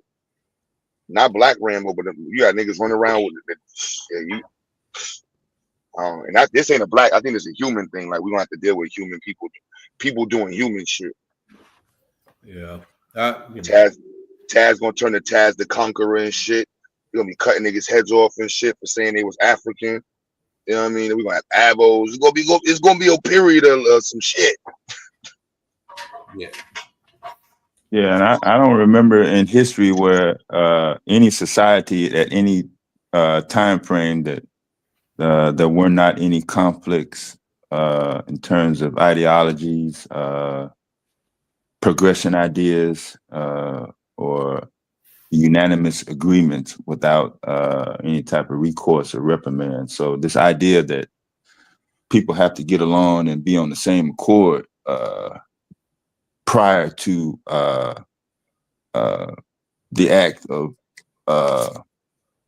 enforced actions, I'm not sure where that comes from. Yeah, you're gonna need a way to punish and correct aberrant, degenerate behavior. You know, so if you got a group of people in society that's doing things that are y'all talking? Yeah, if you do things adverse to the we hear you, Q. To the development. Y'all talking? I can't tell if I can. Somebody else is talking, or is just you, Dad? Yeah, Mike is talking. You can't hear Mike? No, I'm gonna restart. All right. Yeah, I would say that you definitely need a way to punish that behavior. So, I think you go back to the basics. Go back to the basics. You got someone that's doing things that go against order in society, then you take care of them. You make examples of them. That's how you do that. Yeah, you got to have discipline. What society did that work? Well, you don't believe in the Bible, but that's what the Bible talks about, Old Testament. That's where it worked at. It worked in the Bible. In the pages of that book, it talks about, you know, eye for an eye, tooth for a tooth. Basically, if you kill someone, And then society was a better place. your own life was due. And Well, then society turned out in a better place, like progressive after that. I don't know, but I guarantee you it was a whole lot less bullshit going on. That's gonna be the problem. I think that's gonna be starting the wars between us. That religion. That's gonna be the. Yeah, it's not even about religion, man. I'm not even talking about religion. I'm talking about if you're an aberrant type of degenerate type of individual in a society that's trying to grow, you got to be dealt with. Period.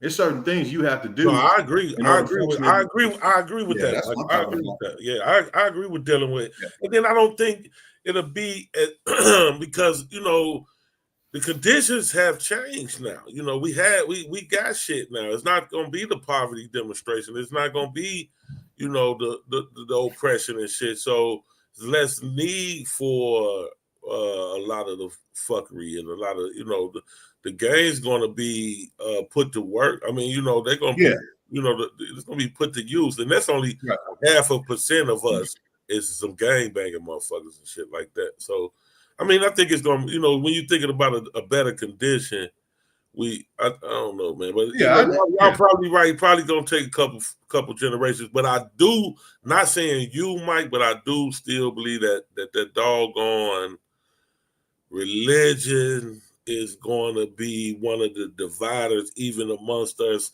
and we all by our damn self. You know what I'm saying? It's going to be that type of shit.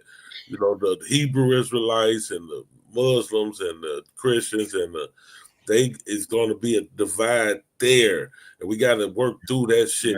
Yeah. That's what I mean. Yeah. That whole thing. I mean, you know, when I talk about unity, I'm talking about everybody. Here's a prime example.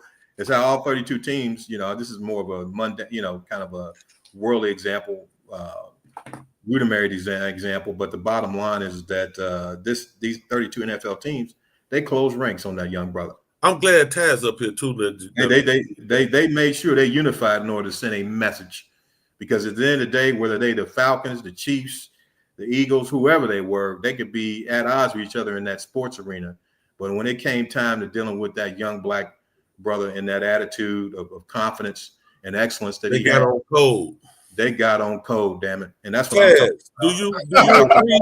What's the demonstration with this? I kind of left the sports shit alone. Don't nobody want your daddy running a motherfucking franchise. See, I mean, because like I say, it's easy for, you know what I'm saying, some fake ass pro-black to make it sound like everything is about pro-black, but it's not. Some niggas do too much, and you ain't even like that. Shedeur Sanders is not like that. He played a bunch of bum schools at Colorado. He played a bunch of bum schools at Jackson State. He is unproven. And until he's proven, he might not get drafted. Hey, hold on, brother. He won the Johnny Unitas Award. That's the top quarterback in college football. What class he in this year? He won the Johnny Unitas Award. Is he a senior or a junior? He threw for over 4,000 yards. What grade is he? Huh?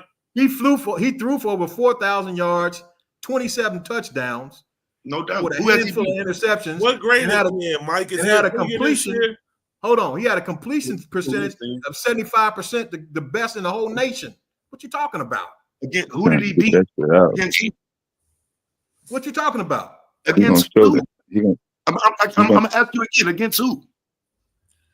You're gonna show that racial discrimination in the NFL athletics when another black quarterback hit number one. Is who?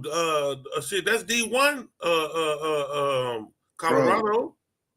Bro, Colorado. Yeah, that's Colorado plays a that's Power 5. Colorado's Power 5, man. And they won a bowl game, right? Yeah, they won a bowl game, and they won what 10 games this year against because when it comes to, like, for example, Arizona State got in out of that conference, right? I think if they would have got in, maybe he would have an argument. But when I ask you who has he beat, I'm asking you that for a reason. He's never even played a big game. I respect your analysis I'm on done, the bro. task. Can I just I'm ask done. I one ain't question? Yeah, What you grade should is be, he bro. in? You can't tell me not one big game the man won, fam. What grade he in this shit? Can somebody tell me He's a that? senior. Oh, he's a He's a senior, senior. bro. Damn. Okay. He's a senior. What I'm saying is that you don't win the Johnny Unitas Award for nothing. I mean, the dude threw for over 4,000 yards. Come on, bro. 27 touchdowns, 75% completion rate, highest in the nation. Come on, what you talking about, bro? What you talking Triton say he beat TCU. He beat TCU last year, and they had a worse record. The bottom line is we can get into the specifics. Yo, Mike, of can I ask y'all? Can I ask both of y'all? Like, what? So people that normally get that award, they typically get picked to the NFL. High. I don't know what that award is. They get picked You high. win the Johnny Unitas Award. Let's talk about some of these stats. Let's talk about some of them. Mason I'm just Rudolph. talking about Taz. I'm just saying, if somebody gets that award, do they typically get recruited to the NFL? Yeah, That's high. my man, High. yeah. They get drafted. They get drafted high in the NFL. Yeah, but yes and no. First Yes round. and no. Because if we're talking about Jaden Daniels, yeah. But if we're talking about Max Duggan, no. Ain't nobody want Kenny Pickett or Mac Jones. But if we talking about Joe Burrow, yeah. If we talking about Gardner Minshew, I will no. say this ain't the first time. Hold on, but Taz, you lost me. I'm just. I don't know. I don't know it. That's what I'm asking. This like as a Okay, so like. all I'm saying, Yeah, they Q, is usually there go. are more bad names on the list than good. Oh, come on.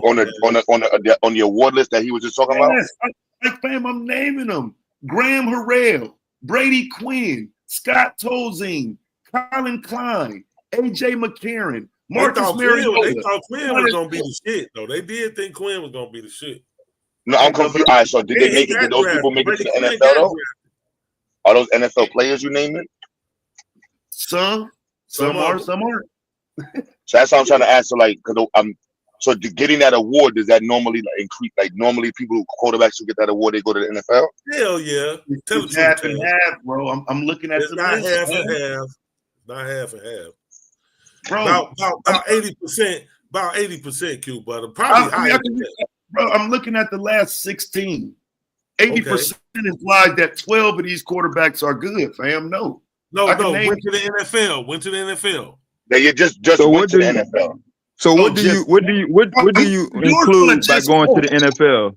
What do you include by going to the NFL? Are you saying just making the roster and sitting on the bench? Yeah, I'm just trying to see you made it. Yeah, I'm just saying if you get in that award, does that garnish you like?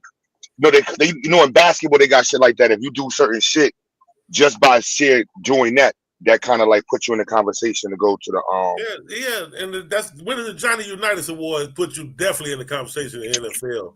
80%, I say, if not higher. I mean, that don't mean that they all gonna be good because we know plenty of good college quarterbacks that wasn't shit in the NFL that was great in college. Most of them are. I'm not disagreeing with Taz with that. But you look at that boy, what's his name, big head ass from Florida, the white boy, Danny Werfel. not Danny Word from the Gators. Won championships. Everything was a bad motherfucker in college. Tebow? Huh?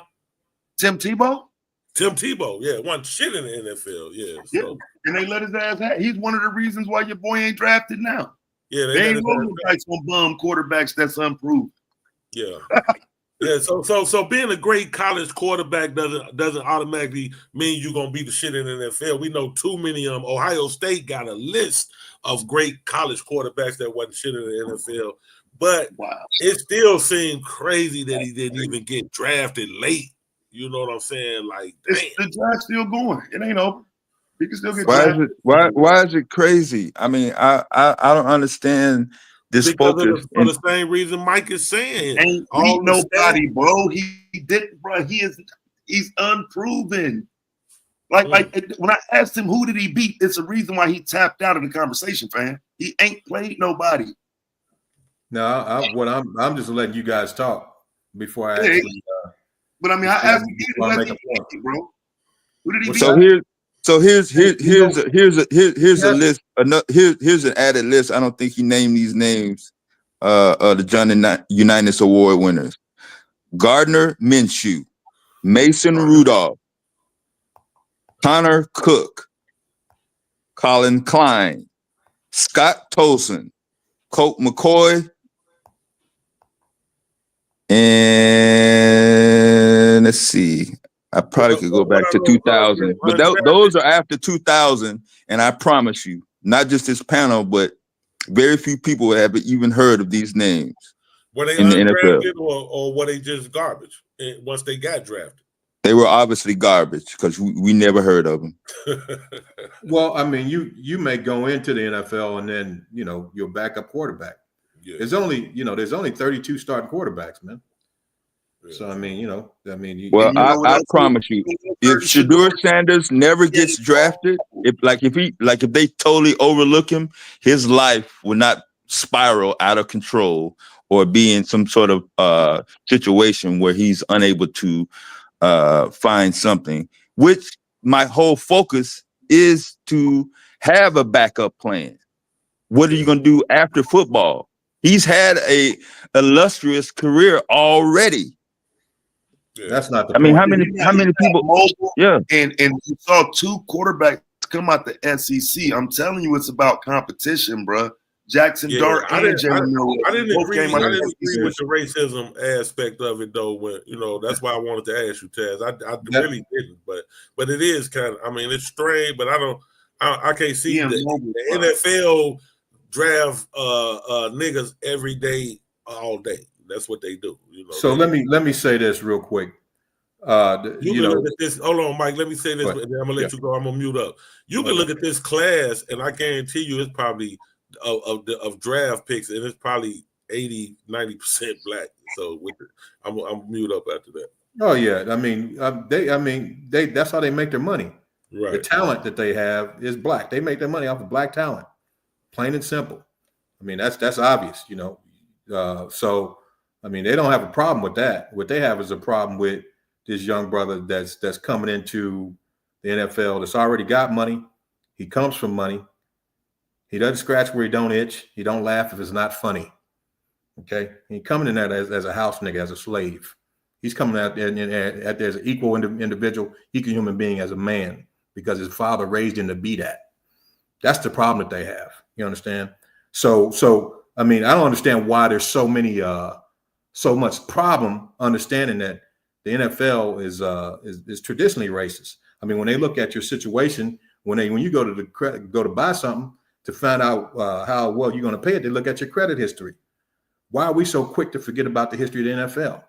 Why? I mean, I don't know if you guys know about that concussion case, but the concussion case where they went in, these guys were getting CTE, proving that they were having diminished cognitive abilities as a result of the concussions that they got in the NFL. The NFL turned around and paid the white players that had the same amount of cognitive damage twice as much as they paid the black players. And when they were asked in the court of law why they did it, they said because the black players are inherently less intelligent. So even though they scored the same amount on them cognitive scores, they deserve less money because they was dumb to begin with. Damn.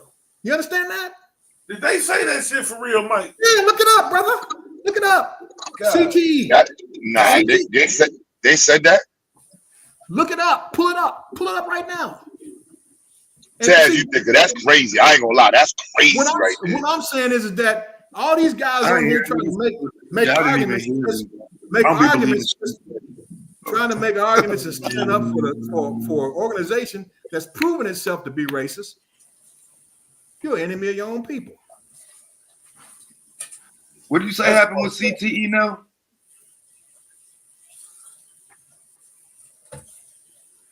What did he say happened with CTE? I'm gonna look it up. I'm paraphrasing. He said that they paid settlements to white players who suffered the same condition more money because black players were inherently less intelligent, inherently less cognitively capable, or cognitively gifted. They're inferior from a cognitive standpoint from the onset. So even though they scored the same on these cognitive tests that showed that the CTE through the concussions gave them diminished cognitive abilities, they received less money because they're considered inherently less intelligent. with less cognitive abilities to begin with. That's the worst shit I heard this This week. is the NFL. Look it up, man. That's Look the it up. worst shit I heard this week, bro. That's fucked up. That's fucking Look it up. crazy. And then we got And we black know folks. these crackers is already fucked up. Yeah, I ain't gonna lie, that's crazy. I gotta see that. That not saying they're not capable of, but that's crazy. That they said that in court. That's crazy. Pull it up. That's crazy. Pull it up. What? Pull it up. You can pull it up right here. So what I'm saying is that when you look at the history of an organization like that, this type of foolishness, we So what is the expectations of them actually turning around their behavior? Why do we put so much emphasis in trying to get this racist organizations to turn around their long track record? So you say, and then focus more on STEM related or engineering or things that can actually produce and help young people instead of trying to put more impact on entertainment or recreation. I that sounds like his own personal spin on this bring that story. up as an example. I bring that up as an example. My main point is what I said when I first came on here is that we need to reconfigure the way we think. And just like they closed ranks on that brother, all 32 teams closed ranks on him to deny him the opportunity he deserved. They got on code. We need to start getting on code. And do what? Stop opposing each other. Get on code and understand. That don't sound like that'll change the behavior of white people. You're not gonna change that. You're not gonna change that. And in the same token, we got Travis Hunter being the number one pick, though, Mike. That's not the goal. It's kind of hard. It's kind of hard these motherfuckers to say these motherfuckers being racist against Shador when you got Travis Hunter, the number one pick, the draft class 87% black. Number two. Yeah, that's what I said, bro. I mean, 100% of the slaves on plantations were black. What's your point? I mean, they're making money off of them. God damn. The point is when they engaging in buck breaking, they're engaged in buck breaking with this brother because he's a different breed. It's obvious. So this is what happened, right? So yeah, they did do that, but what they did do was they used lower scores from black players that actually scored low. What, brother? So it looks like they did put in the race norming cognitive testing thing that they put in, which they paid out $1 billion for this shit now. So I don't even know why we're talking about it like them niggas didn't get straightened for this shit. Them niggas straight. They got a fucking $1 billion settlement. But anyway, the black players were being assessed for dementia and brain injuries, and they said that it was harder for them to qualify. And I'm gonna read the sentence directly. The method involved comparing a player's cognitive test scores to that of their supposed racial group. So what it's saying in this whole paragraph, it looks like what it's saying is the few of the players that they tested low, and they ran with those for all the black players for the rest of the testing. And use that to assume that all the players would be low, but they got caught. It were $1 billion. What are we talking about? What you were talking about the fact that you guys on here, that those of you who are trying to defend an NFL, that's like trying to defend. If you talk about me, I'm not defending the NFL. I don't know. No one. I'm saying I don't even see why the impact is focused on the NFL in the first place. It's not the NFL. It's a system. It's a system. Well, we have to operate in the system, Mike. We have no other alternative. That's right. Nobody is going to get together, create a system, and then start working. So Taz, you say they got caught. What that mean? They got caught.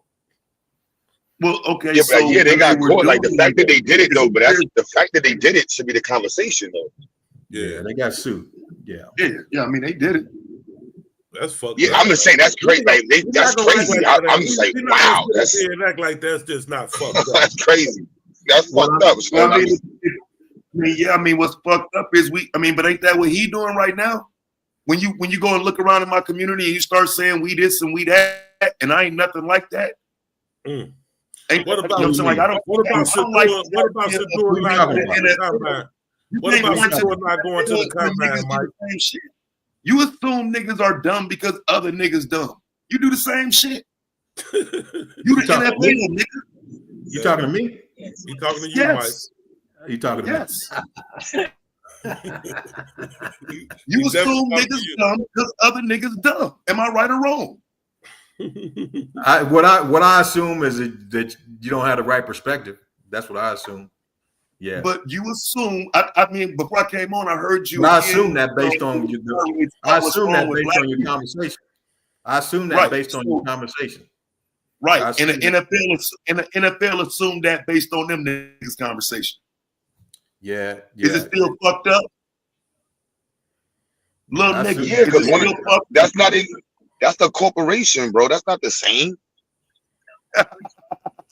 It's absolutely the same. If you No, run it's your not. test based on 4 or 5 niggas, and that's your understanding of niggas based on 4 or 5 niggas, what's the difference? Because they're First of Because all, that's not I'll because be honest because with you're you. all right. So that because that's not the proper way of the way they organization. I'm gonna say it's the way an a lot of these organization is niggas- not supposed to conduct research that way. That's a biased form of research, and that's also part of why they got in trouble. That's not Yeah, that's why proper. they got So that's so why they got now caught. holding an individual, but I don't think we shouldn't. I don't know. That's just the fact that Mike they ain't did gotta that. pay nobody. Mike ain't gotta pay nobody $1 billion for his motherfucking shit. The NFL already paid for what they did. When his punk ass gonna pay? But what damages did they What- cause what- though? There's a difference. No, but in order to make that argument, Taz, you'd have to align his argument with damages. Like this proven these people already suffered damages. What So, I I mean, can I that's say, don't agree with that though. I don't agree that CTE is damages. I don't agree with that. Shit. that's concussions. Yeah, And I the don't agree with assessment that. of the damages, goes I along would with have played longer. I don't think they should be able to come back and say it's the NFL's fault. So no, I don't agree with the CTE thing, but I do understand people who don't play and don't watch. but it's not a matter of they agreed. They already were assessing it, and what they found is that they were giving white people a better assessment, and black people's assessment was based off of them thinking that black people were not as smart. That's Yeah. crazy. Yeah, well, That's again, great. This isn't- I played they that's- football this and scores I from watched not it, smart black but I'm people. just not interested in it anymore. You know, Yeah, the problem is they use test scores from not smart black people, which is what's done every day in society. So yeah, it's easy to, and like I said, we can talk about the NFL, but can we talk about these niggas who do the same shit? But point Nah, to the because it's NFL? not. That would be a false equivalency because they're not an organization. No, it wouldn't. They're not an organization, nor are they in a space where they're creating damage. Nor are they in the black community. So it's easy to They are in the point black at community. They're the They are. problem. The NFL, I would disagree. They because it's not the subject matter. Like it's like discussing AIDS issues at a concert conversation. Like no, right now the issue is the NFL and the fact that how many black kids are going to the league that they're making. That gladly they got caught. Because Yeah, that was like 5 years ago too. It was like 2 years. 2 years they were. yeah, that's.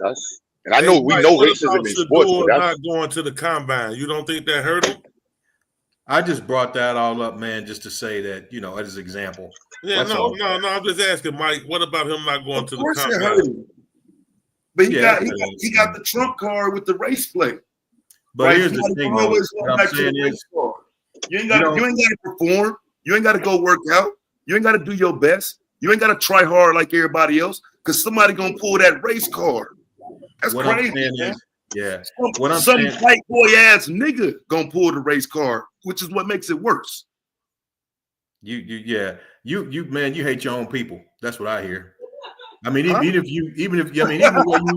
even where you refer to black people as niggas, you got more hate and disdain in your voice than the KKK. For you, You understand? absolutely I do. Yeah, you hate your own people, so I don't we ain't fuck even with we ain't I even don't on the fuck with same you, bro. we ain't even on the same vibe, bro. We're The definitely fact- not. and we do want to build a We ain't, nation. we ain't been on the and same vibe since you got up here and lied about your knowledge of history. If we do We want never to build will be. if we do want to build a nation and cover and recover, we're gonna have to put you on a boat. Recover from what? Recover from what? I'm sorry. Recover from what? Because you hate your own people. And I'm you can sorry. hear What, it in- what do we need to you can hear it recover in- from? You can hear it in your voice. What The would we need to recover from? We don't, no comment. I don't really. So I we don't hate really my got nothing to people, talk but about. you telling me my people need recovery, right? Yeah, you, Do we hear? Do we understand the logic? You telling me I hate my people, but then you telling you me can my hear people it. need recovery. The way you, the way I, Recovery the from way what? you say, the way you refer to Recovery black from people as what, niggas, bro? the way We you on refer to life black people support? as We niggas, on the operating bed? What do we need recovery from? the way you refer to black people as niggas, the hate and disdain in your voice when you Nigga, say what that, do we need recovery from? when you say that, that makes the KKK propaganda seem like a Valentine's Day card. Happy You got so much Valentine's hatred. Day. You got so What much do we hatred in need your heart. recovery from? You got so much hatred in your heart for your own people. What do we need recovery from? I got so much love in my heart for my people. I don't think we need recovery. We're fine. Yeah. Now tell me what we need recovery from. Smart guy. Nah. Yeah, I know. Nah, I won't even waste my time, bro. Yeah. I ain't waste my time. You don't have time. You will never have the time to intellectually joust with me, little nigga. Ever. You a white boy ass nigga that's white boy educated with a white boy understanding that be with white people all the time. You come over here to get a fix of blackness, and then you think you could talk that crazy shit to me. You can't even tell me what we need recovery from as a group of black folks, but I hate my people. Yeah, you're an ignorant motherfucker, man. That's Am I not making sense to you? Nah, you ignorant. You're People ignorant. that need recovery from something. What are we suffering from that we need recovery? Ignorance. You are the epitome of it. You're an ignorant motherfucker. Period. Fam, that ain't gonna work, bro. I don't mind you talking shit to me, but we was talking about our people. It's just the reality of it. I'm just telling right? We're both black, right? So you telling I'm me I'm like the majority of us, the ones that you keep talking down on every time I hear you. I'm listening to your conversation, and I understand that you lack understanding. Understanding what? You lack understanding, and so I lack understanding and what? the bad part about What it is we you need don't to even recover from. Yes, you I don't even- lack the understanding of what we need to recover from, You don't which is even why realize I've asked you several times, what do we need to recover from? just like I heard you talk, I heard you speak already. I'm not even gonna waste my time, man. I'm not gonna waste my time because you ain't ready to hear nothing. You ready to argue. Bro, every time I ask But you, I go to quiet. listen. You need to listen because I go quiet and I wait for you to respond with what we need to recover from. But you need to listen because you got a lot to learn. We are here in the last 3 or 4 minutes of me asking you the same question over and over and over. I'm trying to see why you hate my people for real, but trying to project that onto me. What the fuck do we need recovery from, pussy ass fuck nigga? Because next you're gonna jump your bitch ass off the panel, right? What do we need recovery from? Yeah. Just like Did I I, said. did I run a stop sign earlier, Mike? That Yeah, because I didn't get your answer. Yes, If all the white folks left, are you staying with us or are you leaving with them? Let me go and get that out the way because I just assume, but I'm just Would I stay? Well, I'm gonna do what's necessary. What's necessary. I'm not gonna. I mean, to build our nation, that's most important to me. The things I live my life for is to prove that all these, like this ignorant motherfucker here, to prove that our people are not like that. To prove that we can. Right, you trying to prove to some white folks? You trying to prove to some white folks what? What you trying to prove to some white folks, Mike? I can walk in any environment, and that respect is there. It don't matter. Well, what you trying to prove to some white folks about niggas like me, Mike? So we can count on you, Mike. You obviously a dude that lacks understanding. You ignorant motherfucker.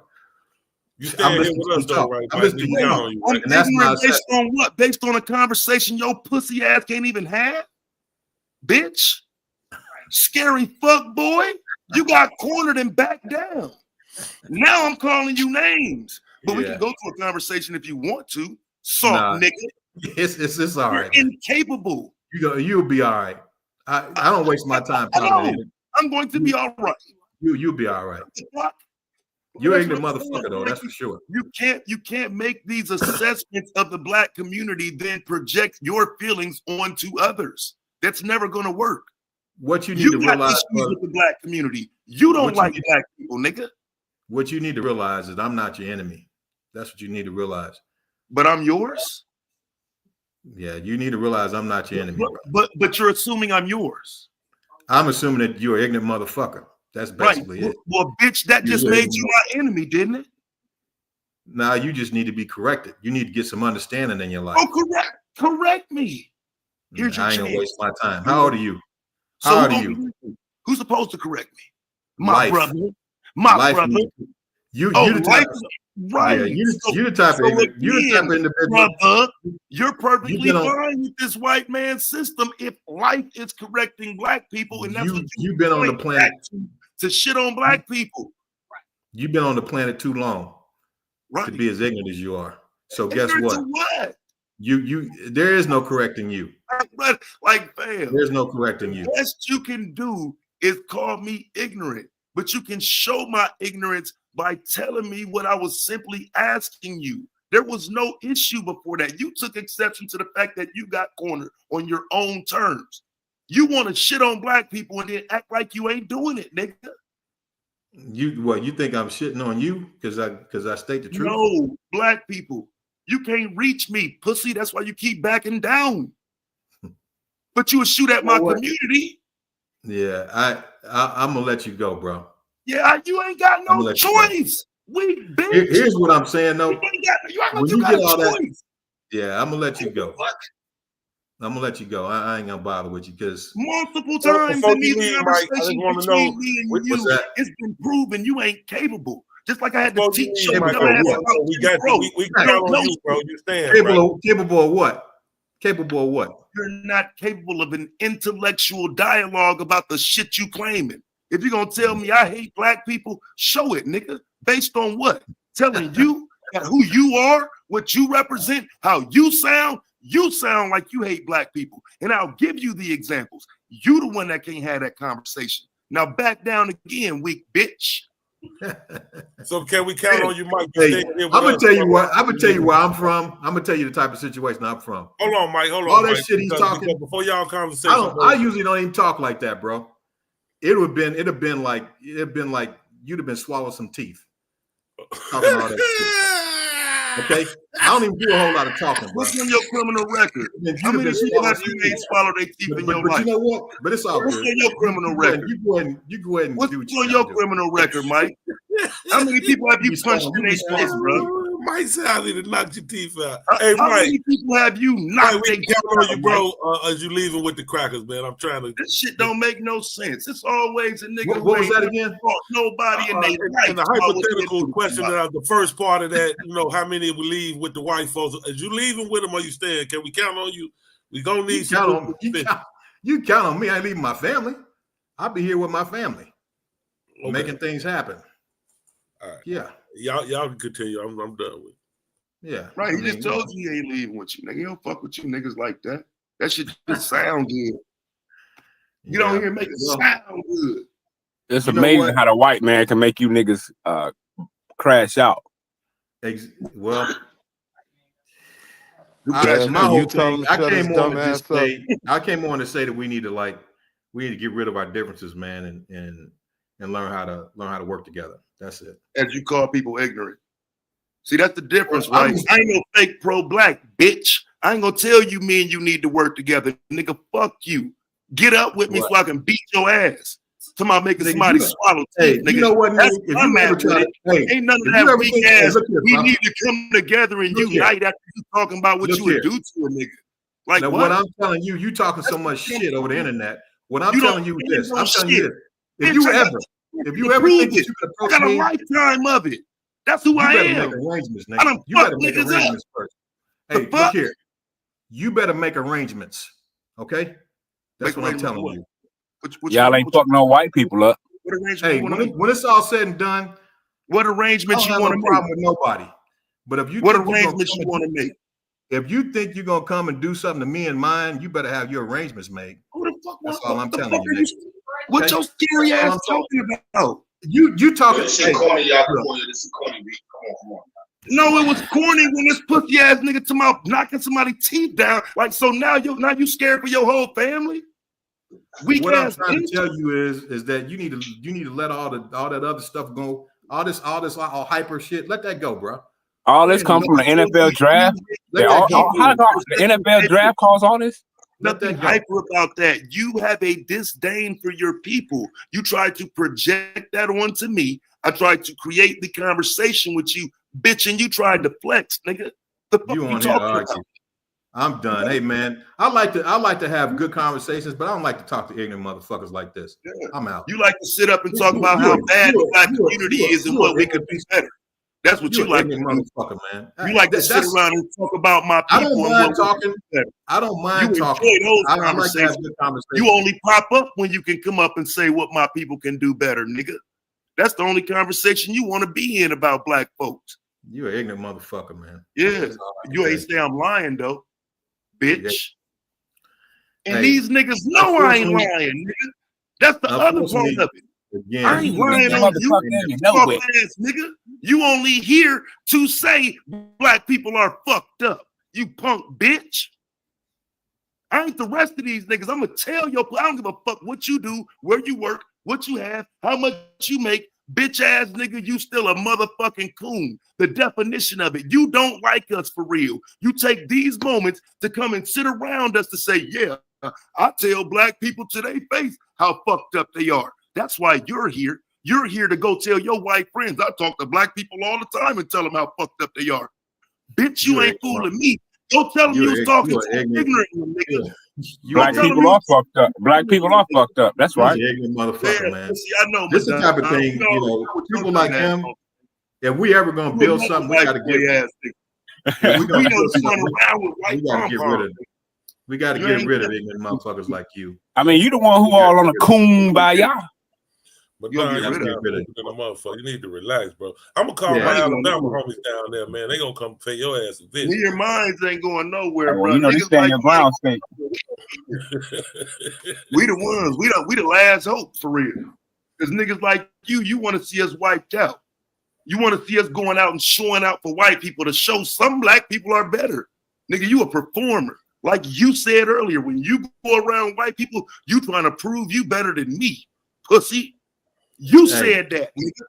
When it comes down to it, I prove that I'm better than them. And that's something you can't even conceive, you ignorant motherfucker. You don't even know what I just said. Because you the ignorant motherfucker and you know it. You don't even know what I just said. You know what? Hey, I look at niggas like you that are I think all black men aspire to be greater than white men. Because you are a nigga. You are a nigga. That's for sure. Now, I normally don't even use the word, but talking to you, you are a nigga. That's without a doubt.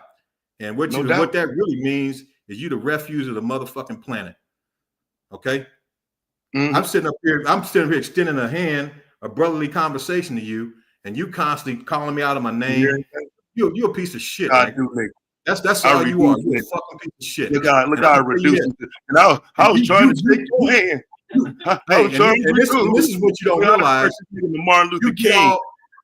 I did that shit. I done turned this nigga to MLK. Now you finna try to convince us you was trying to be cool, nigga. That's what you finna try to do. You want to dead this shit? We can dead it right now. That's easy, bro. You want to dead it? You want it to be over? We cool? We black men? You ain't nothing. Nah. I don't see you in that light. Right, I know. I don't see you in that light. I see you as an ignorant motherfucker. That's why I'm gonna keep on pressing your bitch ass, because I know you a black man, and I'm embarrassed to having you amongst my flock, you weak bitch. So I'm gonna keep pressing you every time I see you. Every time I see you on a panel, I'm gonna come press your soft ass, nigga. The fuck you talking about? I try to extend my hand to you, bitch ass nigga. You ain't trying to do shit to keep shit going. So let's keep it going. I don't have a problem with it. You're just not built for it. You finna cry. I hate black people like this. Black people ignorant. Black people make it look bad. When I go around white folks, this all they think of us right here because of ignorant motherfuckers like this. Go ahead and say it, bro. Go ahead and say that shit, man. He's an actual nigga. He's the one that makes us look bad. He's the reason why we ain't making it nowhere. The white man ain't gonna never respect us as long as niggas like him around. Go ahead, man, say it. We listening. You done? Yeah, go ahead. You done? And it all falls down. Go ahead, brother. I can keep going, fam. Yeah, you an ignorant motherfucker, boy. And you I know, bro, which is why you're a waste of a good life that God's given. That's what you are. You're an ignorant motherfucker. Cause I'm an ignorant motherfucker and you know it. Yeah. Madon, shut the fuck up, man. I have to try 'Cause hard. this is a conversation Madon. that should be had because of You what don't, each of them represent. So shut up, Madon. Bro, I'm saying NWA, niggas with attitudes. I'm an ignorant motherfucker and you know it. Shut your bitch ass up, Willie. But like I say, I'm ignorant when I want to be, fam. Like, Madon, you're ignorant. Period. See what I'm saying? Yes, You don't I'm NWA. I'm a nigga with an attitude and I'm an ignorant motherfucker and I know it. You're the dumb version of Michael, right? Michael's the book smart fuck boy. You're a dumb fuck boy. See what I'm saying? It's a difference there. He's a book smart fuck boy. You're just dumb and a fuck boy. Yeah, I'm an ignorant motherfucker and you know it.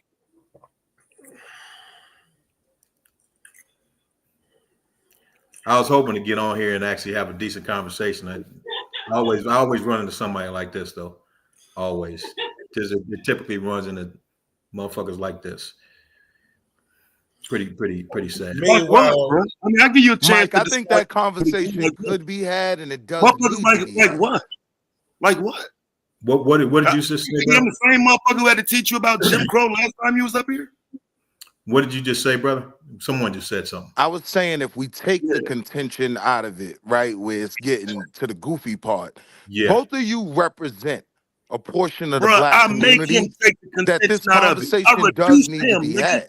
He the one came on this motherfucker talking greasy, nigga, like he that. Now that nigga talking like he was trying to extend a helping hand and be a brother. No, bitch ass nigga, you had smoke. You had a lot of motherfucking energy earlier. You lost it. I gotta be honest, Mike. I know you're a brilliant brother, but I can't disagree with what he just said. Yeah, disagree with what? You were willing to engage the argument, so I'm saying no, I didn't. The conversation. No, I didn't want to engage the argument, but sometimes you get tired of these ignorant motherfuckers coming on here talking shit. I get that. You understand what I'm saying? I didn't want to engage it, but at the bottom, this motherfucker thinks because I got a bunch of letters behind my name, you don't know where I'm from, nigga. No idea. That's why I told you. You sitting up talking all that shit. You need to calm that shit down, man. All that shit. Calm that shit down. That's not even necessary. You know. Facts. You know. But you know, it's all good. I'm willing to get something positive out. I understand that sometimes I got to deal with motherfuckers like this. You know? He out in Nevada with that heat. That sun in Nevada is different. It hit different. I'm just saying I got enough respect for both of you brothers that I think the real conversation can be had. I do not. And it needs to be. Really I'm gonna get off of here anyway, man. I didn't took up a whole hour of my time. Hang with me right now. I mean, I didn't took up a whole hour damn near of my time. This motherfucker, bro. Keep playing with me, bro. You gotta get off of here. Hey man, you sometimes need you to just like, gotta you get back to these niggas, bro, and show them that you could stoop to their level too. yeah, You can't- sometimes you sometimes you shit like that. It's not But I'm not even saying it would be stupid. I think y'all both represent when you press it, bro, fundamentally. you got to push back. That's just how it is. You can't just back down. But see, when you say stoop to their level, though, it kind of reminds me of when you had to get checked, right? With your porn soft ass. Right? Damn, gotta tell everybody. I'm talking about a perpetual problem in the black community where street niggas always trying to push smart niggas, thinking smart niggas can't swing. That's not what it's about, man. Come on, hold Man, on. what in the hell you talking about? It's not Your ass about in Canada. Man, no. Why do y'all think it's cool for these book smart dudes to take shots at the street niggas, though? Y'all get mad when street niggas clap back. Y'all get mad when street niggas clap back, bro. You niggas sit up and talk about what needs to be situations when you in the talk about black that. community.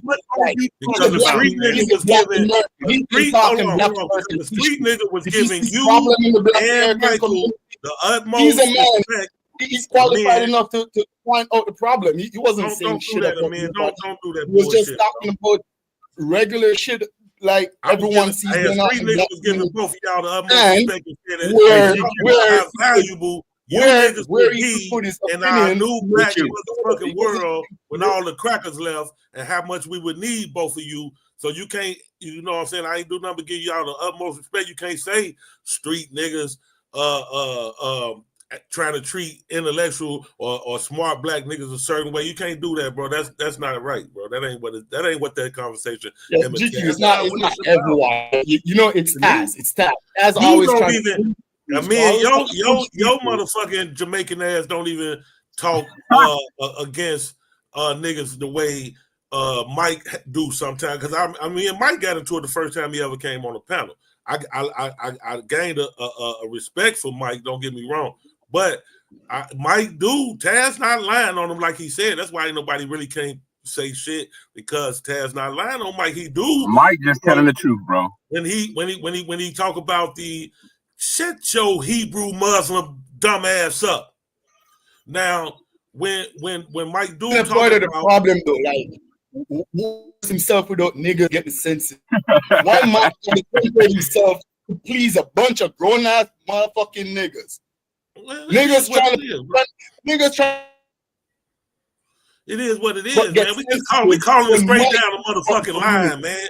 Quit fucking bitching. So it's my client. It is my client. Mike know what he does. You know what I'm saying? And I don't know if it comes from his proximity to white people. Like you need to say it this way. You need to say it that way because it's offending me. Oh man, y'all sound like the LGBTQ community where nobody can say shit about you guys because you guys. Nobody give a fuck about. Listen, bro, we the last motherfuckers. We don't cry about motherfuckers saying shit about us, bro. Sensitive as niggas. Just like Taz said, bro, we don't give a fuck. It don't bother us. It bothers you niggas. It bothers you. It don't bother you. What the fuck you want to say about GQ? GQ will help you say some shit about GQ. I don't give a fuck. That shit don't bother me. We just calling it straight down the fucking line, bro.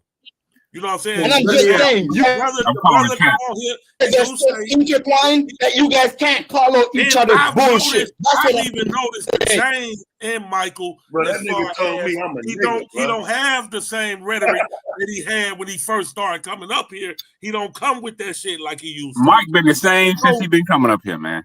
No. He don't say the same exact shit, bro. It's more about unity and more black power shit. At first it was niggas with this hip hop and disrespecting each other and disrespecting the women, and you gotta get like Taz said, it's not no bullshit. And you, Madonna, if you don't shut the what the fuck is wrong with you? Listen, some people have exposure. Y'all is what's wrong with me. Some people can contrast what they see in the community, what they see going on outside the community. And some people do not like the disrespect that black people throw at other black people constantly. These same motherfucking niggas. I got on the panel though, fam. George, no, bro. Let's have a conversation, bro. How are you qualifying? How are you qualifying disrespect for black people when that's what I heard before I got on the panel? I didn't hear no disrespect for black people. I heard a brother talking about the problems that he sees, and he's talking about where improvement could be made. That's not a disrespect to nobody. If you can't handle the truth, then that's the thing though. It's like we can't hear the truth. The brother don't because y'all don't know the truth. Don't have the same rhetoric that he had when he first used to come up here, bro. We can see that we done rubbed off on this brother. You know what I'm saying? We're talking about now. Not what transpired 2024. Improve you, bro. Like every time, even this conversation was he was speaking on the racism that the NFL is showing Shakur. So you know that's what he got mad about. But I'm saying before I came up on the panel, he didn't lie. I brought that up just as an example that you know how they close ranks on him. All 32 teams close ranks on him. Right. That's a modus operandi. That's how they do things in society. He didn't lie about it. Mike didn't lie. They on code, man. They on code. They're on code. Same old uppity white boy shit. Because you can understand that white supremacy would do that to a millionaire's son, but you don't understand shit about what's going on in the hood. Stop the cap. You know what? One of the things that this brother, you keep talking about that bullshit about being in the hood. I grew up in the hood, nigga. Where you think I'm from? Yeah, all the niggas in the draft, most of the niggas in the draft came from the hood. It has to do with your ideology. I got one brother, and Where along the line your ideology switch, bro. I got one brother, and he died in the streets. What you talking about? You don't even know what the fuck. See, the sad part about it is, don't do it. Individuals like you that have not made the changes that you need to make in your life. Don't do it. I remind you about your brother, nigga. Don't do it. See what I'm saying? I ain't the rest of you. You don't these have niggas. to do that to have a conversation. I will remind you of what happened to your brother, nigga. Like you sitting here telling me somebody fucked your brother up, and then you're gonna turn around and talk shit to me? Don't do that, bro. I'm not. That's what I'm saying. Like there's a level of respect that could be like we could dead the shit right now. You don't want to. You want to talk crazy shit. Don't tell me your brother got hurt in a situation niggas took him out. You make assumptions. You make assumptions about where I'm from, the things I'm used to, not used to. You don't know what the fuck you talking about. I'm basing that on your ideology, bro. Nah, you basing that on some ignorant bullshit because you're an ignorant motherfucker. And you know what? I listen to you. That's basically it. I base my understanding of you off of you base your understanding on an ignorant motherfucker's perspective. That's what you base your understanding on an ignorant motherfucker's perspective. That's what your understanding is based on. We all NWA, man. We all niggas with attitude. Which is right. On you. There's nothing else that's determining that. So if I have you misunderstood in certain places, you're not helping any when I ask you a question and you just talk shit. You call me ignorant for asking you a question. That's what you did. That's what you did in the beginning of this conversation, bro. That's what you are. I didn't refer to you to that until you start talking this street shit. We're trying to have a grown man conversation, and you coming with all this street shit. Yeah, it's homeless people. It's homeless people in the street. From there, I realized that you're not capable of having a decent conversation. You're disrespectful between men. What street shit do you think I'm coming with? That's respectful between men. You're an ignorant motherfucker. And you know what street shit do you think I'm coming with? You've been talking street shit since you got up here. Right. Give me an example. You don't know? No. Okay, well, I can't help you. And see, and that's what I'm saying, right? So you don't know the type of language that's been coming out of your mouth. Sound like you come up here referring to as street shit, talking street shit in a grown man conversation. Yeah, I don't know what you're referring to as street. Well, I can't tell you then, bro, if you don't know. I feel like so I feel like I'm talking to a white dude who's calling me urban or ghetto, right? Because I'm not. Do I look white to you? You see do I look white to you? I know you're not white, which is why I don't understand how we're missing each other in conversation. It does not have to be as contentious as it becomes, but I'm telling you that from what I hear every time you talking, I feel like you have an issue with black people. So when you no, I don't have an issue with black people at all. I got an issue with ignorant motherfuckers. That's what I got an issue with. You just happen to be black. I don't have an issue with black people. I love black people. But when you start talking about us, it sounds like you're throwing a lot of us under the bus with the assumption that we're ignorant. No, not a lot of us. I'm throwing you under the bus. Right. You're going to fail every time you try to do that. Right. You're the one I've been talking to. I mean, niggas put your brother in the dirt, didn't they? How you going to talk about putting me under a bus? Niggas put your brother in the dirt, my nigga. I didn't tell you how my brother died. You going to keep trying me? Like you was pussy to go avenge your motherfucking brother. So you ain't in the streets. Why am I not surprised? The society shit, nah, bro. Bro, I'm not gonna let no fuck nigga talk shit to me. I ain't even talking shit to him. He think he can keep going there. Hey, how cool I'm supposed to be with a nigga Hey man, this is the last time we're gonna have I ain't judging you. I ain't judging. I just said you. This is the last nigga time. smoked your cousin in front of you, nigga. But I don't know. But it's not even that as much as that's not who he is. But for some reason, he wants to keep going there. What I'm gonna do is I'm gonna say this. Enjoy this conversation because this is the last one we're gonna ever have. I'm not gonna engage with you anymore after this day. I don't even know what your name is. Yeah, That's this is wonderful. It. So That's enjoy that. wonderful. Enjoy it. It's not about enjoying it. It's niggas like you every day that I just don't understand. So when I come across the next you never person, will. And you never will. Yeah, the brother did say he wanted dead and we could dead and Mike, and so it should have been dead. And you being what you consider the intellectual. I made mistakes by saying that. I'm a man first. I'm a man first. You understand that? Said that. Yeah. I heard that nigga feelings weeks ago. I shouldn't have said. I'm a man.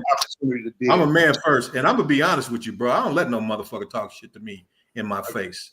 I got. I don't let that shit happen. I wouldn't talk shit to you in your face. Yeah. So I'll put it like this, bro. I'll put it like this. Whether you call me a man, whether you call me intellectual or not, I'm a man first. So I read the mail, Mike. I got you. I understand what you're saying. Yeah, I heard his feelings. No problem. You ain't hurt my feelings, nigga. You hurt my feelings. I'm just letting you know what time it is. I got you up here saying a word you said you don't say and wouldn't say. You can't criticizing niggas for saying nigga. Now I told you, nigga. I told you, you a man though. A man who can't stand on his principles. You want to keep going? You gonna keep going? Do you say the word nigga? Didn't you say that was a detriment to our community? Now you saying it? Do you have any principles, man? Quit playing, little bruh. You the epitome of the word. In fact, they need to put your picture right next to it in Webster's dictionary.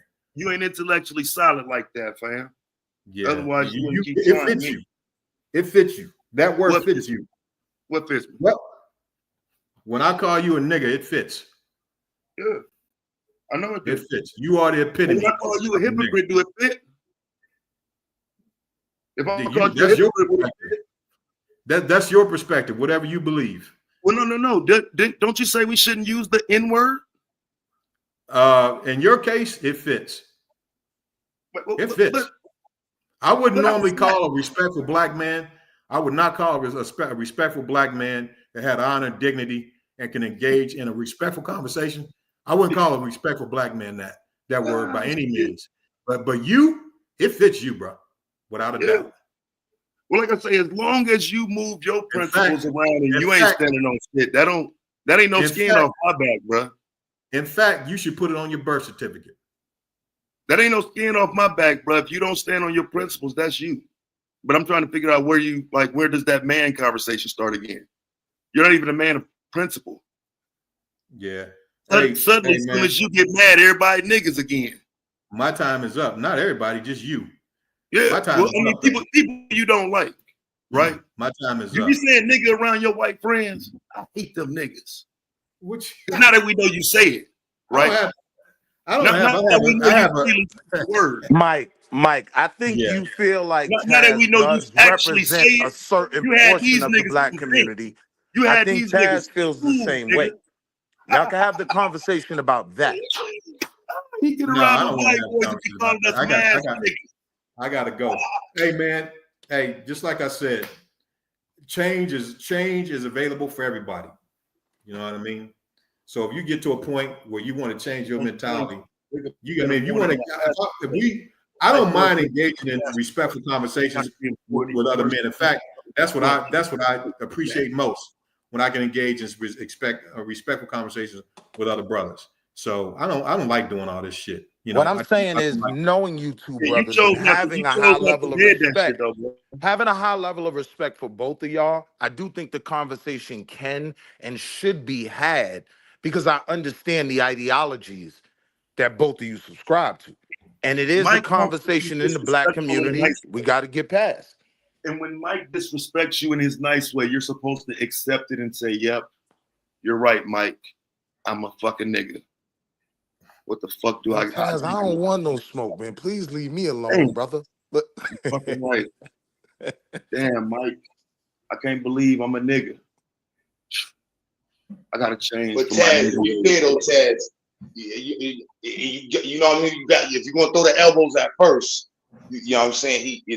I mean, you gotta provoke this. I mean, but I see this shit is weird. Well, I told you, bro. I'm like this. I've dealt with this dude multiple times. Every time I deal with this dude, he think he can talk uppity above black people. He better than everybody else. He has all the fucking answers. But then when he get asked any question, he back down. I don't have all the answers, but if there's something that, you know, I'm willing to learn from anybody. I'm willing to learn from anybody. If you can teach me something, then yeah, I'm willing to listen by all means. Because I mean, knowledge is power. I understand that. So I mean, you know, I'm willing to learn from any. Everybody's got something. Everyone's got something to give. So I'm willing to learn from anybody at the end of the day. But the disrespect, all that old shit you coming with, I ain't down with that. You got to be respectful as a man. You know. Yeah, you do too. Yeah. Well, I mean, you pulled the rug under that, man. You pulled the rug under that, away from that. So I mean, at that point, today? I know that I'm not dealing with an honorable individual, honorable man. Wait, today? I'm dealing with an ignorant motherfucker. And so because I'm dealing with an ignorant motherfucker, I got to respond to you as such. Okay. You understand? Okay, so that's it. I mean, I understand to an extent, but again, like I say, like I've dealt with you before. You are still the same wannabe white boy ass nigga you was last time you was talking. Well, I don't, you know what I'm saying? There's no benefit in me pretending like you're not that when you come around. See what I'm saying? So when you start talking this fake community shit and whatnot, again, everybody else can play along. I just disagree. Between you and me, I can be myself in whatever environment I'm in. You know why? Because I'm qualified to walk in the spaces that I walk into. You understand? I'm not there because they need a black face. I'm there because I'm one of the most educated people they got in that environment. You ain't no DEI hire, no doubt. My resume is cold, brother. Don't make no mistake about it. So the places, the spaces that I walk in, I'm qualified to be there. So I don't have to pretend. I don't let nobody disrespect me. I walk as a man. Yeah, you ain't got to convince me, bro. I'm just trying to figure out, why did you say that you don't use the word nigga ever, and now you're using it though? Because all right, we running out of shit now. But what No, about we not running out of shit, bro. No, we not running out of shit, because that's one of my points of contention with him is how he at his attack on people who use the word. If he used the word, I ain't got no problem with it. Well, look the definition up of it. What is the definition? He answered that for you though, Taz. He said because you is a real nigga. That's what he basically said. Right. That's your ass. That wasn't the original. That wasn't the original shit. You know what I'm saying? Y'all was talking about Shakur, man. But I'm telling you my issue with him. But I feel like you should have introduced that. So what's the consensus on Shakur? How many times I got to introduce? Because y'all was talking about because the reason why, because it's not every time. It don't matter what y'all talking about, it's gonna happen. So y'all might as well just up front tell them like, look, man, this is the blah blah blah, and lay it out for him so that way you know like this that way is nothing else. And he rejected that, and I just did it again and told him what my issue was, and I'm pretty sure he'll say some more smart shit. Nah, but it was in the mix of the. It was in the mix of the. It was in the mix of the. It was in a mix of the space and shit. Like just listening to the conversation because it went from football, and then it was like you kind of came in with the contention with him. Like, all right, I already know how this nigga is, so fuck that. Like how you would do, with the Pan Africans. I listened back to it. I'm pretty sure I was even toned, but you know what I'm saying? Because niggas carry themselves like the white boy they wish they was. They always get the benefit, right? Oh shit! Nah, it wasn't that. It wasn't that. It was Bro, I mean, I go back it was it was the fake pro-black statement. It was like, yeah, the niggas always want to make it a pro-black argument and shit and racism and shit. And then it was because that's why I was confused because I never heard of that award. And yeah, the thing is, the reason why I came from that perspective, understanding that. Well, the reason why I came from that perspective, believing that it is racially. What they did to the young brother is racially motivated, is because I know the history of the country. First of all, the spaces that I walk in, I deal with racism on a regular basis. Some shit that like this cat here, this, you know, he can't understand what the fuck I'm talking about. I mean, you can't understand some of the shit that I've seen as far as in the racial arena. So, and then on top of all of that, I'm looking at the situation where this the history of the NFL has done certain things against black athletes. It's kind of asinine to think that, to not assume, first of all, that what's going on with this young brother isn't racially motivated, just based on all those different perspectives. My life itself, I mean, this brother, he talks about, you know, all this other, you know, I guess he mentioned soft and all that shit. You can't be soft and do the shit I do, bro. Ain't no way. Nah, but it wasn't the undertone was a pre-existing conversation, you know, element. So I think that's what Tab's alluding to, like being pro-black and calling a racial shit, but at the same time having a sentiment undertone that sounds like you don't like black people. Oh man, I love black people. I don't like ignorant. I don't like ignorant motherfuckers though. I don't like them. Nah. But beyond the ignorant part, just moving the conversation forward. I think that's the in the sense of having conversations with people and recognizing that your statements. Say, you my know, my mama and my daddy's black. You know, my sister is black. I got no problem with black people. I hate ignorant motherfuckers. Yeah. You know, I mean, I love black folks. I mean, the only thing is that, you know, I matriculate in environments where I'm surrounded by Caucasian people. Some of them are decent, some of them are not. You know, the ones that are not, they learn really quick not to step on my toes, because I don't put up with that shit. And I don't but it's not that. It's the internet's memories. It's people's memories and shit. So if you know, a year ago you was like, yeah, y'all niggas and black people gotta stop using the word and it's y'all all the problem. People gonna remember those conversations, and if it resonates further in the conversations, that's what Taz is in GQ kind of. Like. And you know what? And here's the thing too, man. I mean, you know, in life you're allowed to change. In fact, you're supposed to change in life. You should never be staying the same. So it's about, that's why I said it's a progressive science, life itself. And so at some point you realize that you just do have ignorant niggas that you have to deal with.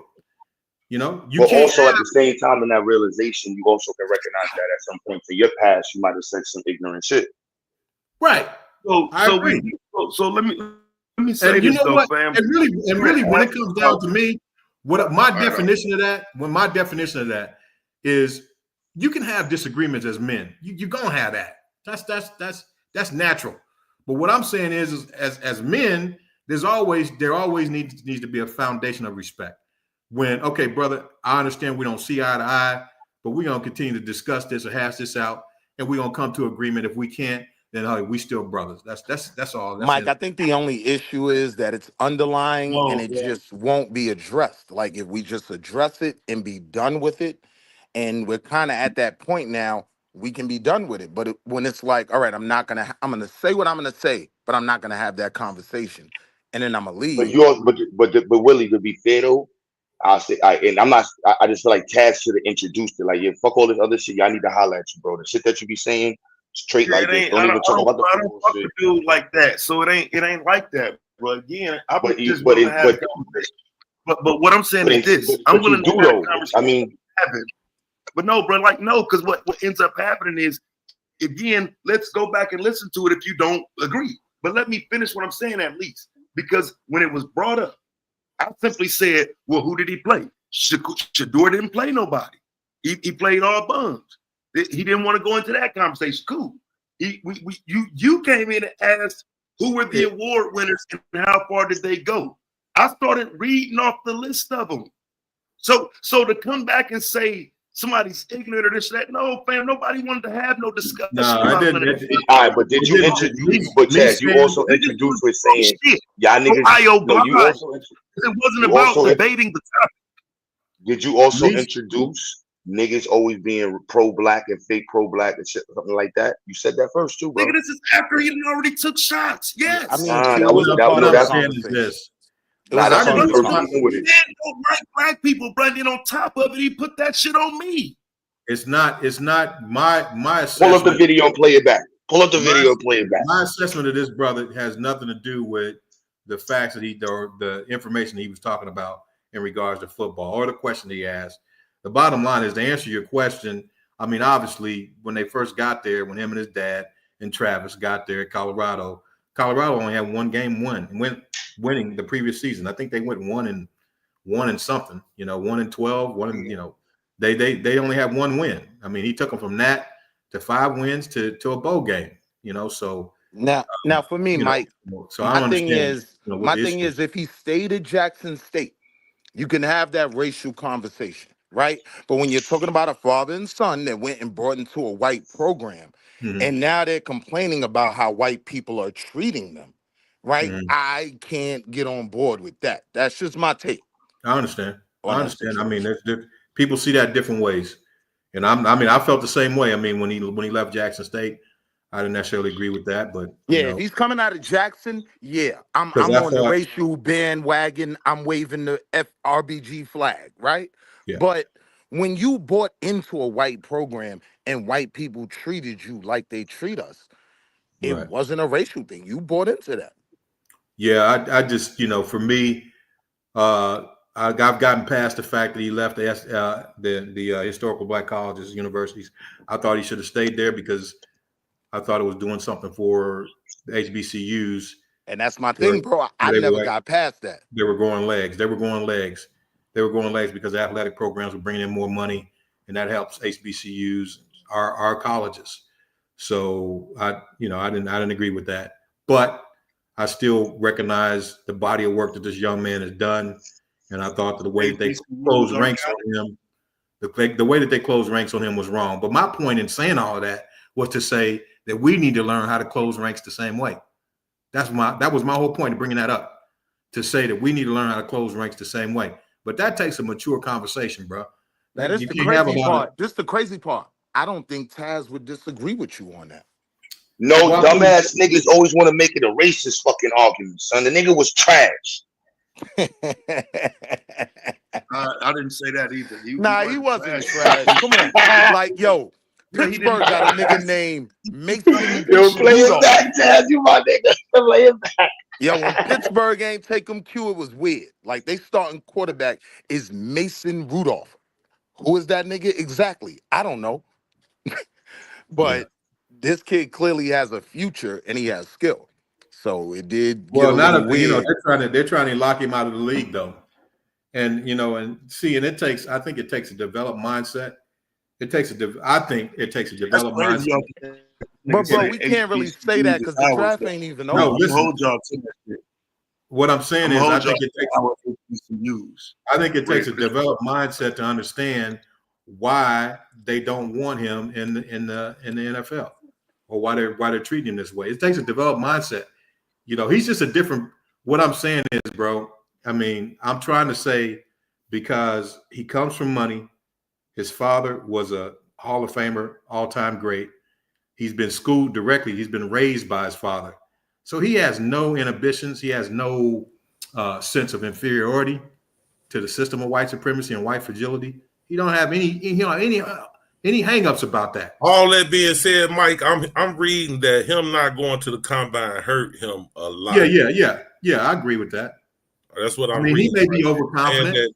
He may be a little overconfident in that sense. But what I'm saying too is that one workout should not erase the big sports analyst is saying that was already a telltale. That's a big deal, Mike. One workout. Not play like that's not a big deal. That's a big deal. You're kind of and we talking about a leadership. We talking about a leadership position on the team, and him, locker room presence when you refuse to do the combine, and it's a lot of tangibles to that.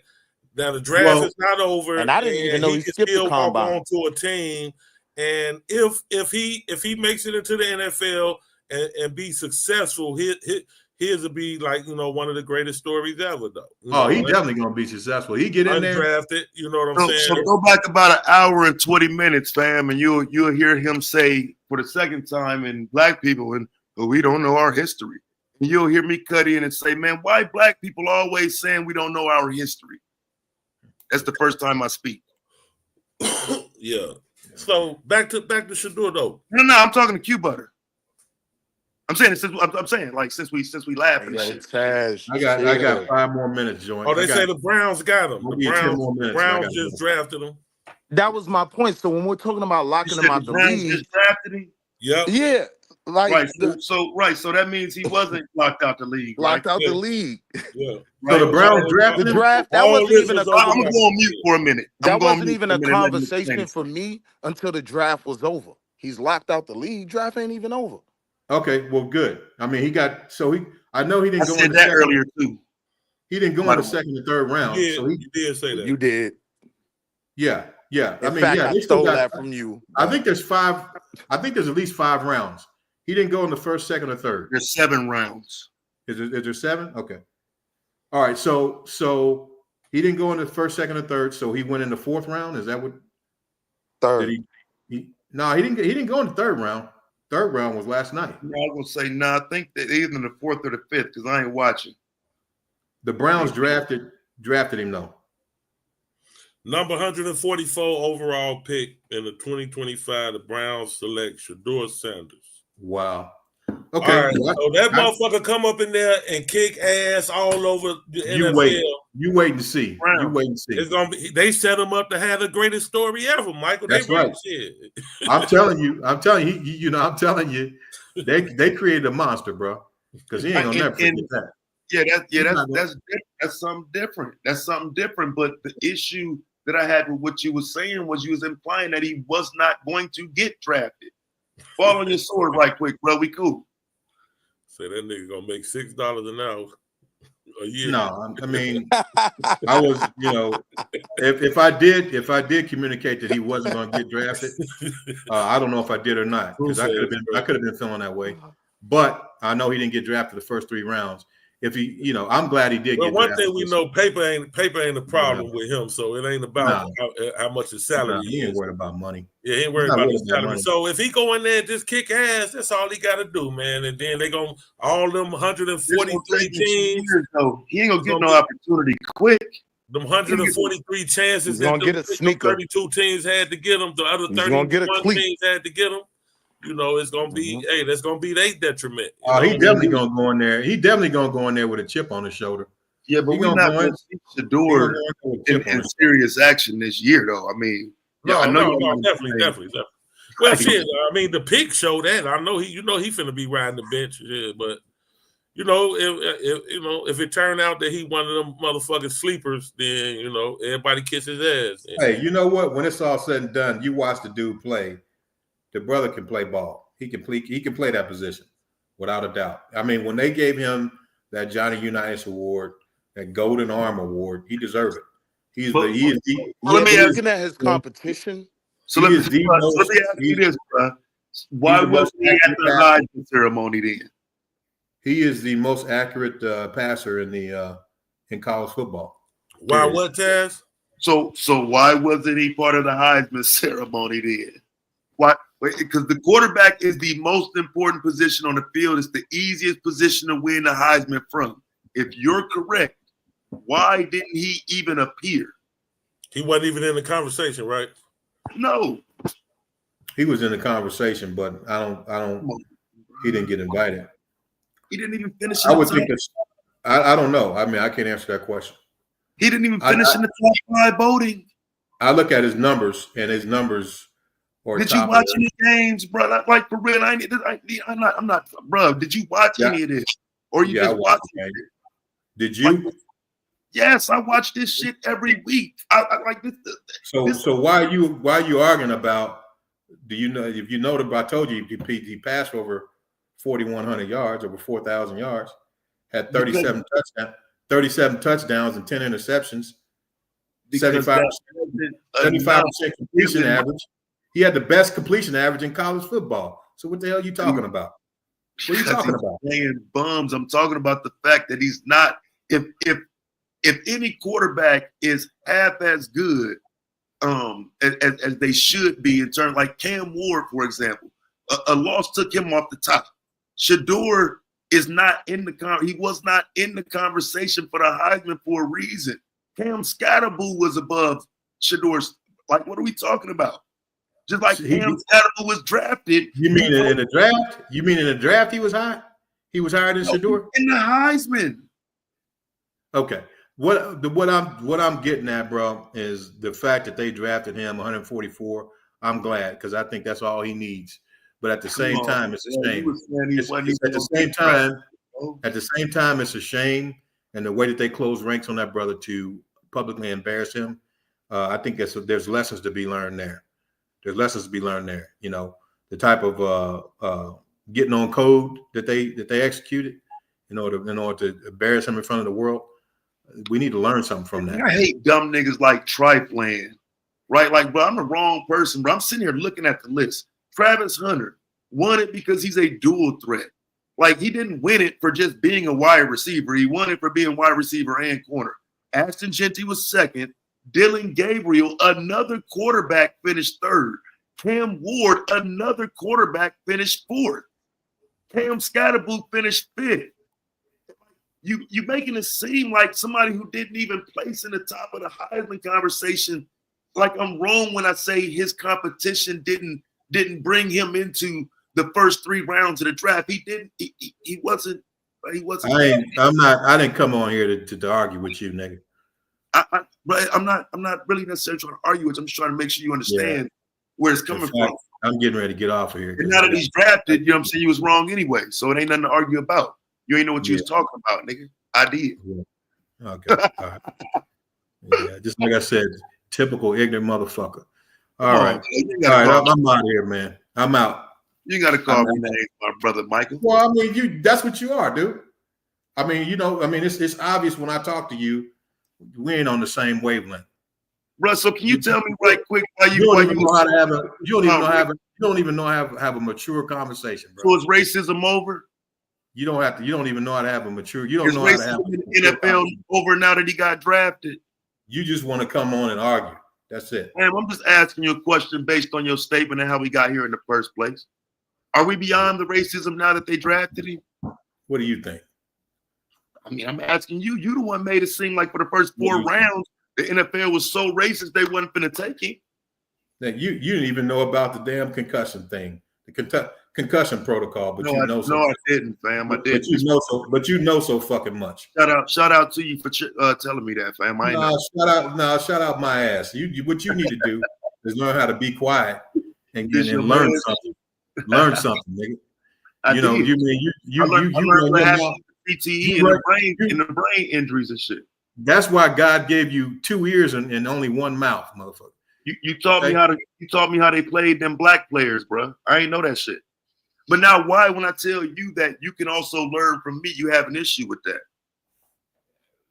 Because you lack respect. You lack respect. And you know what? What you don't realize is the main quality of a man. The main quality of a man is respect. See, real men, we really don't give a damn about love. We don't really give a damn about that.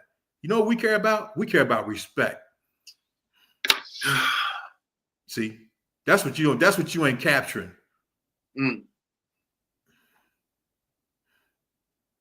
All right, man. We'll holler at you, bro. Get up out of here, nigga. Don't you got somewhere to be? So Travis Hunter, is he him?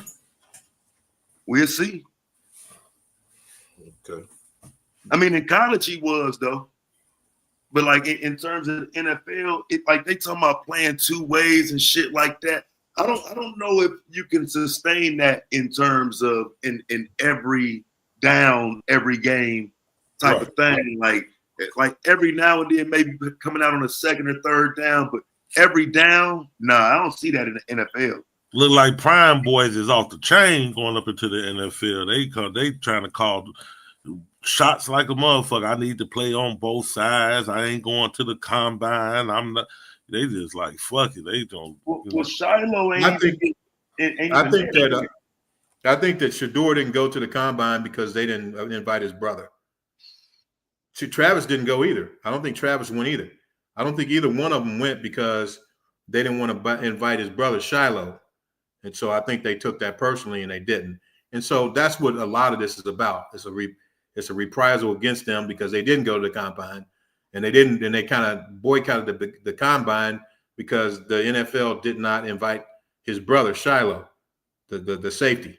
So that's kind of what it's about. But at the end of the day, you know, missing one workout should not erase your whole body of work, you know, as a collegiate quarterback. So, and then Travis went to the combine. Travis Hunter went to. Oh, did he? Yeah.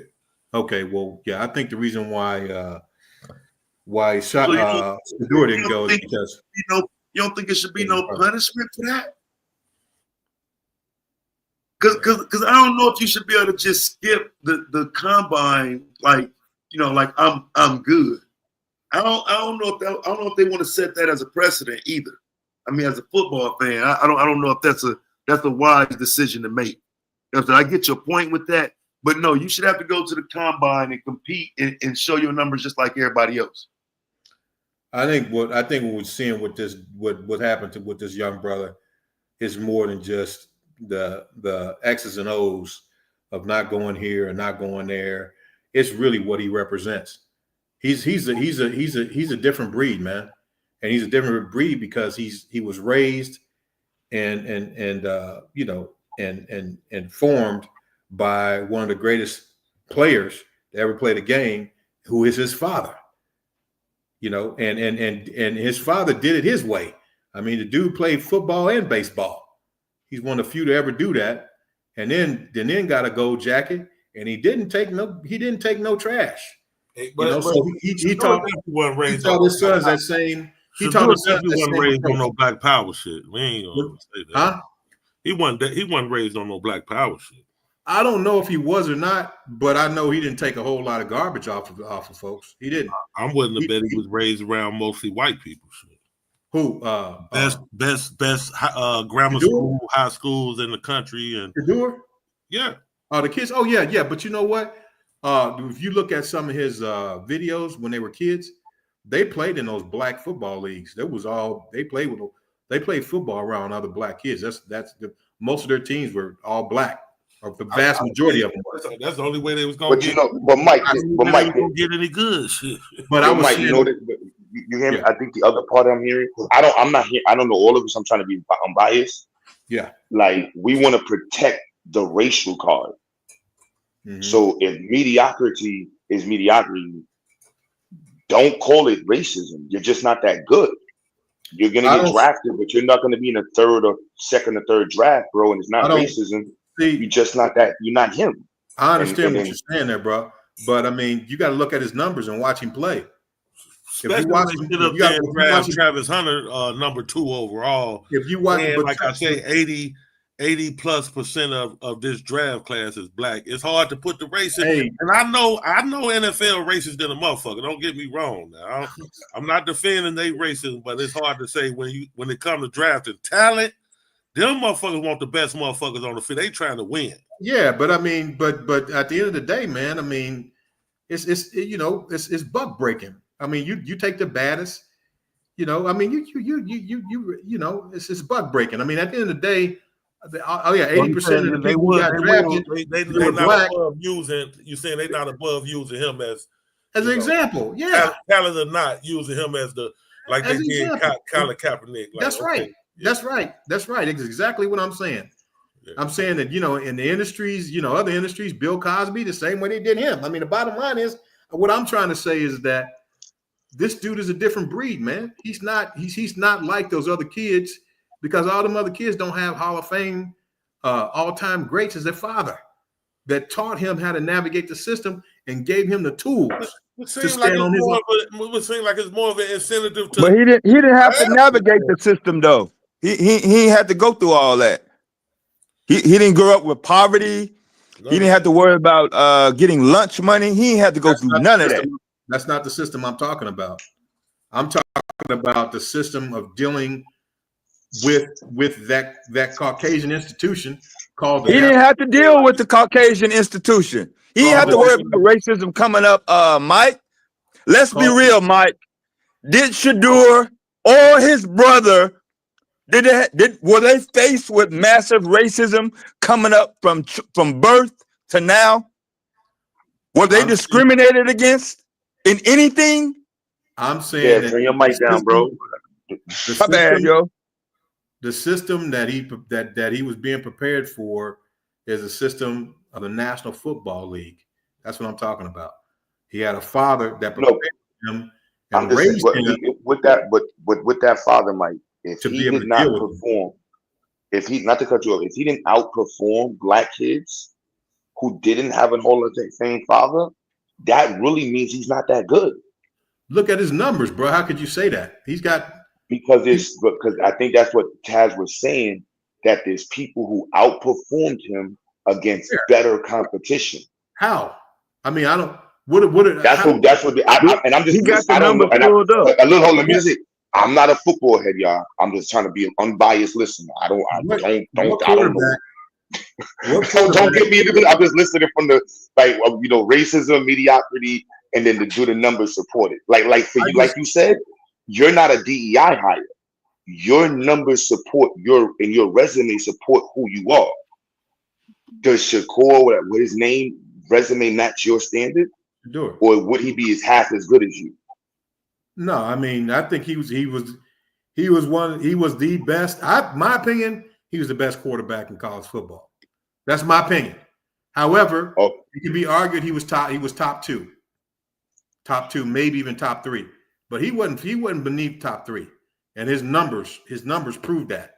But I actually watched him. That's why I asked about the award. When you said the award part, that's why I asked that. I think right now today, because he played quarterback in a pro offense, man. He played quarterback in a pro offense in college. His offensive coordinator was a professional offensive coordinator. His daddy went and got him and brought him in. So he played quarterback in a pro offense. He's ready to go in and play a pro offense right now as we speak. But what about to the Taz point when he said there was two other quarterbacks who what you say got the Heisman? I guess they got nominated for the Heisman or something. I mean, they outperformed him against more stiffer defenses, more consistently. I can't. I know that. Well, the numbers show whether you agree with it or not. You can pull up the numbers and look at it. Hey, yo, Power 5. Okay, wow. Yeah, they were Power 5. Colorado's Power 5.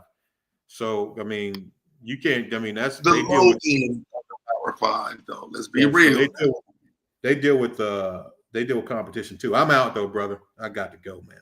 All right, Mike. Be safe, man. All right, peace.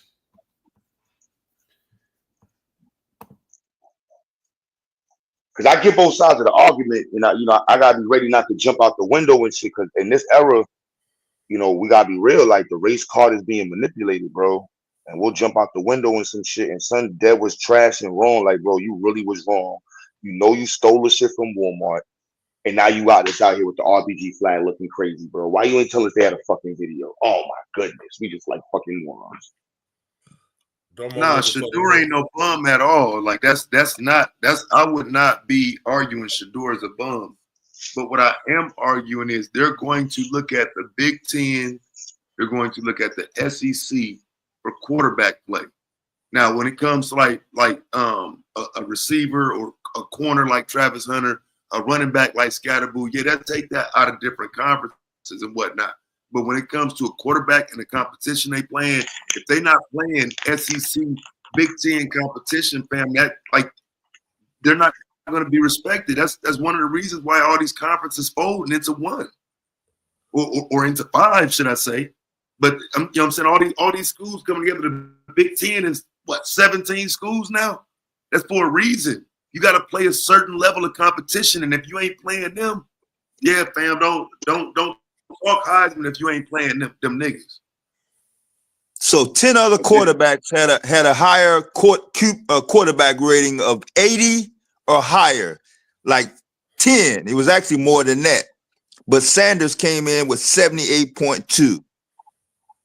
And you gotta understand, like Shedeur played in the Big 12. Okay, the Big 12 is a dilapidated. is a dilapidated conference. I mean, like the two best teams in the Big 12 for at least the last 2 decades was Oklahoma and Texas, and they both left. So I mean, and you know, if you can't win the Big 12, yeah, you know what I'm saying? Like I don't think he should have went this late. But it's like what I always yeah, I'm done. You got it. But like you gotta the talent has to outweigh everything else. And it's like Shedeur is good for sure. But if you can't win the Big 12, bro, that's a problem. Like the Big 12 is not. I mean, you're dealing with what Houston. So you saying the race call was cap? Bro, I seen a video. I seen a video where a nigga made the claim of bug. Your audio going in. Oh, all right. I thought I was bugging. Hold on, yeah. Yeah. There you go. So I seen a video on TikTok where somebody made that claim, and I was like, niggas ain't really saying that. Like I thought it was just a TikTok video. Then to get on this motherfucker here, niggas straight up making that argument. Yes, it is. He probably saw the same video, though. Yeah, but that's what I'm saying. Niggas delegitimize like relevant, important racial conversations for this type of stupid shit. You know what I'm saying? Like, who cares who Shedeur father was and everything else? That don't make it racist. That don't make it buck breaking. You know what I'm saying? Like, it's literally because that's the thing. Travis Hunter, Heisman winner. You know what I'm saying? Played both sides, like freaking nature, right? Crazy, ridiculous. He deserved everything he got. Second overall. You know what I mean? Like that's how it was supposed to go. It's like everybody kind of knew Shedeur wasn't really gonna go in the first round. Niggas just wanted Shedeur to go in the first round. Most niggas, like if you was actually watching college football and listening to sports analysts talk about the game, like niggas was like, yeah, Shedeur, he do his thing against the Big 12, but like again, when they play bigger teams, when they play, you know, like better talent, they lost. Now, right there. Now, anybody remember the first question I asked? Who did he beat? You know what I'm saying? Like, and that's just that. Like, again, if you watch this shit, fam, you know it's not about calling him a bum. Anybody saying he trash, but because of who he played, fam, he would have had to throw for 6,000 yards to be the talk. You know what I'm saying? And again, or at least win the Big 12, bro. At least win the Big 12. At least win the conference. Yeah, get your own conference. If you can't win the conference, how are we talking about you deserve to be in the top 10, let alone the first round? So we're talking about a quarterback. Yeah, like, four other players got 4,000 yards as well, along with 39 and 34 touchdowns. See, I wasn't surprised to see Jackson Dart go, right? And that's because, again, Mississippi running up the scoreboard, they banging with SEC teams. You kind of knew he got, you know what I'm saying, in terms of who they played, he's got first round potential based on playing better defenses. So I wasn't surprised to see Jackson Dart go in the first round. Now, fifth is probably, it's a little, you know what I'm saying, somebody could have drafted Shedeur before the fifth. I mean, that's crazy. But I'm not, it's not the word, like, you know what I'm saying? It's not a real snub, though. You know what I'm saying? It delegitimizes conversations about how systems and structures are used to actually undermine the confidence and the importance and the self-worth of Black men. Do those institutions exist? For sure. Yes. Does the society operate to quote unquote buck break and dehumanize and lower the self-image of the Black man? Yes, it does. Is this an example of that? Fuck no. Yeah, because we're not boycotting Colorado. It wasn't like that. You saw some protest signs initially when he made the decision, yeah. But after a couple of weeks and all those videos came out about how much money he was spending, all that we don't like him going to Colorado, all that shit stopped. And what I'm hearing is TikTok is spreading this buck breaking propaganda. Bro, hold on. This nigga saying Shedeur. Like this is the problem with the hype. Like Shedeur was. You can find some analysts that were saying Shedeur was gonna go number 1. Like it was, and that's because of who he is, and the fact that niggas is like, well, because who he is, he deserves to be able to. Shit don't work like that. They were speaking Shit does from not work like that. drawing in fans standpoint, Domo, like his ability probably to draw the fans in. His ability for his dad hold to draw on, in fans. And nobody come to see. But here's the thing. Everybody come to Like see there you. has outside of the hype of Shedeur being Deion Sanders' son, you feel me? And like you gotta think about it. Like their claim to fame was that they finally got Colorado ranked. Congratulations. That's great for the program. But just getting your program ranked, like that's not the thing. Like that's not the type of resume that you would look at and be like, yeah, he definitely got. You know what I mean? Like, because niggas talking about that he been projected to go top 5. Niggas was straight up saying, what? He hold the ball too long, right? Like there's plenty of criticisms. There was plenty of criticisms where people was like, yeah, you know, he flashy. He got some good things about him, but he also has Travis Hunter. You feel me? Like he also has this. He also has that. So it's like if you talking about you in the offseason, you training with Tom Brady. You know what I'm saying? Like it's certain things that you would expect to see, and it's like, okay, cool. Well, you still nobody's saying Travis that Shedeur Sanders is garbage at all. Like not close. Like he's a good quarterback. I would say to be honest, he would if he was put in the same situation as what's his name in San Francisco, your boy, Mr. Irrelevant. I can't think of his name. Brock Purdy, right? If he was put in the same position as Brock Purdy, he would probably excel. He would probably have gotten to the same point with that San Francisco team that Brock Purdy would have. He probably could have took that team to a Super Bowl as well. You feel me? But again, to make it a racial conversation undermines legitimate conversations about black men, institutions, and race. Like it don't do it. Like, so if niggas is trying to say because he wasn't drafted in the top 5, that means that it's a question of them trying to buck break the nigga. Like that's ridiculous. Oh yeah, that's where we started. Yeah, that's how it has. Hold on, look. We talking In about comparison. Let me ask you: in comparison, is he like worse than Bronny?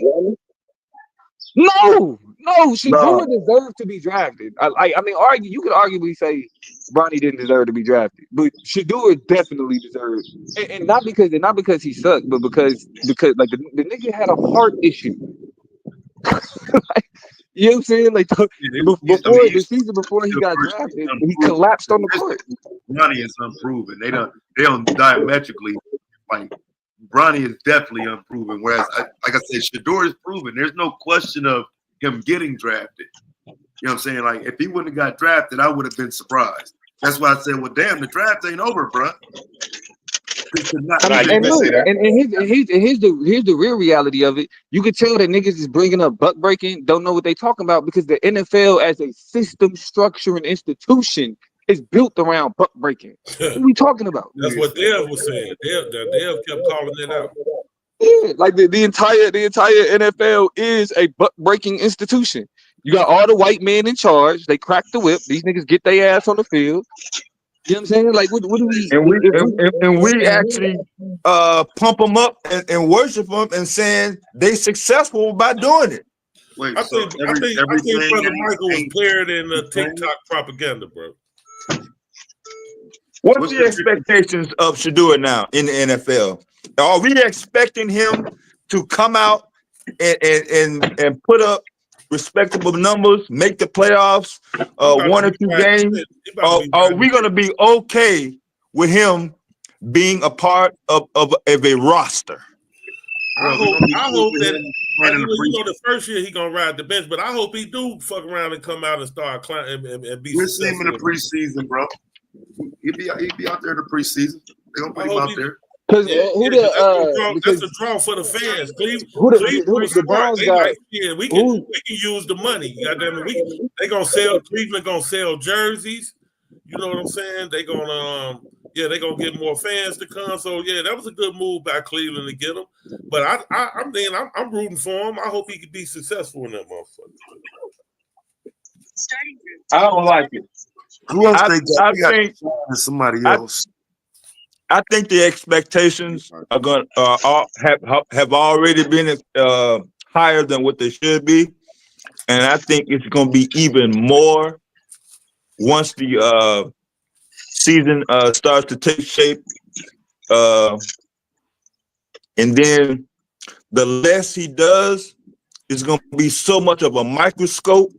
We seeing the situation right now with LeBron's son, and I would hope that just like he prime time. He's not gonna play this year. He ain't gonna get no minutes. Wait, Ain't nobody trying to hear that. Don't nobody want to hear that, Will.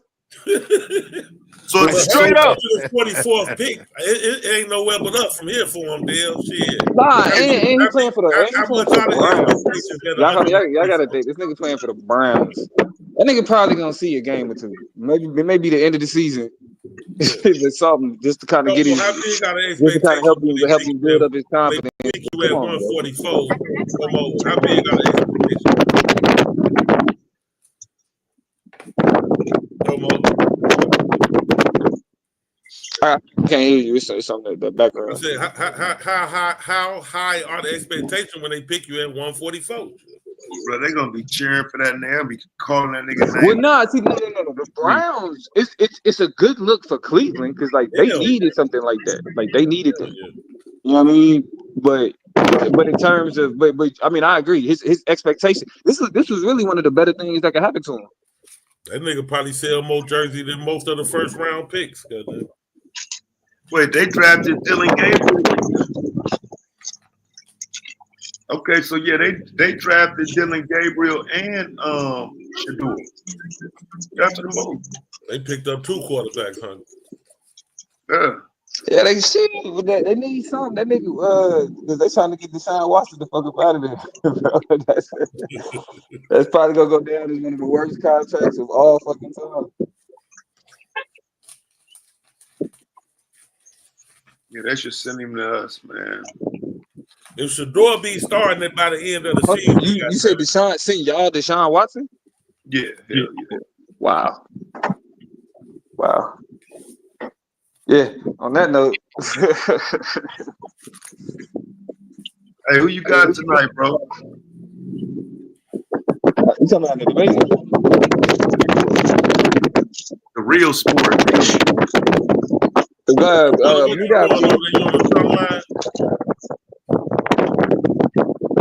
Hey Q, your background crazy.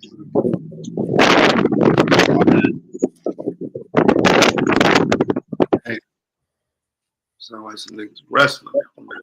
But nah, you talking about with Blue and Chris? Yeah. Oh, cool. I'm going for Blue. You know I can't stand that motherfucker.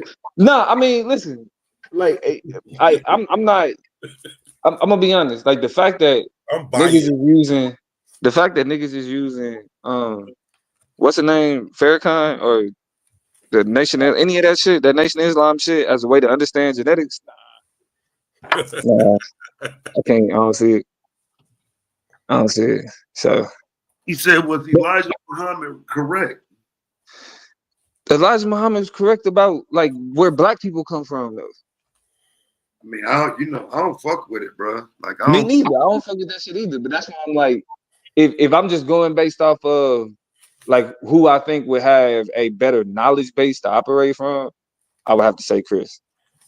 But my nigga Blue is a window jumper, bro. And I think this is one of those moments. I think he's window jumping this tonight. But Blue can be convincing on his way jumping out that motherfucking window though. Yeah, that nigga can argue. His fire game cold. I ain't gonna say it's gonna be. I ain't gonna say it's gonna be a landslide. I ain't gonna say it's gonna be a landslide. But I gotta hear it. He might be the best in the rapid fire round, bro. That's the, you know what I'm saying. His interrogation tactics are quite interesting, bro. So I'm interested to see what he used to because I mean I think he do a good job of catching people up in an argument, even like you say, jumping out the window to do it. Yeah. Well, nah, that nigga tried to jump out the window. Who got that? Psycho or Solomon? It's gonna be on Solo. Okay. My debate tomorrow gonna be on Psycho. Oh yeah, hell yeah. You get a fighter tomorrow. That's right. Yeah. Yeah. So, watch the demise of Domo. What's your debate, Domo? has the N-word been more beneficial or detrimental to black people? You saying nay or yay? What you think? Has the N-word been more beneficial? I think you saying nay. Oh yeah, you don't know me. You don't know me. I would say You don't know me. anything he debating, more than likely he debating the opposite of it though, bro. He don't even like easy debates. He want to debate some shit. He always want to debate some shit he ain't supposed to be debating. It's weird. Right. Standing on it. I'm on thinking you saying it's going to be more detrimental, or you saying it's more beneficial? I'm saying it's more beneficial. Yeah. God damn, Domo. Yeah. It's going to be worth watching. Yeah. It's more beneficial for sure. Yeah, you understand? I'm a philosopher, man. Like I read, I research, not just like I probably like my part of my political science degree is political philosophy. You know what I'm saying? I don't, you know what I mean? Like I study ontology, I study epistemology, all that shit matter. You know what I mean? And the question of nigga, the problem is we act like it's just a question of like, oh, what happened to black people? No, it's a question of sociolinguistics. We're gonna have a conversation about sociolinguistics, what that shit mean, the power of language, and how language functions to create societies. Not only does society shape language, but language shapes society. So what that means? And it just messed me up that niggas that say nigga all day ain't got no problem being called nigga, ain't got no problem calling niggas will turn around and be like, yeah, but it's racist. Like, okay. Like, all right.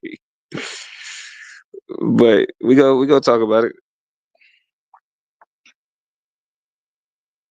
We gonna talk about it. Yeah, man. Shout out to my nigga Michael, man. He came on out the closet today, man, and started using the N-word. N-word, that's funny. Yeah, that's funny. But yeah, so we gonna see. Hey, only in YouTube chats do niggas sit around complaining about pointless shit while they comment and discuss pointless shit typing with their fingers. Only on YouTube chats. It fucked me up. Niggas would be in the chat talking about, man, y'all be having the dumbest conversations and you sit here and listen all day. What does that say about you? What's on is your Damo? I think he pushed it back to. I think it's 6 o'clock our time. Night. All right. Yeah. So I think it's 9 o'clock his time. So yeah. I sent him. We sent our premises Thursday. I sent him my my sources last night. So we're gonna see. He sent me his sources, and I'm like, so I've been going over his sources. I think I found something very interesting the way he presented. Damn, that's 9 o'clock New York time. Yeah, because he in Atlanta. Okay. He in Atlanta, so yeah, it's gonna be late.